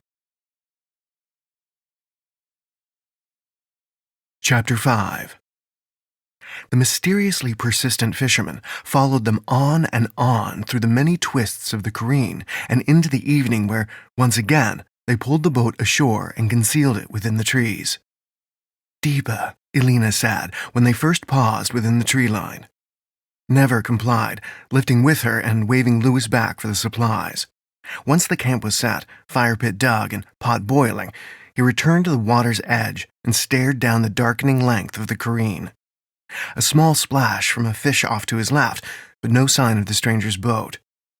Was he stopping at the same time so as to remain hidden, or to keep pace? The stranger obviously didn't want to catch up that badly, else he'd break out a lantern and take to the river at night. It wouldn't have been much of a risk. The careen, while growing swifter, hardly seemed choked with hazards like submerged logs. "Who are you, then?" he said softly. Never withdrew the crystal marble, resting it neatly within his palm. Even in the fading light, it was clear that the figure had moved again. It now reclined, arms beneath its head. He raised an eyebrow. "Don't you look comfortable?" What was the crystal, truly? Another Amauni magic relic? If so, fortuitous that he had stumbled across it, of all the places they might have taken to the bank. "Never." Elena stood in a half-crouch behind him, bow in hand, arrow set to string. Her expression was clouded with worry. "Get down." She glanced to the sky. He crouched, returning the crystal to its inner pocket and drawing a blade. He followed Elena's gaze. A shadow hovered high above the trees, its wingspan wider than any eagle. He squinted. How far from the ground was it? If it was as high as it seemed and the wings were truly that size, the span had to be near equivalent to a man measured head to toe. It was hard to be sure in the darkness. "What is it?" he whispered. The body was broad, too, though the tail was hard to discern in the darkness. Yet it had to be so much larger than even a great bird. "I've never seen anything so huge." "At least it's not a dragon," he said. "I bet its talons could still puncture your chest," she said. What a cheerful image. The creature continued to hover a moment longer. Then it wheeled without a sound, drifting beyond the trees. He straightened. "It didn't attack, though it surely marked us," Lena said. "Something else watches us, then?" "It seems so." She dropped the arrow back into her quiver. "Let's get out of sight."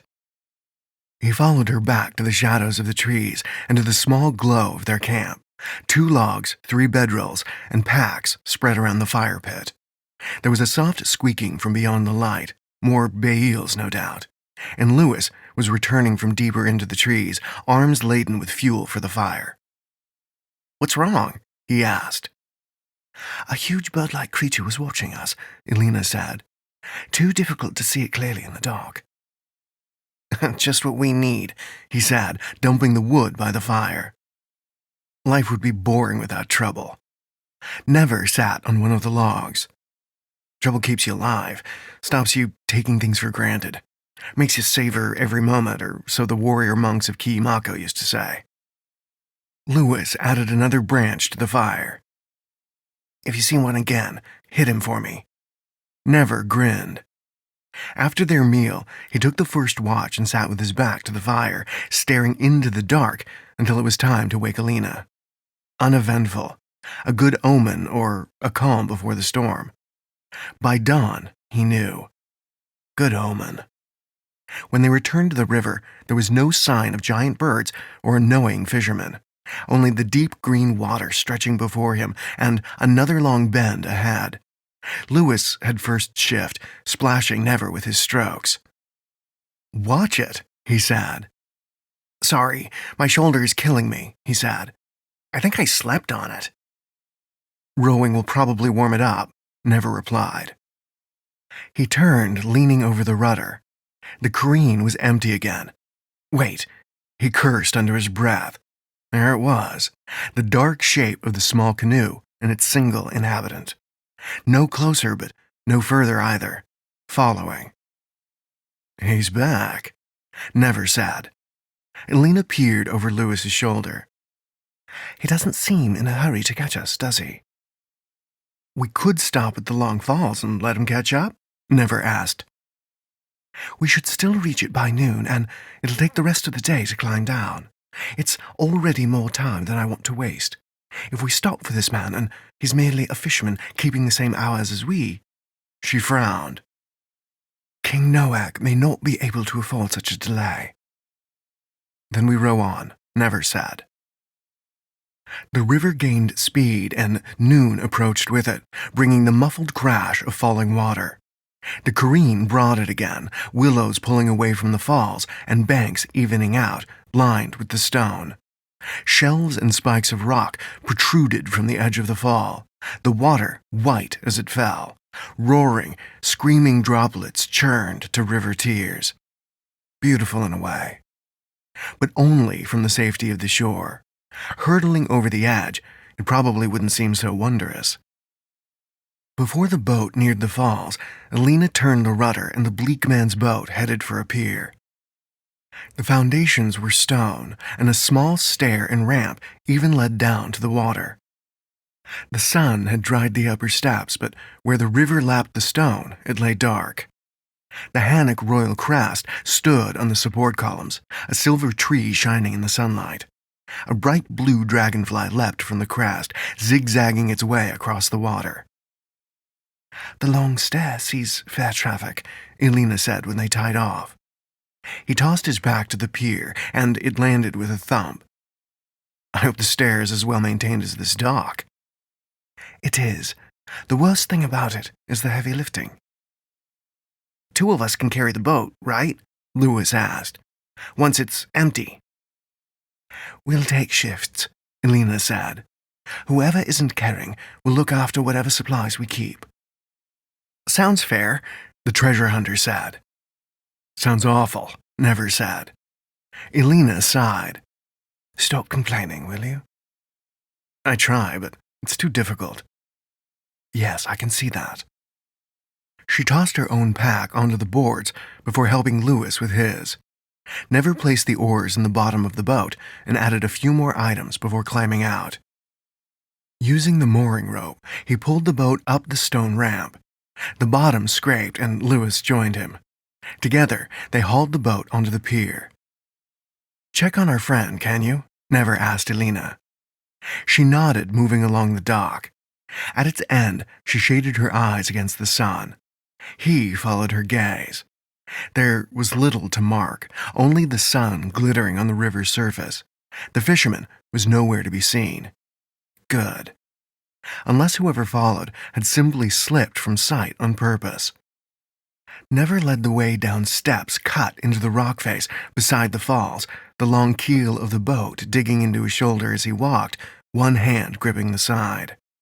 White water charged down into the dark green, spraying him with mist. It slicked the edges of the steps, but the path was wide enough that he could avoid the water without earning a full face of stone or creeping vines on the opposite side. Someone made this stair properly, he called back. Elena, who carried the provisions, shouted over the falls. I told you, the silver tree takes care of its roads. Never continued down. The stair remained broad for half the afternoon, with only minor turns, and it was good to stretch his muscles after so long in the boat, but just as he had considered calling for Elena to switch with him, an obstacle appeared. Ahead, the rock face turned toward the waterfall, perhaps to avoid some unseen blockage within the cliff. Whatever the reason, it meant trouble. Misery ahead, he said as he slowed.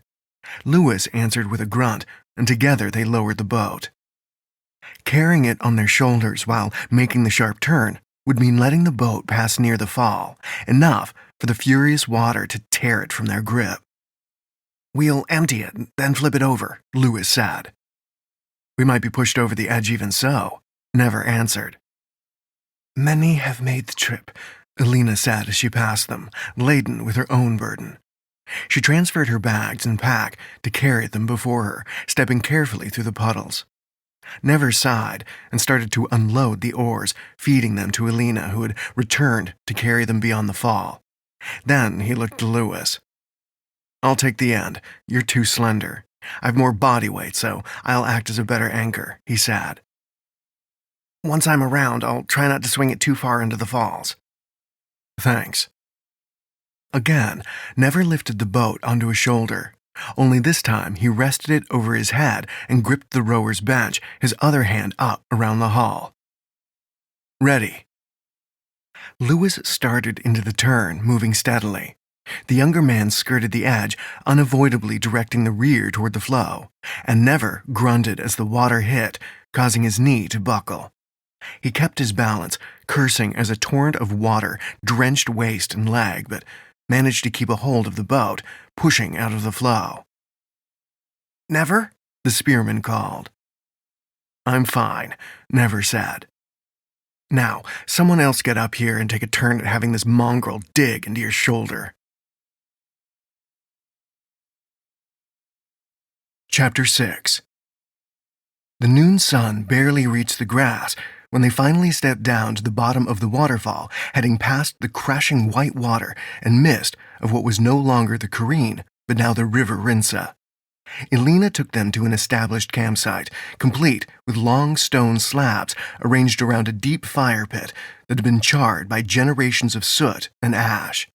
There they ate quickly, Elena's impatience clear in her pacing, and the speed with which she repacked the boat. Never did not mention that no amount of haste would make a difference if the king was already dead. She'd know it anyway. Instead, he helped her maneuver the boat into the current and let the stone walls rise around them. Gone were the green tendrils of the willows. Now it was only dark vines and sheer banks, with few likely spaces for camp, and long shadows courtesy of a hidden sun. The stone hills were crumbling into the water, wind-worn carvings of domed trees fading across the walls. "The symbol of the first kings," Elena said when she noticed him studying them. "Servants of the Amauni." It seems signs continue to align. "Hadn't you already agreed to—" He waved a hand. "I didn't mean that. I meant more, how fortuitous that we met." "You would have found the proper clues without me." "Perhaps." Never resumed rowing. "We'll reach the Bluestone Inn before evening, and then it's only 3 days to the capital." "And once we reach City Cedron?" "Directly to the palace. The sooner I know the truth of King Noak's illness, the sooner I can figure out what to do from there." "Slower, Elena." "What?" "Don't rush when we get there. Take some time to assess the mood of the place. Learn what the people on the street know." She turned away. Was it in shame? But when she turned back, her face was not flushed. "Of course. I was rushing, wasn't I?" "No harm out here," he said. By the time the blocky Bluestone Inn slid into view, rising from stone docks beneath the high walls, the sun was nearly gone from the sky, and the river had taken on a blue shadow. From where he leant against the tiller, Lewis working the oar, there was a deep blue hue to the rock. It was warmed only by yellow light that pooled beneath large windows on the ground floor and smaller hulls in upper stories.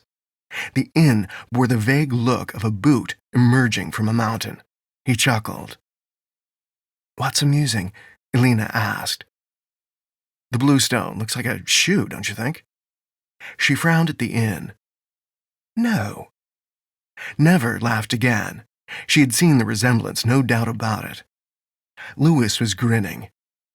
"I don't care what it looks like, so long as it serves something other than fish and hard bread." Elena snorted. "Of course. The Bluestone is supplemented by City Cedron. Innkeeper Oscar is renowned for his beef, pepper, and roasted potatoes." "Right now, that sounds so good, I'd eat it out of a boot," Lewis said. Never nodded. Variety. It certainly kept life bearable. When the boat thumped against the pier, he might have been last out, but he was first to the door, leaving Elena to tie off the boat and slipping past Lewis with a grin. The warmth of the inn struck him as he opened the door, as not only a cheery fire burned at the rear of the large common room, but braziers set at intervals between the windows glowed too. Maybe a little much during summer, but the welcome made up for the heat. Scattered across long benches were travelers in long coats, fishermen with their beards, and even a pair of Marlosi drinking in one of the corners. The men were well-traveled. Deserters, hard to say. And not his business. Instead, he found a quiet-seeming table near a brazier and waved for a serving girl, who gave him a nod from where she was handing out mugs from a tray. Lewis and Elena had joined him by the time the girl arrived, giving them all a smile. She was younger than he had first thought, freckles crossing her nose. "Welcome to the Bluestone, travelers," she said. Elena ordered for them the famous beef, pepper, and potatoes, which, when it arrived, lived up to expectation. Or maybe he was simply hungry, and that was Oscar's secret. Never sat back nursing his drink while the brazier dried the last of the damp from his clothing. A painting on the wall opposite caught his eye, that of a giant dragonfly attacking an enormous fish. It had burst free from a deep pool on a river, but his interest quickly shifted to the man sitting beneath the image. Smoke rose from a pipe between his teeth, the only distinguishable feature about him. Yet, surely this was the man he had seen in Togan. Coincidence, or something else? A high collar hid the man's throat, where scars might have been concealed. Never leant forward, as if merely placing his mug down. "There's a man at that table behind you, Lewis," he said. "Tell me, either of you, is he familiar?"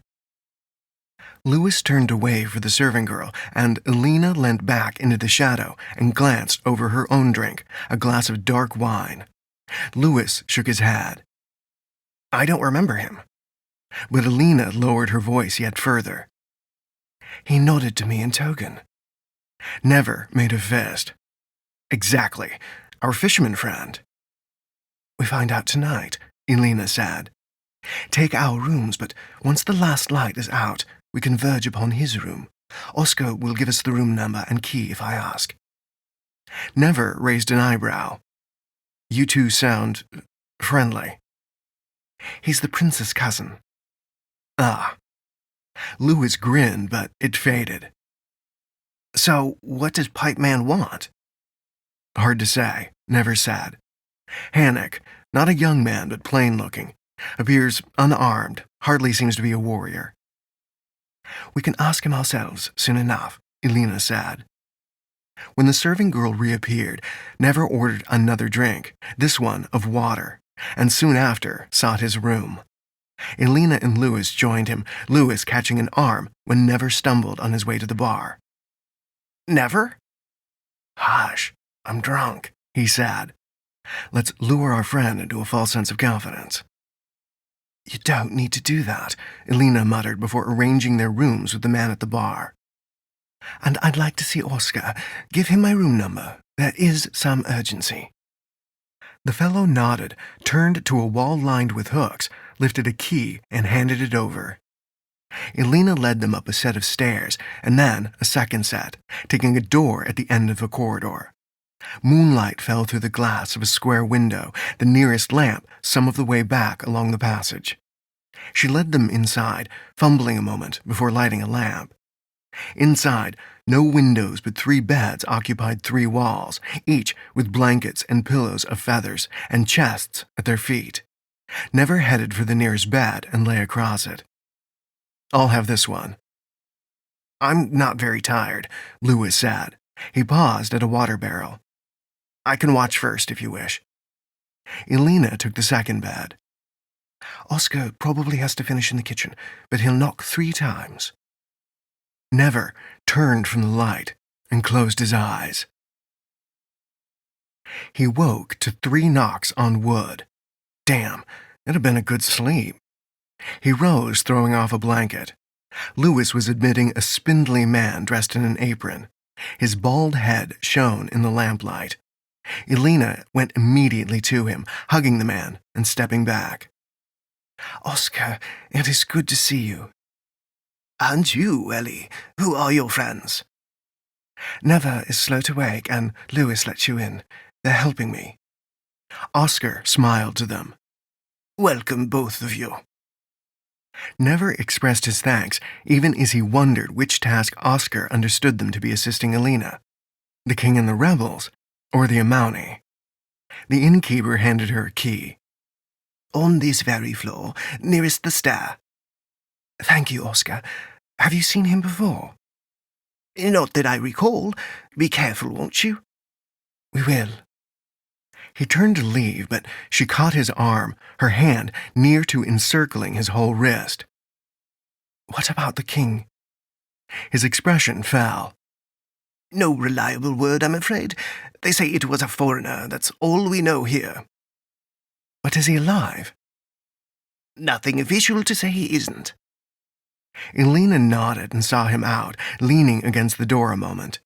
She twirled the key between her fingers as she did. If we didn't need the rest, I'd keep going. No one would think less of you for needing to rest, Louis said. Least of all, I'm willing to bet you're king. Perhaps. Let's deal with the pipe smoker first, Never said. Elena led them into the darkened corridor. Never drew one of his knives. The slight rasp echoed as Louis followed suit. His spear he left in the room, and Elena's free hand rested on her dagger at her belt as she fitted key to lock. Spread out, she whispered, and then turned the key and leapt inside. Never followed on her heels, angling left, finding himself in an empty room. Naught but a made bed and moonlight pouring in from an open window. He stalked to the window. Outside waited only a sheer rock wall and a drop to the pier. A cool breeze stirred something on the sill. Pipe ash? "How is my room?" A voice inquired. Never spun. The regular-looking man waited in the corridor, pipe in hand. "Who are you? Why are you following us?" Elena demanded from where she stood in the center of the room. "Consider me but a cog." He clapped his hands together. A wall of gray smoke and ash rose in the doorway, too thick to see through. It billowed forward. Lewis gasped, and Elena fell back. "Quick!" Never turned for the window, but a similar wall of smoke had risen from the ashes he had seen before. It swirled closer. What magic was this? Never crouched, waving the others down. "We have to get out of here before—" He broke off in a fit of coughing. Everything tasted of ash. Smoke stung his eyes, and he crawled toward the window. If he could pass through. But his limbs were already so heavy. He let out a garbled curse, dragging himself along the polished wooden floor. A soft thud, then another followed. Elena and Lewis. Darkness. Chapter 7.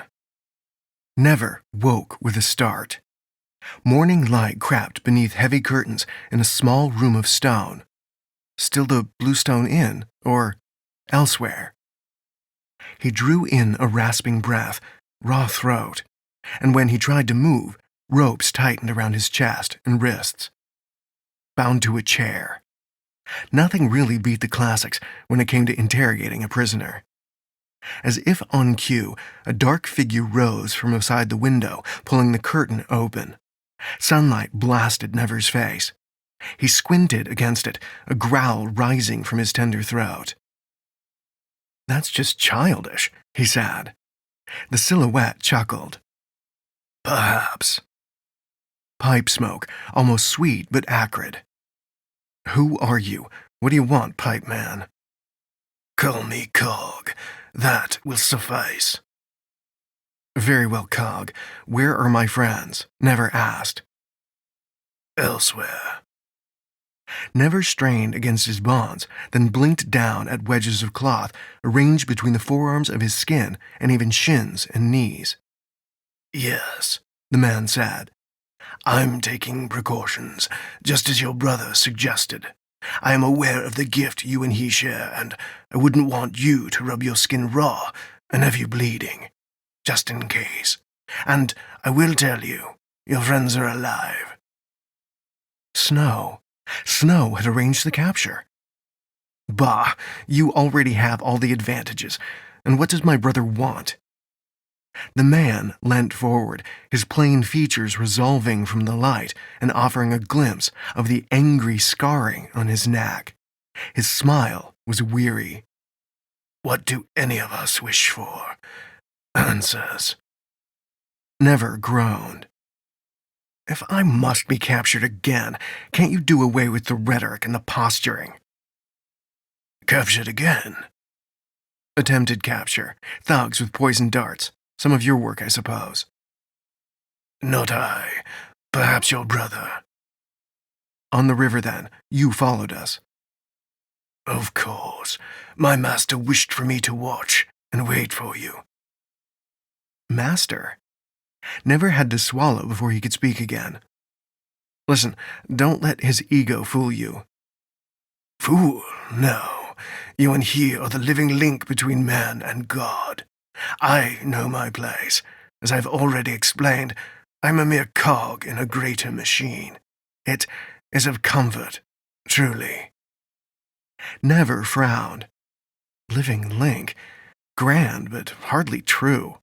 The Amouni were powerful, yes, but that didn't equate a link to the gods. Did it? No, foolishness. This fellow had been blinded by whatever lies Snow had spun. His captor raised a cup of water. Never drank, the cool liquid a blessing. "I do not believe that, nor that Snow would be fool enough to delude himself." The man sighed. He said you would not be pleased to hear from him after the business in the White Wood. A fair assessment. So, he sent you to speak for him. He couldn't come himself. He is seeing to certain necessities. I am to extend an offer. What? The answers you seek. Truth about your heritage. That I have already discovered. Cog raised an eyebrow. All. Enough to find my way to the rest. Truth about your father. Never bit off his next words, whatever they had been. If he's lying... No lies, and he asks that you join him in Cedrin's Temple of Jean when you arrive in the capital. Should I bring my chair? Cog gathered up a pack and slung it over his shoulder. Your friends will be along soon enough. Who are you? Never asked. That wall of smoke, what magic was that? The man paused at the door. I am what he made me. And then Cog was gone. Never slumped in the chair, turning his head from the sun. It warmed his neck, and sweat soon formed. He cursed, then used his entire body to wrench the chair away from the window, scraping and bouncing to a halt in a strip of shade. One more half-turn, and he could face the door, too. Then he began to rub the ropes that tied his wrists against the arm of the chair. Due to the way his chest and arms were bound, he had made little progress when the door finally burst open at noon. Elena and Louis stood in the doorway, weapons held ready. Never straightened. Who wants to untie me? He raised an eyebrow. No fighting now. Elena snorted, and Louis walked forward with a grin, producing a blade and cutting through the ropes binding Never's arms. Didn't think we'd find you alive. Cog was a strange man. Where are we?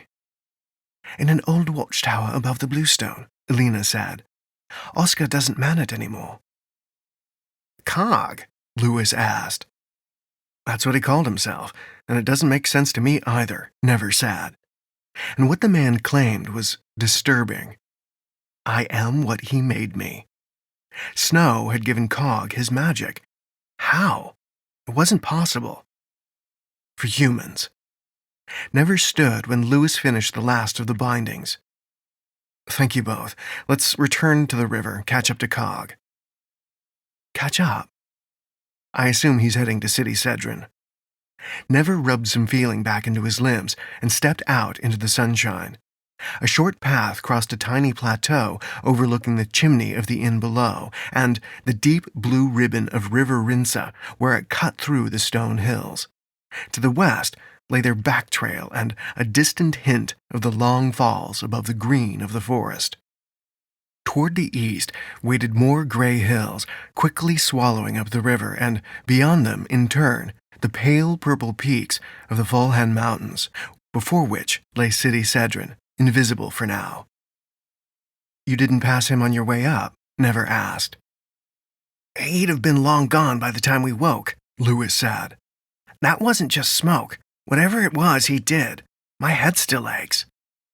Elena nodded in agreement and shrugged. We won't catch him up here. She strode for the edge of the plateau and started down the worn ladder. Never climbed last, finding that, despite the graying wood, the ladder was strong, and long enough that surely someone had helped Cog haul him up. Or was it evidence of more strange magic? At the bottom, they bypassed the inn itself, meeting the thin innkeeper at their boat. All loaded for you, he said, patting the stern. I've thrown in a few extra supplies, too, kindling and the like, if you need to camp on stone. Good to see you've returned, Never. He grinned at the man. Does your, famous beef come in those supplies? It's better hot, but there's a surprise in there, he said. Did you see Cog leave? Can't say I did. Oscar appeared troubled. It wasn't until I happened to check on Lady Elena that I thought to search for him, but no signs, and I can't say I remember his boat either. Elena thanked him and accepted one more item from the innkeeper, a hard leather case, such as those used by couriers. She took the oars and never considered asking her about it, but she wasn't likely to share, and it would have had something to do with the rebels, surely. And besides, Never had a new secret of his own. And he had yet to decide whether he would share it, even with Lewis. If he could trust anyone, it was probably Lewis. The man's loyalty was above reproach, but still, never hesitated. Old habits or new fears? He could not deny that Snow's betrayal stung, even as it made little sense. Besides, if it was some sort of ploy, if Snow wanted more than he let on, as he invariably did if the elaborate message was any indication, then it was better to protect Lewis and Alina by keeping them safe in ignorance, or at least not to worry them over something he could not yet explain, let alone prove. Chapter 8. Rinsa River widened as it snaked into the hills and their mighty stone walls. The patterns on the rock face changed as Never rowed, and dark water flowed beneath the boat, the current slowing. Once, Never caught sight of some sort of bottom-feeding flatfish near the shallows, but his eyes were drawn always back to the carvings. While first they seemed to be mostly related to the Hannic kingdom, the domed trees or stern-bearded faces of old kings or even proud archers, the carvings soon grew older. Many were filled with deep green moss and red lichen. One image showed an open pair of hands, fingers spread to what appeared to be an inhuman gap, an echo of one of the symbols on Snow's die. Others were more detailed, appearing to show scenes of worship at altars crested by heavy tombs. Yet it was hard to be certain. Those unmarred by moss were worn down by the centuries. "So many Amouni markings," he said. "We have always considered them such," Elena replied. "This stretch of the Rinsa is often called Old River." The Rinsa soon curved around a long bend, narrowing as it flowed beneath a high stone arch. More Amouni markings covered the arch. Now thin knives crossed at the blade. As the day wore on, during one of his turns on the rudder, Never guided the boat close to the wall where the current once again slowed to spread into a pool. "What are you looking for?" Lewis asked as he pulled the oars in. "There, by the waterline. Doesn't that look like writing?" "Runes," Elena said. As the boat scraped stone, Never caught the rock face, holding them in place where the current was weakest. He leant down, touching a rune, the half-moon that had been slashed twice. Were the runes familiar? Beyond the dice, the sound of the runes. He could almost... Astayata Shinnaisor.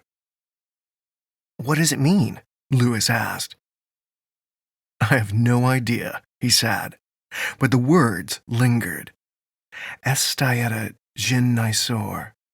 There was something about them, something Mother used to sing or chant. But I feel as if I should know them. A blue-banded dragonfly zigzagged across the water. Never released the wall and sat back down to turn the tiller. The boat slid into the center of the river, the current pulling them slowly forward. Lewis had not resumed rowing.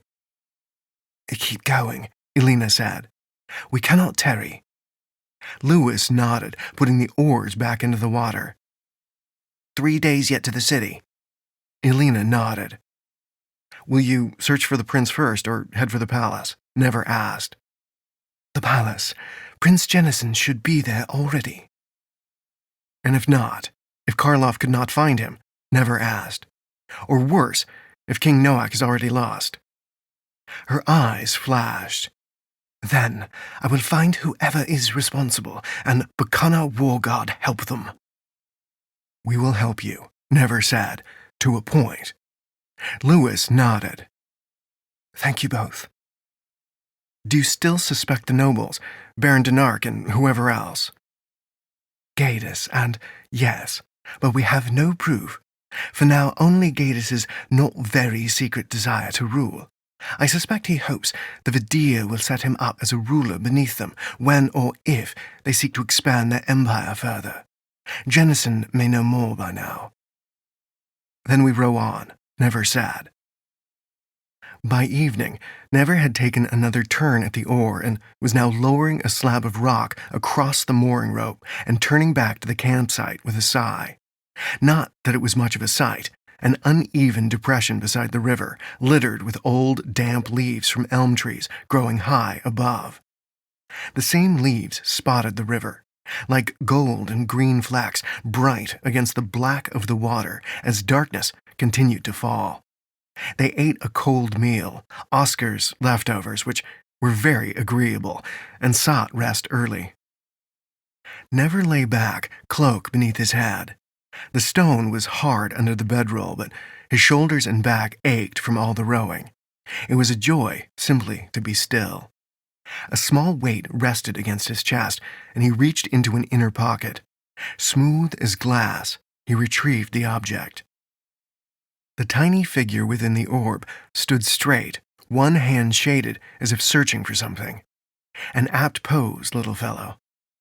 Never replaced the strange artifact and closed his eyes. "Wake me when it's my turn," he told Alina, who sat above them on first watch. "I will." Morning brought stiff limbs and a pounding headache. Never growled as he stood. He ought to have slept in the boat. Next time he would. He fumbled in his pack for water then, after drinking, lay by the crumbling edge of the bank and dunked his head into the flow. It didn't banish the ache in his temples, but it woke him the rest of the way. Lewis stood nearby. He had stopped adjusting the bindings on his spear to stare. "Never, you're a madman." "Somewhat." He looked around. "Alina?" "She needed a moment to herself," Lewis said. "Ah." Never began loading the boat. He shooed away a pair of dragonflies as he did, this time blue and purple. What had Alina said about them earlier? The purple ones bite. He ran through a series of stretches before returning to the boat, this time seating himself in the prow. Once Alina joined them, Lewis pushed off, and the boat was soon sliding between the walls of stone once more. And soon enough, they would see City Cedron on the banks of the river. And maybe answers. There was every chance Snow was lying, that it was a ploy to drag Never into something. And something Never would have to shield Lewis and Alina from. Was it more of Snow's thirst for Amauni objects of power? Could such amulets be the items used to change the man who called himself Cog? Too many questions. But one thing Never would bet upon, there was every chance Lord Gadis and his ilk weren't the only ones behind the upheaval in Hannock at all. After all, Snow had caused enough trouble for the Bleak Man. Why wouldn't he poison a king, too? Never shook his head. If Snow did know something about Father, all that was left to Never after so many years of searching were the dice and his mother's bitter words about a man who fled, taking the warmth of the night with him. She ought to have been a bard. But it left an obvious suspicion. Father had something to do with the Amauni. Who else would have passed down such a curse? Quizoan blood held no such terrors, and Mother had never drained a man. Her blood, whenever she cut her finger cooking, had never leapt forth, spinning and glistening in the air. The smart thing to do would be to snoop around the temple of Jean first. And wouldn't Snow be expecting that? Was that the real reason for Cog and his dramatics? To set Never off balance, to have him second-guess everything? Too long since he had seen Snow, not since that night in the towers of the Imperial City.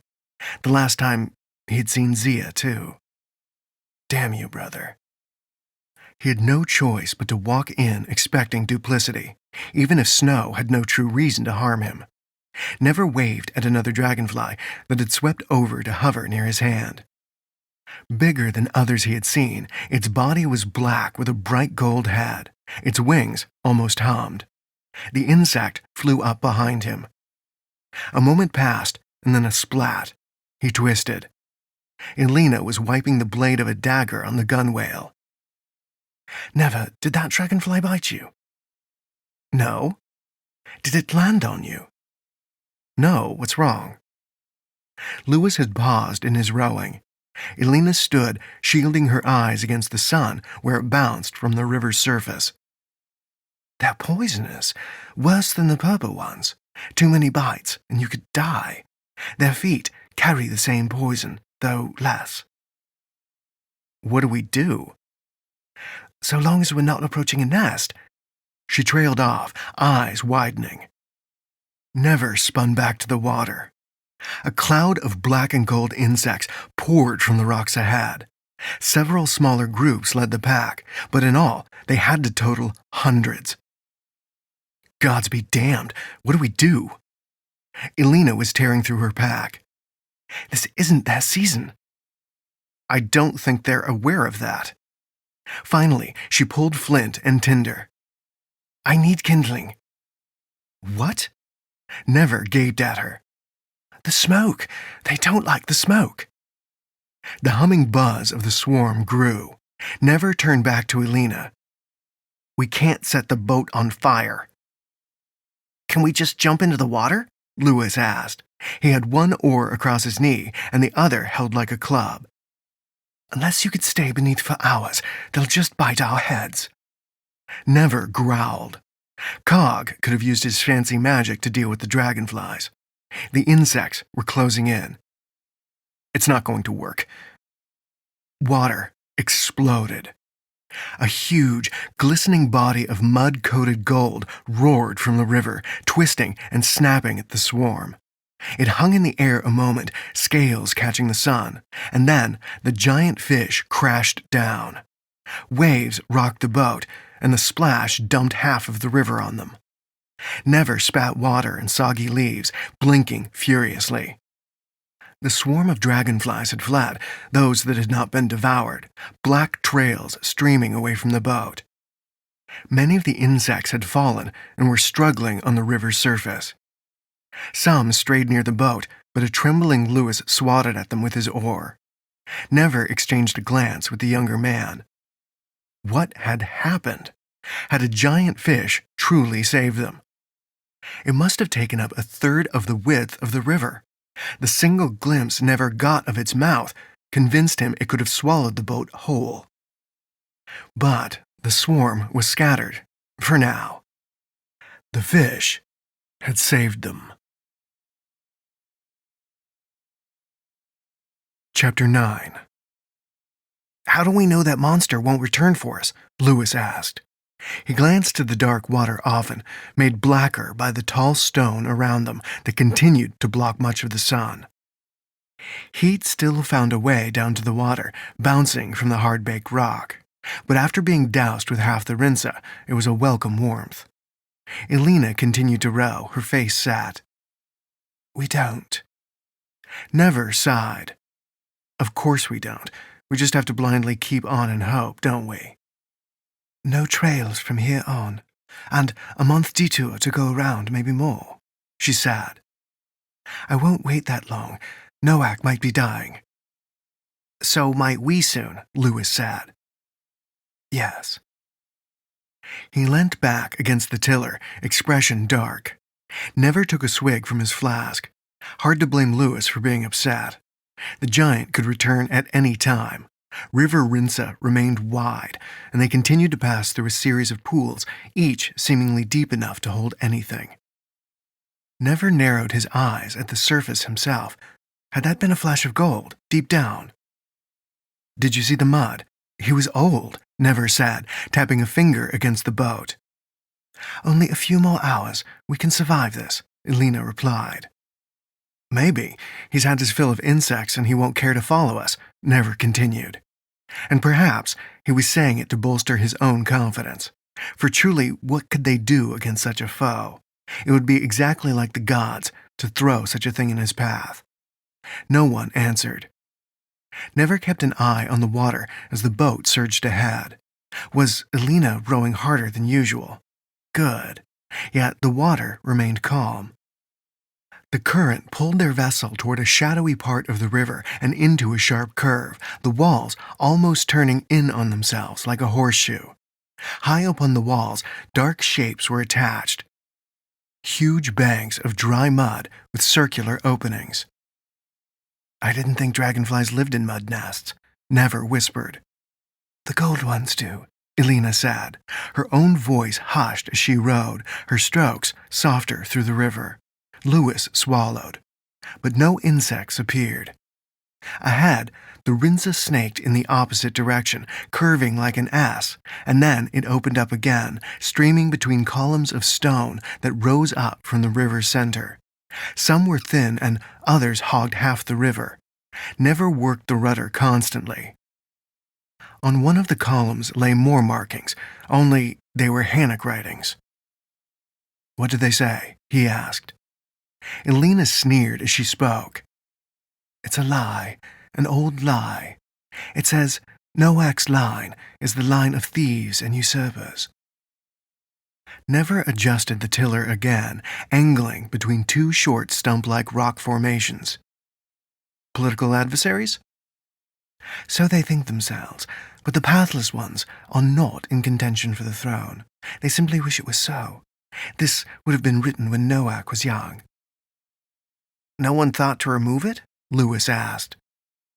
"I asked the same thing of Jennison once, and he told me he believes his father lets it remain as a sign of his contempt for them. They are beneath his notice." "Could they be behind Noack's poisoning?" "Doubtful. They are not that resourceful. They tend to lurk beyond the city within smaller villages nowadays." "I suspect we'll find out soon enough," Never said. Obstructions gradually lessened, yet the river remained wide, and once the bottom of the boat scraped something. "What was that?" Lewis asked, his voice a little shrill. He was rowing now, and Elena had taken the tiller. "Stone," Elena replied. She pointed from the prow. "We're nearing the pool of leaves. The river will speed up again soon. We'll reach the city before nightfall at this rate." "Good. I could use a long bath," Never said. The pool of leaves soon appeared before them.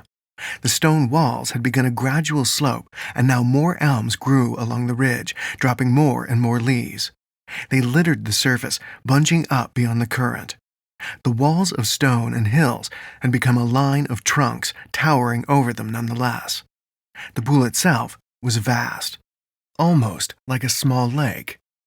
Yellow and green leaves floated across the dark surface. One spun down from a tree overhead as the boat slid into the pool.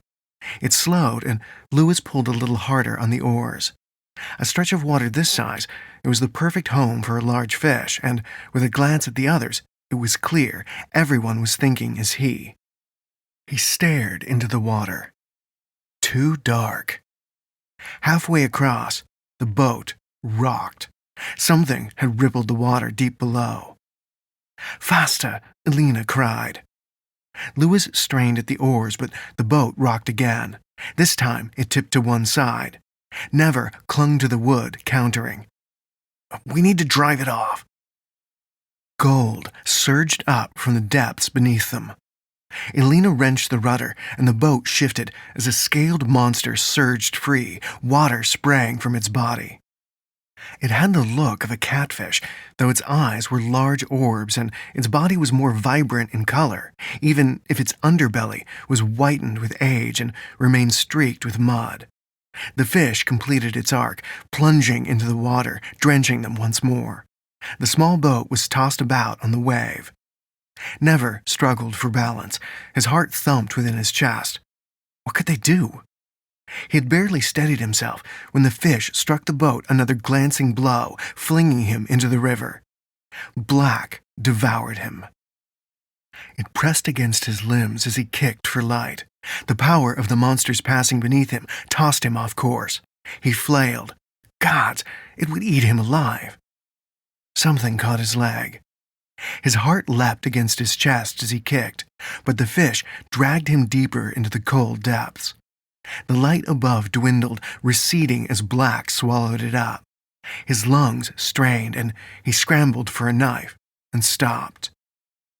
A bright light appeared from the black. It resolved into the shape of a woman. She wore loose yellow robes that left her arms bare, but the head of a fish rested on her neck. Bubbles escaped her mouth when she reached out and took his hand. Her grip was firm, and it infused him with a power that freed his lungs from the mounting pressure and cleared his vision. Cold vanished, and his heart eased its frantic beating. She tugged on his arm, then paused to look at him before shooting off into the dark, dragging him along. Never kicked, but it didn't seem to help, as if he were being pulled along in an incredibly fast carriage. Streaks of light passed, the only hint at their speed.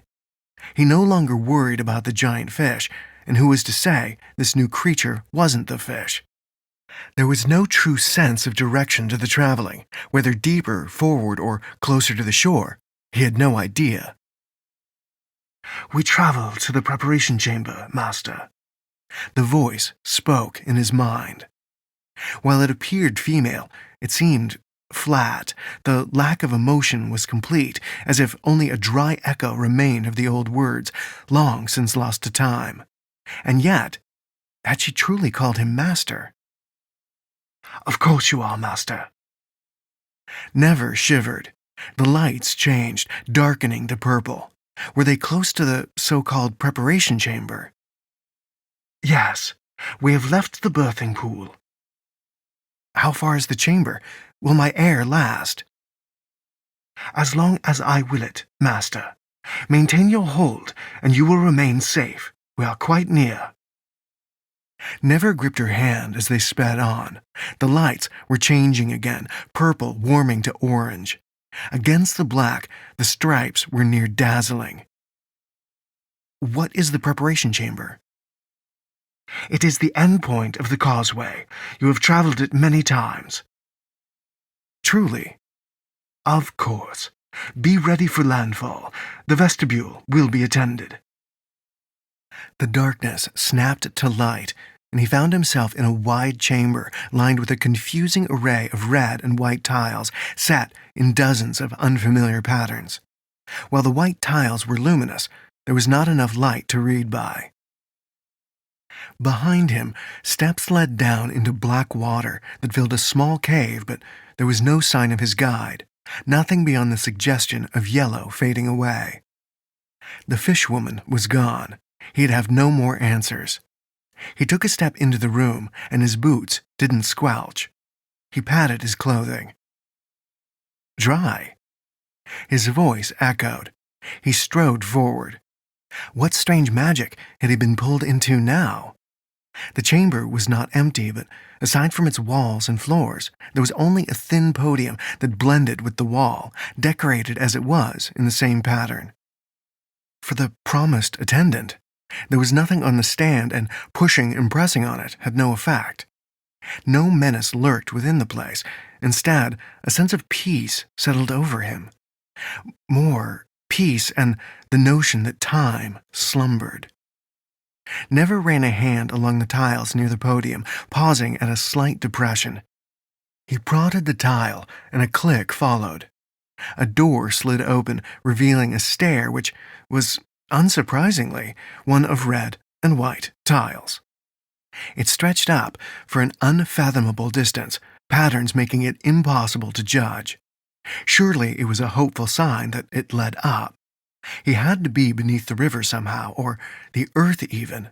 And what of Louis and Elena? Were they safe? Did guardians find them? Were they even now ascending their own stairs elsewhere? There was a simple way to find out. Never climbed. Muscles in his legs soon began to burn, too long in the boat. When he stumbled onto a landing, it was with a sigh. Not large, but home to another empty podium. And little different from the first. He moved on. Never passed 2 more podiums on landings before he arrived at a 5th, empty like all the rest, and slumped against a wall. He grunted. Garish, the whole damn place. He closed his eyes. He had lost count of steps long ago. The flights were easier to keep track of, and for some of the way, he had focused on a pattern of red tiles that looked to be forming images of hands.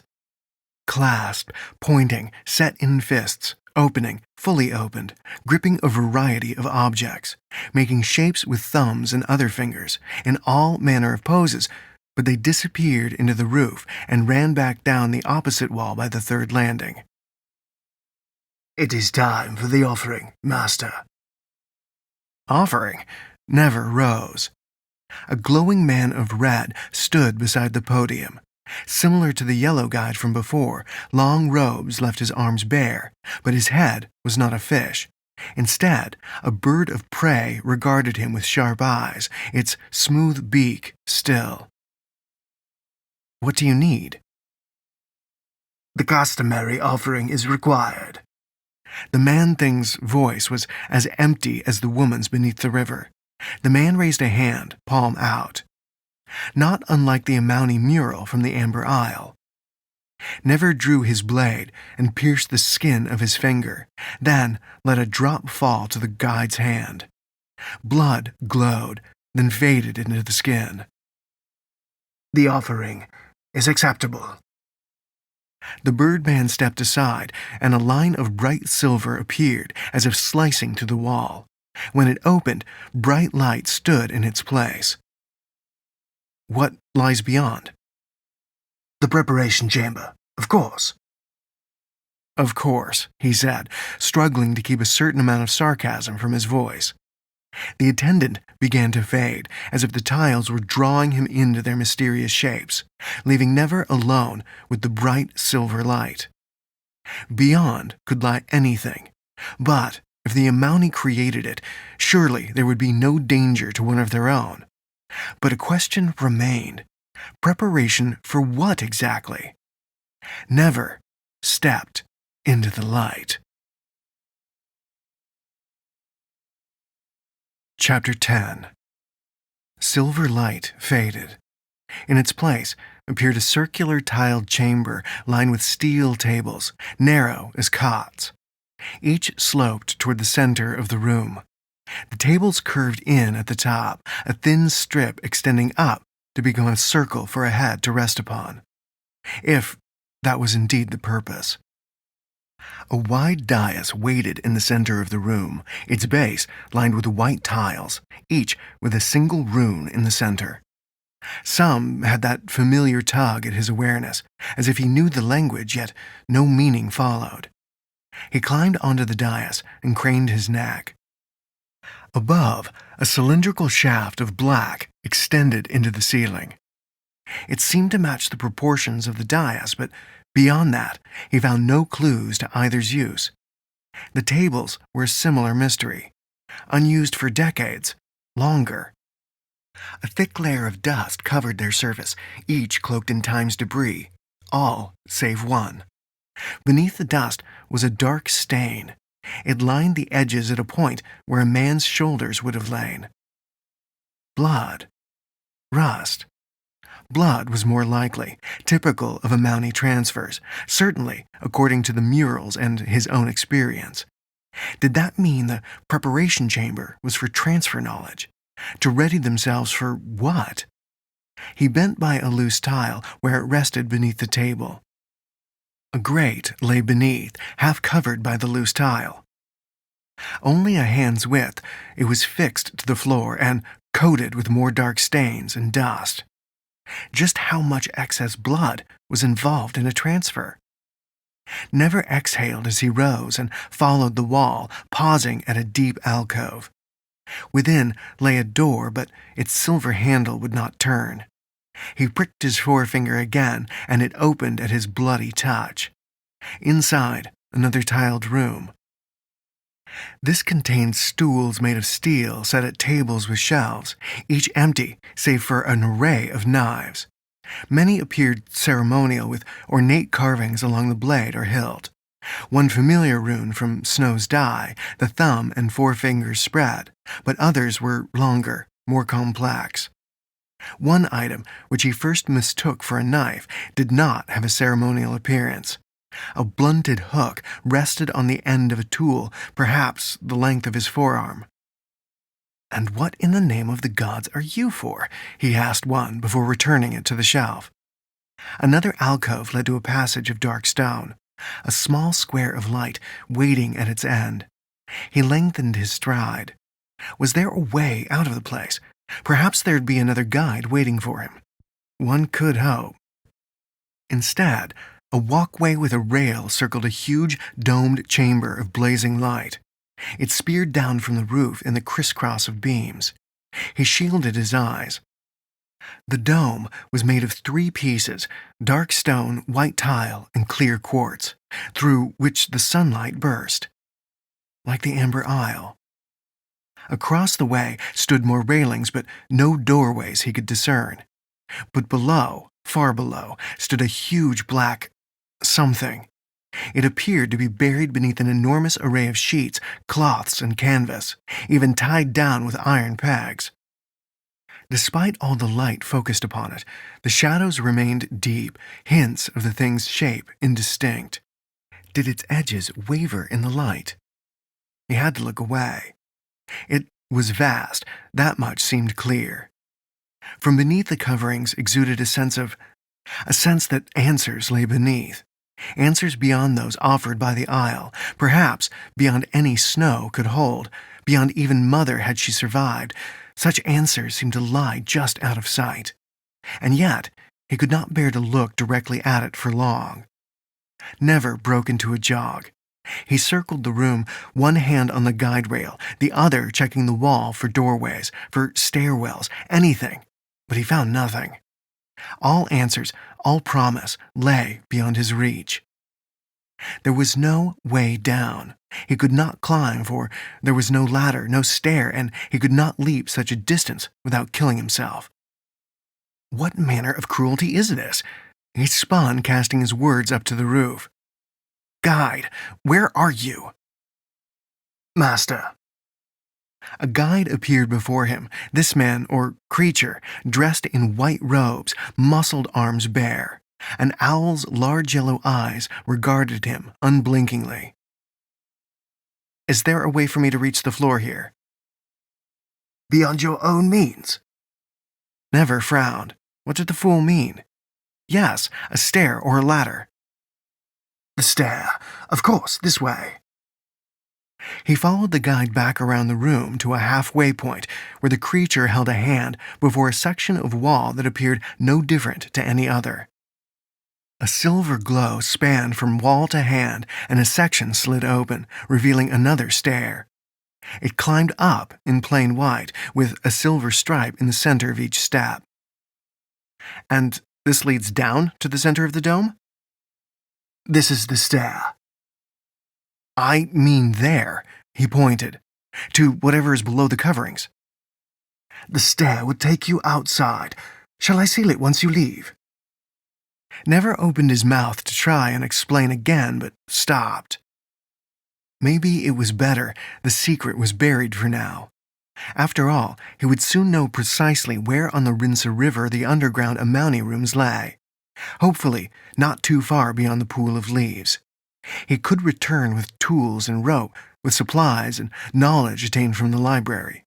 Besides which, it was time to find Louis and Elena.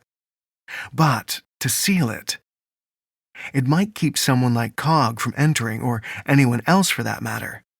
Never hesitated. Was he making a mistake? He had to find Louis and Elena, but there was much he could learn here if only he pushed. Some knowledge lay buried here, a link to his past, a new clue. But what if Louis and Elena were in even more danger? He had to find out. Damn his luck. Can I return? Never asked. Of course, Master. Never nodded. Please seal the way when I am gone. The owlhead answered with its own nod. He stepped onto the first stair, then glanced over his shoulder. Why do you all call me Master? Is it due to my blood? We have always called you Master. The door slid shut and never sighed. So much for answers. The moment he sorted out things in the city, with a short stop in the Royal Hannock Library, of course, it was back to this place. Chapter 11. The top of the stair sent him through a final door. This one, too, sliding open at his touch, yet not soundlessly. A scraping followed, and dirt trickled inside, light blazing after. He squinted as he exited, finding himself on a wind-swept clearing of stone, ringed by a low wall of boulders. Behind him, a section of the wall slid shut again, seamless stone against the wall of the peak. Blue sky and soft white clouds spread above, and when he walked to the wall, River Rinsa stretched beneath him, a dark stripe far below. No sign of any boat, nor movement on the banks, which now had fallen away to allow the sporadic growth of elms, their leaves bright green. How far back was the pool of leaves? Even from the peak, he saw little. Never leant forward with a groan, resting against the rock. He'd have to walk all the way down the mountain now. Something hard pressed into his chest. The marble sphere. Never leant back and retrieved it. The tiny figure reclined within, hands behind its head. "So, I carry you and do all the work myself." The figure crossed its legs at the ankle. Never raised an eyebrow. Could it hear him? He tried again. "I've decided I'll simply roll you down the path." Nothing. The figure remained motionless, as if at ease. Never replaced the marble with a snort and started the climb down. Dusk was settling across the river by the time he reached the banks, his feet sore and old sweat itching his neck and back. He bent by the water's edge and dunked his head. Cool water eased the irritation on his skin. Better, he breathed. Cupping his hands, he drank, spitting out pieces of leaves and grit before standing. A winding trail, dotted with weeds, slipped into a line of elms by the river. He followed the path until it merged with a better-traveled road, this one with hints of stonework at the edges. How to locate Louis and Alina? He assumed they'd carried on after not being able to find him. Yet, what if they searched still, somewhere upstream, or worse, had not survived? He didn't believe the guide would have hurt them, for surely she was the fish. It was him she sought. At least, the two were connected. Turning back would mean bypassing the peak or swimming. In the first event, he might miss them altogether, and he wasn't keen on swimming half the distance of the Rinsa. He ground his teeth as he walked. The best course of action was to push on for City Cedron. Alina was rushing to get there. Louis would have helped her eventually. That was where they would be. They had to be. Head for the city. Never walked on. Before the light died, he foraged for food, eating a handful of pale red berries. Pilaf. Bitter but safe.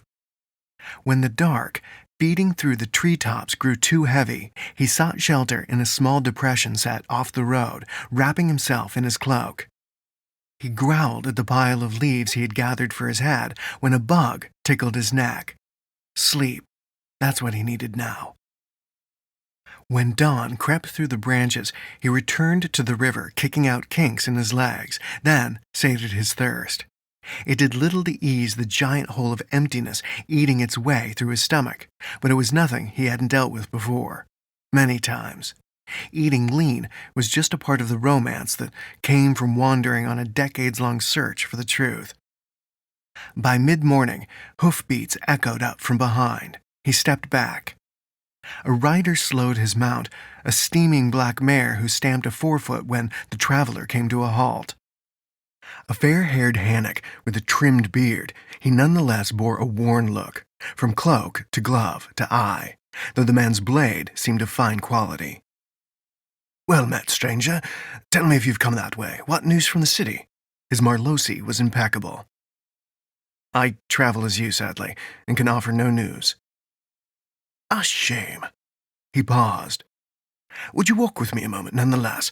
I find myself weary of my own company." Never chuckled. "I find myself feeling the same." "Then let me water my girl, and we'll continue on." The man led his mount to the banks and let her drink. As he swung down, his cloak opened to reveal a dagger whose hilt bore the silver of Hannic nobility, worked as a claw from a bird of prey. Not the royal crest of the silver tree, but he was obviously connected to the royal family. "You seem to be on a matter of some urgency," Never observed when the man returned and set out again, now leading his mount. "Indeed." He did not elaborate, offering only a smile. "And you are far from home, it seems." "Yes, I traveled to the city to meet old friends," Never replied. "Ashamed to hear about your empress," the writer said. "A shame? Rumors say she is pinned down in the Monasima Mountains, her forces broken."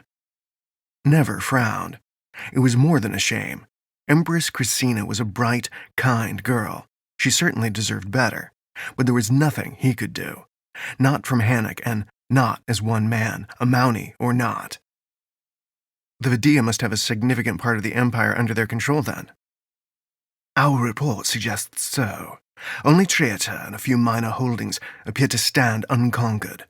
But Vidia bring more and more troops in each day."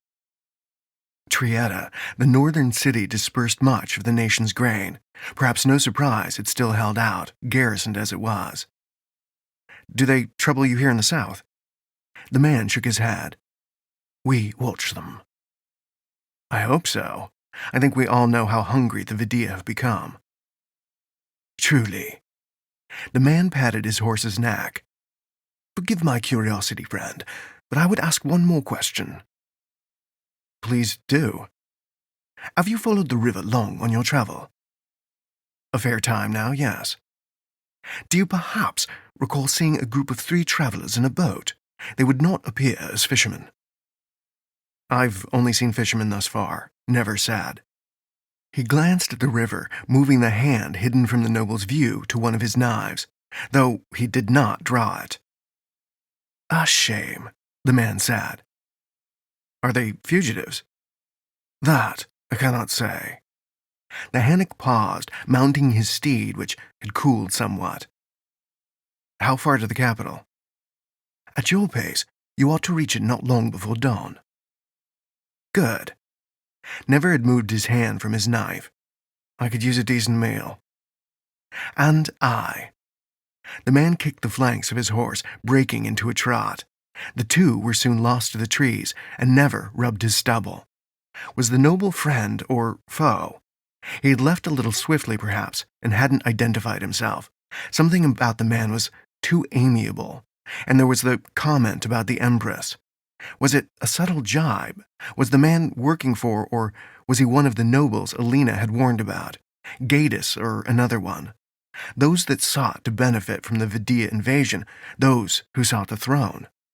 Or a concerned ally of the king? In either event, word about 3 travelers in a boat would have had to come from Cog or Oscar back at the inn, surely. Never walked until nightfall, leaving the path in the dying light to find a suitable campsite. It didn't need to be anything special. All he was going to do was lie down and sleep in it.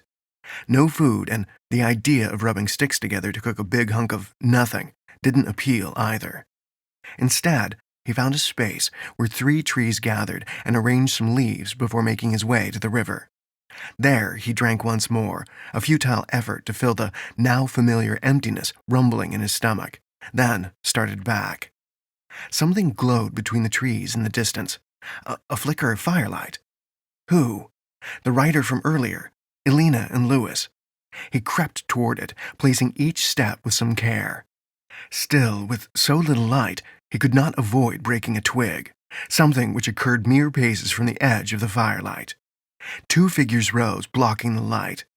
Never caught a glimpse of horses and other men, seemingly dressed as Hannic nobility, before torches closed in, near blinding him. He spun, only to crash into something unyielding. Sentry. Never stumbled, batting away a grasping hand as he did. Someone grunted and leapt after.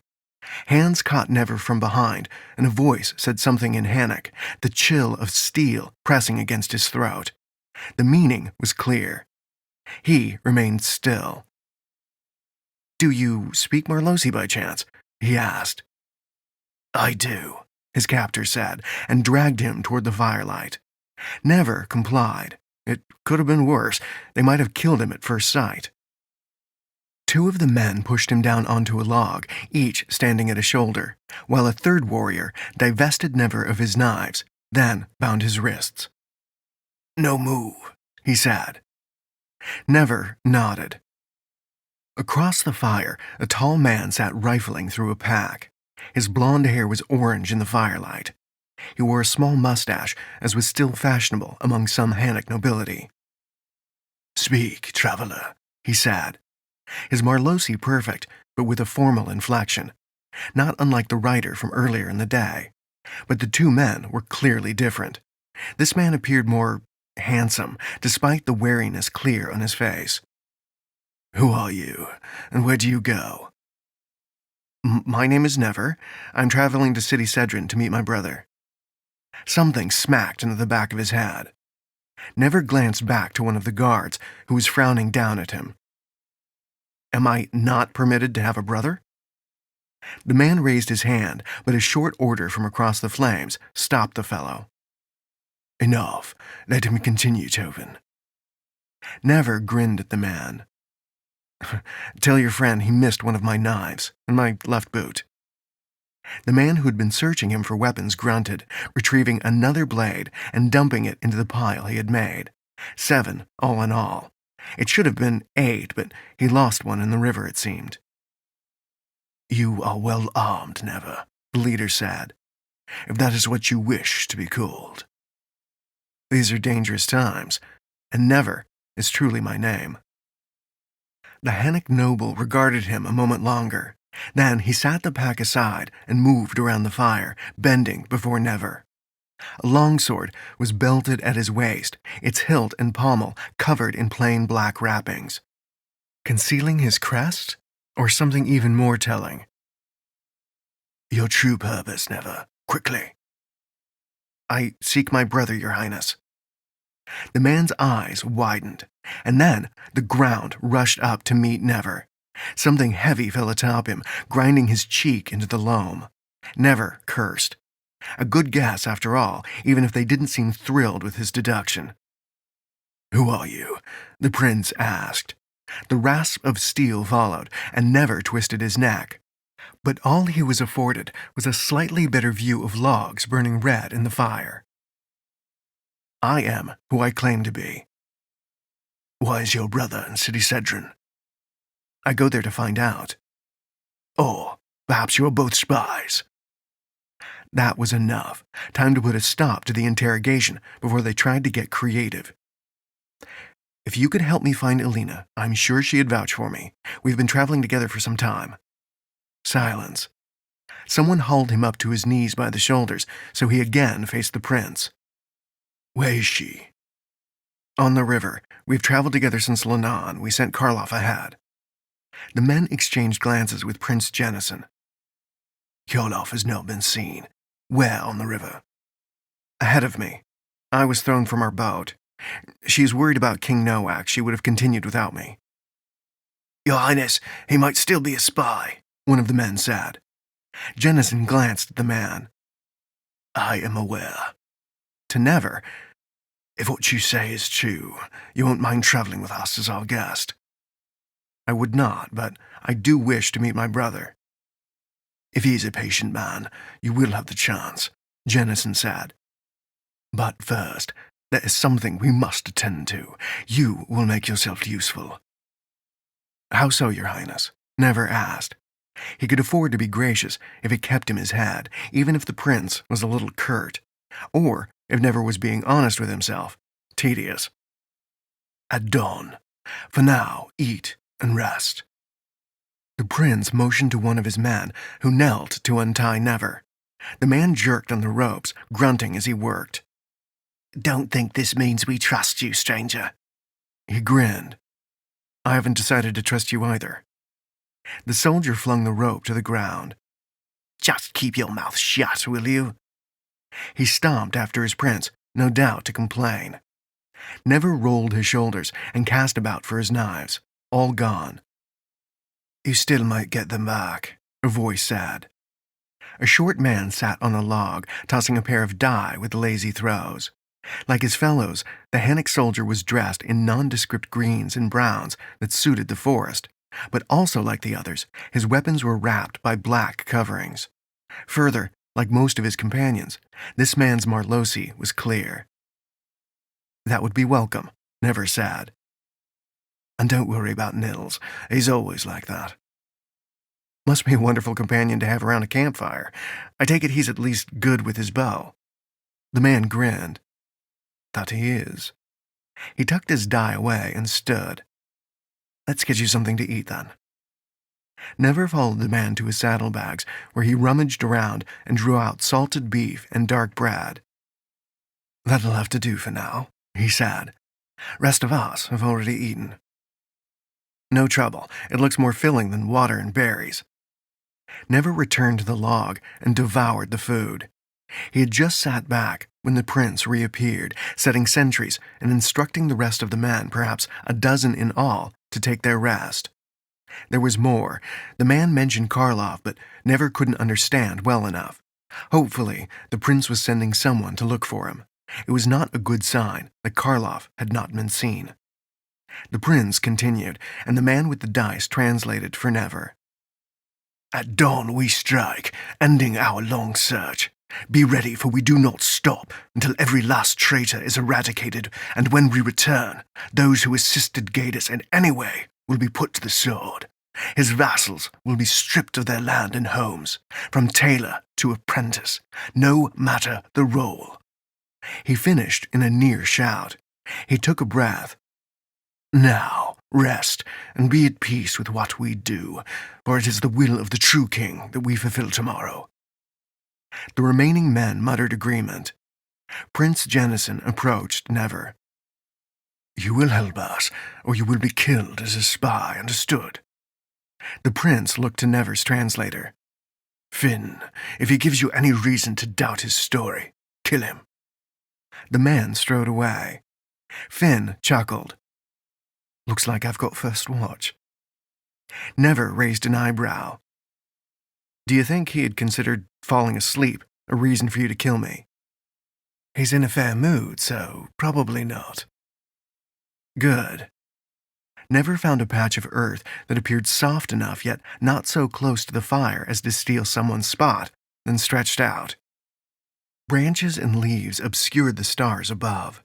The rustling and muttering of men seeking their rest filled the clearing. Then a hiss as someone doused the blaze, dropping a darkness over them. The river murmured beneath the sounds, and he closed his eyes to wait for sleep or dawn, whichever came first. Wake up, stranger. Never rolled from his side, an ache in his neck easing as he did. Finn's wide grin and unshaven face loomed over Never in the gray light of dawn. Never rose. The camp was being broken down, horses fed, bedrolls stowed away, and small parcels of food handed out. Conversation remained hushed. Some of the men, a dozen he estimated, were already departing, lead scouts. Finn took out a honey stick to chew on, then offered Never a piece of hard, flat bread. The numbing agent brought Karlov's absence to mind. Finn gestured to where Jennison approached. He's going to give you a few choices. Don't rush your answers. The prince arrived, Nils in tow, before Never could respond. Both men wore grim expressions. Nils held his bow, and Jennison wore an ornate breastplate beneath his tunic. He, like the rest of the men, bore red armbands. We are about to attack a rebel camp hidden across the river. They outnumber us 2-1, but we intend to wipe them out nevertheless. If you truly have traveled with Helena, as you say, you will have earned her trust. If so, know that her wishes are mine, and, further, that they serve your own nation. These traitors foster war by aiding the Vidia in their conquest of Marlosa, and seek to involve Hannock. I will not have it. Never nodded. Of course. Here, then, are the options I present you. Assist us. You will be given your weapons, but expected to help kill all you encounter within the camp, be they man, woman, or child. I will pair you with Finn, whose orders have not changed. He will kill you if you give him cause to doubt you. And my other choice? You will be given your weapons and that black, the prince said as he pointed to a familiar horse, and allowed to continue your journey to the city. I will not have anyone with us who is not committed to our path. However, if you are truly known to Elena, then I expect you will join us. If you cannot do as I have asked, you will leave immediately. It was not a subtle offer. Even if Nils's bow hadn't twitched ever so slightly at the mention of the horse, Never could see the true offer. Before he took 2 steps toward the black, the prince would have him shot. And the mare had belonged to the traveler he met yesterday, of which there was no sign, which answered the question of whether he had been friend or foe. The prince clearly had spies on his mind. Give me my knives, and I will even the odds for you, Never said. Chapter 12. The trader's camp lay concealed in a deep depression beyond the Rinsa, ringed by thick strands of elm, which, from certain angles, appeared as a green wall. The rebels had fortified their camp with a ditch and a low earthen wall, caught via glimpses between the trunks. A few buildings stood to the rear, faint smoke rising from their chimneys. Men stood sentry, making periodic signals to one another with mirrors or polished steel where they had been stationed at varying points further up the slope. These men lay in turn below Never's own position, where he crouched in the scratchy undergrowth beside Finn. Jennison and the rest of his men were spread along the ridge in pairs, each waiting to perform their pre-arranged task. There, Jennison is moving, Finn said. 4 figures began their descent, circling the ridge to come up behind the camp. Off to Never's left, 2 more men slipped toward the first sentry, red armbands flashing as they moved. Never wore his own, given to him by Finn.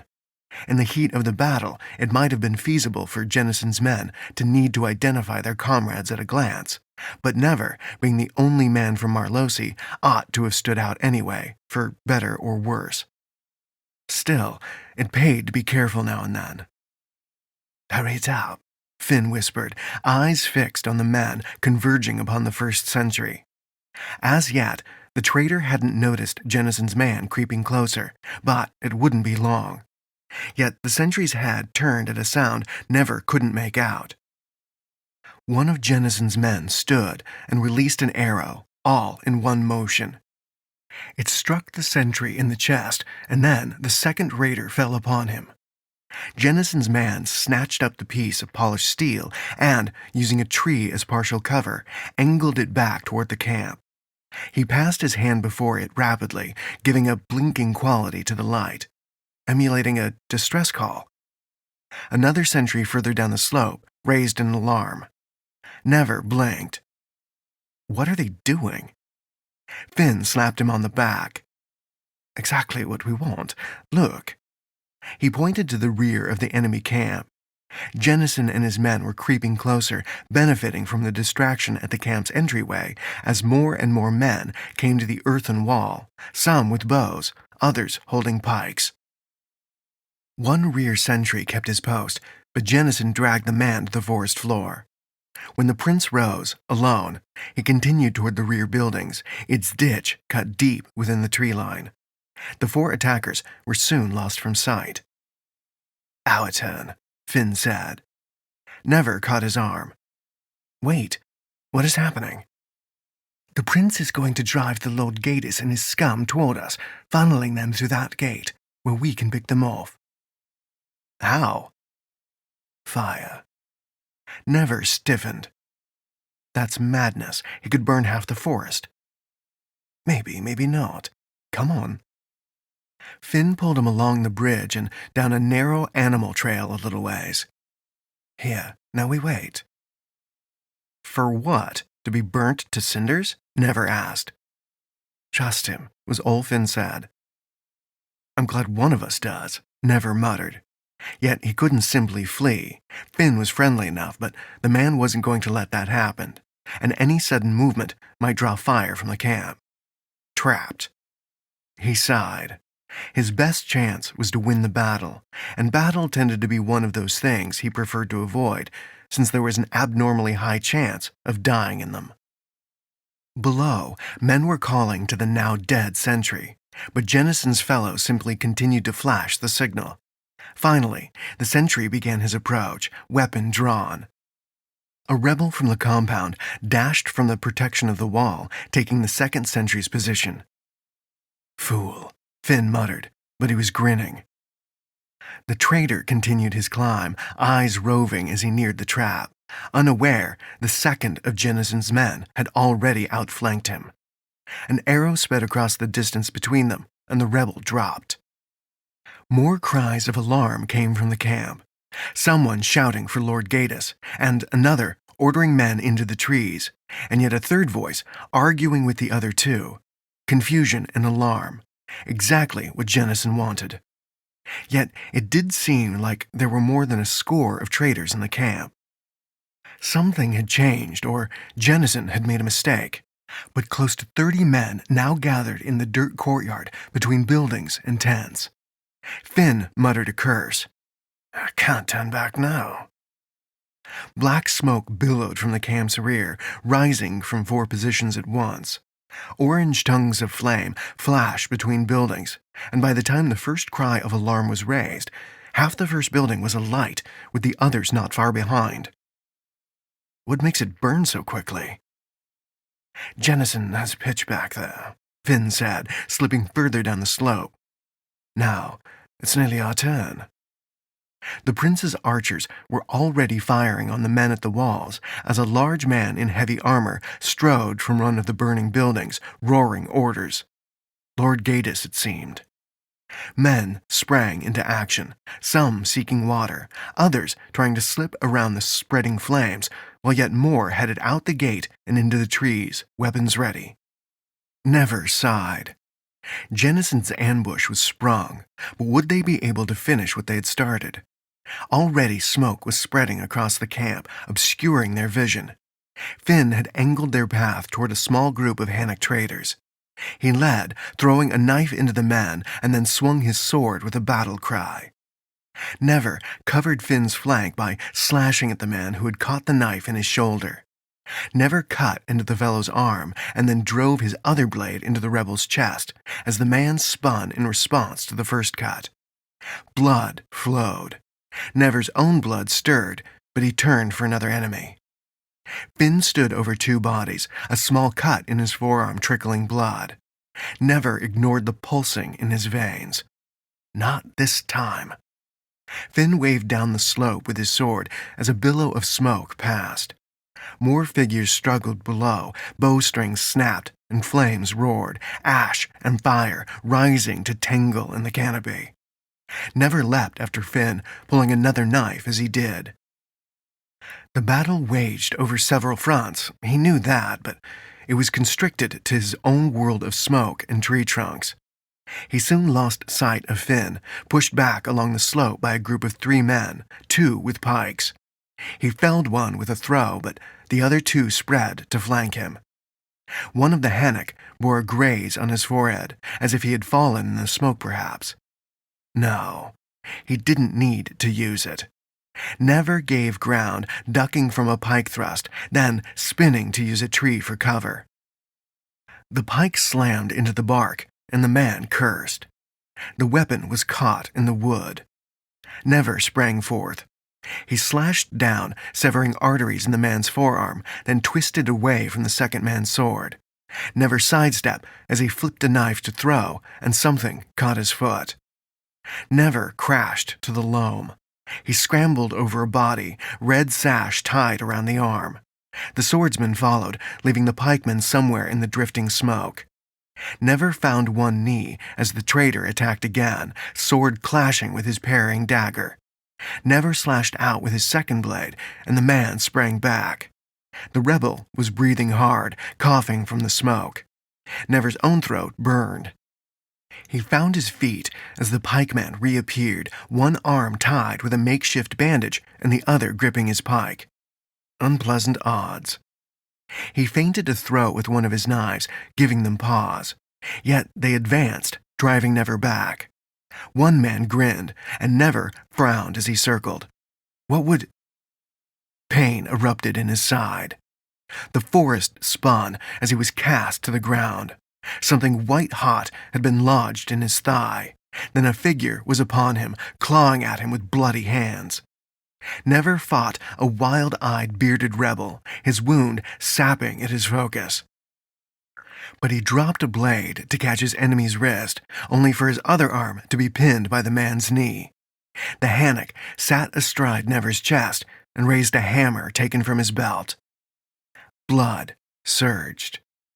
It shot forth from his thigh and splashed across his attacker. The man screamed as he fell back.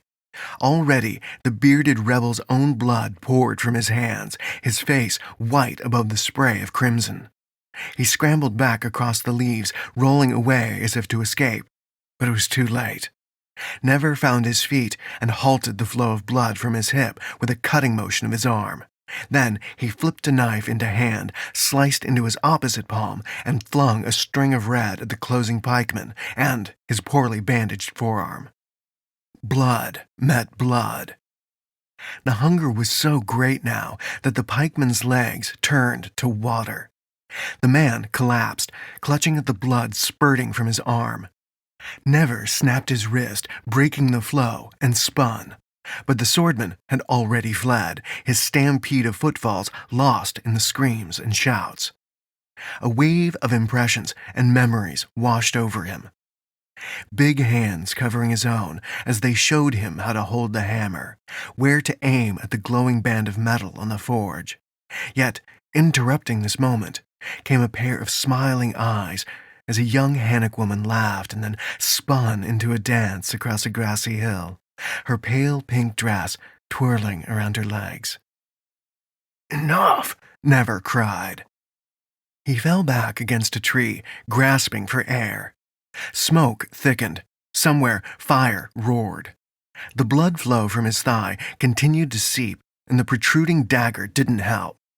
Clenching his teeth, Never tore it free, biting through his tongue as he did. But with his eyes squeezed shut, he slowed the flow of blood, just as he did on his hands with their map of scars. Only he could not stop it fully. It was enough to stumble to a corpse and tear into the man's cloak, aiming for a relatively blood-free section of material. Then he wound the strips around his thigh and the inside of his leg, tying it off as tight as he could. Gods! He put weight on it and nearly collapsed. Catching a nearby tree, Never hobbled around the trunk and caught his breath. Bright flames swept the compound and devoured the trees around it. Men fought before the blaze, their weapons flashing orange between swirling smoke. The fire was out of control. All who stayed would die. He took a step back, but paused. Two figures fought in the chaos surrounding the camp, swords clashing in the bottom of the depression. Lord Gadis's armor caught the color of flames, so he appeared to be struggling in a suit of fire against a dark shape covered in soot and smoke, and whose black cloak and black-wrapped sword seemed to eat up all the light. Jennison. Never swore. He couldn't risk it. If he stayed to help, outrunning the flames would be left to chance. Without two good legs, he was too slow.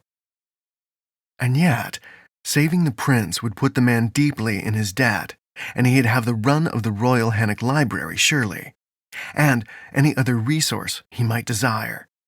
Besides which, Elena would never forgive him if he didn't at least try. Never crept down the slope, wincing with every step, stopping to pry a hunk of stone from the earth. Again, the prince and Lord Gadis met, blades clashing.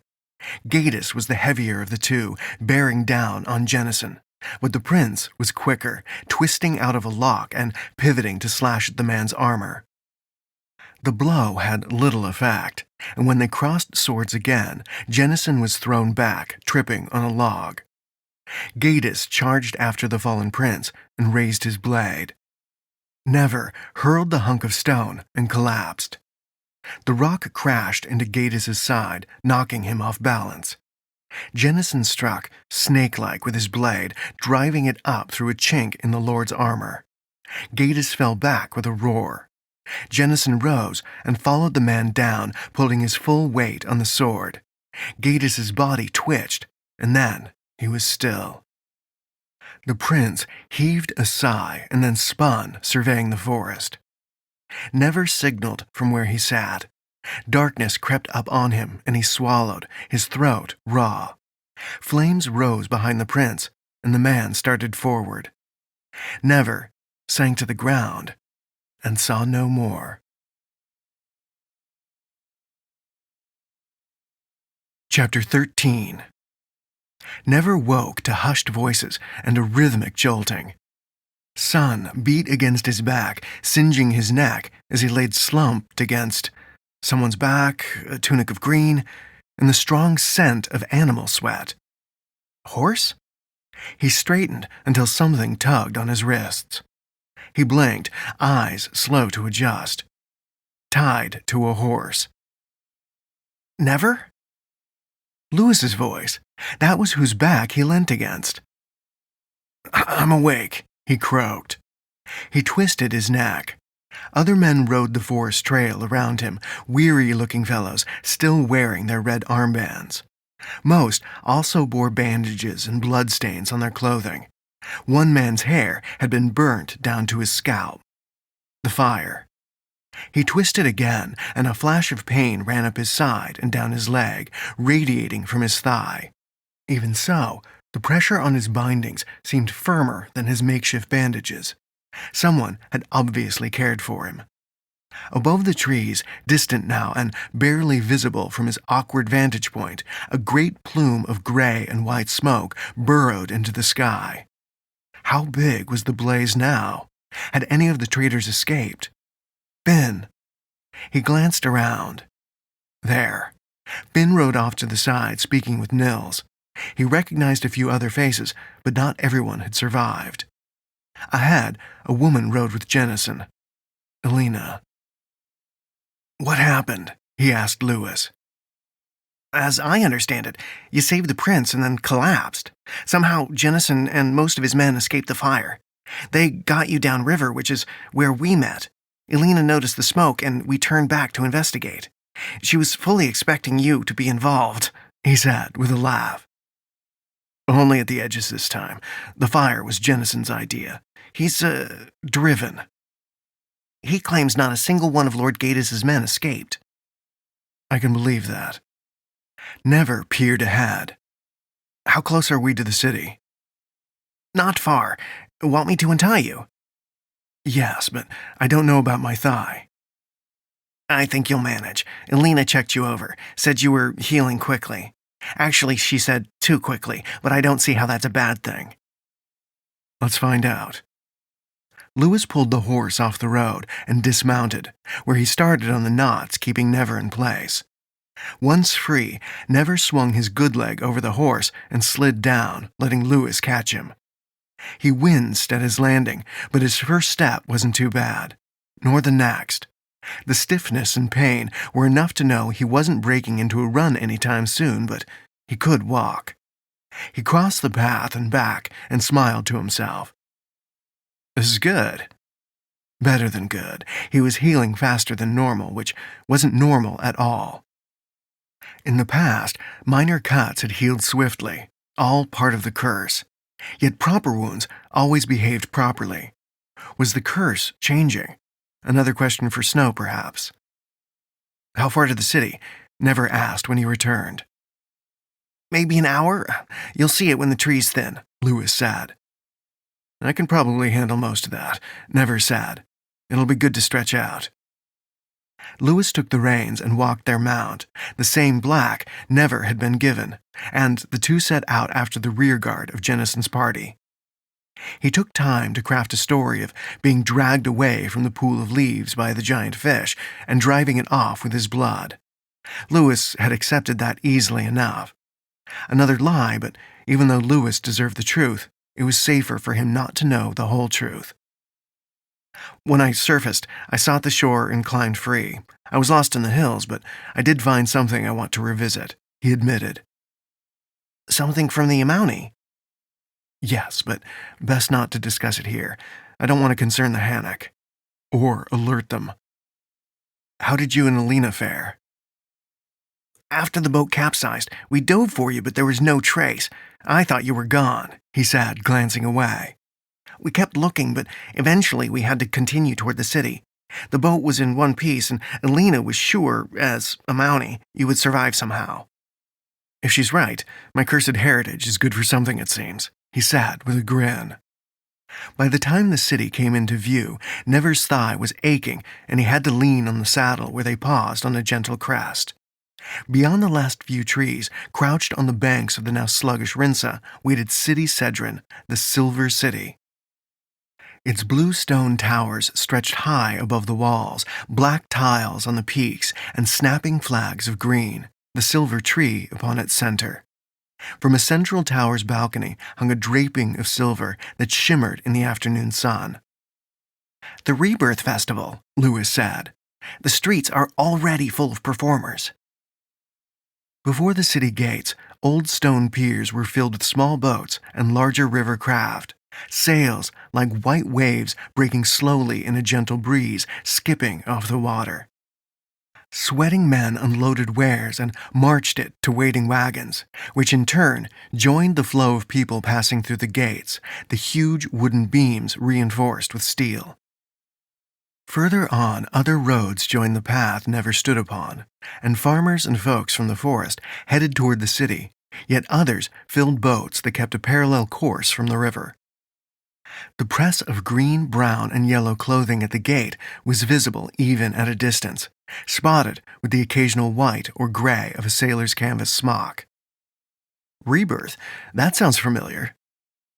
To celebrate the rebuilding of Cedron after it was sacked by the Vidia's ancestors, before your people settled in Marlosa, as I understand it, Lewis said.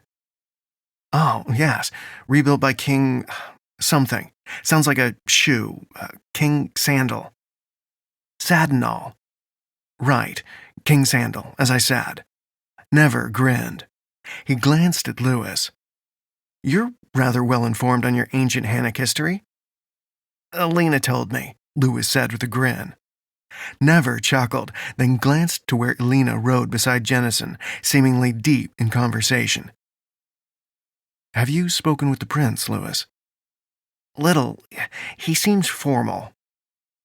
That he does. Never checked on his knives. Down to 4. I think we ought to be careful around him. What makes you say that? You saved his life. He'll give you half the kingdom if you ask. Never spread his hands. I cannot be sure. He will not bend, that man. His orders with the traitors were beyond prudent or even vengeful. He wanted them all dead, and further, those who may have helped them are to be punished also. A blacksmith and his apprentice, a wagon driver, anyone. These people might have been unwitting accomplices in Gaddis's duplicity. Jennison sees only one path. Then we make sure we find ourselves on the right side of him. Let's hope it stays that simple. The growing tightness in his thigh offered a clear signal that one more step would be his last for a while, so he mounted up, again with Lewis's help, and they approached the city on horseback, joining the flow of people and passing through the gates after the prince, who joined the crowd without fuss. If the gate guards recognized him, covered in soot and sweat and unshaven, they did not acknowledge him. Shouts and the thud of ships unloading cargo followed them in, but were quickly swallowed by hundreds of voices, visitors, locals, and musicians and actors in costume. City Cedron was bursting with color. Yellow cloaks, red scarves, blue and green masks, purple hand puppets on performers, all flashing between slashes of silver, many of which seemed to hang from every available surface. Even near the docks, he saw them in windows or wound around gates and door handles. Festive, Never said as the horse clopped along the paved street. Defiant or desperate, I wonder. What do you mean? Their king lies stricken. Perhaps, underneath the cheer, there lies worry they won't let free. One tavern sported a curtain of thinly cut strips of silvery fabric over its doorway. A sign out front boasted the best rebirth pantomime in the city. Skipping merchants kept trying to sell him ribbons of silver, their voices full of cheer. Never waved another good-natured fellow away. "I've never been here during the festival, Lewis. Tell me this isn't all silver." Lewis shook his head from where he walked beside the horse. "Most of it is painted to shine. If you look closely, there's just not the same depth," he said. "If you held some, you'd see. The weight is a sure giveaway." Quite the expert there. More timely information from Alina. Lewis flushed even as he laughed. "Well, some of it, but I do have an eye for silver. I used to apprentice to a silversmith." "It didn't last, I take it." "No, he had a quick temper." A hint of anger entered his voice. "One day, after he broke one of my ribs, I took his favorite tool set and cast it into the lake and left. I kissed my mother and gave her what little money I had earned. She was heartbroken," he said, lowering his voice. "More than I realized at the time. But she knew I had to leave. She didn't try and stop me. I hopped onto the back of a merchant's wagon, and I haven't returned since." "When was that?" 10 years ago, I suppose." "And your father, what did he think? Didn't he try to stop you?" "No. He was probably looking for his tools." "Ah, never sad. How often the failures of the father drive the son. Sounds like you made the right choice." "Pasella is my witness, and I did." Elena dropped back as the prince led the party away from the music and the color of the main streets. In the quieter back streets, silver still hung from most of the windows.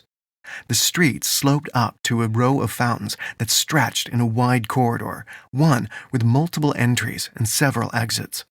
It was designed, Never was sure, to give visiting dignitaries a chance to take in the palace itself, which reared above rows of buildings with their blue stone walls and dark roofs. A few people, mostly visitors, perhaps fishermen from the river, even a few Marlosi citizens, stood to stare up at the palace and its glittering windows. But it seemed most of the people were watching the street performers. They missed the true view of beauty.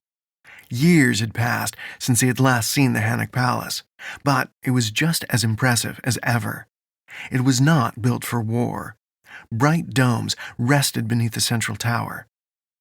Its graceful balconies swept up from two smaller towers, the central tower with its own walkway ringing the top. That was where his eye had been drawn in the past, where sunlight caught the silver tree atop. Today, his eyes were drawn to the domes. The sparkling tops, threaded with quartz, had taken on a new familiarity, a Mauni craftsmanship. Answers did lie within the palace. The library and Alina's grandfather, answers lurked within. All he had to do was uncover them, offer Alina and her grandfather what they needed, and be on his way with the answers he sought. Probably back to the strange tiled rooms on the Rinsa. The next step in discovering truth, for surely the library would speak more of the civilization, more of their rituals, and explain at last why he was cursed. And then there was Snow. What would he have to say? Never had to meet Snow in the Temple of Xian, but when? And how could he hide it from Lewis and Alina, from Jennison? And another concern, was it even possible to make sure Snow didn't attack the prince too? Assuming he truly was the one behind the poisoning. What if Snow had already ransacked the library, stolen anything of use? "I want to thank you, Neva." Elena was riding beside him all of a sudden. He covered his surprise with a grin. "How sweet such words fall upon my ears." She glared at him. "Let me do this, will you? The prince is important to me, to us, to the Hannock people. Saving him was like saving us all. Do you understand?" "I think I do. Forgive me." She shook her head. "I was going to tell you that I was relieved you survived, but I'm beginning to regret that." He shrugged. "Well, At least you've thanked me." What does that mean? "Jennison does not appear as grateful as you." If you give him a chance, his gratitude will be shown. He is much consumed by his task and worry for his father. King Noack lives yet, thankfully, but he is deathly ill, and while Lord Gadis was stopped, others certainly remain out there." "And the forest? Does it burn still?" "It will not burn forever. The prince has already arranged for a force to contain it where possible. The fire will not jump the river." "So he hopes. And yet any woodcutters or little hamlets in the trees? I wonder how they have fared." She stopped. "Since when do you care for the isolated people of Hernak?" "Your question doesn't answer mine, does it, my lady?" "Don't be so arrogant," Elena said. She had folded her arms and now controlled the horse with her knees alone, a more skillful rider than he. "Jennison warned such people as he could find in advance. Not that he needs to explain himself to you, or me, or anyone for that matter." He raised his hands. "I apologize again. He is a driven man. That is all I ought to have said." Elena glared a moment longer, grabbed the reins, then spurred her horse back to the front of the group. Lewis chuckled. "You always know exactly what to say in order to land yourself in hot water with her." "It's quite a skill." Maybe he had pushed her too hard. Jennison might have been on the edge of madness with his hatred of traitors, but she cared about the man. For now, it did no good to put doubts into her head about the nation's hero prince. But she'd have to learn that not every hero could bear close scrutiny. "Well, let her be. She truly was worried about you. I was too." Never sighed. "I will. And I feared the great fish had taken you also." A call from ahead urged them after the party. It sounded like Finn, and Never tapped his horse's flanks with his heels. At the end of the wide square, he glanced to the temple of Jean. The Hannic god of spring stood before the entrance in a statue of bronze, his arms outstretched. Flowers had been planted at his feet, growing in a near circle. His expression was unreadable from a distance, but something disconcerting emanated from the figure. Or was it the shadows between the columns beyond the statue? "Are you in there, brother?" Prince Jennison again led them along the quieter streets, past 2- and 3-story houses, fine inns, and dressmakers with huge glass windows to display their delicate gowns, and bakers with shelves of soft loaves and sweet pastries. City Cedron had long known wealth and prosperity, thanks to its docks and the export of silver from the mines in the mountains above the city. When they reached the palace walls, which were high but whitened with age, the prince had everyone dismount and led them to a small door of heavy iron. There was no handle or lever, only great iron studs. Even the hinges were hidden. Jennison thumped on the door, eliciting a deep booming. A moment before a voice answered. "Who seeks entry?" "It's Jennison. Open up, Patris." Bolts clanged and scraped, and then the door swung inward. An older man in a silver breastplate stood aside, nodding to them as the soldiers entered. Elena followed after a word from the prince, who lingered. Never nodded to Lewis, who led the mare inside the palace walls. "Give us a moment, Captain," Jennison told the guard. The man nodded and disappeared into a guard room. "I am pleased to see you alive and well, Your Highness," Never said. "I must also thank you for carrying me out." He gave a short nod. "I owe you a great debt, Never." Never waited. The man was not finished. Rather, he seemed to be choosing his words with care, a furrow in his brow. "My men report something disquieting about your ability to deal death. Yet while few understand what they witnessed during the raid, I, however, am very aware. I know what you are, Never. Were it not for the debt I owe you, I would kill you now to protect my people." "Your Highness." He couldn't keep shock from his voice. "Instead, I will honor you as fitting, and then you are not to return to this city, nor this land. Live out your life elsewhere in a hole for all I care, but do not set foot here. Your kind is a poison, a blight, an abomination. Lady Elena and her fool of a grandfather may believe otherwise, but my family remembers the truth. His expression had twisted to hate. Amani blood will not rule here. Never again will we bow to the slime of your ilk. He spun on his heel, and then he was gone. Chapter 14. King Noack lay to one side of a huge bed. Arranged between pillows, his face was difficult to discern in the darkened room. The room itself was vast, but all furniture had been reduced to vague shapes. Never's footfalls were swallowed by thick rugs. The to-ing and fro-ing of servants would have been soundless too, if not for their near panting as they worked to bring broths and draughts, water and blankets, all under the supervision of a sweating healer who paced back and forth from bedside to a nearby table. There, he and other servants consulted giant books in hushed tones. Elena and Jennison stood nearest the king, their expressions somber. The king spoke, voice thin, and Elena waved Never closer. King Noack's gaunt face appeared to hover over the bed. Iron-gray hair fell across the pillows, and his clean-shaven face revealed a pallor beyond what was healthy. Shadows ringed his eyes, and the scent of illness radiated from him. His cheeks were sunken, but his eyes burnt with a fierceness that gave Never pause. "You are the one," the king's voice was a whisper. "You saved my son." "I did, your majesty," Never said, "and he saved me." Jennison said nothing, no surprise there. Elena moved to kneel beside the king, gripping his hand. His fingers did not even twitch in response.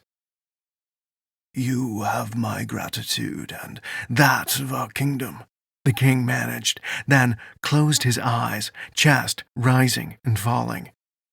The healer moved back to the bed, waving his hands. "You'll tire him." Never retreated into the shadows, and Elena followed. The prince stayed near the bed, his jaw clenched. The man was fighting his fear, as well he should. The king did not appear well at all. Had Snow been responsible? Noack was, by all accounts, a fine ruler. Why kill him? "We should go," Elena said. She cleared her throat. "I'll take you to see my grandfather now." Never nodded, then limped after her. Before he reached the door, the king's voice rasped into a hush. "Wait." "Father," Jennison wore a look of concern. "Leave us, all of you. I would speak to your rescuer," the king said. The healer moved forward, but Noack's eyes flared. "All of you." His expression softened when he turned his sunken gaze on Jennison. "Even you, my son." "You shouldn't exert yourself, father," he replied. "Am I not still king?" The prince bowed his head and rose. When he strode past Never, he glared but motioned for the healer and attendants to follow him. Never exchanged a glance with Elena, who appeared shaken before approaching the bed. The king blinked at him. "You are Marlosi, but you are not Marlosi." "Quizoan, your majesty." He swallowed. "No, you are more. Amani." Never straightened. The king knew. Elena's grandfather, or by other means. Perhaps it did not matter. "So I have been told." The ailing man leant forward. "Two must climb the stair of the wind. Mark my words. Your Majesty. It must be 2. His eyes lost focus, and he fell back into the pillows, unconsciousness overtaking him. Never frowned. Words of madness from a dying man. Or something more. Elena's grandfather offered Never a deep armchair near a window overlooking the rest of the palace, and he sank into it gladly. He wiped a sheen of sweat from his brow. The climb up the endless stone steps had been torturous on his injured thigh. He was in no hurry to head back down. The only possible benefit of the climb gave him time to ponder the king's words, and yet he eventually came to the same conclusion he had before lying to Elena and Jennison when they had met him outside the royal chambers. The king was failing and merely rambled, despite his apparent need to be heard.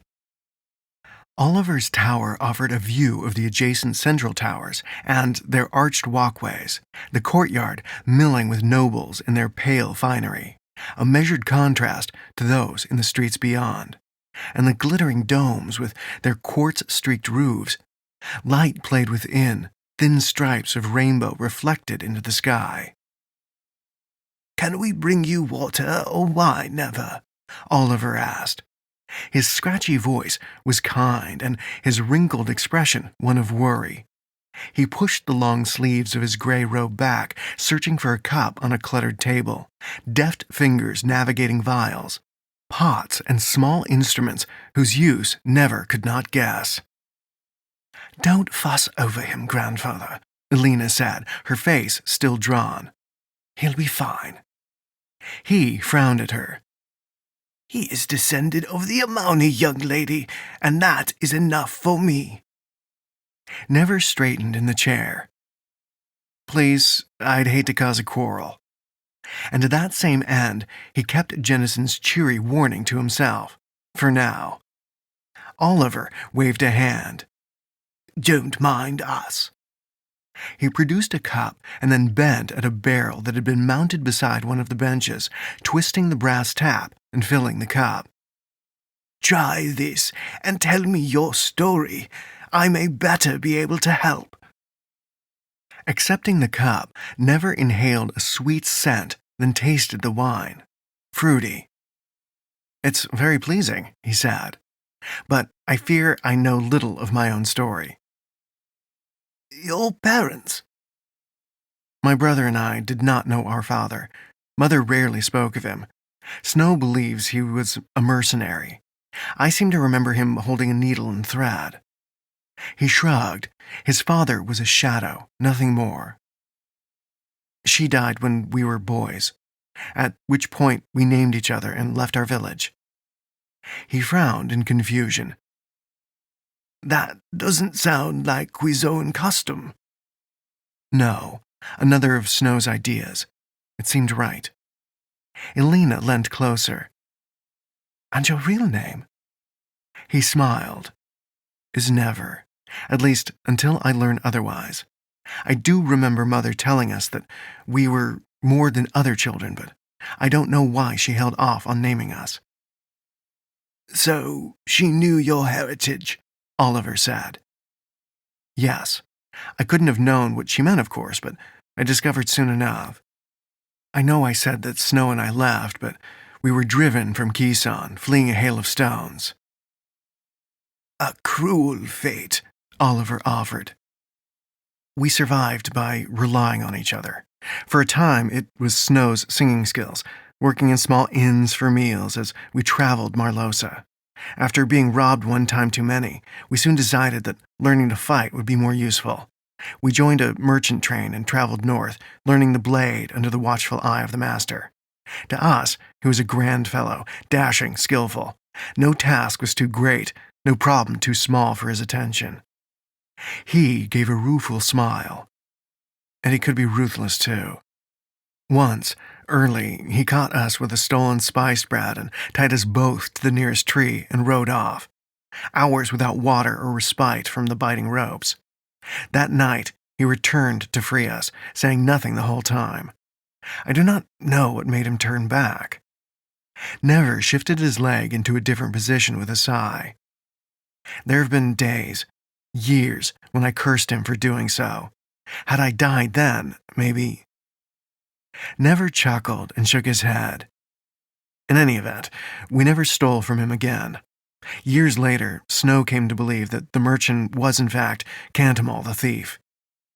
Elena lowered her own cup. Truly? We knew him only as Mal. Certainly he taught us things perhaps no normal merchant could have. Yet, for Mal, or Cantamol, whoever he was, well, normal was not a word that applied to him. And you were forced to leave due to your gift? Oliver asked. Yes, it ends with more than lives. You could not control it? Not so well as I do now. I abhorred myself for causing another death. Snow forgave me, he always did, but we disagreed on where to go next. That and other things. Yet that was not for Oliver to know. Zia had no bearing on the story. At least, not the beginning of it anyway. I headed for the Imperial City to search the great library there. It would be the first of many visits, while my brother returned home in an attempt to trace our father. And what did you discover? Little. Years of hints and clues, dead ends, false promises, more scraps as I ranged the lands, until a chance rumor had me back in the Imperial City just before the Vidia invasion. I found a map that purported to reveal the secrets of the Amber Isle. He shifted his legs, easing some discomfort in his thigh. There, I discovered murals showing the Amauni exchanging blood for what appeared to be non-warlike means, for the sharing of knowledge. It was there I also saw folk who may have been ancient Hannock. And on a gamble, here I am. And, to be certain, your gift first manifested itself during or just before puberty? I'd say so. Oliver snapped his fingers. A classic sign. All Amauni texts suggest it is so. Never raised an eyebrow. You do not take your granddaughter's word about me. No, it's not that at all. He waved a hand. Was I concerned, I merely would have asked for a demonstration of your blood. No, I merely wished to confirm the truth of the old texts. May I see the text? Certainly, Oliver said. Why don't we go now? Elena put a hand on his arm. Grandfather. He smacked a palm against his forehead. Of course. Never would you be willing to offer me some of your blood? It is my hope that I might be able to cure King Noak. Never glanced from grandfather to granddaughter. You both jest, surely. No jest, Oliver said, with a shake of his head. We have been making cures from snake venom for hundreds of years. This ought to be no different. That may be, but... He hesitated. Hadn't he been responsible for something similar with the Bleakman's tree? And yet, this was no cleansing transfer. What would his blood do when administered like a drought? Was that even what Oliver planned? Do you really want to take such a risk? Whatever poison Noak has been given has resisted all our methods thus far, Oliver said. You saw him. It is dire. All are willing, Elena added. Even Jennison never asked. The two exchanged a glance before Oliver began fumbling about, clearing a space on one of his benches.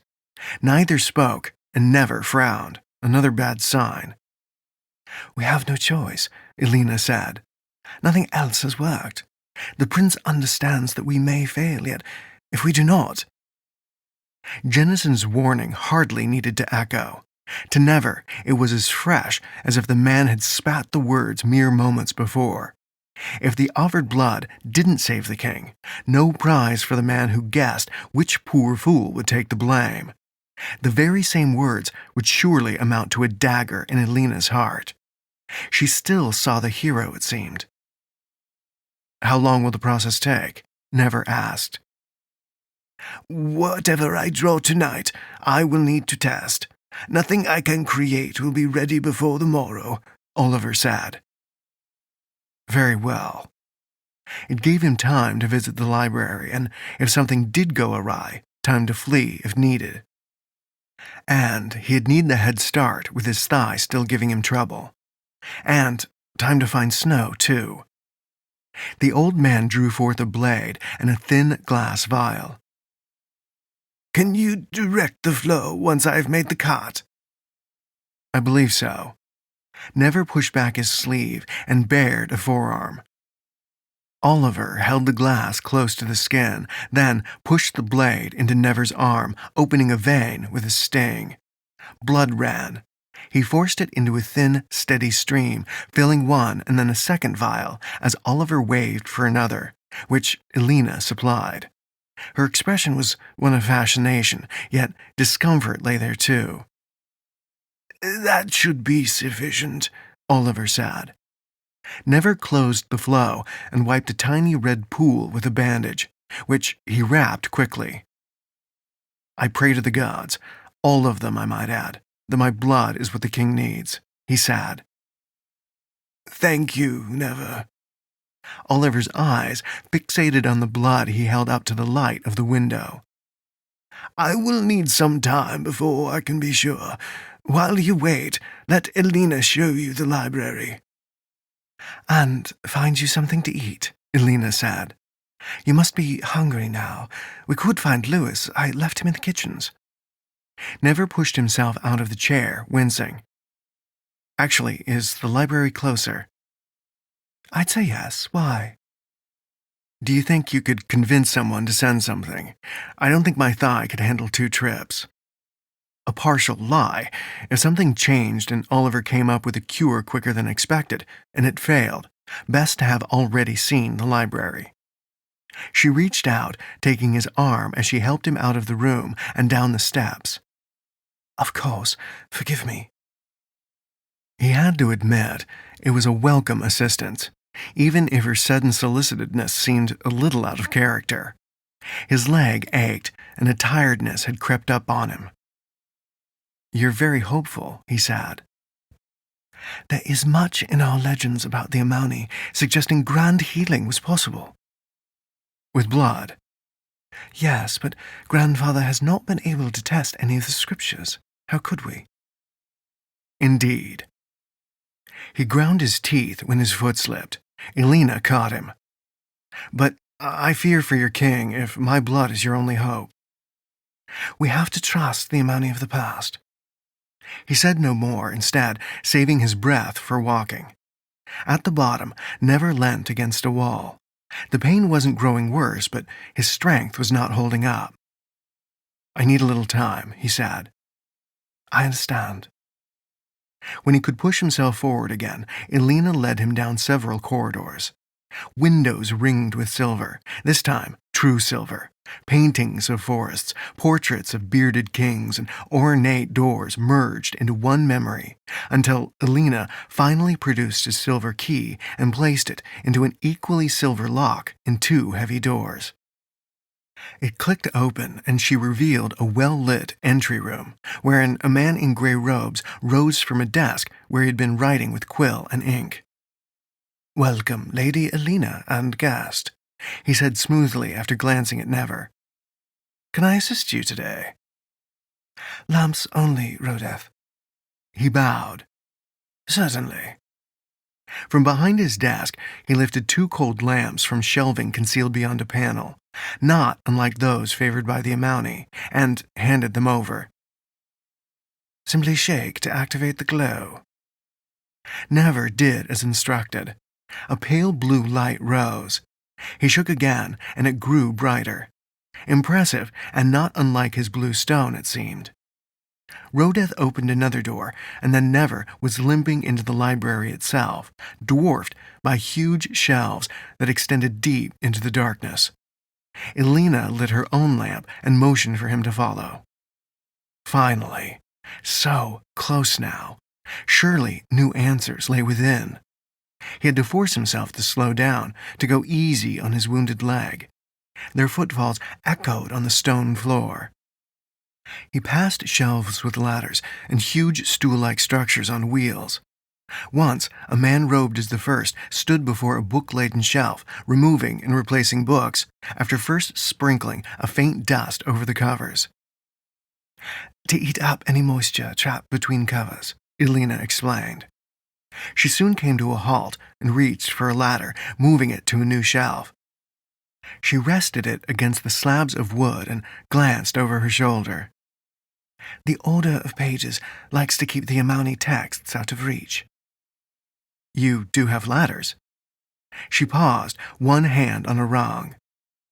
Yes, but people are lazy and no one is interested in such text anymore. More so since most consider them children's stories. In fact, that's where we are now. What do you mean? She gestured around her. These books are written for children. I'll just be a moment. Elena climbed swiftly, lamp in one hand. Never shook his lamp again, intensifying the glow. Carvings were revealed deep in the wooden shelves, images of animals in various poses, from sleeping, mating, fighting, and even eating. When she returned with 3 books, each large, but their covers in tatters, her expression was stern. You have to handle them carefully. I will, he promised. Let me go and arrange for food. I hope there is something that helps you in there. Have you read them? She shook her head. I cannot understand enough. Never set his lamp on a shelf and opened the first page.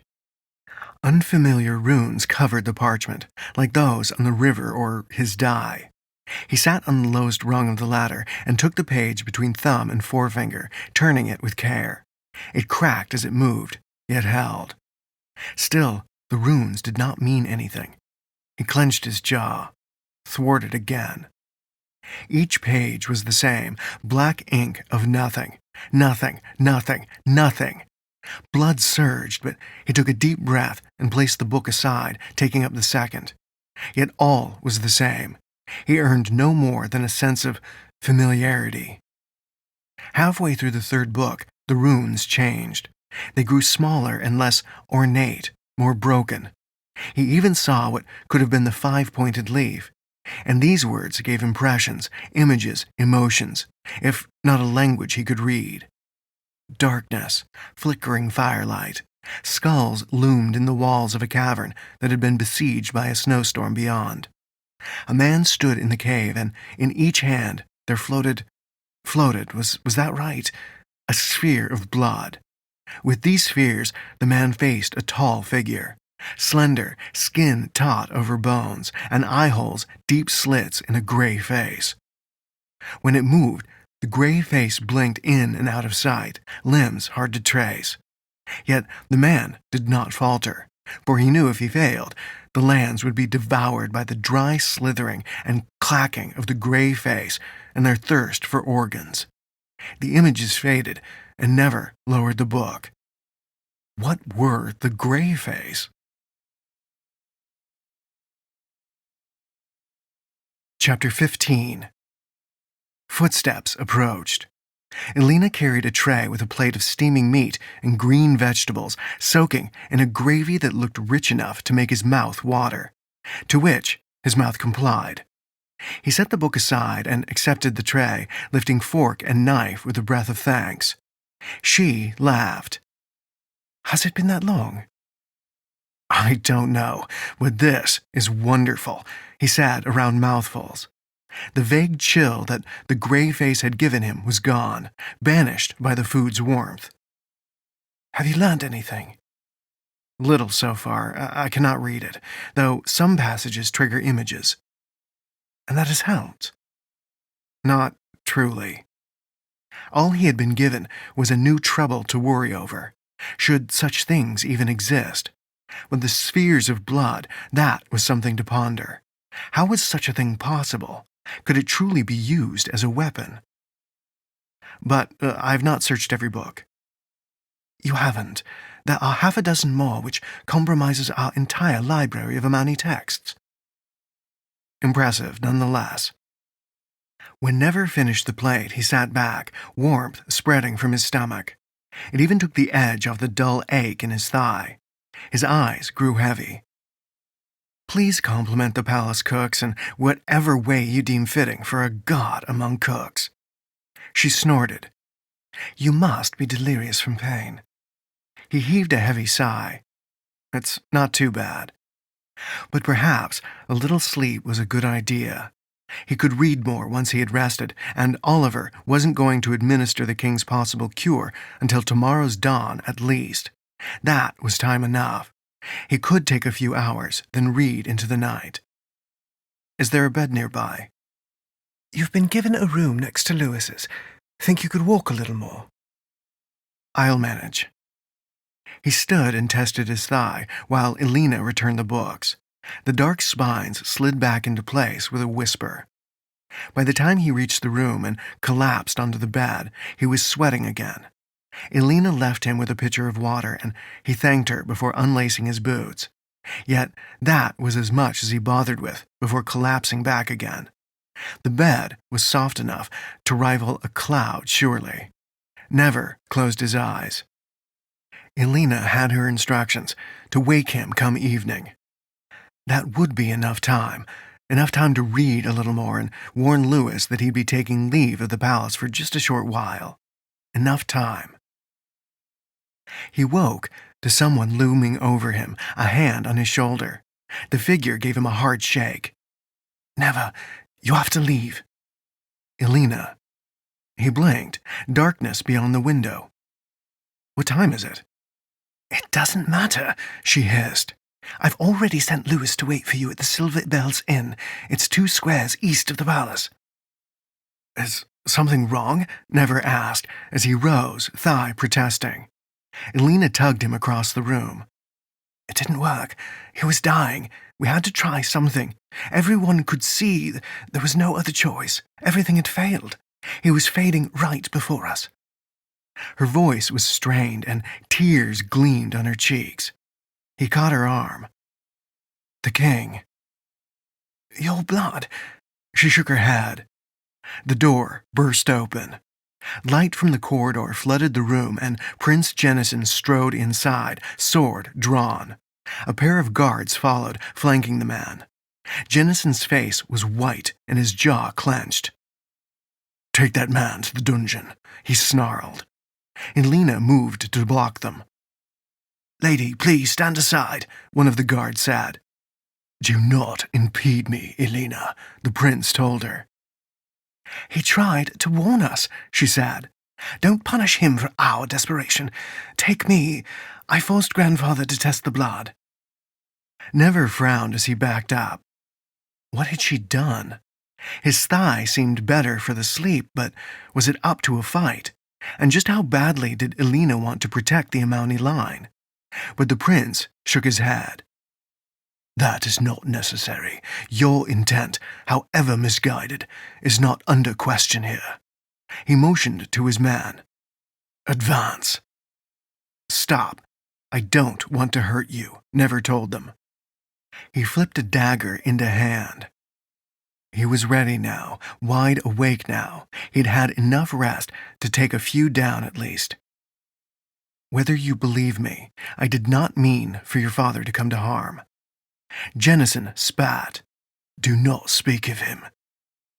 Time to leave. Instead of a balcony, the roof of the floor below extended out beyond the window. Worth a try. Never spun and leapt. Glass shattered. He landed on dark tiles with a cry. His thigh gave way and he stumbled. Tiles slid from beneath him, sailing off the roof and shattering in the courtyard far below. Shouts followed. He dragged himself to the next window along. Using his elbow, he smashed the glass but did not enter what he assumed was Lewis's room. Let them think he had gone within. Instead, he vaulted from his good leg, catching the edge of the roof above the window. Grunting, he swung himself up, again using his strong leg, and rolled onto the roof. Pain thundered across his thigh, but he bit his lip. The guards had already climbed onto the lower roof. They clamored around and argued in panic. More tiles shattered below as they struggled for footing. Never lay still. The prince joined them, his voice still full of tightly controlled fury. The sounds of men climbing through Lewis's window followed, muttered cursing and clinking glass. But now Elena joined Jennison. "Let him be. Amani blood is too important," she said, speaking in Marlosi. Did she hope Never could hear her, or did she speak Marlosi instead of Hannock in an attempt to protect his secret? Her own secret. A slap rang out in the night. "I did not wish to do that," the prince said. A scuffle followed, tiles grinding. Then Jennison continued, voice calm. "Return your knife to its sheath, Lady Elena." "Why do you do this?" Her tone was pleading. "You know the Amani can bring so much knowledge back into the world, so much that is lost." "I will ask you but once more, and then you will be guilty of treason, childhood friend or no." "Very well." "Thank you," Jennison said. "Understand that I have never shared my father's views on our one-time masters. They will not return under my reign." "But in all the years, you've never actually opposed." "Enough, Elena, please." His own voice grew suddenly weary. "Do not spoil all we have won these last months. Do not do so now, the night I have lost my father." A pause. "Forgive me, Your Highness." The guards returned. They spoke Hanniker. All Never could pick up was that they were still searching. Jennison's reply was curt. More crunching of tiles followed. His voice grew distant.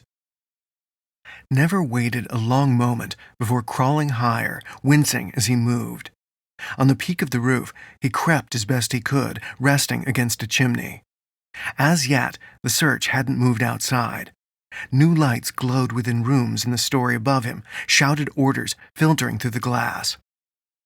Getting down was the first problem. Then getting out of the palace and reaching Elena's inn, followed by escaping the Silver City itself. And all with his thigh dragging him back. He ground his teeth. So close. Always he came within reach of answers, and then they were snatched away. His portion of roof led to a wall with a short ladder heading up. The roof itself seemed to overhang a balcony, something he confirmed when he bent down with a wince, tiles creaking, and rested upon his chest to peer over the edge. The balcony was quiet and dark. In the starlight, 3 chairs and a circular table rested behind a small wheel fence, each of which had silver ribbons tied.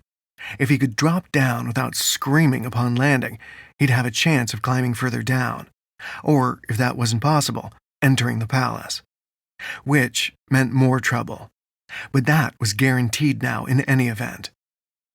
Never spun his body as best he could, then let his legs fall over the edge, sliding down and gripping the ledge with his forearms, then his hands.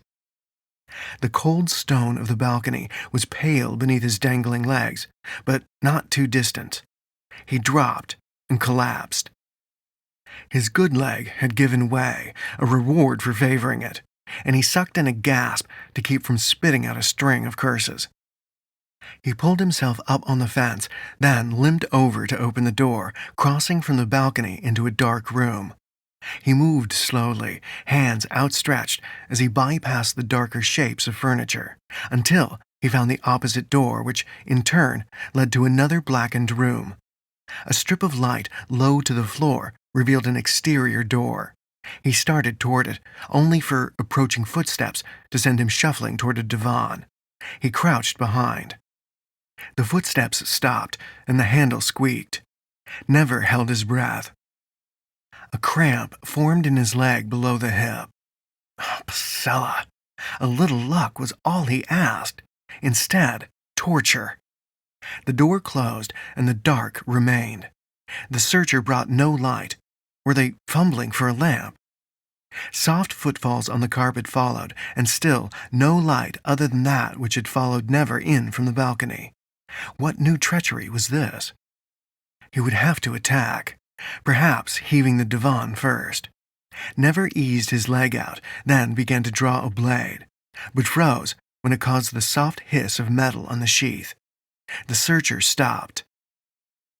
Never. A pause. I can sense your blood. Do not fear, it is Oliver. The man could sense blood. How? Did Oliver himself have a Mountie heritage? I am here. Never rose. Oliver moved into the faint starlight.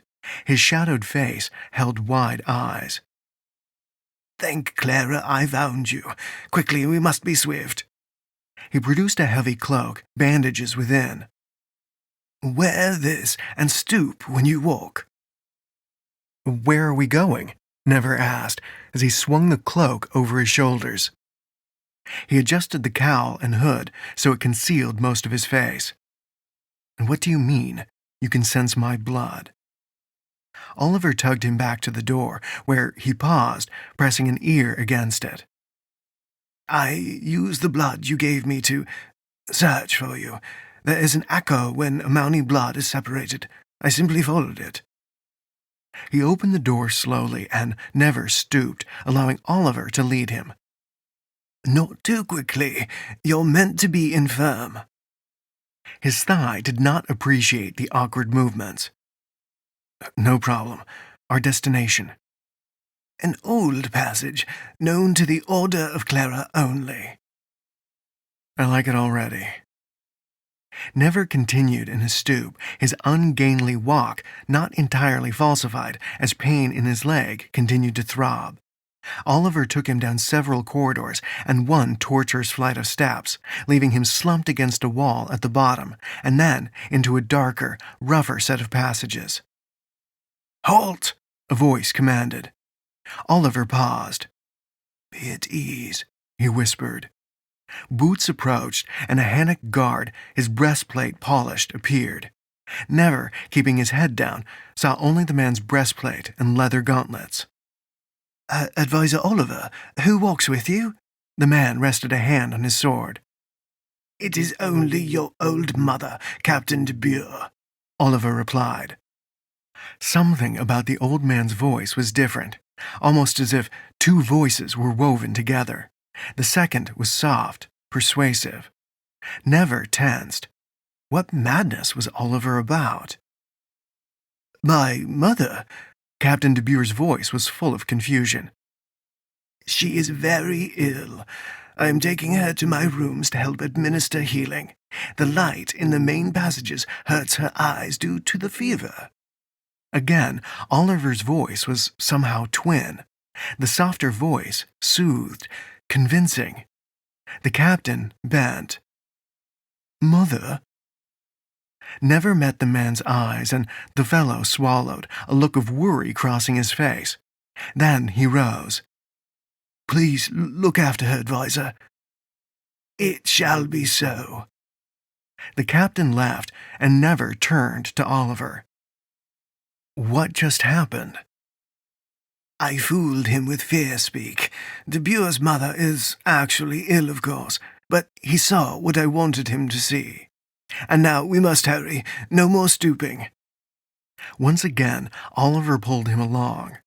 Never hobbled after, grimacing.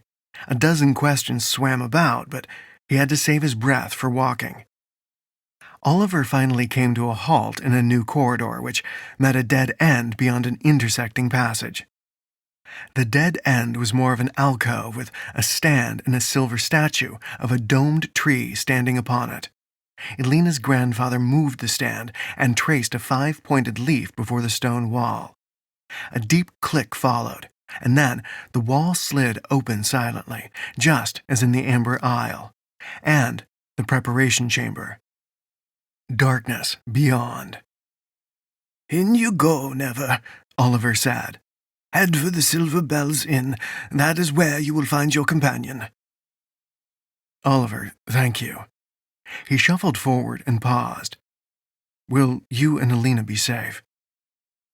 I pray as much, he said. Now go. Be safe yourself. I believe the world needs you, Never. You carry with you a line that will change the world for the better. Go quickly." Never moved into the shadow as the door slid shut behind him. A glow rose as he moved, similar to the preparation chamber. His path sloped down, tiled walls passing as he limped on. He paused to rest once, then continued, resting again when he reached the bottom some time later. He had lost track with the sameness of the trip and the rising pain in his leg. But another door waited for him, and this time it did not open no matter what he tried. 5-leaf sign, touching, pushing, thumping, but all of it for naught. He hung his head, trapped within the walls of the Hannock Palace. Wonderful. Unless, never glanced around the dim chamber. Guide? A figure shimmered before him, robes of silver, yet it did not stay. It disappeared as if banished by a wave of wind. Guide, I need your help. Again, the figure shimmered into existence and wavered, and then it solidified. Yet it possessed no head. And the omission did not seem purposeful if the way the guide struggled to appear was any indication. Instead, its voice came from the space where a head ought to have been. "Master, the way is sealed." "Please do unseal it." "You have sealed it. Only you may open it, Master." He frowned. The other ones acted like he'd given them orders in the past, too. "I cannot recall how." "With your blood, of course. Simply mark the spirit leaf." He shook his head. "Fool. Of course his blood. What else?" "I see." "Will that be everything?" "Yes, thank you." The figure faded and never drew his knife. Chapter 16. Never crossed the moonlit street in a hobbling run, bent as close to the paved stones as possible.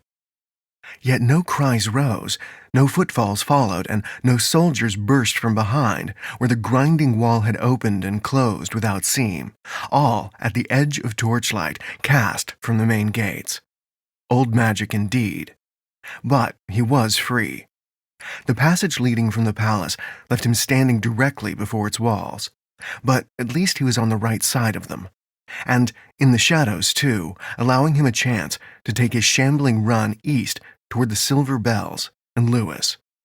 But he soon slowed. Would Snow still be in Jean's temple? If never delayed, Jennison would have all the more chance to capture him, and yet Lewis was safe and could afford to wait. Would Snow wait? Never growled. He simply couldn't leave. Snow owed him answers. Hurry. Never turned south, and despite the ache in his hip, pushed himself hard. When he reached the square of fountains, he had to stop to wipe sweat from his eyes. His chest heaved as he rested. As yet, the stitches he had been administered had not broken open. He seemed to have knitted himself together well enough. He was healing too fast, but it didn't matter now. The pain remained, and his leg was still slow to respond, healing or no. Dawn scratched silver fingers across the dark sky as he limped to the temple, passing the dulled bronze statue and slipping between the columns. Inside waited more darkness. "Why does everyone in the city loathe the lamplight?" he asked. A hinge squeaked. Light bloomed from a lantern, revealing a figure obscured by a thick blue cloak and hood. Yet the hand that held the lamp was pale, almost chalky white. Snow. Never tensed. A sudden fury surged, but he clamped it down.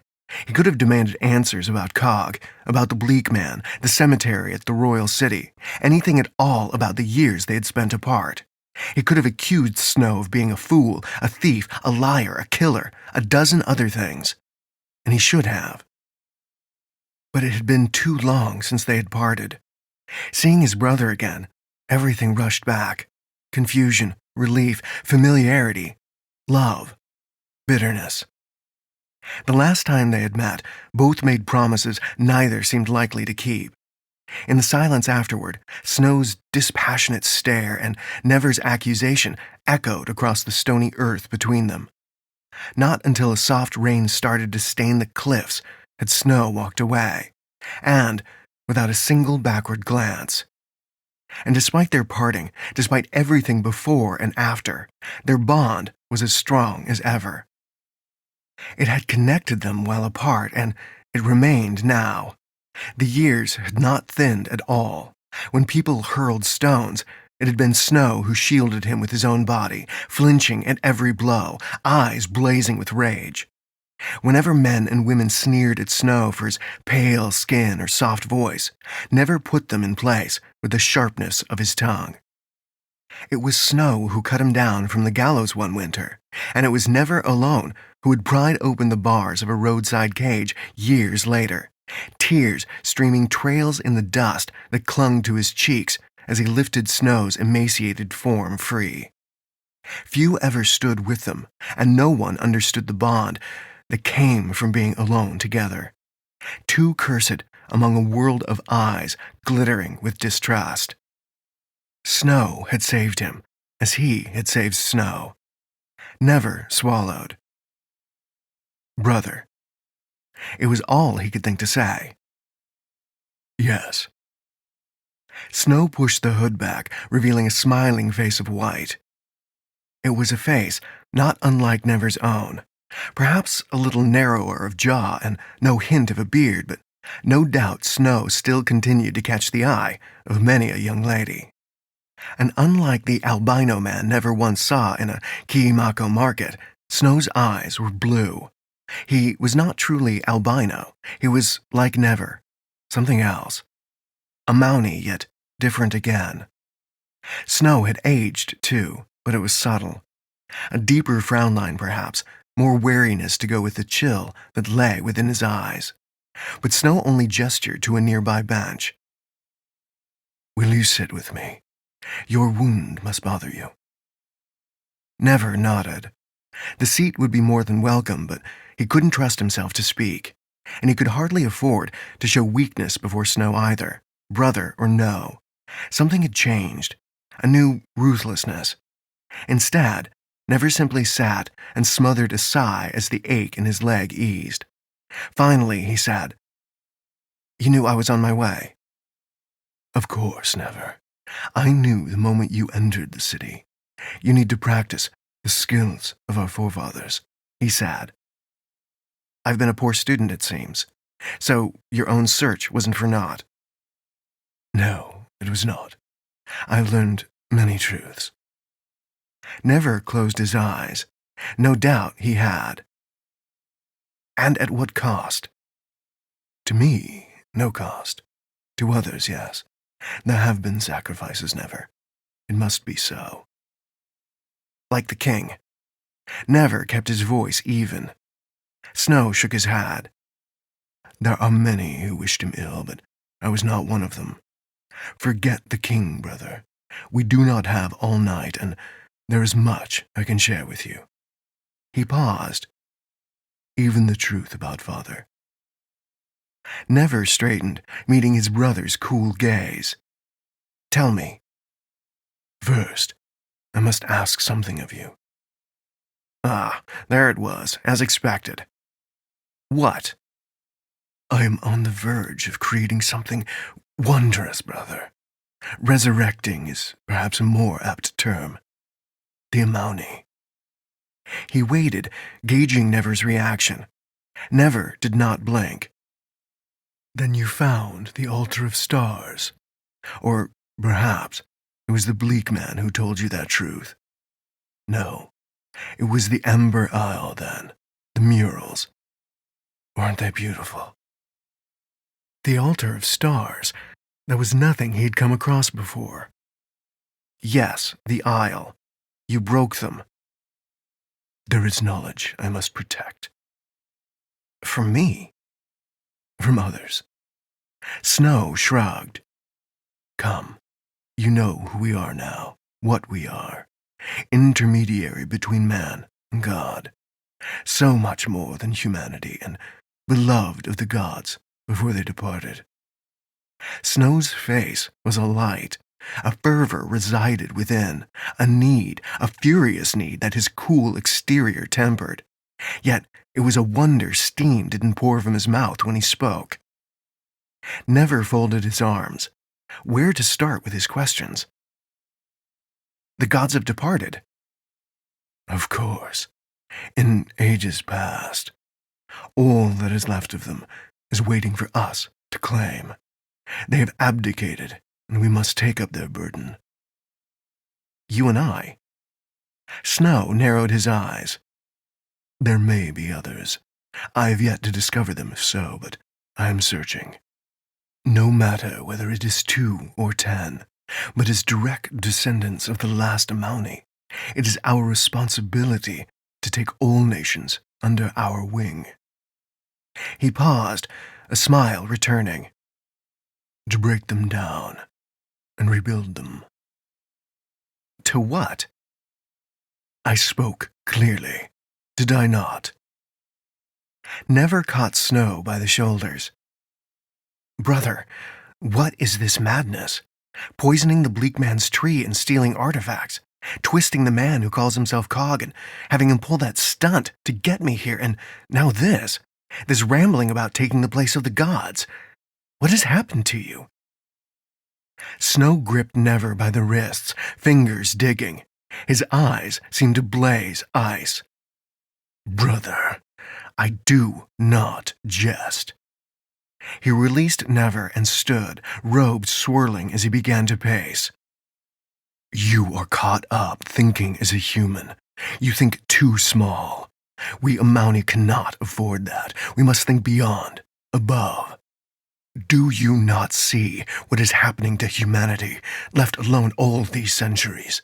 War, death, rape, destruction. All the bitter fruit of their inability to control base desires. And you would solve all their problems? We would. By taking their freedom. Snow scowled. Of course. What use is freedom to humanity if all it can manage is what you see out there? He flung an arm to the opening of the temple. Never jabbed a finger at Snow.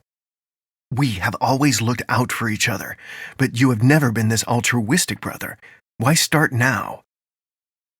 I never said I would pretend to find the task onerous, he replied with a chuckle. I will, and do, revel in power such as none have seen in hundreds of years. You will, too.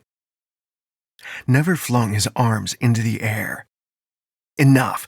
Tell me of father, or have I wasted my time tonight? Never. It is time to really listen to me now. Snow stalked forward, stopping with his face close enough that the scent of citrus was clear on his breath. I'm offering you the birthright that was taken from us. Forget it, Snow. I don't have to tell you I don't want the responsibility. Bah, don't give me that tired routine. You care about your future. Never flushed. Then let me decide what it will be. It will be a future of mud and decay if you turn away from your heritage. You are a Mauni, not merely human. Let me teach you what I have discovered, and we will rule together. We will bring justice and order. The will of two is not justice. Justice is no more than what we make, he snapped. There is no justice beyond that which we create for ourselves. That's a delusion. No. A delusion is the belief justice exists in and of itself. Since when did you believe the world was just? Was what happened to Ziana just? His teeth were clenched. Never swallowed. Leave her out of this. Exactly, he said. No, brother. Justice is what we make.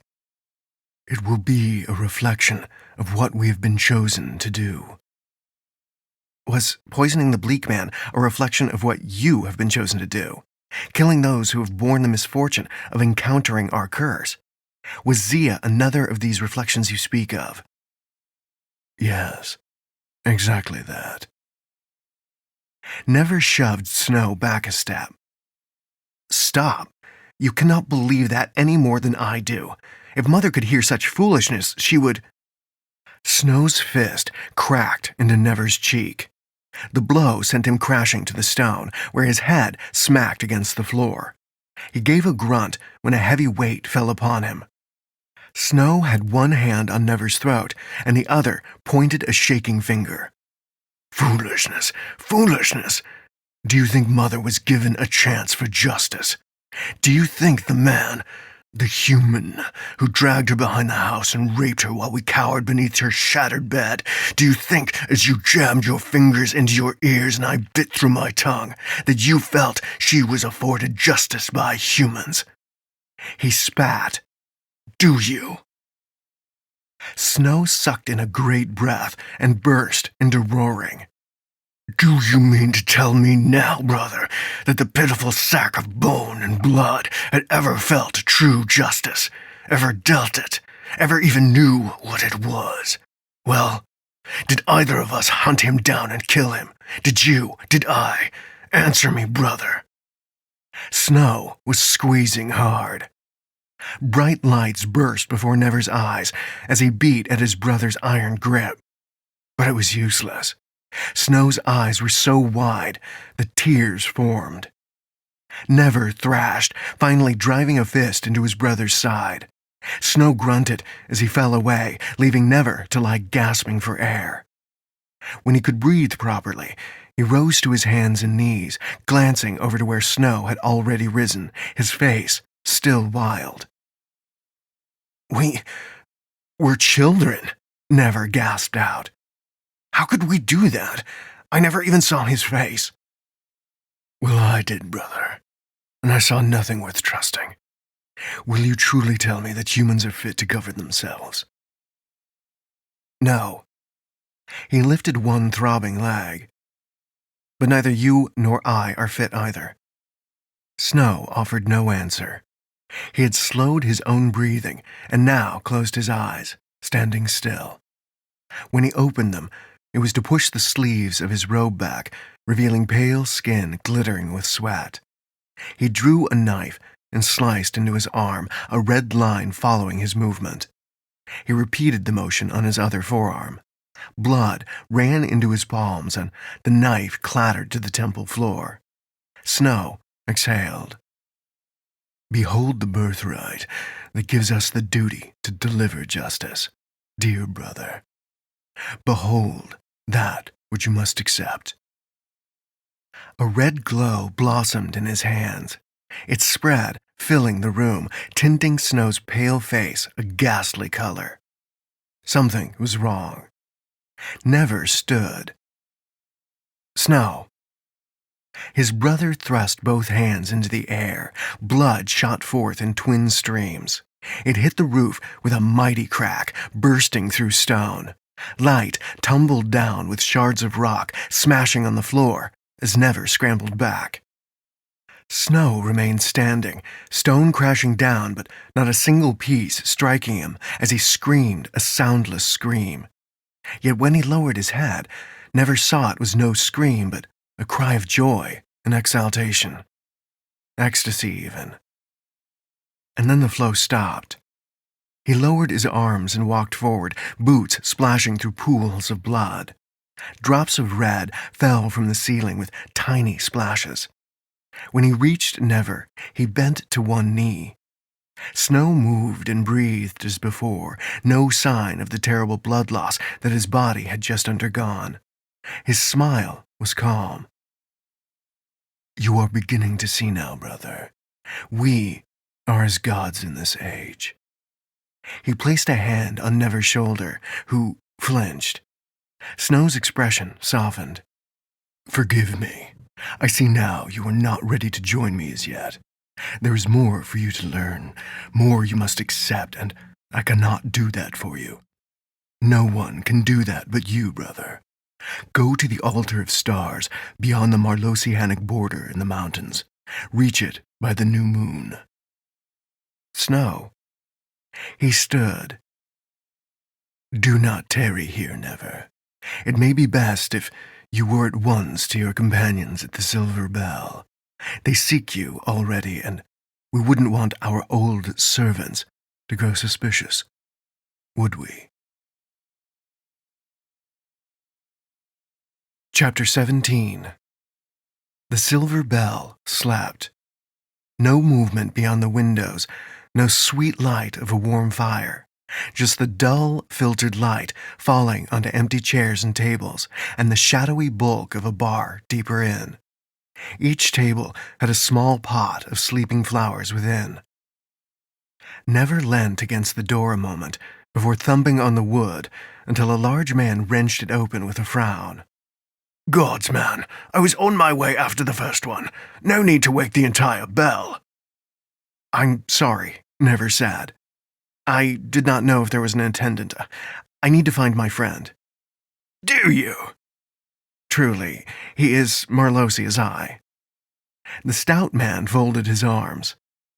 A heavy club hung from his belt, but as yet he seemed not inclined to use it. About anyone might say that. Never sighed. He was in no condition to bully the man, and deception was not required. Why don't you describe me to him, then? Lewis will recognize me. The fellow rubbed his chin before pointing to a nearby chair. Wait there.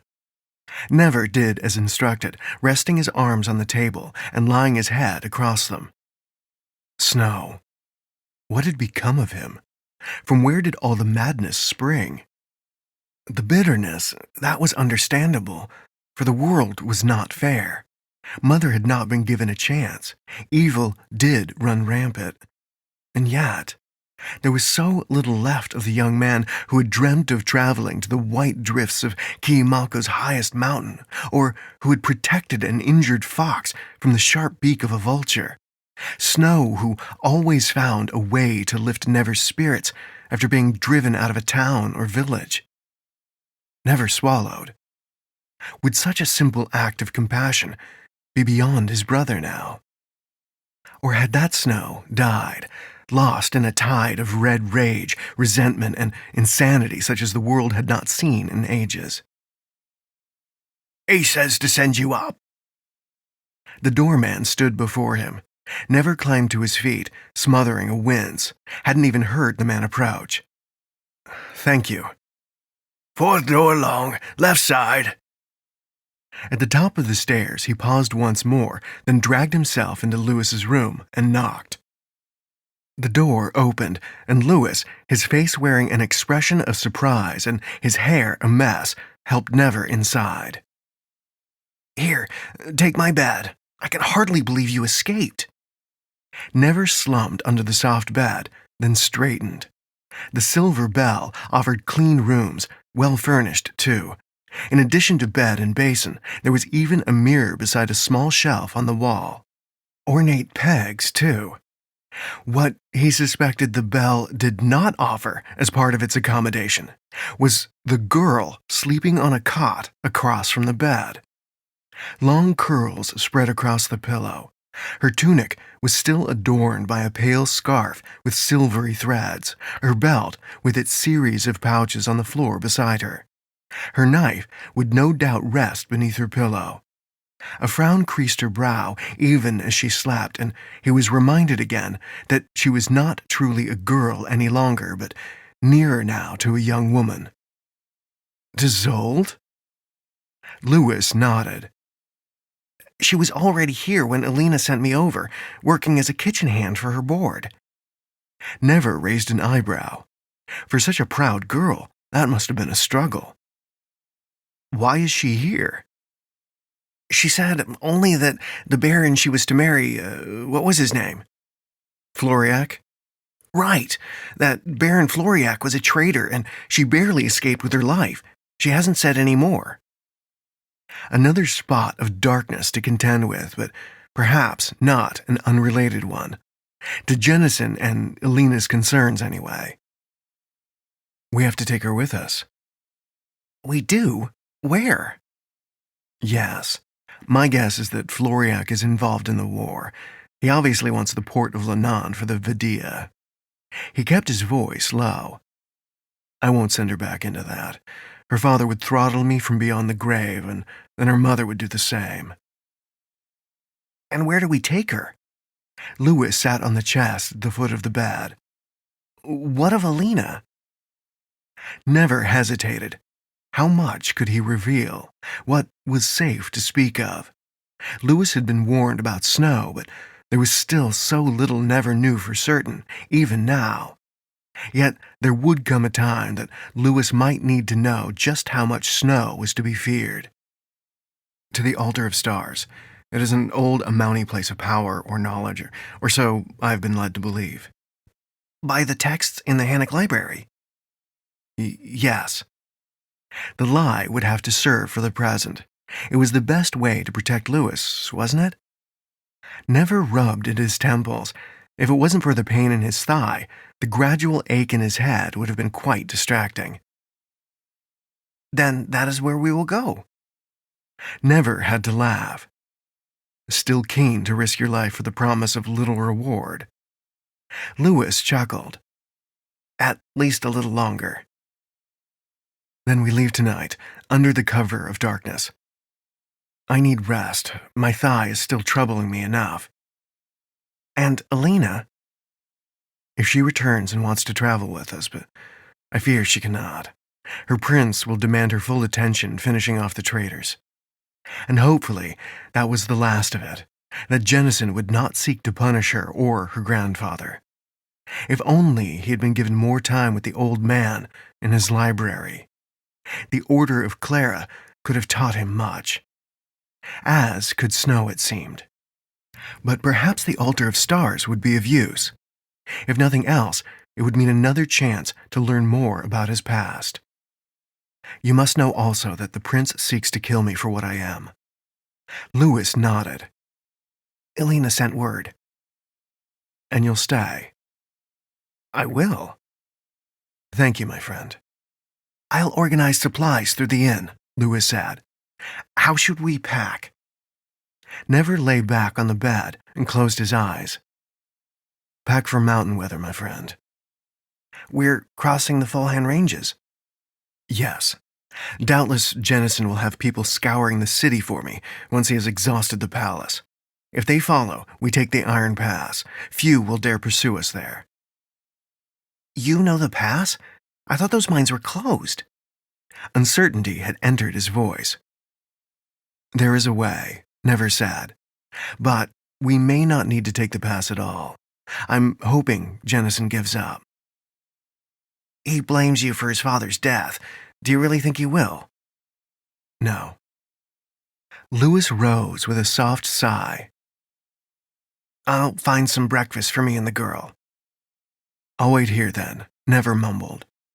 Wake me if anything changes. Louis's footfalls receded, and Never slowed his breathing, trying to ignore the throb from temples and thigh. Even his throat was tender. Would he even be able to fall asleep? His limbs gave a twitch, still dealing with the shock, no doubt.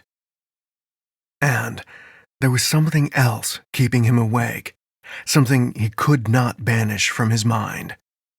Eyes of blue ice. This has been River God, Book of Never, Volume 3, written by Ashley Capes, narrated by Joshua Macrae. Copyright 2016 by Ashley Capes. Production copyright 2018 by Ashley Capes.